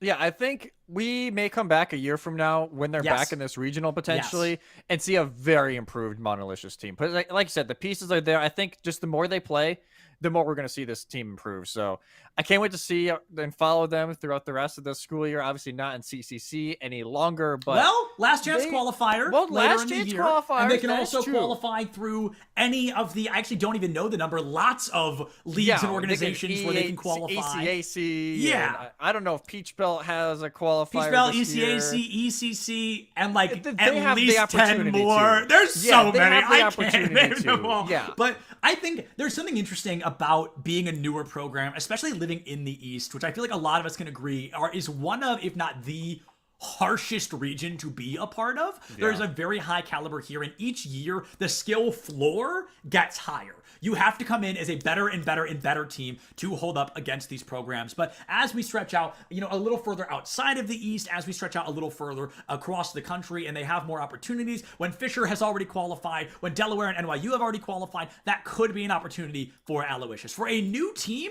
I am very impressed. They showed a very strong showing, and I think there is, like you mentioned, a year from now, they are going to be a team that we are seeing win, and we're not surprised to see it. Unfortunately, that's just not the energy we're getting from the program quite yet, but that's the whole point of collegiate esports, right? To continue to grow over the years, to help these programs develop and improve. And unfortunately, the improvement's not there for Aloysius today, but that doesn't mean it never will be. I will continue to keep a very close eye on that team. A very big congratulations to NYU for being the third team to secure a spot in the, not grand finals, semifinals, which we will be seeing tomorrow. But that is all from us today, folks. At least Twin Salty and myself. There is still Valorant coming up after us, and I assume it's going to be a banger. I love watching Valorant, and I hope all of you stick around to do so as well. Thank you all for joining us for this. Enjoy the break. Get a snack, get some water, walk your dog. If you don't have a dog, go adopt a dog and give them a walk. I don't know. Do something, but come right back here for some more CECC East Valorant in just a couple of minutes. Don't go anywhere. Very strong foothold. Go. KC has a beautiful Terra Surge, and it just... We'll just silence it right away. Not to quote my favorite, get out of this one alive, and Eeyore, she's going to guarantee Go is pretty easy to play, I'm not going to lie. So I think it could be a little bit... NYU's favoring you. They're just going to, with that window, they clean it all up. And a nice try there from Aloysius to turn it around, but still... Is going to be silent and not quite deadly. Grasshopper goes down as well, and NYU... Well, thanks for having me. I'm gonna head out, everybody. I think I'm good to go. I think I'm just well. NYU, almost everybody's 70%, 100 with Slicks and Matrix, but next is 60. Budget Foon already down and out, just getting deleted in a very difficult circumstance. And TP goes through. I think it's only Food. Yeah. This is. Yeah, I'm losing words, Matt. Jesse, I mentioned Blazed Falls as well, and now New York University have the numbers. Only 100 seconds. Every single play they make is calculated. Oh my god. Okay. All right. Okay. Be a bit aggressive. Can they get a pick on the Sin? They will. Sin goes down. Herb 58 HP. No. I don't even think he was aiming for Slick. That. Okay. Wow. That is unbelievably unfortunate. Herb will be able to find. Very strong foothold. Go. KC has a beautiful Terra Surge, and it just... We'll just silence it right away. Not to quote my favorite, get out of this one alive, and Eeyore, she's going to guarantee Go is pretty easy to play, I'm not going to lie. So I think it could be a little bit... NYU's favoring you. They're just going to, with that window, they clean it all up. And a nice try there from Aloysius to turn it around, but still... Is going to be silent and not quite deadly. Grasshopper goes down as well, and NYU... Well, thanks for having me. I'm gonna head out, everybody. I think I'm good to go. I think I'm just well. NYU, almost everybody's 70%, 100 with Slicks and Matrix, but next is 60. Budget Foon already down and out, just getting deleted in a very difficult circumstance. And TP goes through. I think it's only Food. Yeah. This is. Yeah, I'm losing words, Matt. Jesse, I mentioned Blazed falls as well, and now New York University have the numbers. Only 100. Every single play they make is calculated. Oh my god. Okay. All right. Okay. Gonna be a bit aggressive. Can they get a pick on the Sin? They will. Sin goes down. Herb 58 HP. No. I don't even think he was aiming for Slick. That. Okay. Wow. That is unbelievably unfortunate. Herb will be able to find. Very strong foothold. Go. KC has a beautiful Terra Surge, and it just... One will just silence it right away. Not to quote my favorite, get out of this one alive, and Eeyore, she's going to guarantee go is pretty easy to play, I'm not going to lie. So I think it could be a little bit... NYU's favoring you. They're just going to, with that window, they clean it all up. And a nice try there from Aloysius to turn it around, but still... Matrix is going to be silent and not quite deadly. Grasshopper goes down as well, and NYU... Well, thanks for having me. I'm gonna head out, everybody. I think I'm good to go. I think I'm just well. NYU, almost everybody's 70%, 100 with Slicks and Matrix, but next is 60. Budget Foon already down and out, just getting deleted in a very difficult circumstance. And Eeyore will goes through. I think it's only food. Yeah. This is. Yeah, I'm losing words, man. Jesse, I thought Blazed falls as well, and now New York University have the numbers. Only 100. Every single play they make is calculated. Oh my god. Okay. All right. Okay. Gonna be a bit aggressive. Can they get a pick on the Sin? They will. Sin goes down. Herb 58 HP. No. I don't even think he was aiming for Slick. That. Okay. Wow. That is unbelievably unfortunate. Herb will be able to find. Very strong foothold. You lose Spike in an awful position, and your round is in complete jeopardy. You have to fight your way out, literally get in the boxing ring and punch and kick your way to getting some sort of semblance of control back. And right now, especially, there's that. Exactly that. A match point. Willie Storms is making my dreams come true with these timeouts, I will say. I'm glad that your dreams are not very far then. Hey man, I'm not that hard to please, alright? You guys get me a timeout and we're all happy campers. I'm glad. The coach in me needs everyone to time out. Alright, but the Tassie Tiger's also just as good, I guess, as long as you're channeling it properly. Here we go. Not quite finding anything at the moment, but Sukuna has opted for quite the interesting pick here. We have an operator in hand and a guiding light in hand who's almost going to find someone now that it's been popped. I've got your trail. On these sight lines, still watching it out. Just managing to miss it, but now that they've got the information on that operator, Dish Soap trying to get that pick, failing. Oh, and the double scope coming straight through against Nachi. Getting eliminated. Sukuna with the 3. Being able to come through with the operator in the most smoothest operator possible. This Spike down again. Smooth operator. They're both dead right here. Yeah, that's it. Love it? Yep. Oh, and that's bada bing, bada boom. The Kyushu game. Maybe the timeout helped Kyushu game more. Match point. Maybe. They got for a couple seconds. Drinks of water. We're in dire stances right now for New England. We really are. Especially, yeah, when you're New England and you're down an entire map and we've come up on this rematch once more, you haven't really been able to learn anything despite having a few games that are pretty similar to the maps that we've come back to. You know, we had that original ascent, we've got this split, which is pretty similar as well to the other matchups from that BO3, but it's just not enough for them to be able to scale and adapt. They have double op right now as well, too. With both on the Cypher and on the Sky once more. Mid shot doesn't connect either, but Cypher's watching over by B. But that copy device should help out as they go all through vents and no one found just yet. It's a fake though. Heaven is a take. Ooh, and here goes that first pick straight off. Kyushu Gang's not at the best positioning right now. That could change immediately with moves coming straight down to Miki. And the operator Toby grabbing those 2 as well. Leaning in a bit of a dire situation and Dish Soap going for that extra. It's a 1-man standing now. They're really defending off the KO body. Oh, the operator pick! But they don't know! Oh! And there it goes, Toby canceling it right out. What a new theft attempt. He gets a bit overheated for the North Left. Like, I respect it, but that double op setup does cost them, I mean, naturally, a round and a bit of the eco. They're still fine to buy up for wherever they want. And with some ultimates invested too, they might be able to get much back, but this was definitely a bit of a let me go and flex on you round. and leaves Yeah, of course. New England now, like, pretty well off too. They still got the Empress, and we see Moose can do with that alongside a lockdown, which is going to be very clutch if they get any sort of space on a site.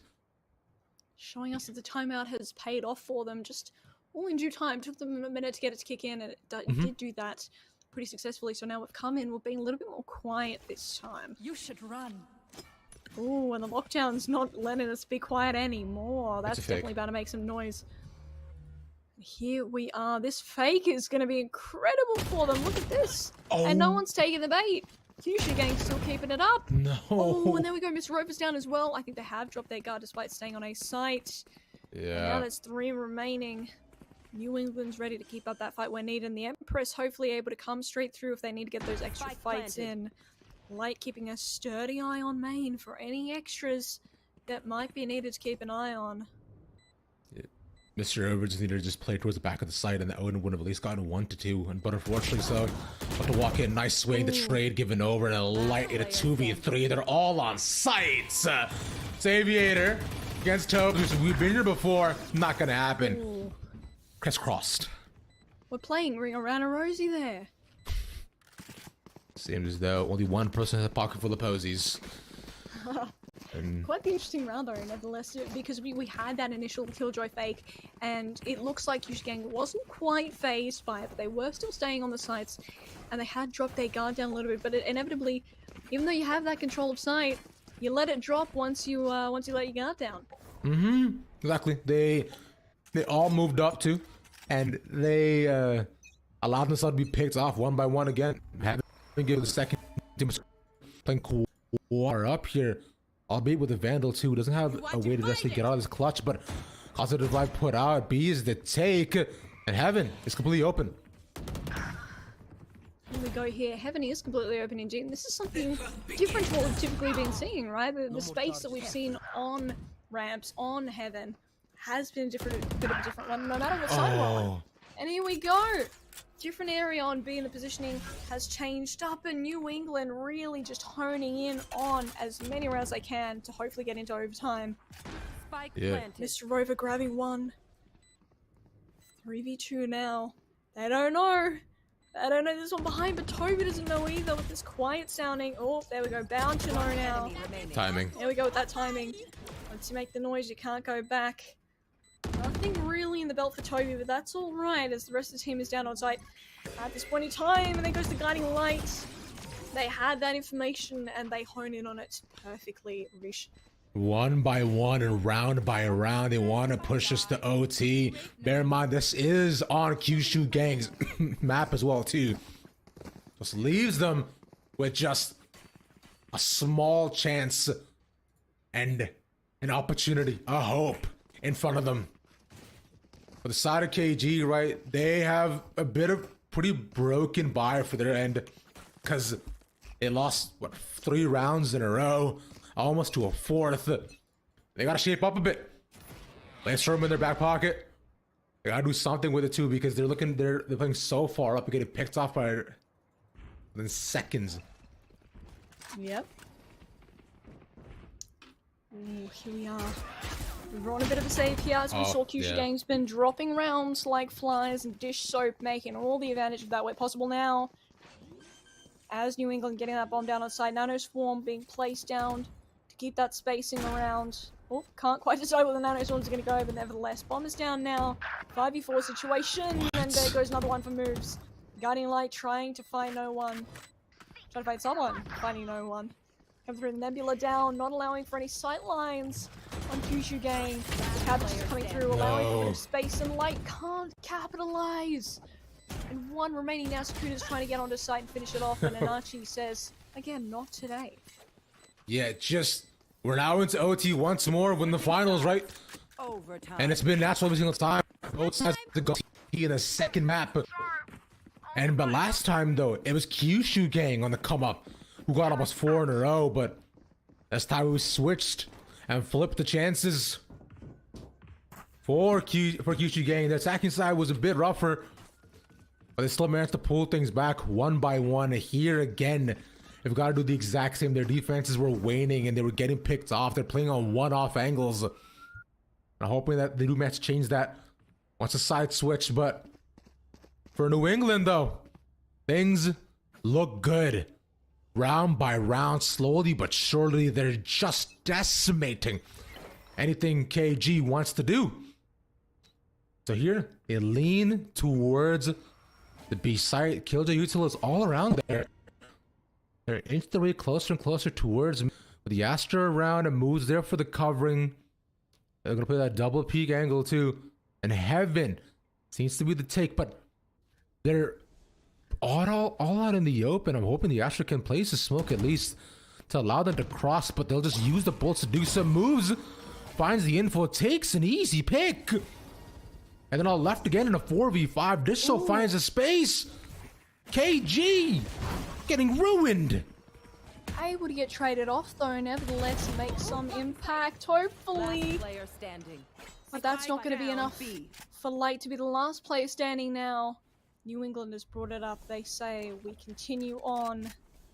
Light has to get a plant down, but that's not going to be too easy now. The Nebulas have dropped, and New England has that Heaven control, but they've also got a Guiding Light there. It's going to be able to help them. It's a 1v4. It out here.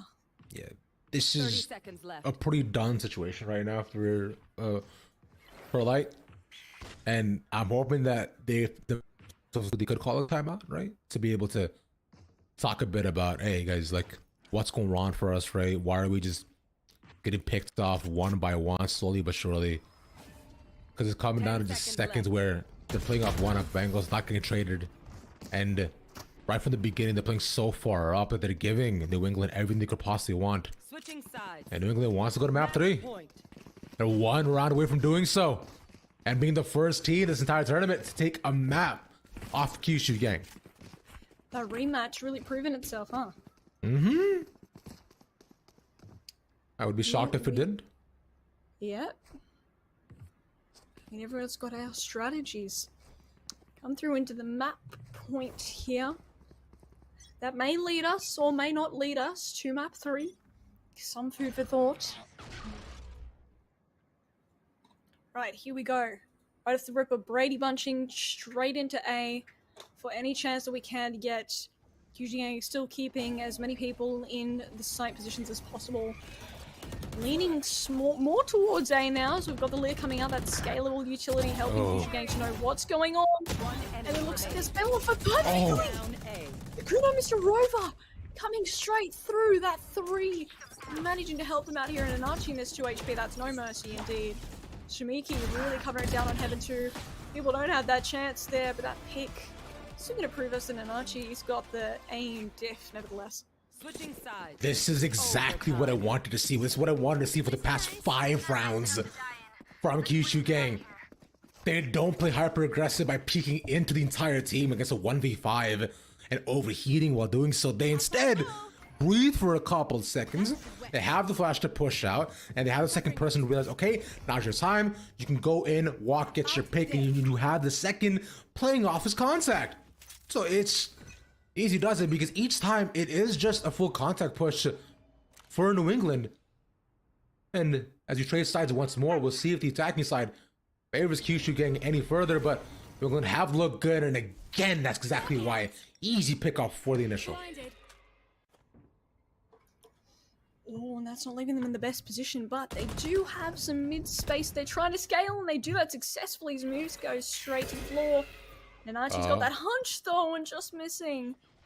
Sukuna, as they come back out through mid, looking like they're aiming towards the mains. And New England has caught on to what the plan could be, given they're still posting up on site, preparing for the unexpected. The Lurk is so far from the site. He's gonna have to make his way closer and closer. They're a little bit faster here, unfortunately, because they're still moving towards the base. So they have 40 seconds, but they don't know where anybody is. And I think they want to draw some rotations. They have mid control on the other end, and it's just a rush over to A once more. They've drawn 3. This is good, but they have to full exec here.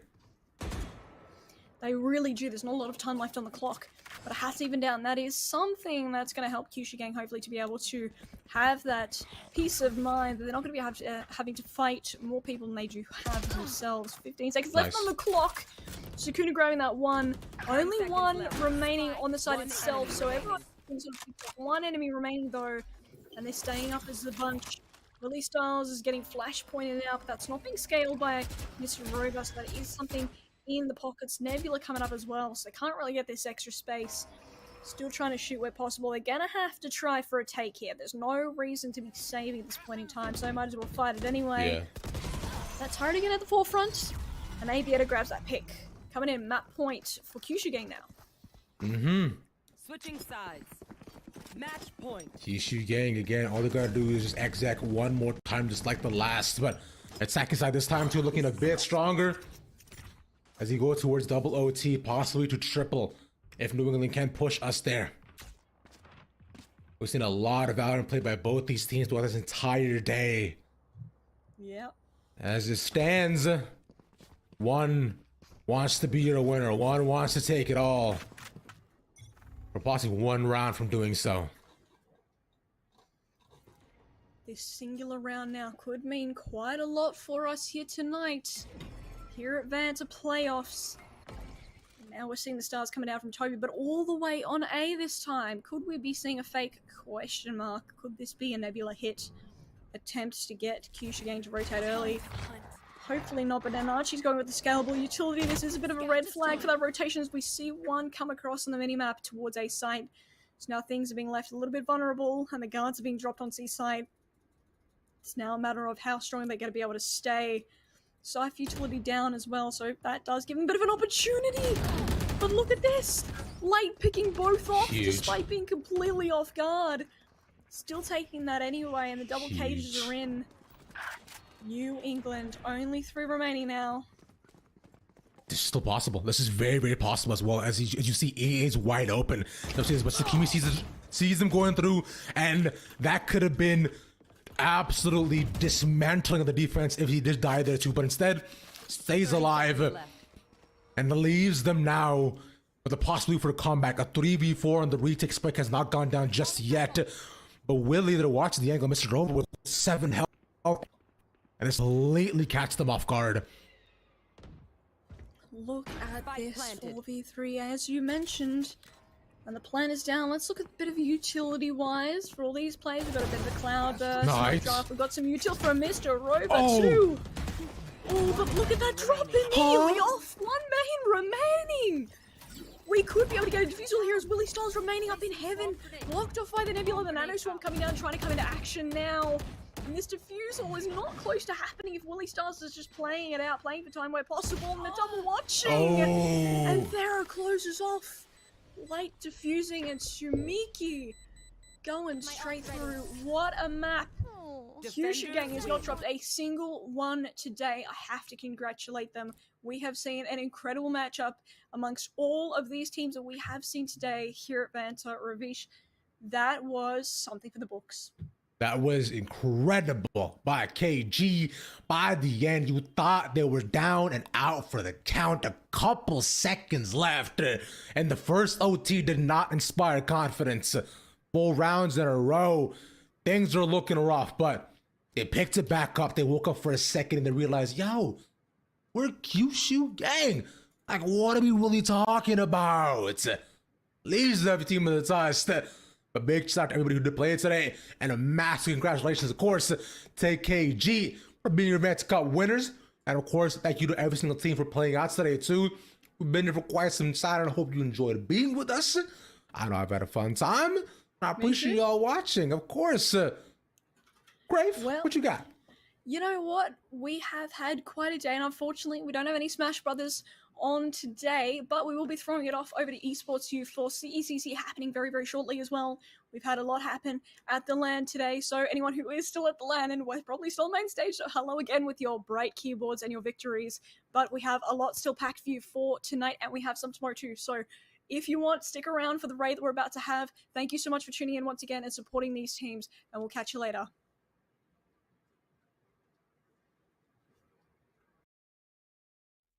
Hello, everyone. everybody, and welcome back to another CECC East qualifier interview. Now, this one is maybe going to be a little more fun than the others simply because the person I'm interviewing I have known for many years at this point. Just talking a few moments ago, we've decided we've known each other for about 3 years. And Kieran, I'm super excited to talk to you about this, man, because in those years I've known you, I feel like you've fulfilled so many roles across those years. And now we've ended up as the head coach for the University of Delaware Rocket League.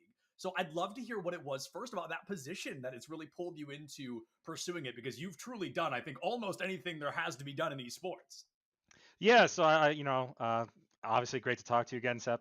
I got pulled into the University of Delaware first and foremost because I was actually adjuncting there. I teach in their esports and game design program, and it just came about that they had a position open for esports coordinator, and I wanted to get back on campus, wanted to work with the students more hands-on, do some more day-to-day operations, because beforehand I was doing a lot more tournament operations and league operations. And I love the students at the University of Delaware. They're fantastic. They're energetic. They're engaging. They want to be here. They want to achieve great things. So it was an opportunity.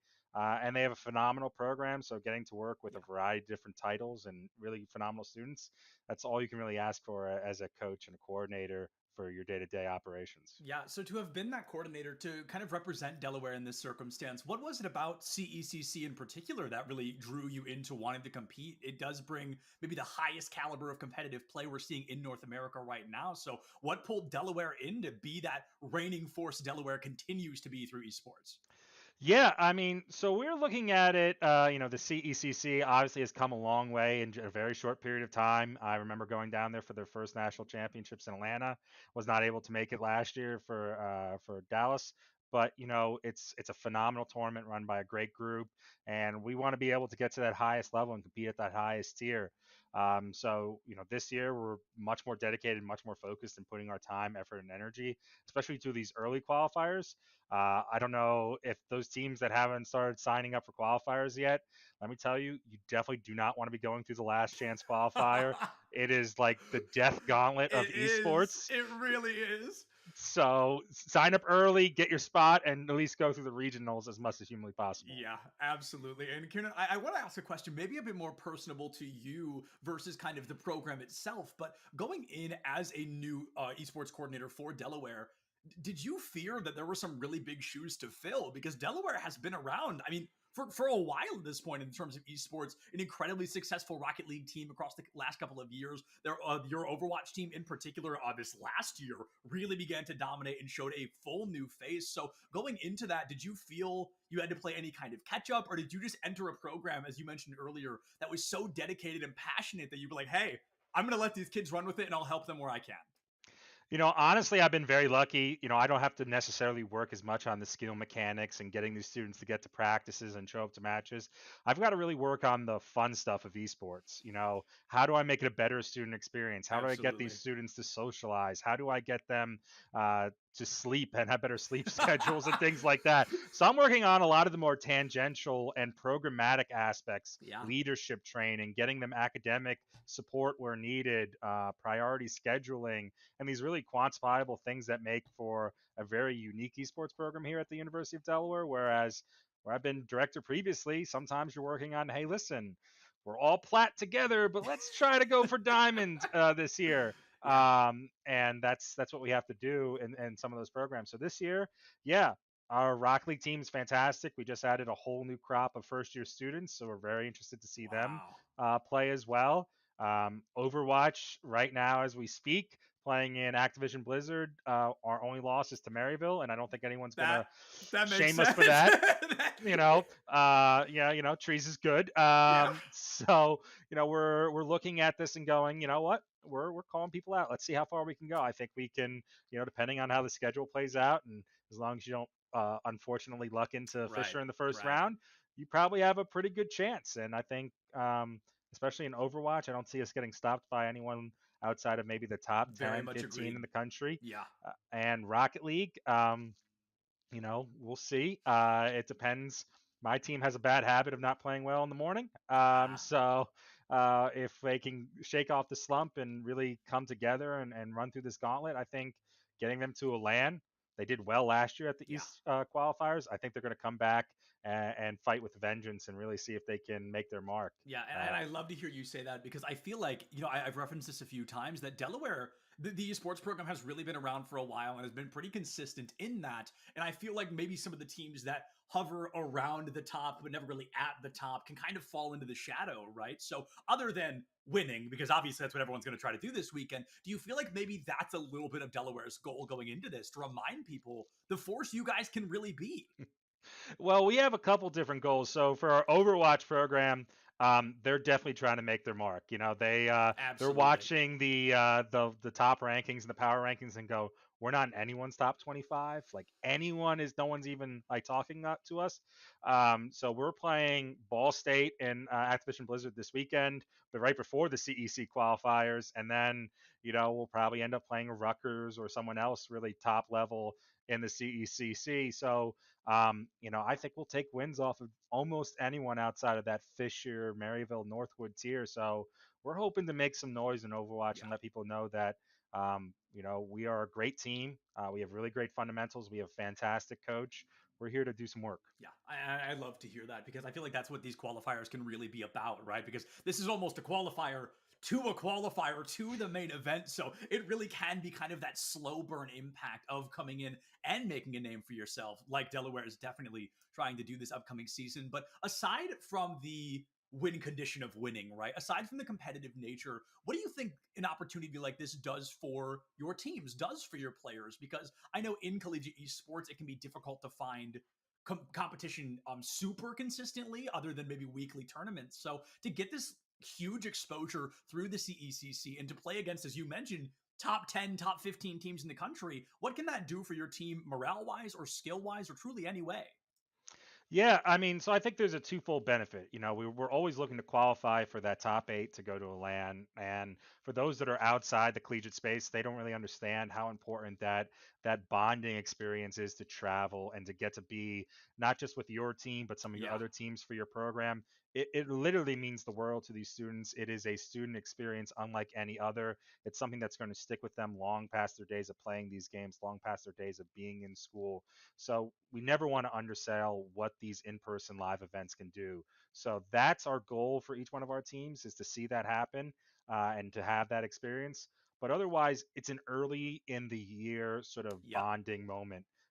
We're going to be grinding, whether it's our Valorant, Overwatch, or Rocket League teams. We're going to be grinding all day Saturday, all day Sunday with one goal in mind, and to get this really gauntlet style tournament out of the way early on in the year will be our first real test, and will let us know where we need to pick up, where we need to reinforce what we need to do. So, it has a lot of different goals, but it's truly fantastic for our students, and we're really looking forward to it. Absolutely. We love to hear it. And Kieran, just one more question for you before I let you go today. But if there's a University of Delaware student who's watching this interview and they're thinking, wow, that sounds like something I'd really like to be a part of, what are the first steps they can take to maybe join the esports program? So we have a lot of different roles that we look to fill in the esports program. Obviously, the best known is our competition and our competitive teams. Fortunately, tryouts are over for a little bit of the semester right now, but we're always looking for non-competitive people to come in as team managers, shoutcasters, producers, graphic designers, video editors, the real backbone of the esports industry, as we all know. And we really are looking forward to getting more of those students involved in a lot of different ways. But the first thing you can do is just stop by our gorgeous arena. Come by. I'm always around there, and see if you want to get involved. Just stop in and say hello, and we'll work something out. Beautiful. You love to hear. Well, Kieran, thank you so much for taking the time to chat with me, and your insight is always so incredible about collegiate esports and the existence of it. So thank you for sharing that wisdom with me and everybody who's going to get the chance to watch this. Thank you so much, and good luck to all the teams this weekend.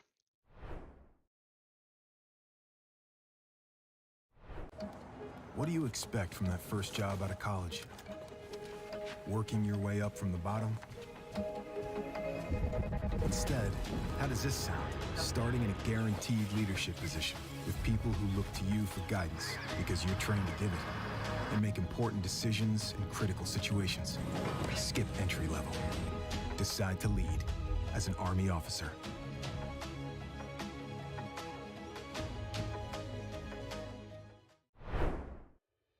I'm here with Lily Derivo. How are you doing today? I'm good. How are you? I'm wonderful. So it looks like you're, I don't know, it's some Roman Colosseum or something in the back. Where are you located right now?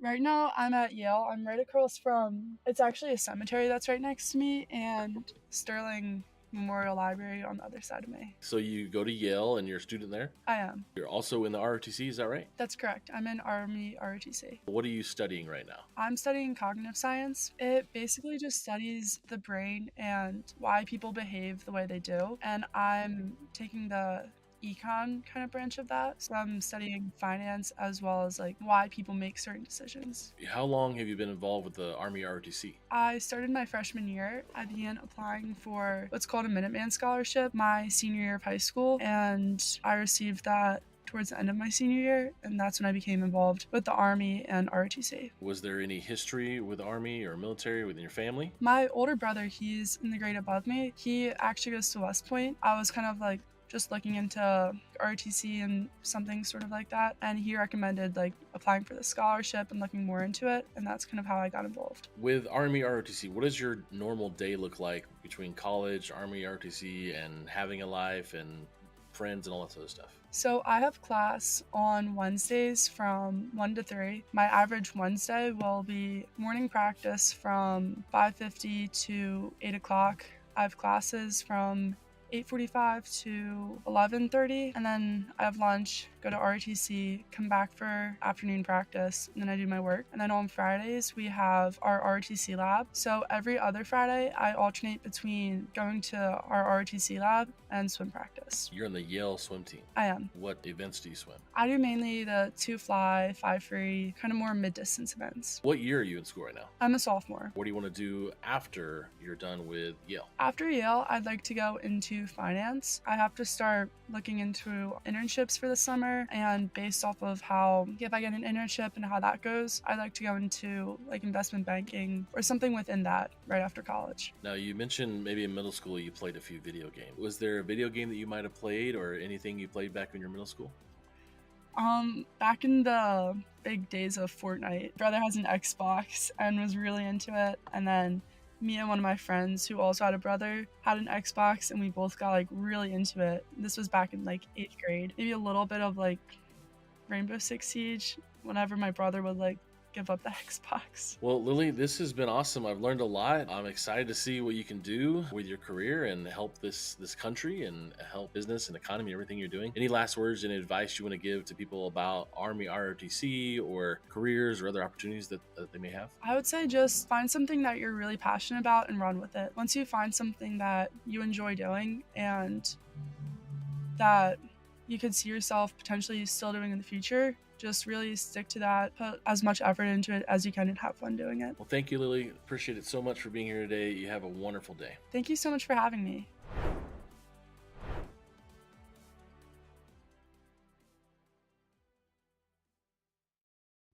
Hello, everybody, and welcome to another CECC East Online Qualifier interview. I'm still Sepulence, this time joined by Jason Schaub, head coach / coordinator from Stockton University.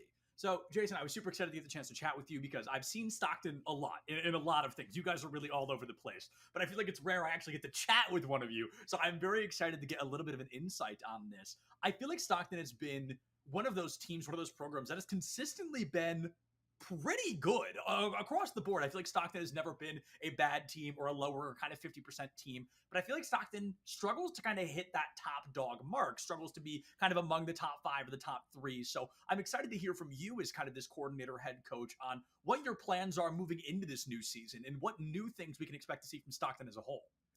So they recently added me to kind of coordinate the whole FPS side of things, and we're trying to create like this community where new people can come in and the top level players can help coach the lower newer players and help not only strengthen our program, but just overall make it a fun environment for others. And we're also we're really there should be set practice times, we're really focusing on making sure we have a strict schedule that we follow by for practices. Love it. We make sure that we're really consistent on what we do. Yeah, and as those many trophies strategically placed right behind you suggest, Jason, that practice makes perfect, and it pays off pretty consistently. So I know Stockton, as I mentioned, they've had their fair share of winnings across the board, and going into this year, I expect it to be no different. But I would love to hear what maybe a pre-game ritual or a pre-game strategy looks like, maybe particularly for these FPS players that you probably spend more time with. But what is the expectation of playing, and is there a difference between playing online versus in person for these teams? So we are also like really trying to. We have a gaming facility on campus that's open 24/7 to students. Oh, really? Yeah, you just wow. You just swipe in your ID card and you can come in whenever. That's great. Yeah, so we're trying to get like the players for each teams, like not only for like all 5 of them to come in and play together, but also for their matches to be streamed on Stockton Esports as well. Love it. And yeah, so we're just trying to like create like a more like fun, like competitive environment, to not only like not only is it fun for the players, but like it helps them create like, synergy and become like more accustomed to each other and stuff like that. And for like the chance that we do go to LAN tournaments, they're used to playing like right next to each other. And, Definitely. Yeah. So I like that a lot. Mm-hmm. Yeah, and as of like pre-game rituals, we get there at around like 45 minutes to an hour before the match, and we all just we run death matches together. We go over like anything that we want to do for the game, like say like we want to first pick a map, like how we want to like start it out, and like just stuff like that. Of course. So I know that Stockton, like as I mentioned, has been around for a little while, right? And you guys are constantly making developments and making team changes and bringing new people such as yourself onto the program. And I think that's really interesting how Stockton continues to adapt and change with the times. Esports, especially collegiate, is still in its very infantile stages. So I know Stockton is always looking for opportunities to create new opportunities, as silly as that might sound. But going into this upcoming weekend, the overarching goal is win. Right? Of course, it's come in first place, put the W down.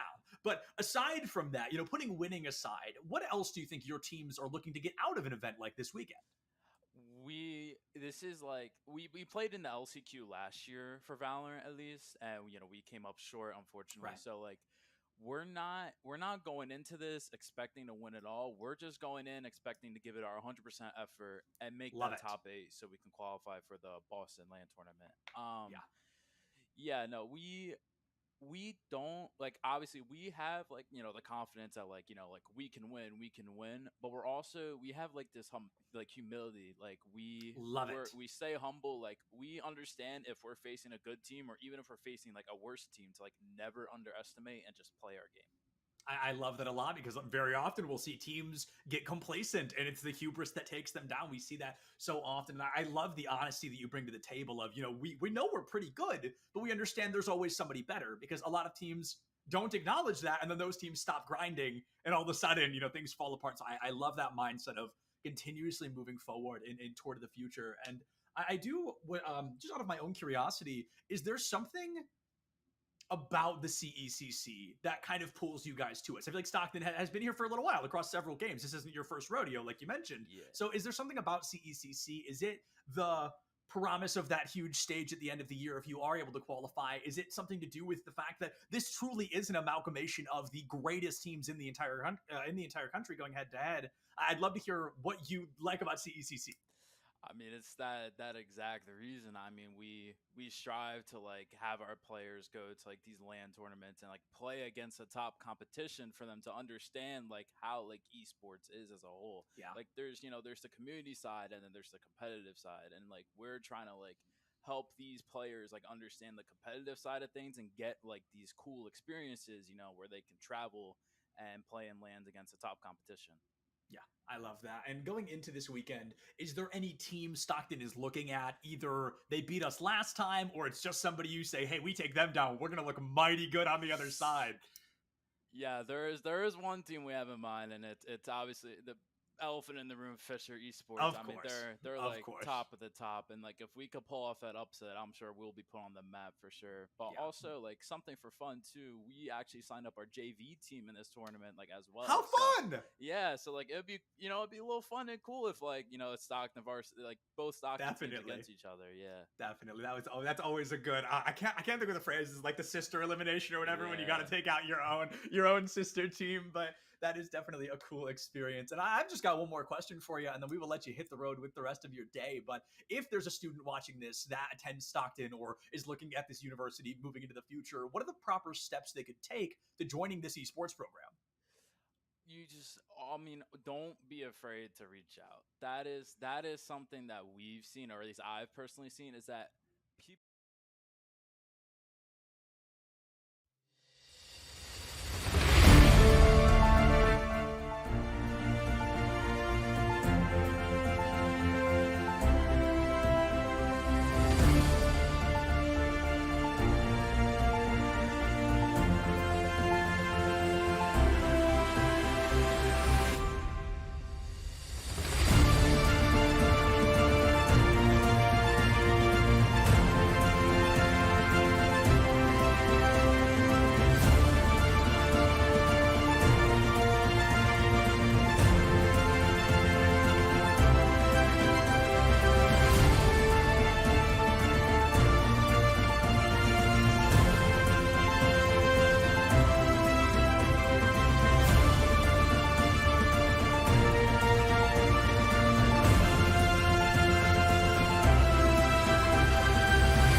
Hello, everyone, and welcome back to the Collegiate Esports Commissioners Cup East Regional right here in Foxborough at Helix Esports, right here on Patriot Place across from Gillette Stadium. I'm your host, Paulie Hype, and we have so much action we've seen throughout day one here as the best colleges in the East region have competed now in Overwatch 2, Rocket League, Super Smash Bros. Ultimate, and we are getting to the Piece de la Resistance, which is the Valorant quarterfinals. Top 8 now, single elimination. You lose here, you're going home, as these teams are competing for the coveted first place prize tomorrow, which is qualifying for the CECC in May. And we are presented today by U.S. Army and Army ROTC. So thank you so much for being a part of this amazing East Regional. Without further ado, that top 8 is coming up now right here in Valorant, and we are going to have Utica going against Alvernia College right here on stage. And next, it'll be commentated by none other than Sam Talks and Crafe. So without further ado, it's the final leg of day one right here at the CECC. Let's make some noise if you're still in the building. Let's go! Woo! Day 2 is a lot of action, but for now, let's see how the quarterfinals of Valorant play out. Sam, Crafe, over to you.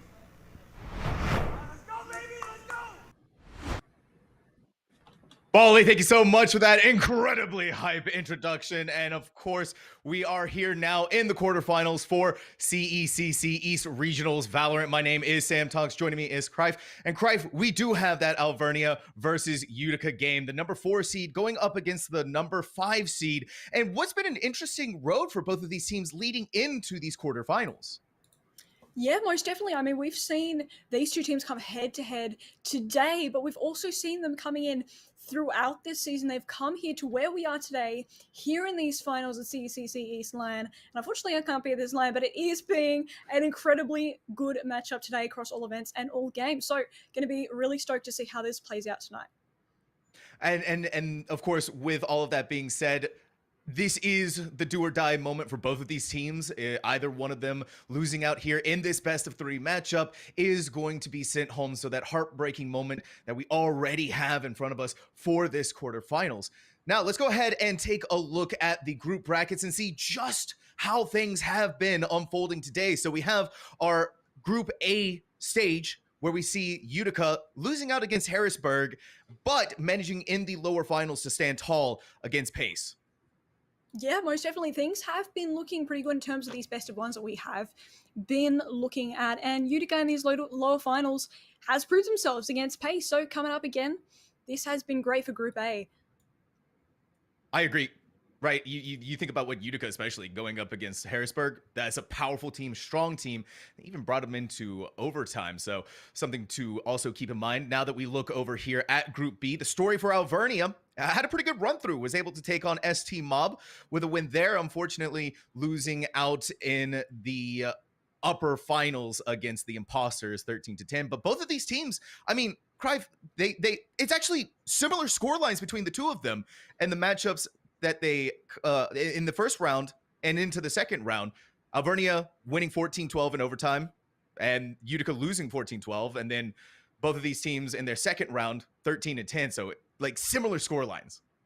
Yeah, definitely. And given the fact that they were putting up quite that fight in round one, now we've come into the finals, it's going to be something you're going to want to take a look at, right? We can't really predict exactly where we're going to be ending up here in this game. So the only thing we can do is wait and watch. And waiting and watching, especially when seeing this bracket, right? The bracket stage that we're in now for the finals, the playoffs are so scary, right? You have teams like Fisher in there. You have teams like Harrisburg.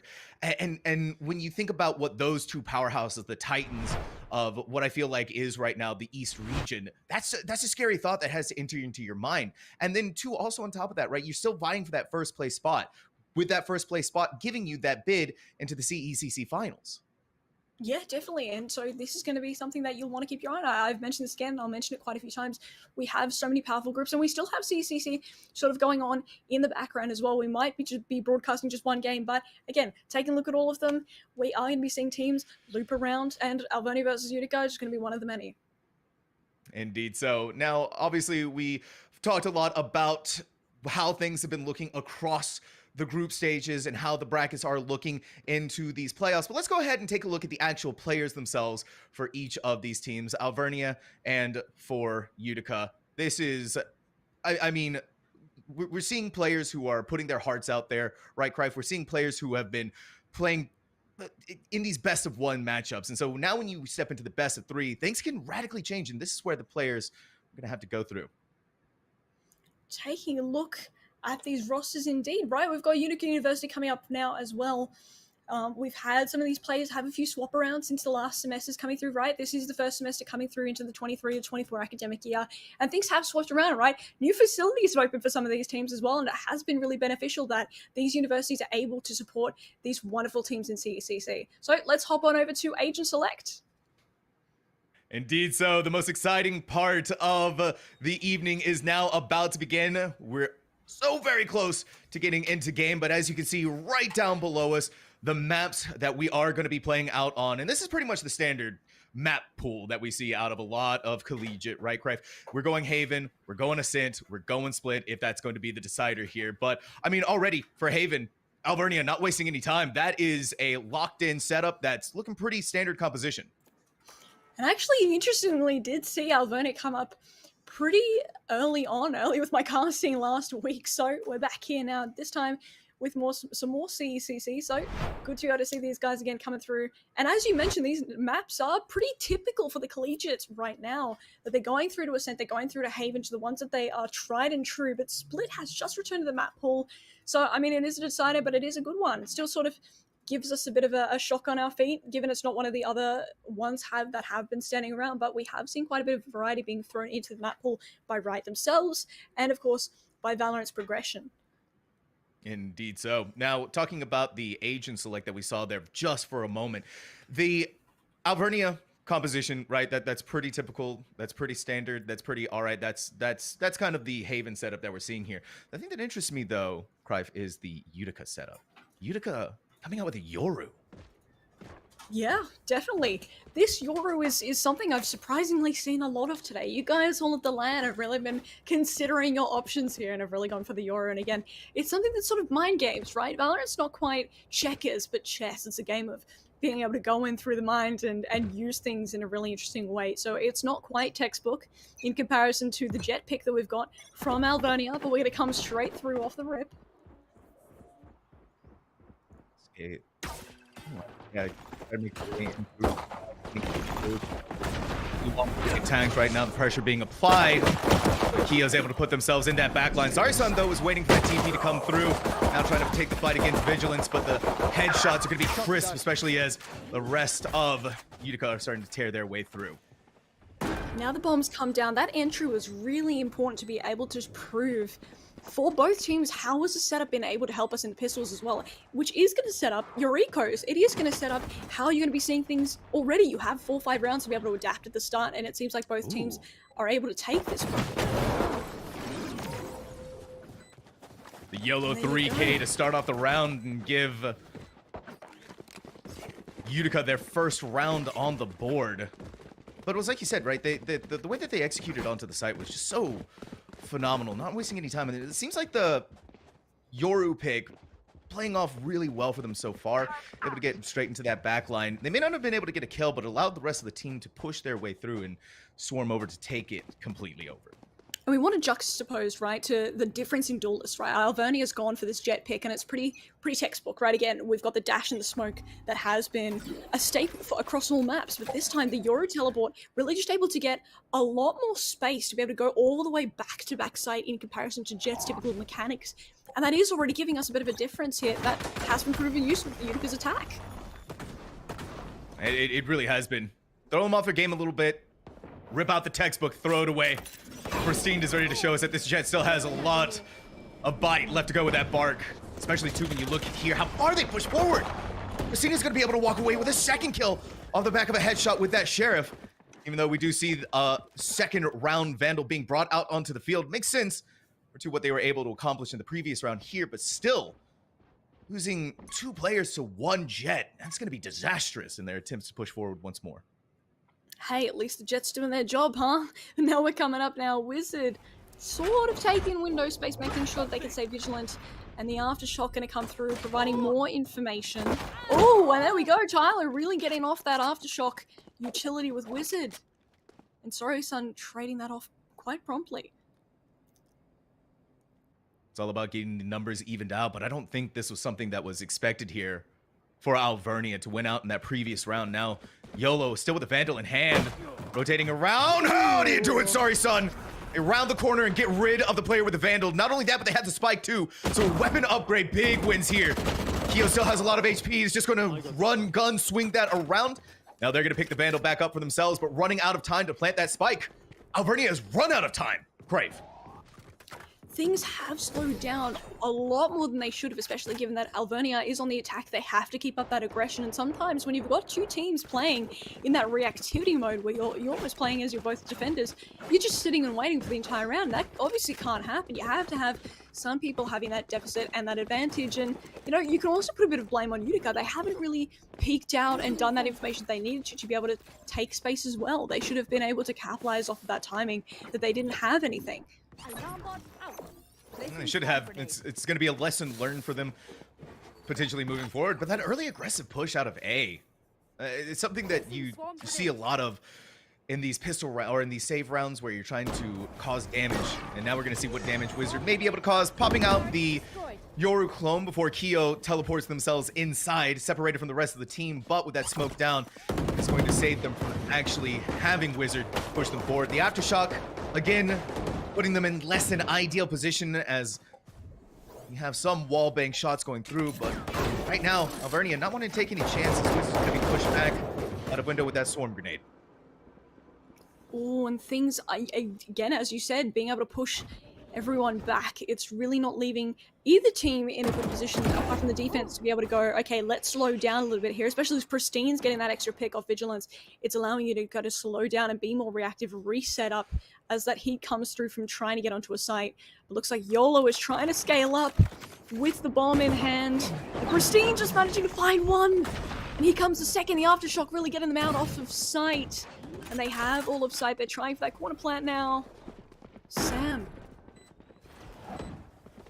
This is interesting. I liked it, though, from Pristine, realizing that they were too far pushed forward, and rather than standing their feet there and trying to take the fight out, instead they're going to jump down, rip YOLO's head right off, and dash forward. It looked like it was going to be so close. Sizz out, even with that classic, still going to be able to land the headshots that they need to. Utica's right back on site, though. Alvernia University's Tylo, all that's left to try and get back on there, but despite being defused the way that it is, it's one exit frag before we see Wizard getting it to half and then taking care of Tylo right then and there. Gonna get the defuse, of course, with that extra ult point. Utica now taking the lead 2-1.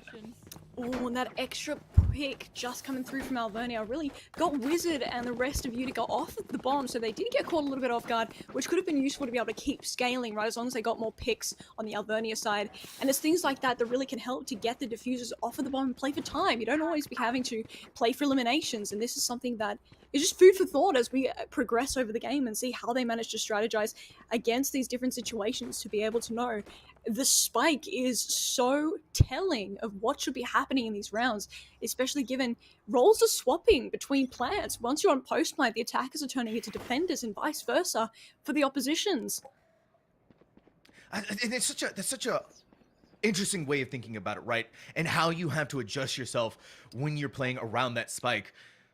Now we're also going to see how well they're going to be able to play around that operator sitting in sewers, but not even going to give them that opportunity. Alvernia University now poking again through Garage, TPing their way through Keo. Rather, that was just their clone. Apologies for that one. Still looking into the mid window. But back and forth, it's just Alvernia's trying to decide where they want to go, and Pristine, the patience from them. Throws out one bullet. Here comes the owl drone, catches them out inside of there, but now they know. Pristine is in there with that operator. We don't go in that direction. We bail out, we go towards C. Yep, and there's, again, plenty of time to be able to work with here, and so far, knowing that they don't have to dedicate onto the fights on site, nor Garage as well, as they were trying to fight that turret for a little while, it is going to allow for them to sort of reset here. We've got some information now, we know that someone's backside, but look at these enters with the blindsiding and the extra aftershocks, and look at that Sorry Sun still holding back sight like a champ as we've got all this util coming pouring out. The rest of Alvernia is taken out onto site now in this 3v2 situation, trying to get a plant down as they come through, and Tassie Tiger clearing out Garage, but that's no match for them, trying to eliminate any information tips that Utica could have here. And eliminating it perfectly, now setting themselves up for the post plant on this C-long approach. Don't give them the opportunity to be able to actually hit that defuse. It's a little bit out of the way, though, so they have the opportunity to flush them out and play a little bit safer, maybe even work their way up towards the half. That recon dart, not quite finding them where they need to be done. Tylo through Garage. This might be the surprise attack that they're not expecting, and indeed so. It's going to come up big time. And then Vigilance to clean it up with the Odin right then and there. That is Alvernia University tying this series up 2-2, and Cry, this is a back and forth series already, and a very exciting one. Yeah, you know what? I like to say in my previous caster from the series, they called it a seesaw, right? We've seen a lot of these plays today, where things are being attempted to even it out wherever possible. And Sorry Sun, again, being able to maintain that space as much as possible, putting up that fight, it's going to catch Alvernia off guard slightly, but they're going to be able to come back, right? They've scaled up and organized their utility in a way that they're like, let's not do this messily. Let's not make it a spider web and a scribble of utility just being dumped on site. We're going to do this organized and structured so the aftershock comes in, we follow it straight through, and we molly things off to be able to push it around. But here we go. Look at these extra picks coming on mid. Looks like Utica just got straight picked off on mid. Alvernia is no mercy, and they're going straight through to B site. But the question is, will they go towards A here, or will they remain up on mid? That's nasty. These nasty. extra picks coming from Wizard. Wizard, what are you doing to them? Trying to return the favor as best you can. And I mean, really, at this stage of the game, when you're in these save rounds, right? Utica wanted to play that super aggressive push forward on this mid, but Alvernia University was ready for them. They had the better weapons. They were able to take them down, but still, even throughout all of this, you look at what Wizard accomplished. 2 headshots with the Marshall. Those are the best kind of exit frags that you can ask for in these kind of rounds. Alvernia may have the spike planted, and with the way that Wizard has to play through this with 46 HP, the second they poke their head out, Keo is primed and ready to go to eliminate them and give themselves that 4K. It's still pretty decent from Utica. Not quite what they were wanting, obviously, especially with Pristine having to use their knives, but Wizard getting something is better than nothing. And it's hopefully allowing them to at least learn a lesson while all of this happens, right? They're not quite getting those victories that they should be expecting per se, but it is going to allow them to go, okay, this is what we're seeing so far, this is what we should be expecting for the rest of the game. So it's not all fails, and we've got 2 ultimates online for them as well, which can be proven useful to be able to insta-rotate when needed and get those lockdowns to really say, not today, because playing retake doesn't seem to be a great choice for them at this point in time. Yeah, Utica's been struggling and trying to make those retakes happen unless they get massive picks off the rip on the retake that they're going to be trying to go for. It doesn't really work out. We're seeing the dimensional drift for Keo pushing them forward, gathering that very vital information, and this is going to force Utica off of C. And seeing that, Keo calling it out perfectly, ripping themselves out of the dimensional drift, still going to try and attempt to take some picks there, and it's going to come up big time for them. Meanwhile, on the C site, Spike is going to be planted down. The Odin is going to delay that presence and that retake from Utica even more, but the numbers disadvantage going for them, that has just been increased thanks to the efforts of Tylo. Utica is in a rough position. Oh, definitely. And that Rolling Thunder was really imperative to see that it went straight up through the links in CT, right? We had that preparation Ooh, here goes these extra Disgusting. picks. We've got these preparations in all of these forms of manners, you know, whether it's through kills, whether it's through utility, and most people going through that typical route of getting that Rolling Thunder down on C or A per se, and just going straight through in that way, but being able to, once you have information, Rolling Thunder, no matter where you are on the map, no matter where they are, going through the links, it's not a bad choice, especially if you can hit those angles in multidimensionally, and that's exactly what happened here. And now Utica is going to have to go back into another low buy, another save round for them. 2 Buckies out. Wizard and Sorry Sun probably going to hold close. And you see that's exactly what Wizard's going to do through Garage. Albernia, though, they've been having so much success on these seaside hits. Is why mess with that until it stops working for us? And you see Tylo ready for the lurk, ready for the push forward that they know that Utica's probably going to do. Yeah, definitely. We're seeing this really start to pan out, right? The auditory cues for Tylo are just coming straight through. And look at that, paying off. Being able to not just play off of the back area and based on utility, but also being able to just listen out instead of sacrificing yourself. And look at this extra push. Anchor coming straight around, getting that pick off, so the elimination is down and dusted. But the bomb is down and dusted as well for Alvernia. They've got all of site space. No one's playing back. It's looking a bit dire, especially with Pristine trying to fight off YOLO, and there goes that extra for Alvernia. They're in a space where they can just relax now. Vigilance with the Odin again, and the last player just chilling over there in Cubby. Wizards just got no choice necessarily left, and that shock dart clearing them straight off. No fights needed. You got to feel right. The shock dart comes in. You know what was going to happen. You got to give it to Tylo, too, with the way that they were lurking. It just keeps them back there. You gotta pick off of it. You were playing so patiently as well. Then Utica decides that they want to try and get rid of Tylo, but they expended so much of their utility to make that happen. You saw from Anchor, they used a flash, they used the aftershock. They wanted to get rid of KJ in that backline, but doing so, they didn't have anything for the reaggress back onto that C site. Yeah, that's definitely a great way to put it here, especially given the fact that, you know, Alvernia taking it so perfectly, but then having that extra back, mentioning that fact, they can get caught off guard in that manner. Super imperative to be keeping an eye on here, but 3 ultimates online for both sides, and they're still pretty useful. We've still got Dark Clouds ready in action for both teams, and we've got Omen ultimates from the shadows, lockdowns in as well. Speaking of lockdowns, we've got one down right now, and another from the shadows too. Oh, and a double lockdown. This is a triple up. Things have picked up the pace, and the aftershock doesn't quite hit the Killjoy lockdown as it finishes off and detains one. And they're detained for the second Killjoy as well. That's a 3v3 now, but it's almost a 2v2 given the fact that there's 2 down. And the guiding light allowing Complex to scale and try and get a bomb defusal. Is Vigilance going to manage to stop it? Or are we getting a lineup? And here we go. It looks like we're sticking it. Sticking it out here with the Odin spray down long.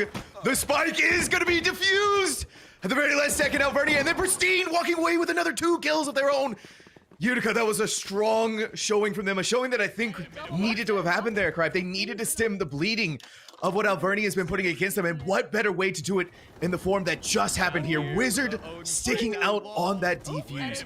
That was scary, but Utica, nerves of steel, Pristine even more so.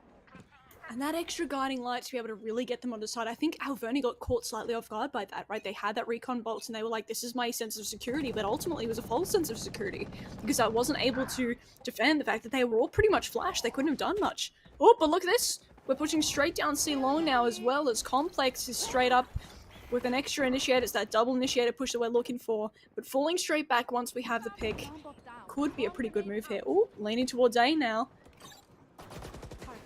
And by themselves, Wizards going to have to try and fend off the pressure that's about to descend upon them. 2 already on site. Wizard in sewers, though. That's the spike down on the ground.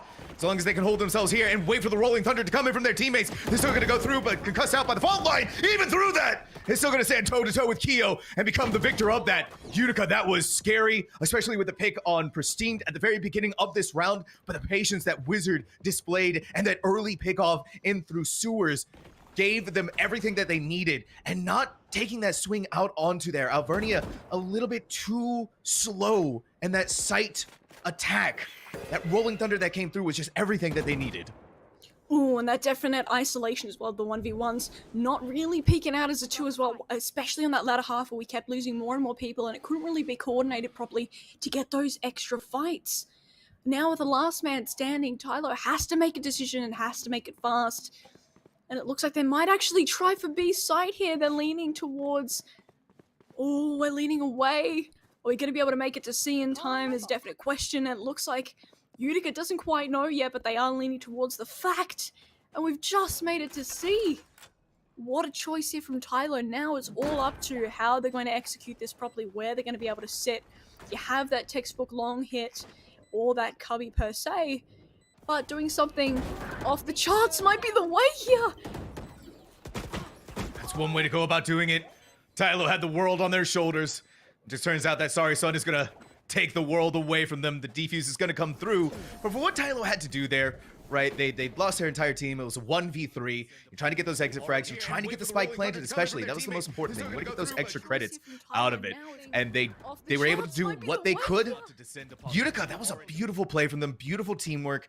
And really, Wizard coming up in a massive way. The pick initially onto Stiz out to get the kill there. Drop the spike in sewers. And then not only that, but while concussed, getting the headshot onto Keo. That slowed everything down for Alvernia. And that was what Utica continues to go for, especially off the back of Pristine getting first blooded. And it's still really important to notice how they had that double swing, and although they had lost one, it was still imperative to be able to know, okay, we can still scale this space now that they've fallen back because they got to pick on us, and they don't know that the rest of us are still here ready to swim. They had that teamwork down, that synergy, and it really paid off. Now we're sitting back up again. We have seen the same thing happen before here, so this strategy of the Euros coming in, the double-double, ooh, and the fault line coming down as well, so almost stopping this behavior from coming into the garage, unable to scale the clone. Things have slowed down quite a little bit. Vigilance with an operator, that's something new. That is something new, the attack operator, something you don't get to see very often. This is just information gathering at this point for Alvernia. They want to figure out what Utica is doing and where they're hiding, how they're hiding, and how the utility is going to be set up. You did get some vital pieces of Util away. You don't have to worry about the concuss for a moment longer from the breach, but this A-site full-on push is still going slow. They're still taking their time. A couple of shots ring out. Wizard now firing back, but it's all going in favor of Alvernia. Everyone who was on A from Utica is now gone. Spike is going to be planted, and the 5v3 retake is now on. Utica struggling during these retakes, though. And with the numbers not on their side, it's just going to become that much more difficult. And again, as you mentioned, numbers aren't on their side, so they have to be playing off the utility here, putting that on the forefront, which is why, you know, those Phoenix ultimates are really good. It's that extra man that you might need in that case, based on how the ultimate works itself. So, utility is really proving itself well here. Oh, and Sorry Sun getting just found despite the paranoia. See how this forefront is working for both teams, how they're putting that utility first. Fault line is ready to come online from YOLO, and Complex has quite a bit of util in the belt, but it's not taking the bait for some reason. That fault line just going to give extra reassurance that Complex isn't going to hit. This was an opportunity that was clearly missed by Utica. I guess the idea in their head is that they just want to save the guns, right? The guns that they do have. They don't want to go into another round without being able to make full buys for the full team. But this was just, I mean, perfect site execution from Alvernia University. The headshots that they were able to get, clean mechanics out of them, flashbangs on top of that, all worked out so well. And then Tylo, even through the paranoia, saw enough of the shadow step to be able to clean things up there. Alvernia University now, though, at the very least secured themselves 6 rounds in this first half.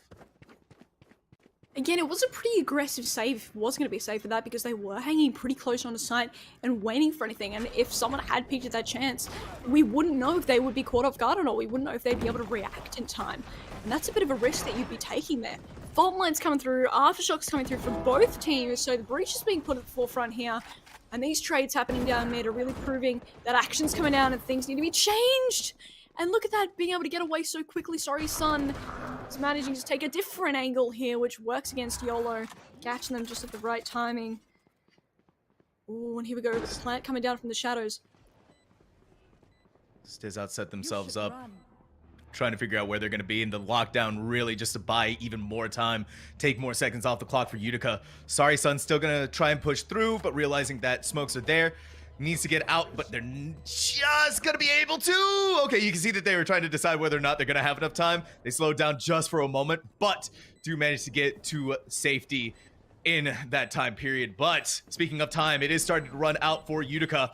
Every single second that Alvernia is able to take away, Keo seeing the drop from Sorry Sun is going to drop them away. 3K on the board for this Yoru, now hitting the TP out of there. The damage has been done. The time is gone. Utica falling further and further behind as Alvernia continues to gain the lead. Really crucial holds here being reflected from all roles across Alvernia, right? They're not just making people do exactly what they need and molding them into some exact way, right? We're going back to the whole textbook principle in the fact that they're giving everyone, you know, different roles they need to be filling at these different points because everyone's got an objective, and that's something really powerful to keep into consideration, the fact that that has to be something that you need to change in your team, right? Things are just going to happen, people are going to die, and there are going to be roles in which, especially in the post plant, you're going to have to change up.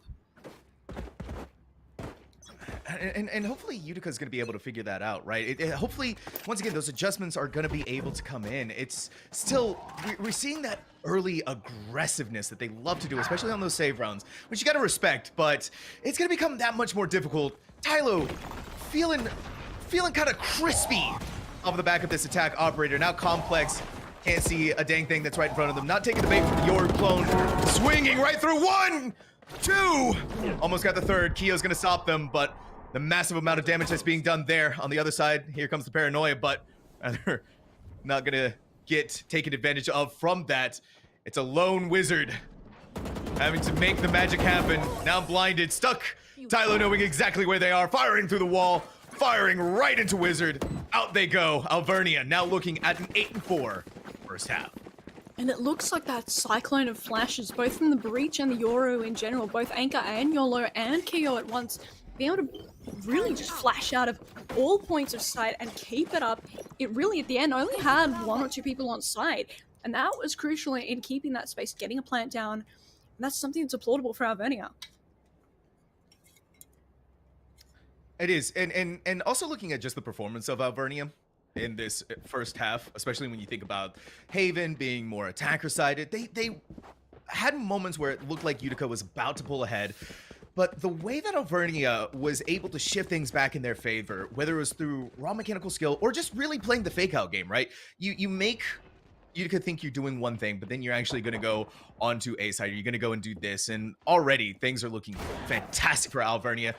Catching Tylo off the rip, getting a headshot there, slowing things down big time for Utica as Vigilance may be backed away by this dog, but is still going to try and fight through. Pristine seeing a Sova trying to draw the bowstrings. I'm gonna snip the bowstrings away from them. That is an even numbers that they have on the board, 4-4 in this first pistol round of the second half. And as things begin to cool off, we do have a turret on B, so again, that's a exemplary second man, but they are starting to quietly walk it down. But Alvernia is doing the same thing. Now with quite a bit of util, it's quiet no more, fault lines are coming through. And that's really imperative to know that the pushes are happening for Tylo to flank it! And we had a near ace getting shut down by Pristine as we try and finish it off, and there you go with Stiz out. What an extra set of picks. That was great work. Tylo started things off, and Tylo was more than ready to end things as well. And look at the impact this KJ has had on this game alone. 18 and 7, 4 kills. You can see it right here in the replay. Just what they are able to get away with. 1 kill away from the ace. Pristine stopped it, but Pristine couldn't stop the rest of Alvernia from putting them away. What a performance though from Tylo, and what a way to give Alvernia that pistol round. But still, we got to remember what happened last time we were here. Yeah, we really do. Especially given the fact now that this entrance has happened so quickly. And Tyler's just been caught so off guard by the auditory cues that things haven't been able to come through the way they should be. And the shock darts as well from Vigilance. There's only so much they can do, but of course, managing to just get Pristine and the aftershock to start scaling. Look at how they're cutting side off by the front and the back half respectively to take it first. Oh! It's like a pizza. Look at what Keo throwing down the fire, the spray and pray with the judge.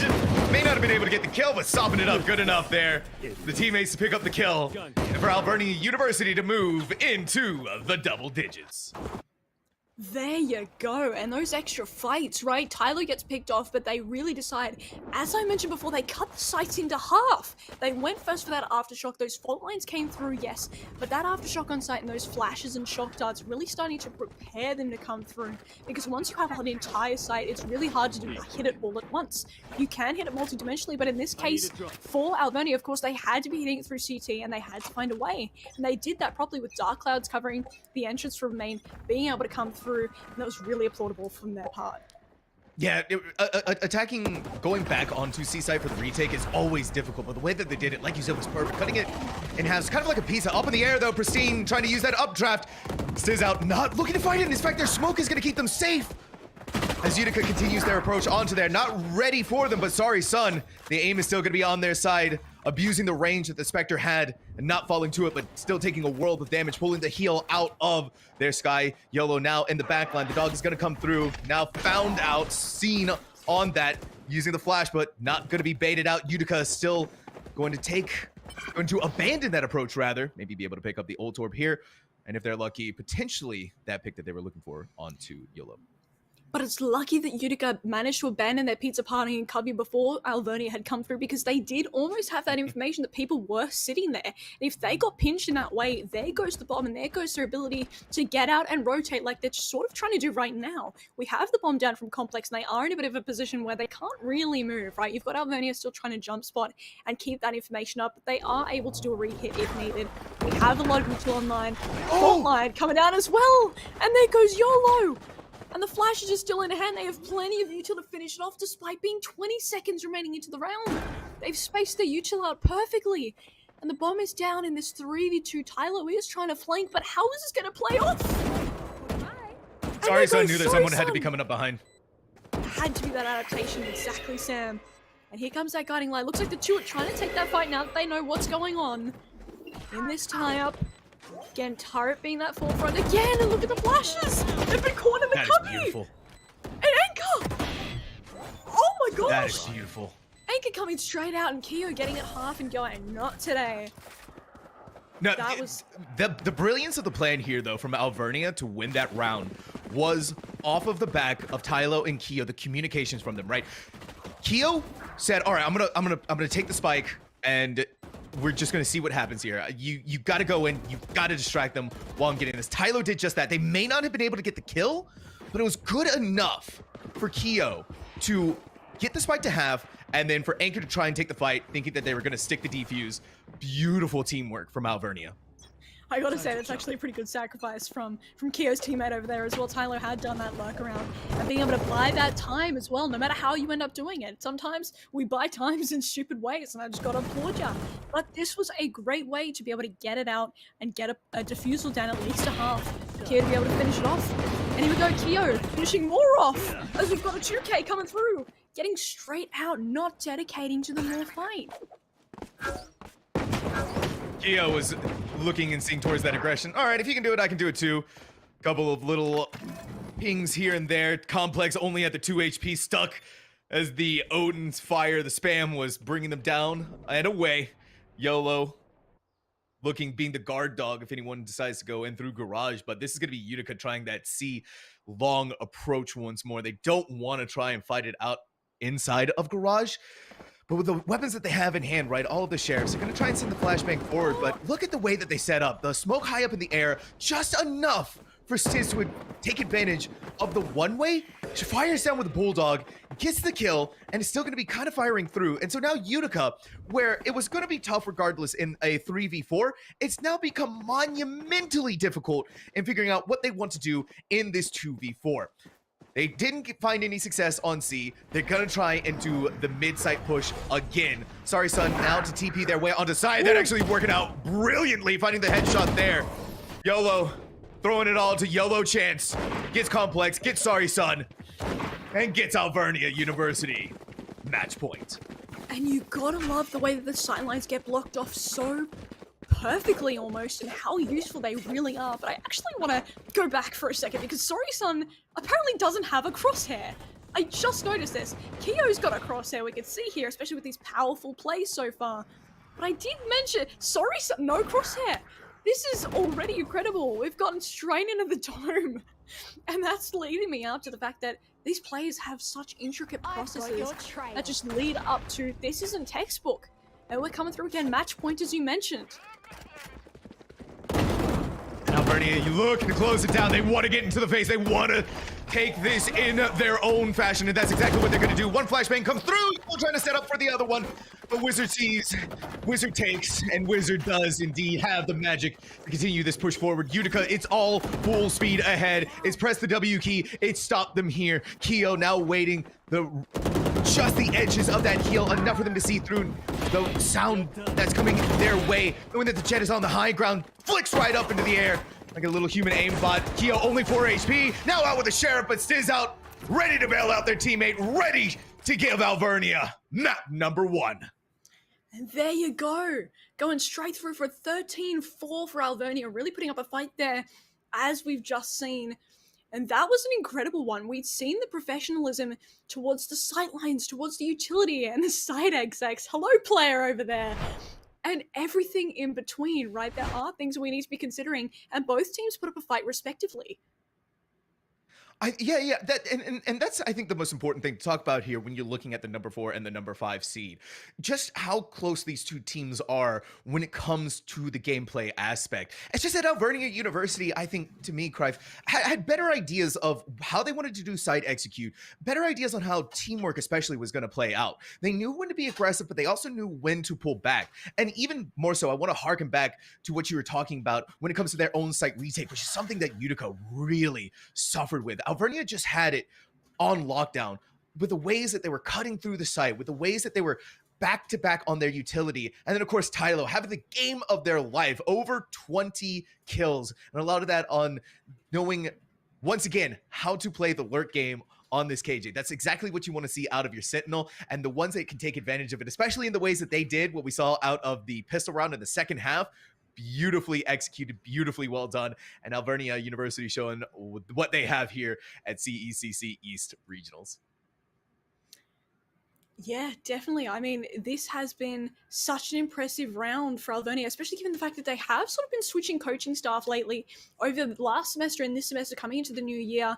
And it's just great to be seeing how well they're adapting despite these changes in the roster. And these are good changes from what we're seeing. So really excited for map 2. Don't go anywhere. We'll be right back with the next map. This is going to be quite the matchup.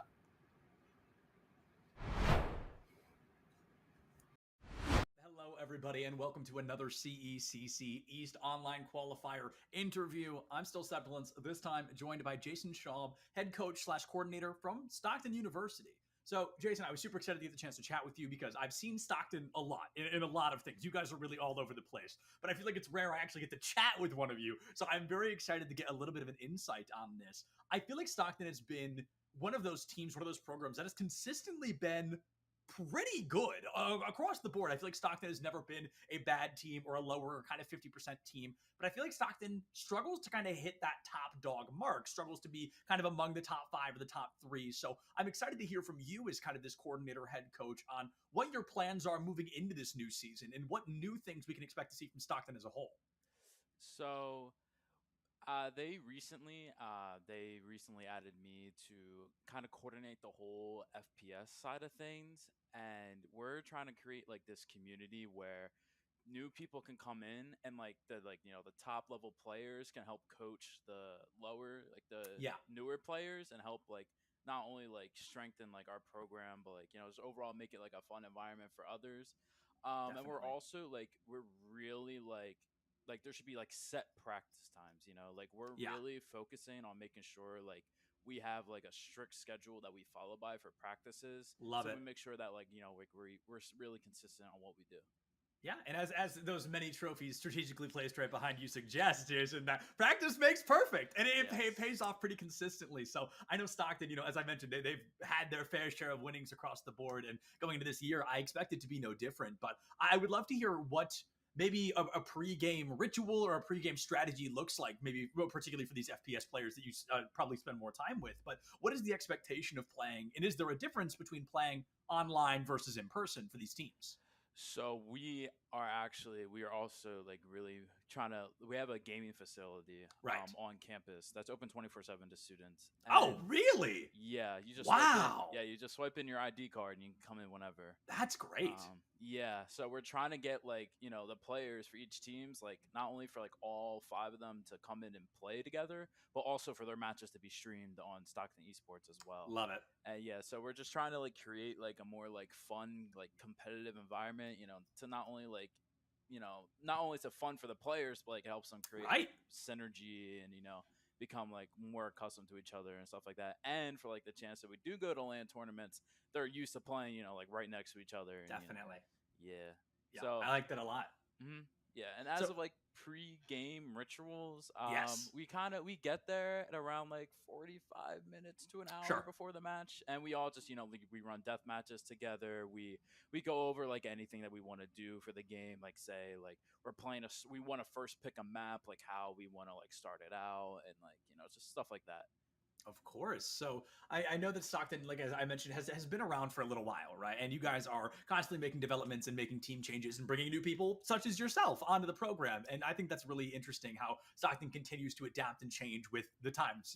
Esports, especially collegiate, is still in its very infantile stages. So I know Stockton is always looking for opportunities to create new opportunities, as silly as that might sound. But going into this upcoming weekend, the overarching goal is win. Right? Of course, it's come in first place, put the W down. But aside from that, putting winning aside, what else do you think your teams are looking to get out of an event like this weekend? This is like we played in the LCQ last year for Valorant at least, and we came up short, unfortunately. Right. So like we're not going into this expecting to win it all. We're just going in expecting to give it our 100% effort and make Love the it. top 8 so we can qualify for the Boston LAN tournament. Yeah. No, we don't like, obviously we have like the confidence that like like we can win, but we have like this like humility, like Love it. we stay humble, like we understand if we're facing a good team or even if we're facing like a worse team, to like never underestimate and just play our game. I love that a lot, because very often we'll see teams get complacent and it's the hubris that takes them down. We see that so often. And I love the honesty that you bring to the table of, we know we're pretty good, but we understand there's always somebody better, because a lot of teams don't acknowledge that. And then those teams stop grinding and all of a sudden, things fall apart. So I love that mindset of continuously moving forward and toward the future. And I do, just out of my own curiosity, is there something about the CECC that kind of pulls you guys to us? I feel like Stockton has been here for a little while across several games. This isn't your first rodeo, like you mentioned. Yeah. So is there something about CECC? Is it the promise of that huge stage at the end of the year if you are able to qualify? Is it something to do with the fact that this truly is an amalgamation of the greatest teams in the entire country going head to head? I'd love to hear what you like about CECC. I mean, it's that exact reason. I mean, we strive to like have our players go to like these LAN tournaments and like play against a top competition for them to understand like how like esports is as a whole. Yeah. Like there's there's the community side and then there's the competitive side, and like we're trying to like help these players like understand the competitive side of things and get like these cool experiences, where they can travel and play in LANs against a top competition. Yeah, I love that. And going into this weekend, is there any team Stockton is looking at? Either they beat us last time, or it's just somebody you say, hey, we take them down, we're going to look mighty good on the other side. Yeah, there is one team we have in mind, and it's obviously the elephant in the room, Fisher Esports. Of I mean, course. they're Of like course. top of the top, and like if we could pull off that upset, I'm sure we'll be put on the map for sure. But Yeah. also like something for fun too. We actually signed up our JV team in this tournament, like as well. How So, fun! yeah, so like it'd be it'd be a little fun and cool if like it's Stockton varsity, like both Stockton teams Definitely. against each other. Yeah. Definitely.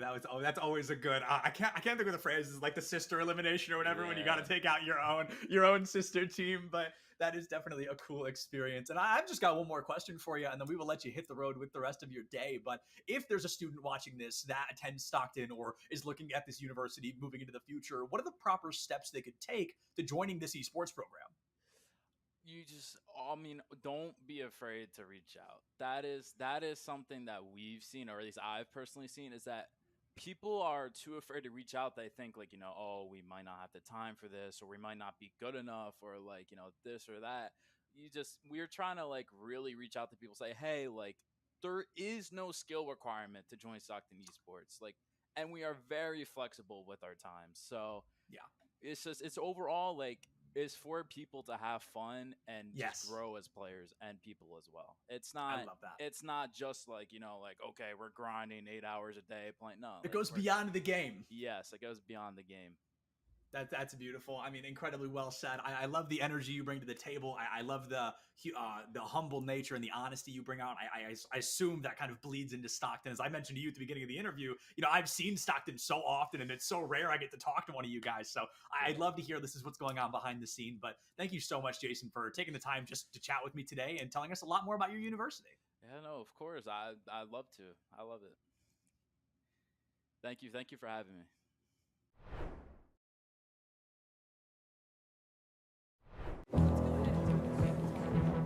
I wasn't born a leader. It wasn't given to me. I couldn't buy it. How did I get here? I decided. I decided. I decided. I decided. Decide to lead as an Army officer.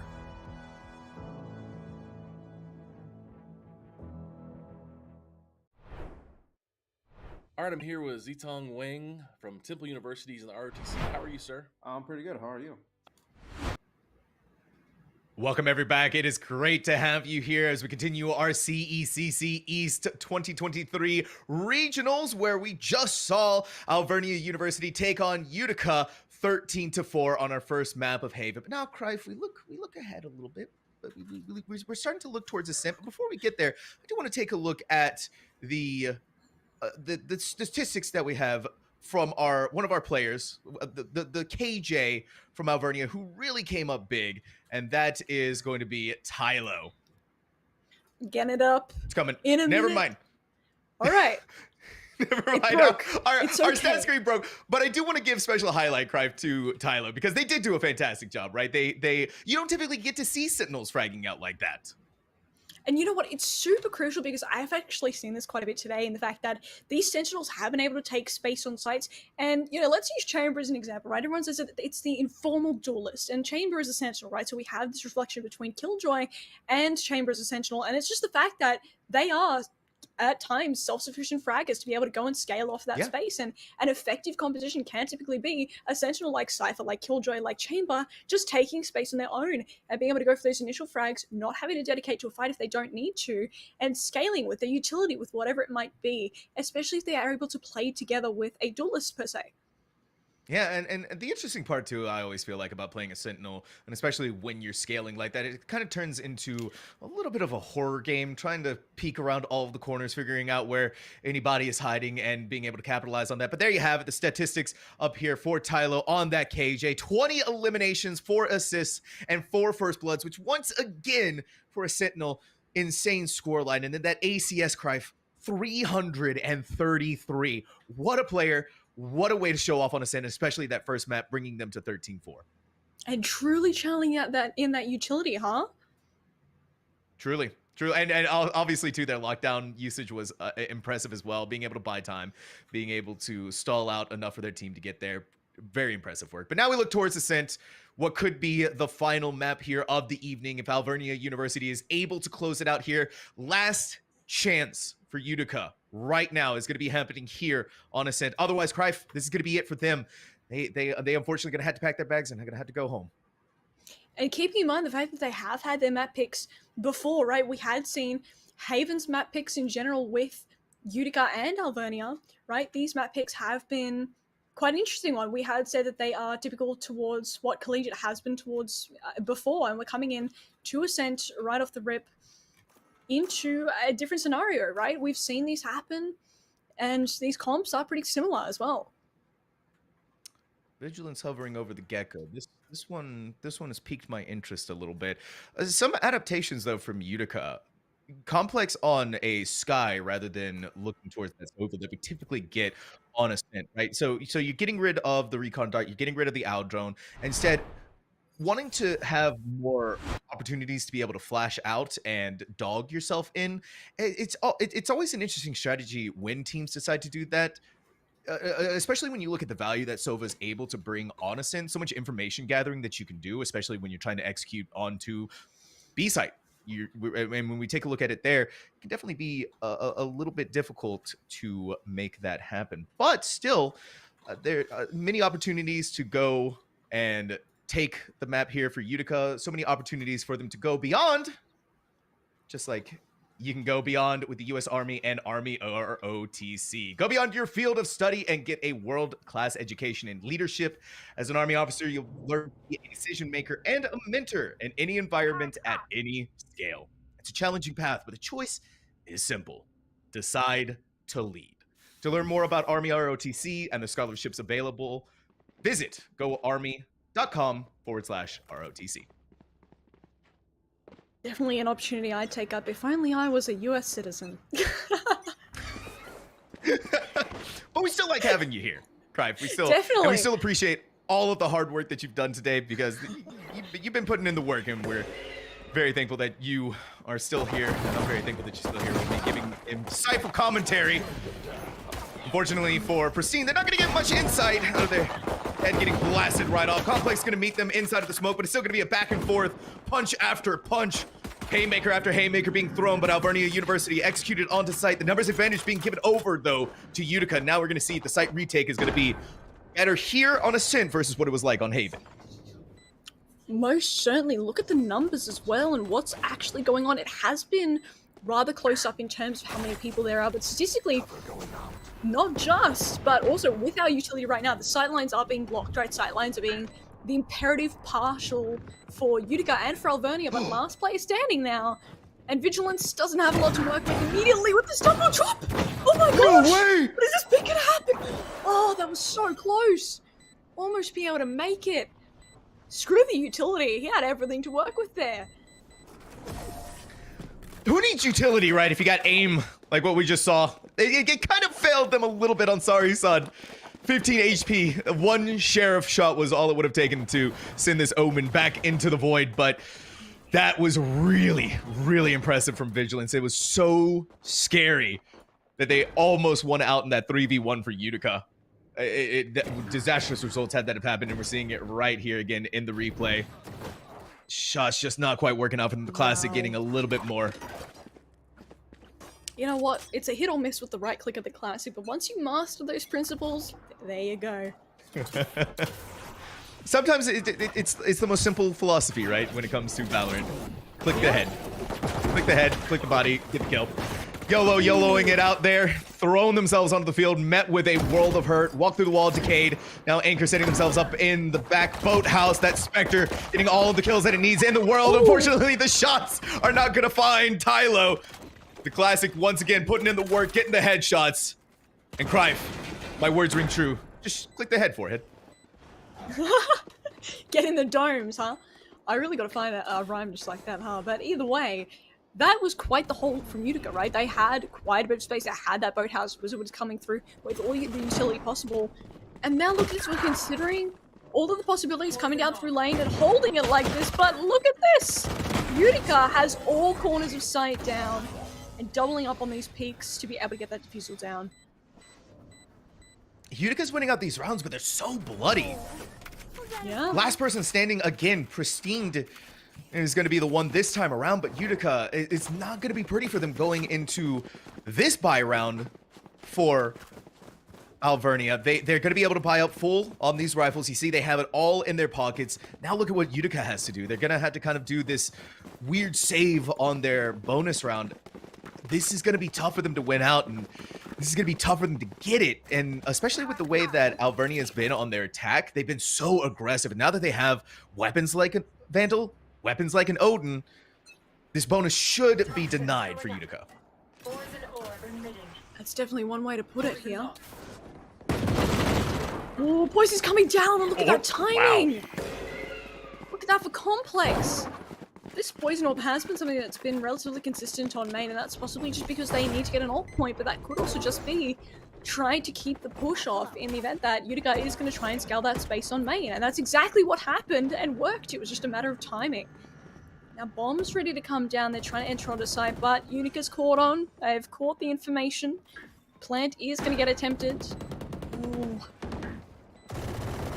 The snake bite right down in the center of A.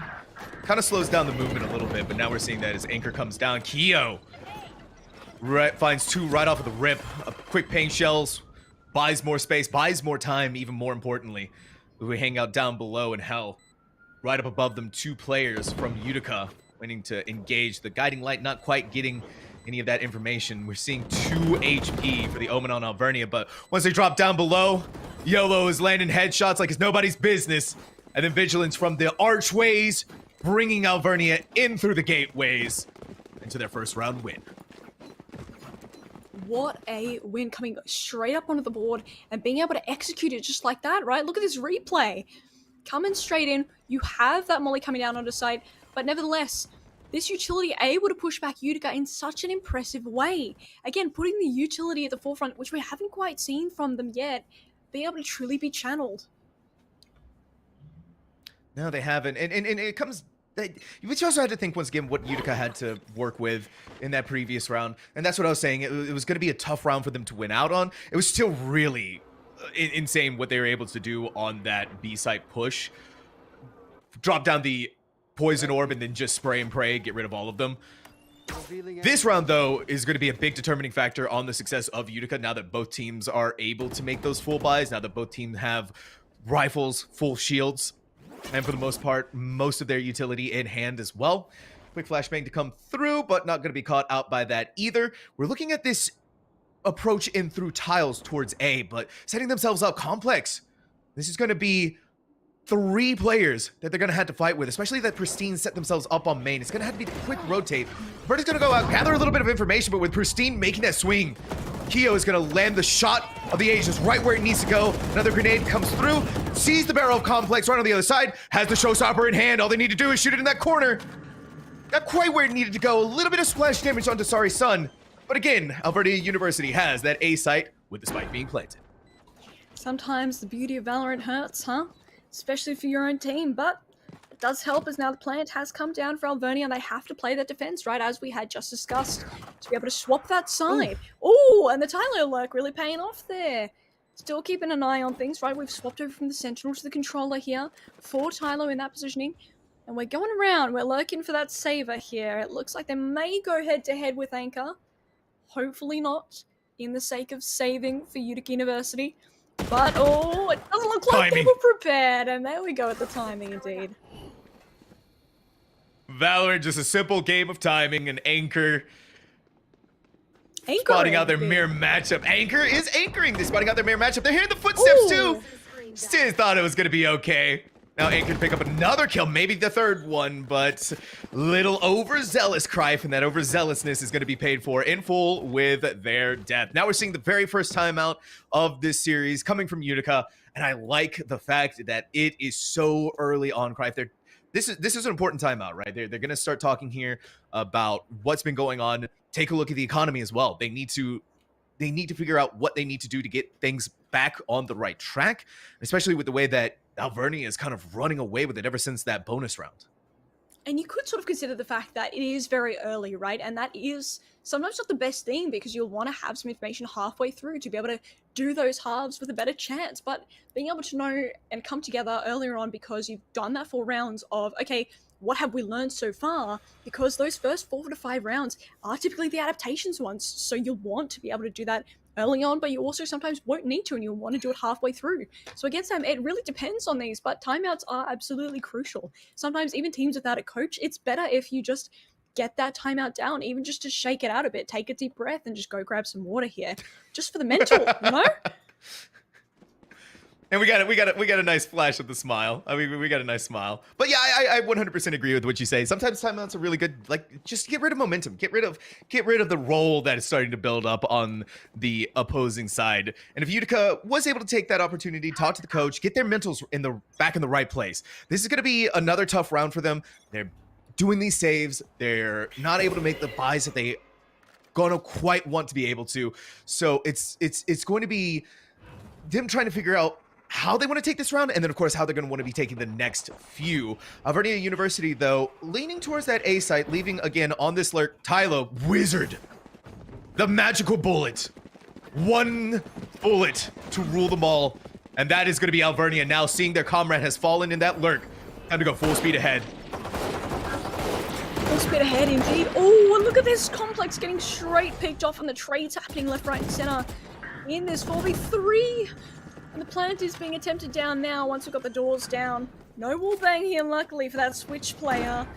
But we are seeing these attempts. Oh, and here goes the nade again. Paint shells pushing back Utica University, as we've seen happen pretty frequently for Alvernia, and Vigilance with the Odin. And Kiyo coming straight afterwards as well. The duelist continues on and prevails over into Ascent now. Really paying off.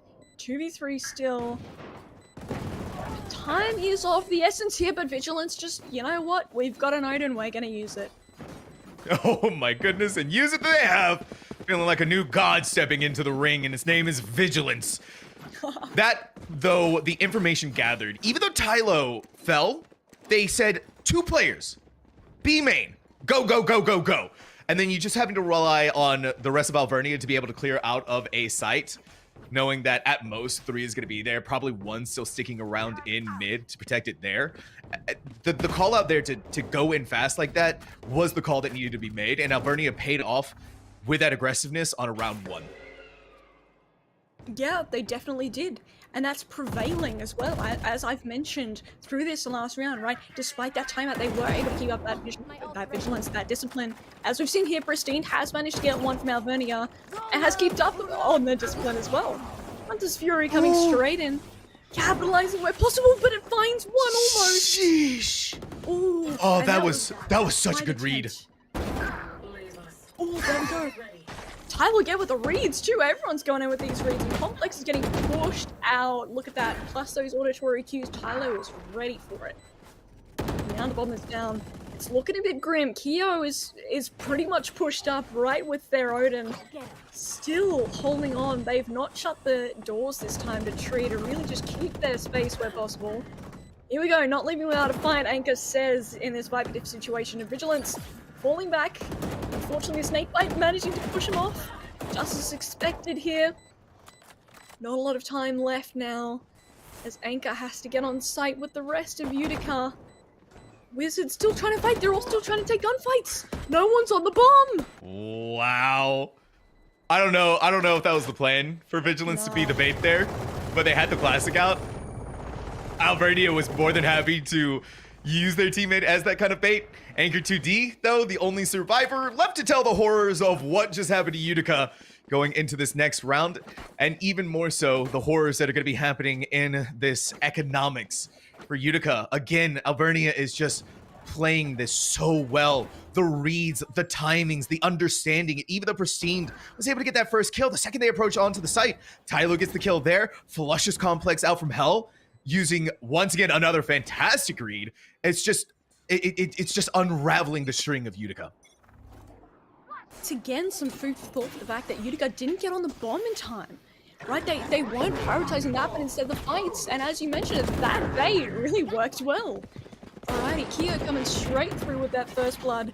Helping to get on its site. Need to be clearing Boathouse here, and here comes a Snakebite to do exactly that.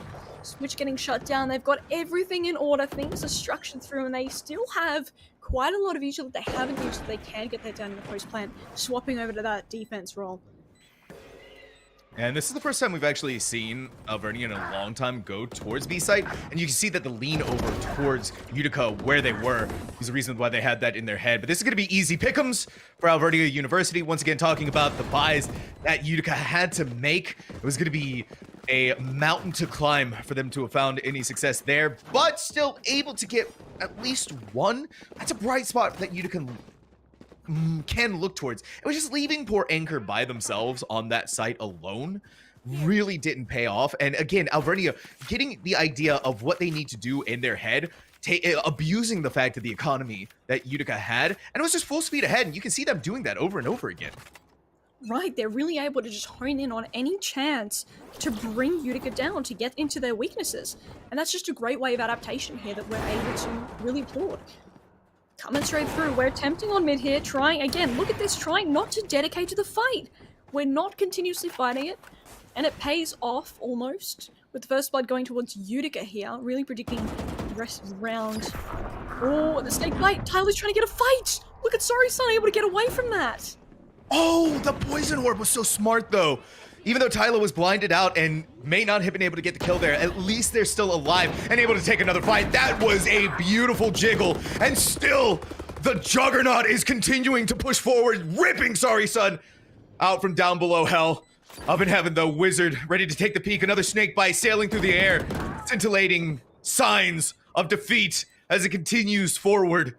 Anchor 2D, the one way is going to stop them from pushing through, and then the wall comes up even more so. Another wrinkle in the plan for Anchor to go for the retake on that site. Break the glass, make them think you're going in one direction, but I think it's going to be another save for Anchor. Maybe another potential for exit frags that we saw from the last time they were in this position. Yeah, definitely. But again, they could get chased, as we saw as well, and it looks like that's exactly what Alvernia is doing. And they're doing it. They're doing it together as a 3-stack.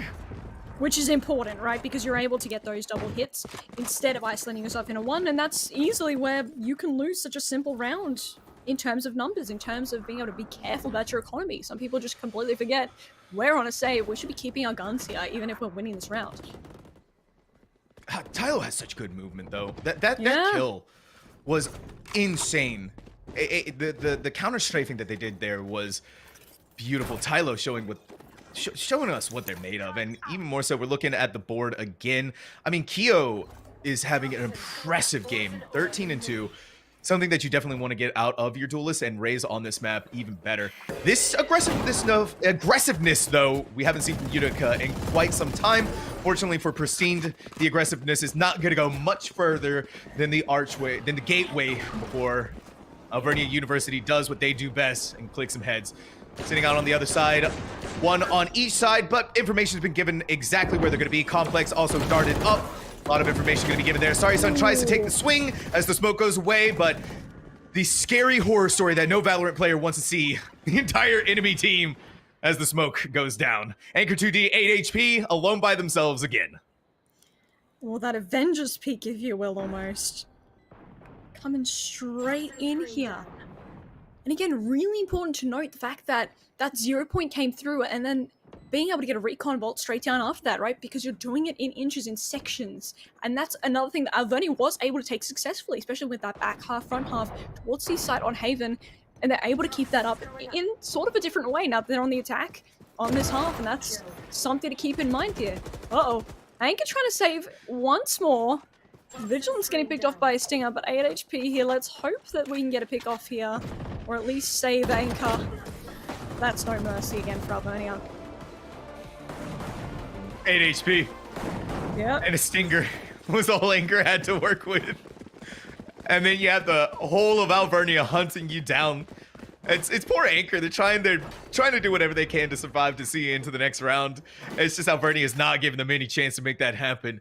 Now we've talked a lot about the economy. Utica, again, it's not the best in the world, but they are at the least able to make full buys. On the flip side, though, Alvernia could stand to lose, honestly, the rest of the rounds probably in this half and still be able to make the buys that they need to. This is a very, very healthy economy that they have for themselves. And now we're seeing from them, they're just planting their feet down on the ground, waiting to see if Utica is going to push forward, get an early pickoff. Alvernia has been so good at being able to grab, or if Tyler's able to get off anything from this lurk.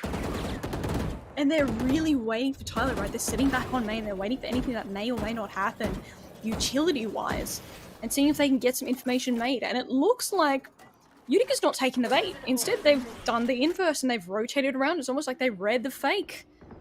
Especially given that the side attempts are just there. And Tyler's going in for that first one. There we go. Huge to happen on a different site. There's still one chilling around on B, but they have the hunch now. Showstopper coming down. Let's hope that it can find someone, and it's not getting capitalized off of. But that's okay, because the paint shells come in and push up Anchor, which is just what we need for Alvernia to keep the spike down. Meanwhile, off the site, Tylo has gotten 2. Yeah. Right, Tylo Tylo got 2 kills already, 1 in tiles before being traded out finally by Pristine. But the damage has already been executed. The damage has already been done. Utica is down massively in numbers, and Pristine has to do whatever they can. But Vigilance is also doing exactly what they do best. Time to spray down with the Odin and spray away Utica's chances of being able to take this series. Alvernia University, Crive, this is looking very strong for them. I mean, they're 8-2 now. And I have to go This back is to 8 rounds in a row, by the way. Right, of course. And I have to go back to commend the fact that these controllers and these lurkers in general taking space, right? We've sometimes seen a sentinel on the lurk, and we've sometimes seen a controller on the lurk, right? We don't want a Reyna per se because there's a lack of global impact that can be made there.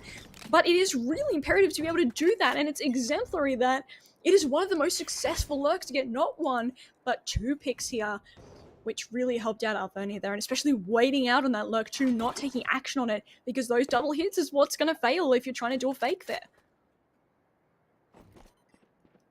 Again, though, from Alvernia, you're just waiting for Tylo to gather information on that B-side approach. It's kind of stacking themselves on A. Alvernia has been playing A almost this entire time, but maybe seeing this time if Wizard can go up against Tylo, but they're not taking any chances here. They're not wanting to fight it out. They're not wanting to give Tylo the opportunity to actually get another pick, especially on a KJ, your Sentinel, right? That's so valuable. This time around, though, Alvernia rotating off of A, making the pilgrimage towards B. And if Wizards there by themselves, really they kind of are. Pristine's on the other side. They're still in mid. There's not going to be enough time. And so if Alvernia makes the call to push fast, it's Wizards going to be collapsed upon, and snuffed out.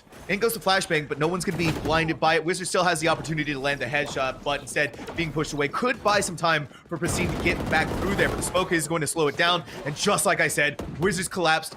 Only so much you can do with the Sheriff, and only so much you can do when 4 players are breathing down your neck.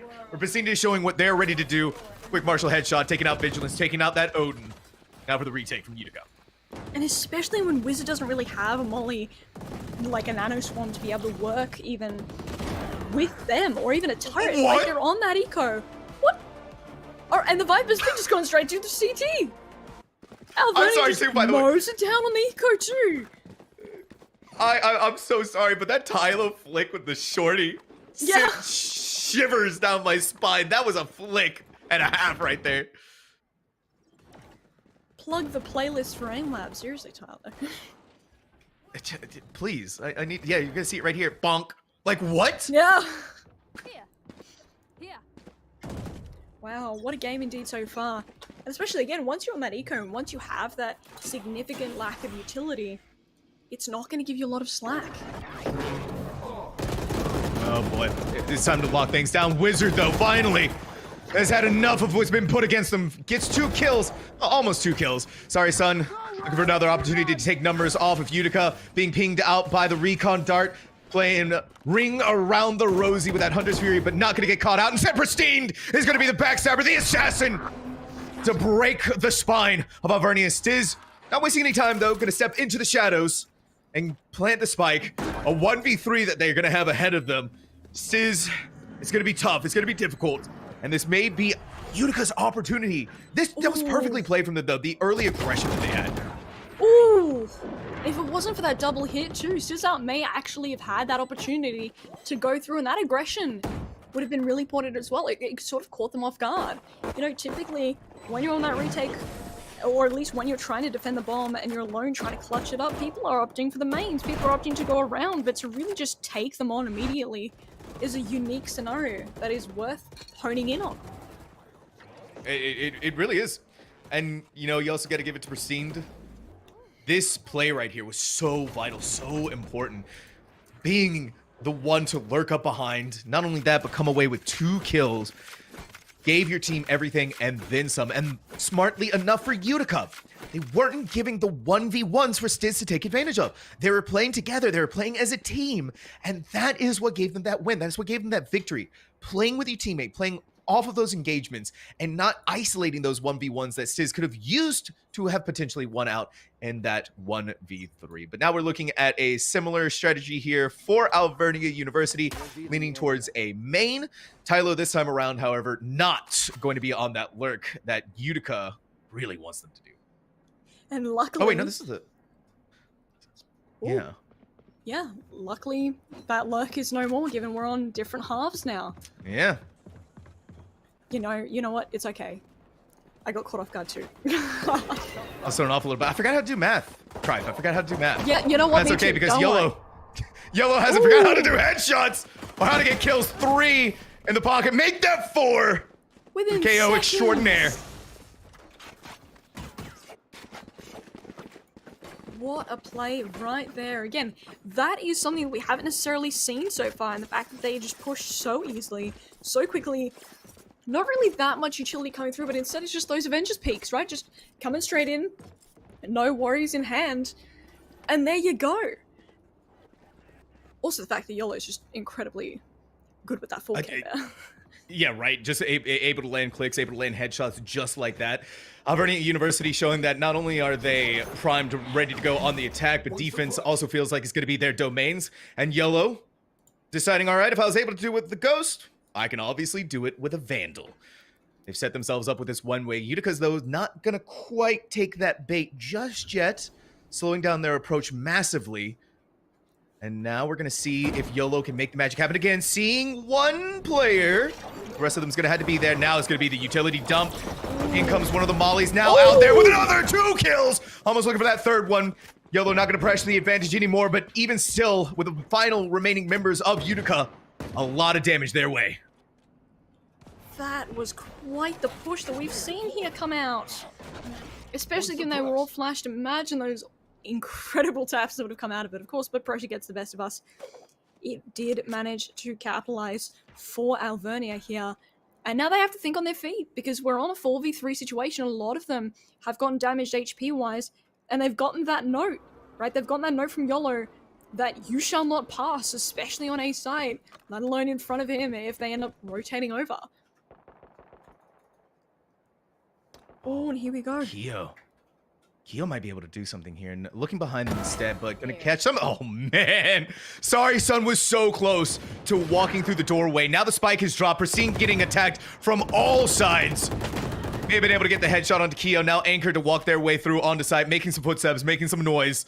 The smoke goes away, but they only have 26 HP and no time left remaining either which way to be able to plant that spike. Now, Alvernia University, 1 round away from that match point, 2 from closing out this series. And they've put up quite that fight, but so has Utica, right? It's come in relatively close, especially how these fights have been attempted, but Alvernia just being able to keep up that aggression, keep up these mini fights, it's taken Utica off guard, because typically you're expecting that reactivity that you should be having on the defense, but depending on how well you execute the aggression within the defense, especially in the really early rounds to at least get those first bloods and then fall back, it's something that will catch you off guard, especially if it's so well structured like we've seen for Alvernia so far. But Vigilance again with the Ares, we're not giving up, and the Recon Vaults hopefully being able to find someone, but no information yet. Alas, it is not the end. Stiz out has that information on A. We're seeing a little bit of a proactive rotation out towards the minimap on B side, so it's looking like people are preparing on A with Alvernia. But again, keeping in mind that a rotation could happen. Oh, and the Castle's Curse comes through, and a rotation does look like it's happening. Looks like it's going to be their Anchor, making sure to anchoring that back line. Had a feeling someone had to be coming up behind them, and that paid off for them in dividends. Keo, though, this push. The timings once more. Saw it. The KJ knows that someone is out there. Waiting to see if they're going to rotate back over, and it looks like Wizard has that same information. So, 2 players, each knowing that someone's on the other side, holding these angles, not wanting to give it up. But of course, we do have to remember that Utica is starting to run out of time. They do have the numbers in their advantage, and even more so, the weapons to rip away this bonus round from Alvernia University. As long as you can get through Vigilance, in goes the Jet, out goes the Recon Dart. Fortunately for Vigilance, the Ares just wasn't quite there. Anchor getting some really good headshots. Stiz, though, showing us what's still possible off the back of this Ghost. Firing through the smoke, seeing if maybe they might be able to pick up another one. Now, off around the generator, and off into the sunset they go. Utica clawing another round for themselves, bringing them to 4. And that was really a ton of weakness for Alvernia, because they've not really had to come into the times where there is a pinch situation, right? Where they don't have a lot of time left, where they're in a situation where they don't quite have it, right? Those trades were being attempted. Yes, And they are on a bit of a save here too, so they already don't have that great an advantage. So that's quite a bit of a round to keep in mind. But, of course, fluke's not likely, and it's something to learn for Utica that worked. And we got to remember what happened here for Alvernia on the previous half. Once they denied that bonus round from Utica, it was a straight win of 8 rounds, like 9 rounds in a row for them.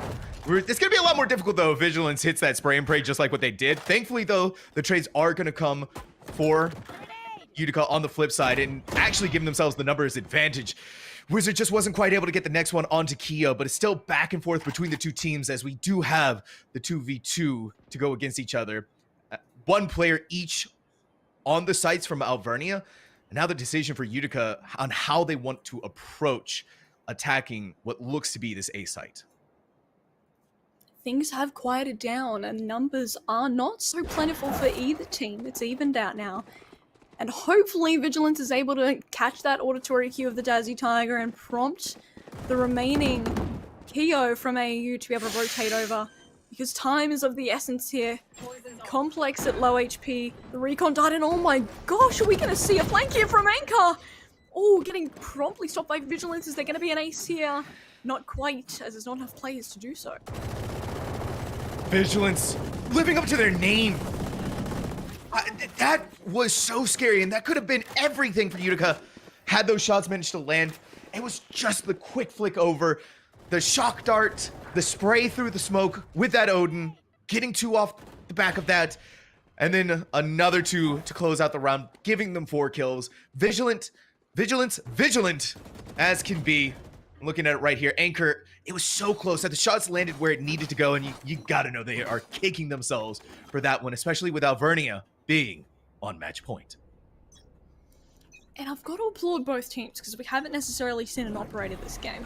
And it has been a bit of a staple, but I guess you could say the owner's just as bad.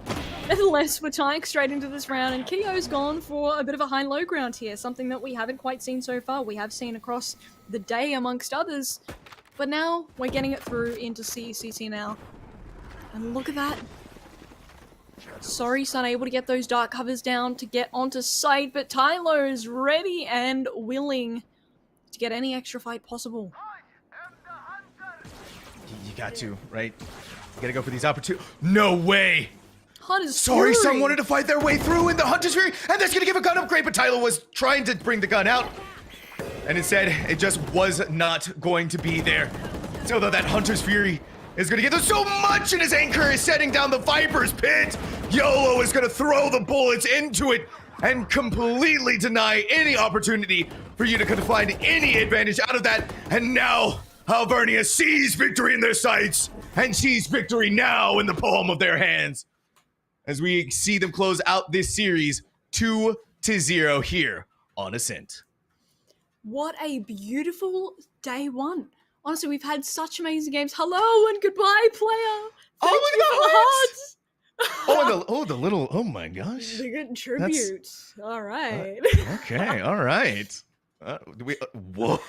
All right, okay. Nevertheless, I love these player to, cams. Yeah, I know, me too. We've tied out to an incredible day so far, and look at that. Again, massive prompts and hollows, everyone with the magic light up keyboards down over at the LAN today. Wish I could be there, but again, congratulations to all these teams that have won today in front of us. We've seen quite the matchups through amongst Valorant, Overwatch, and many, many others. It has been quite the game. What did you think of that one, Sam? I thought it was amazing, right? Especially with what you were thinking that Utica might have been able to do here.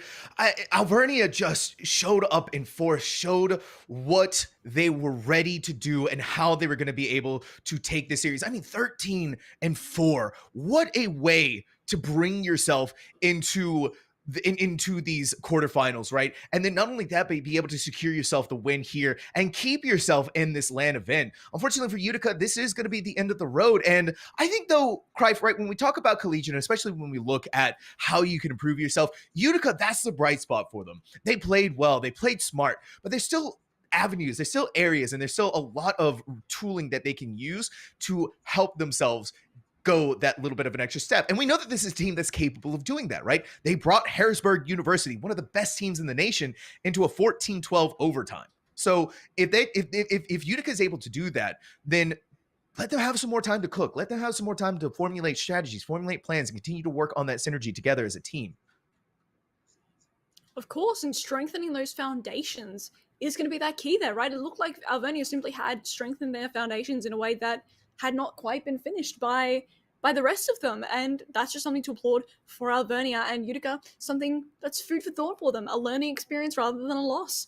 We're going to get some stats coming through shortly for our KO over here. Keo did pretty well on both Yoru and Race here with a very high ACS, incredibly high, and 38 eliminations across everywhere.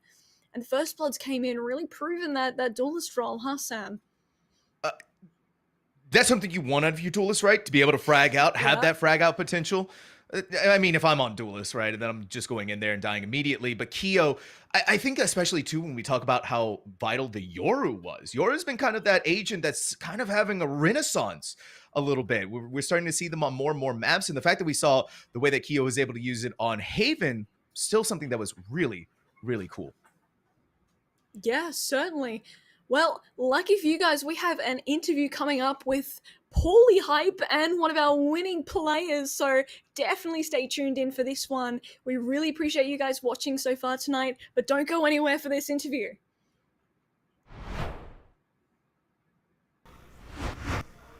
Thank you so much, Sam and Crafe. We are here with Tylo from Alvernia. They just had a dominating performance. Tylo, walk us through that one. How's the team doing? Yeah, we started off a little on the weaker side, but we wanted to iron those mistakes out, and then we came into this one, knowing what we needed to work on, and so we just executed on that.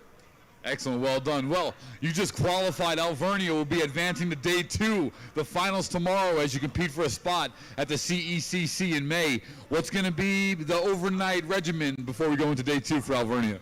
Obviously celebrate the win today, but then, we're going to come into it knowing that we're going to beat Fisher out tomorrow and take the prize. Woo! Beat Fisher out tomorrow. You'll love to hear it, and we're going to love to watch it and see it. How's this been so far this weekend for you here at the CECC East Regional? Yeah, this is definitely one of the better venues I've been to. The crowd is really good. A lot of good energy in here, and so it's been a blast to be here. All right, well, we wish you luck tomorrow against the top 4 as you'll play for that spot at the CECC. That's going to do it, though, for Day 1 at the Collegiate Esports Commissioners Cup. Tomorrow, Day 2, 10 a.m. EST. We'll be back for all the action to see which teams, which of the best Eastern Region colleges will compete at the Collegiate Esports Commissioners Cup in May 2024. I'm Paulie Hype. That's going to do it for Esports U. See you later.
over.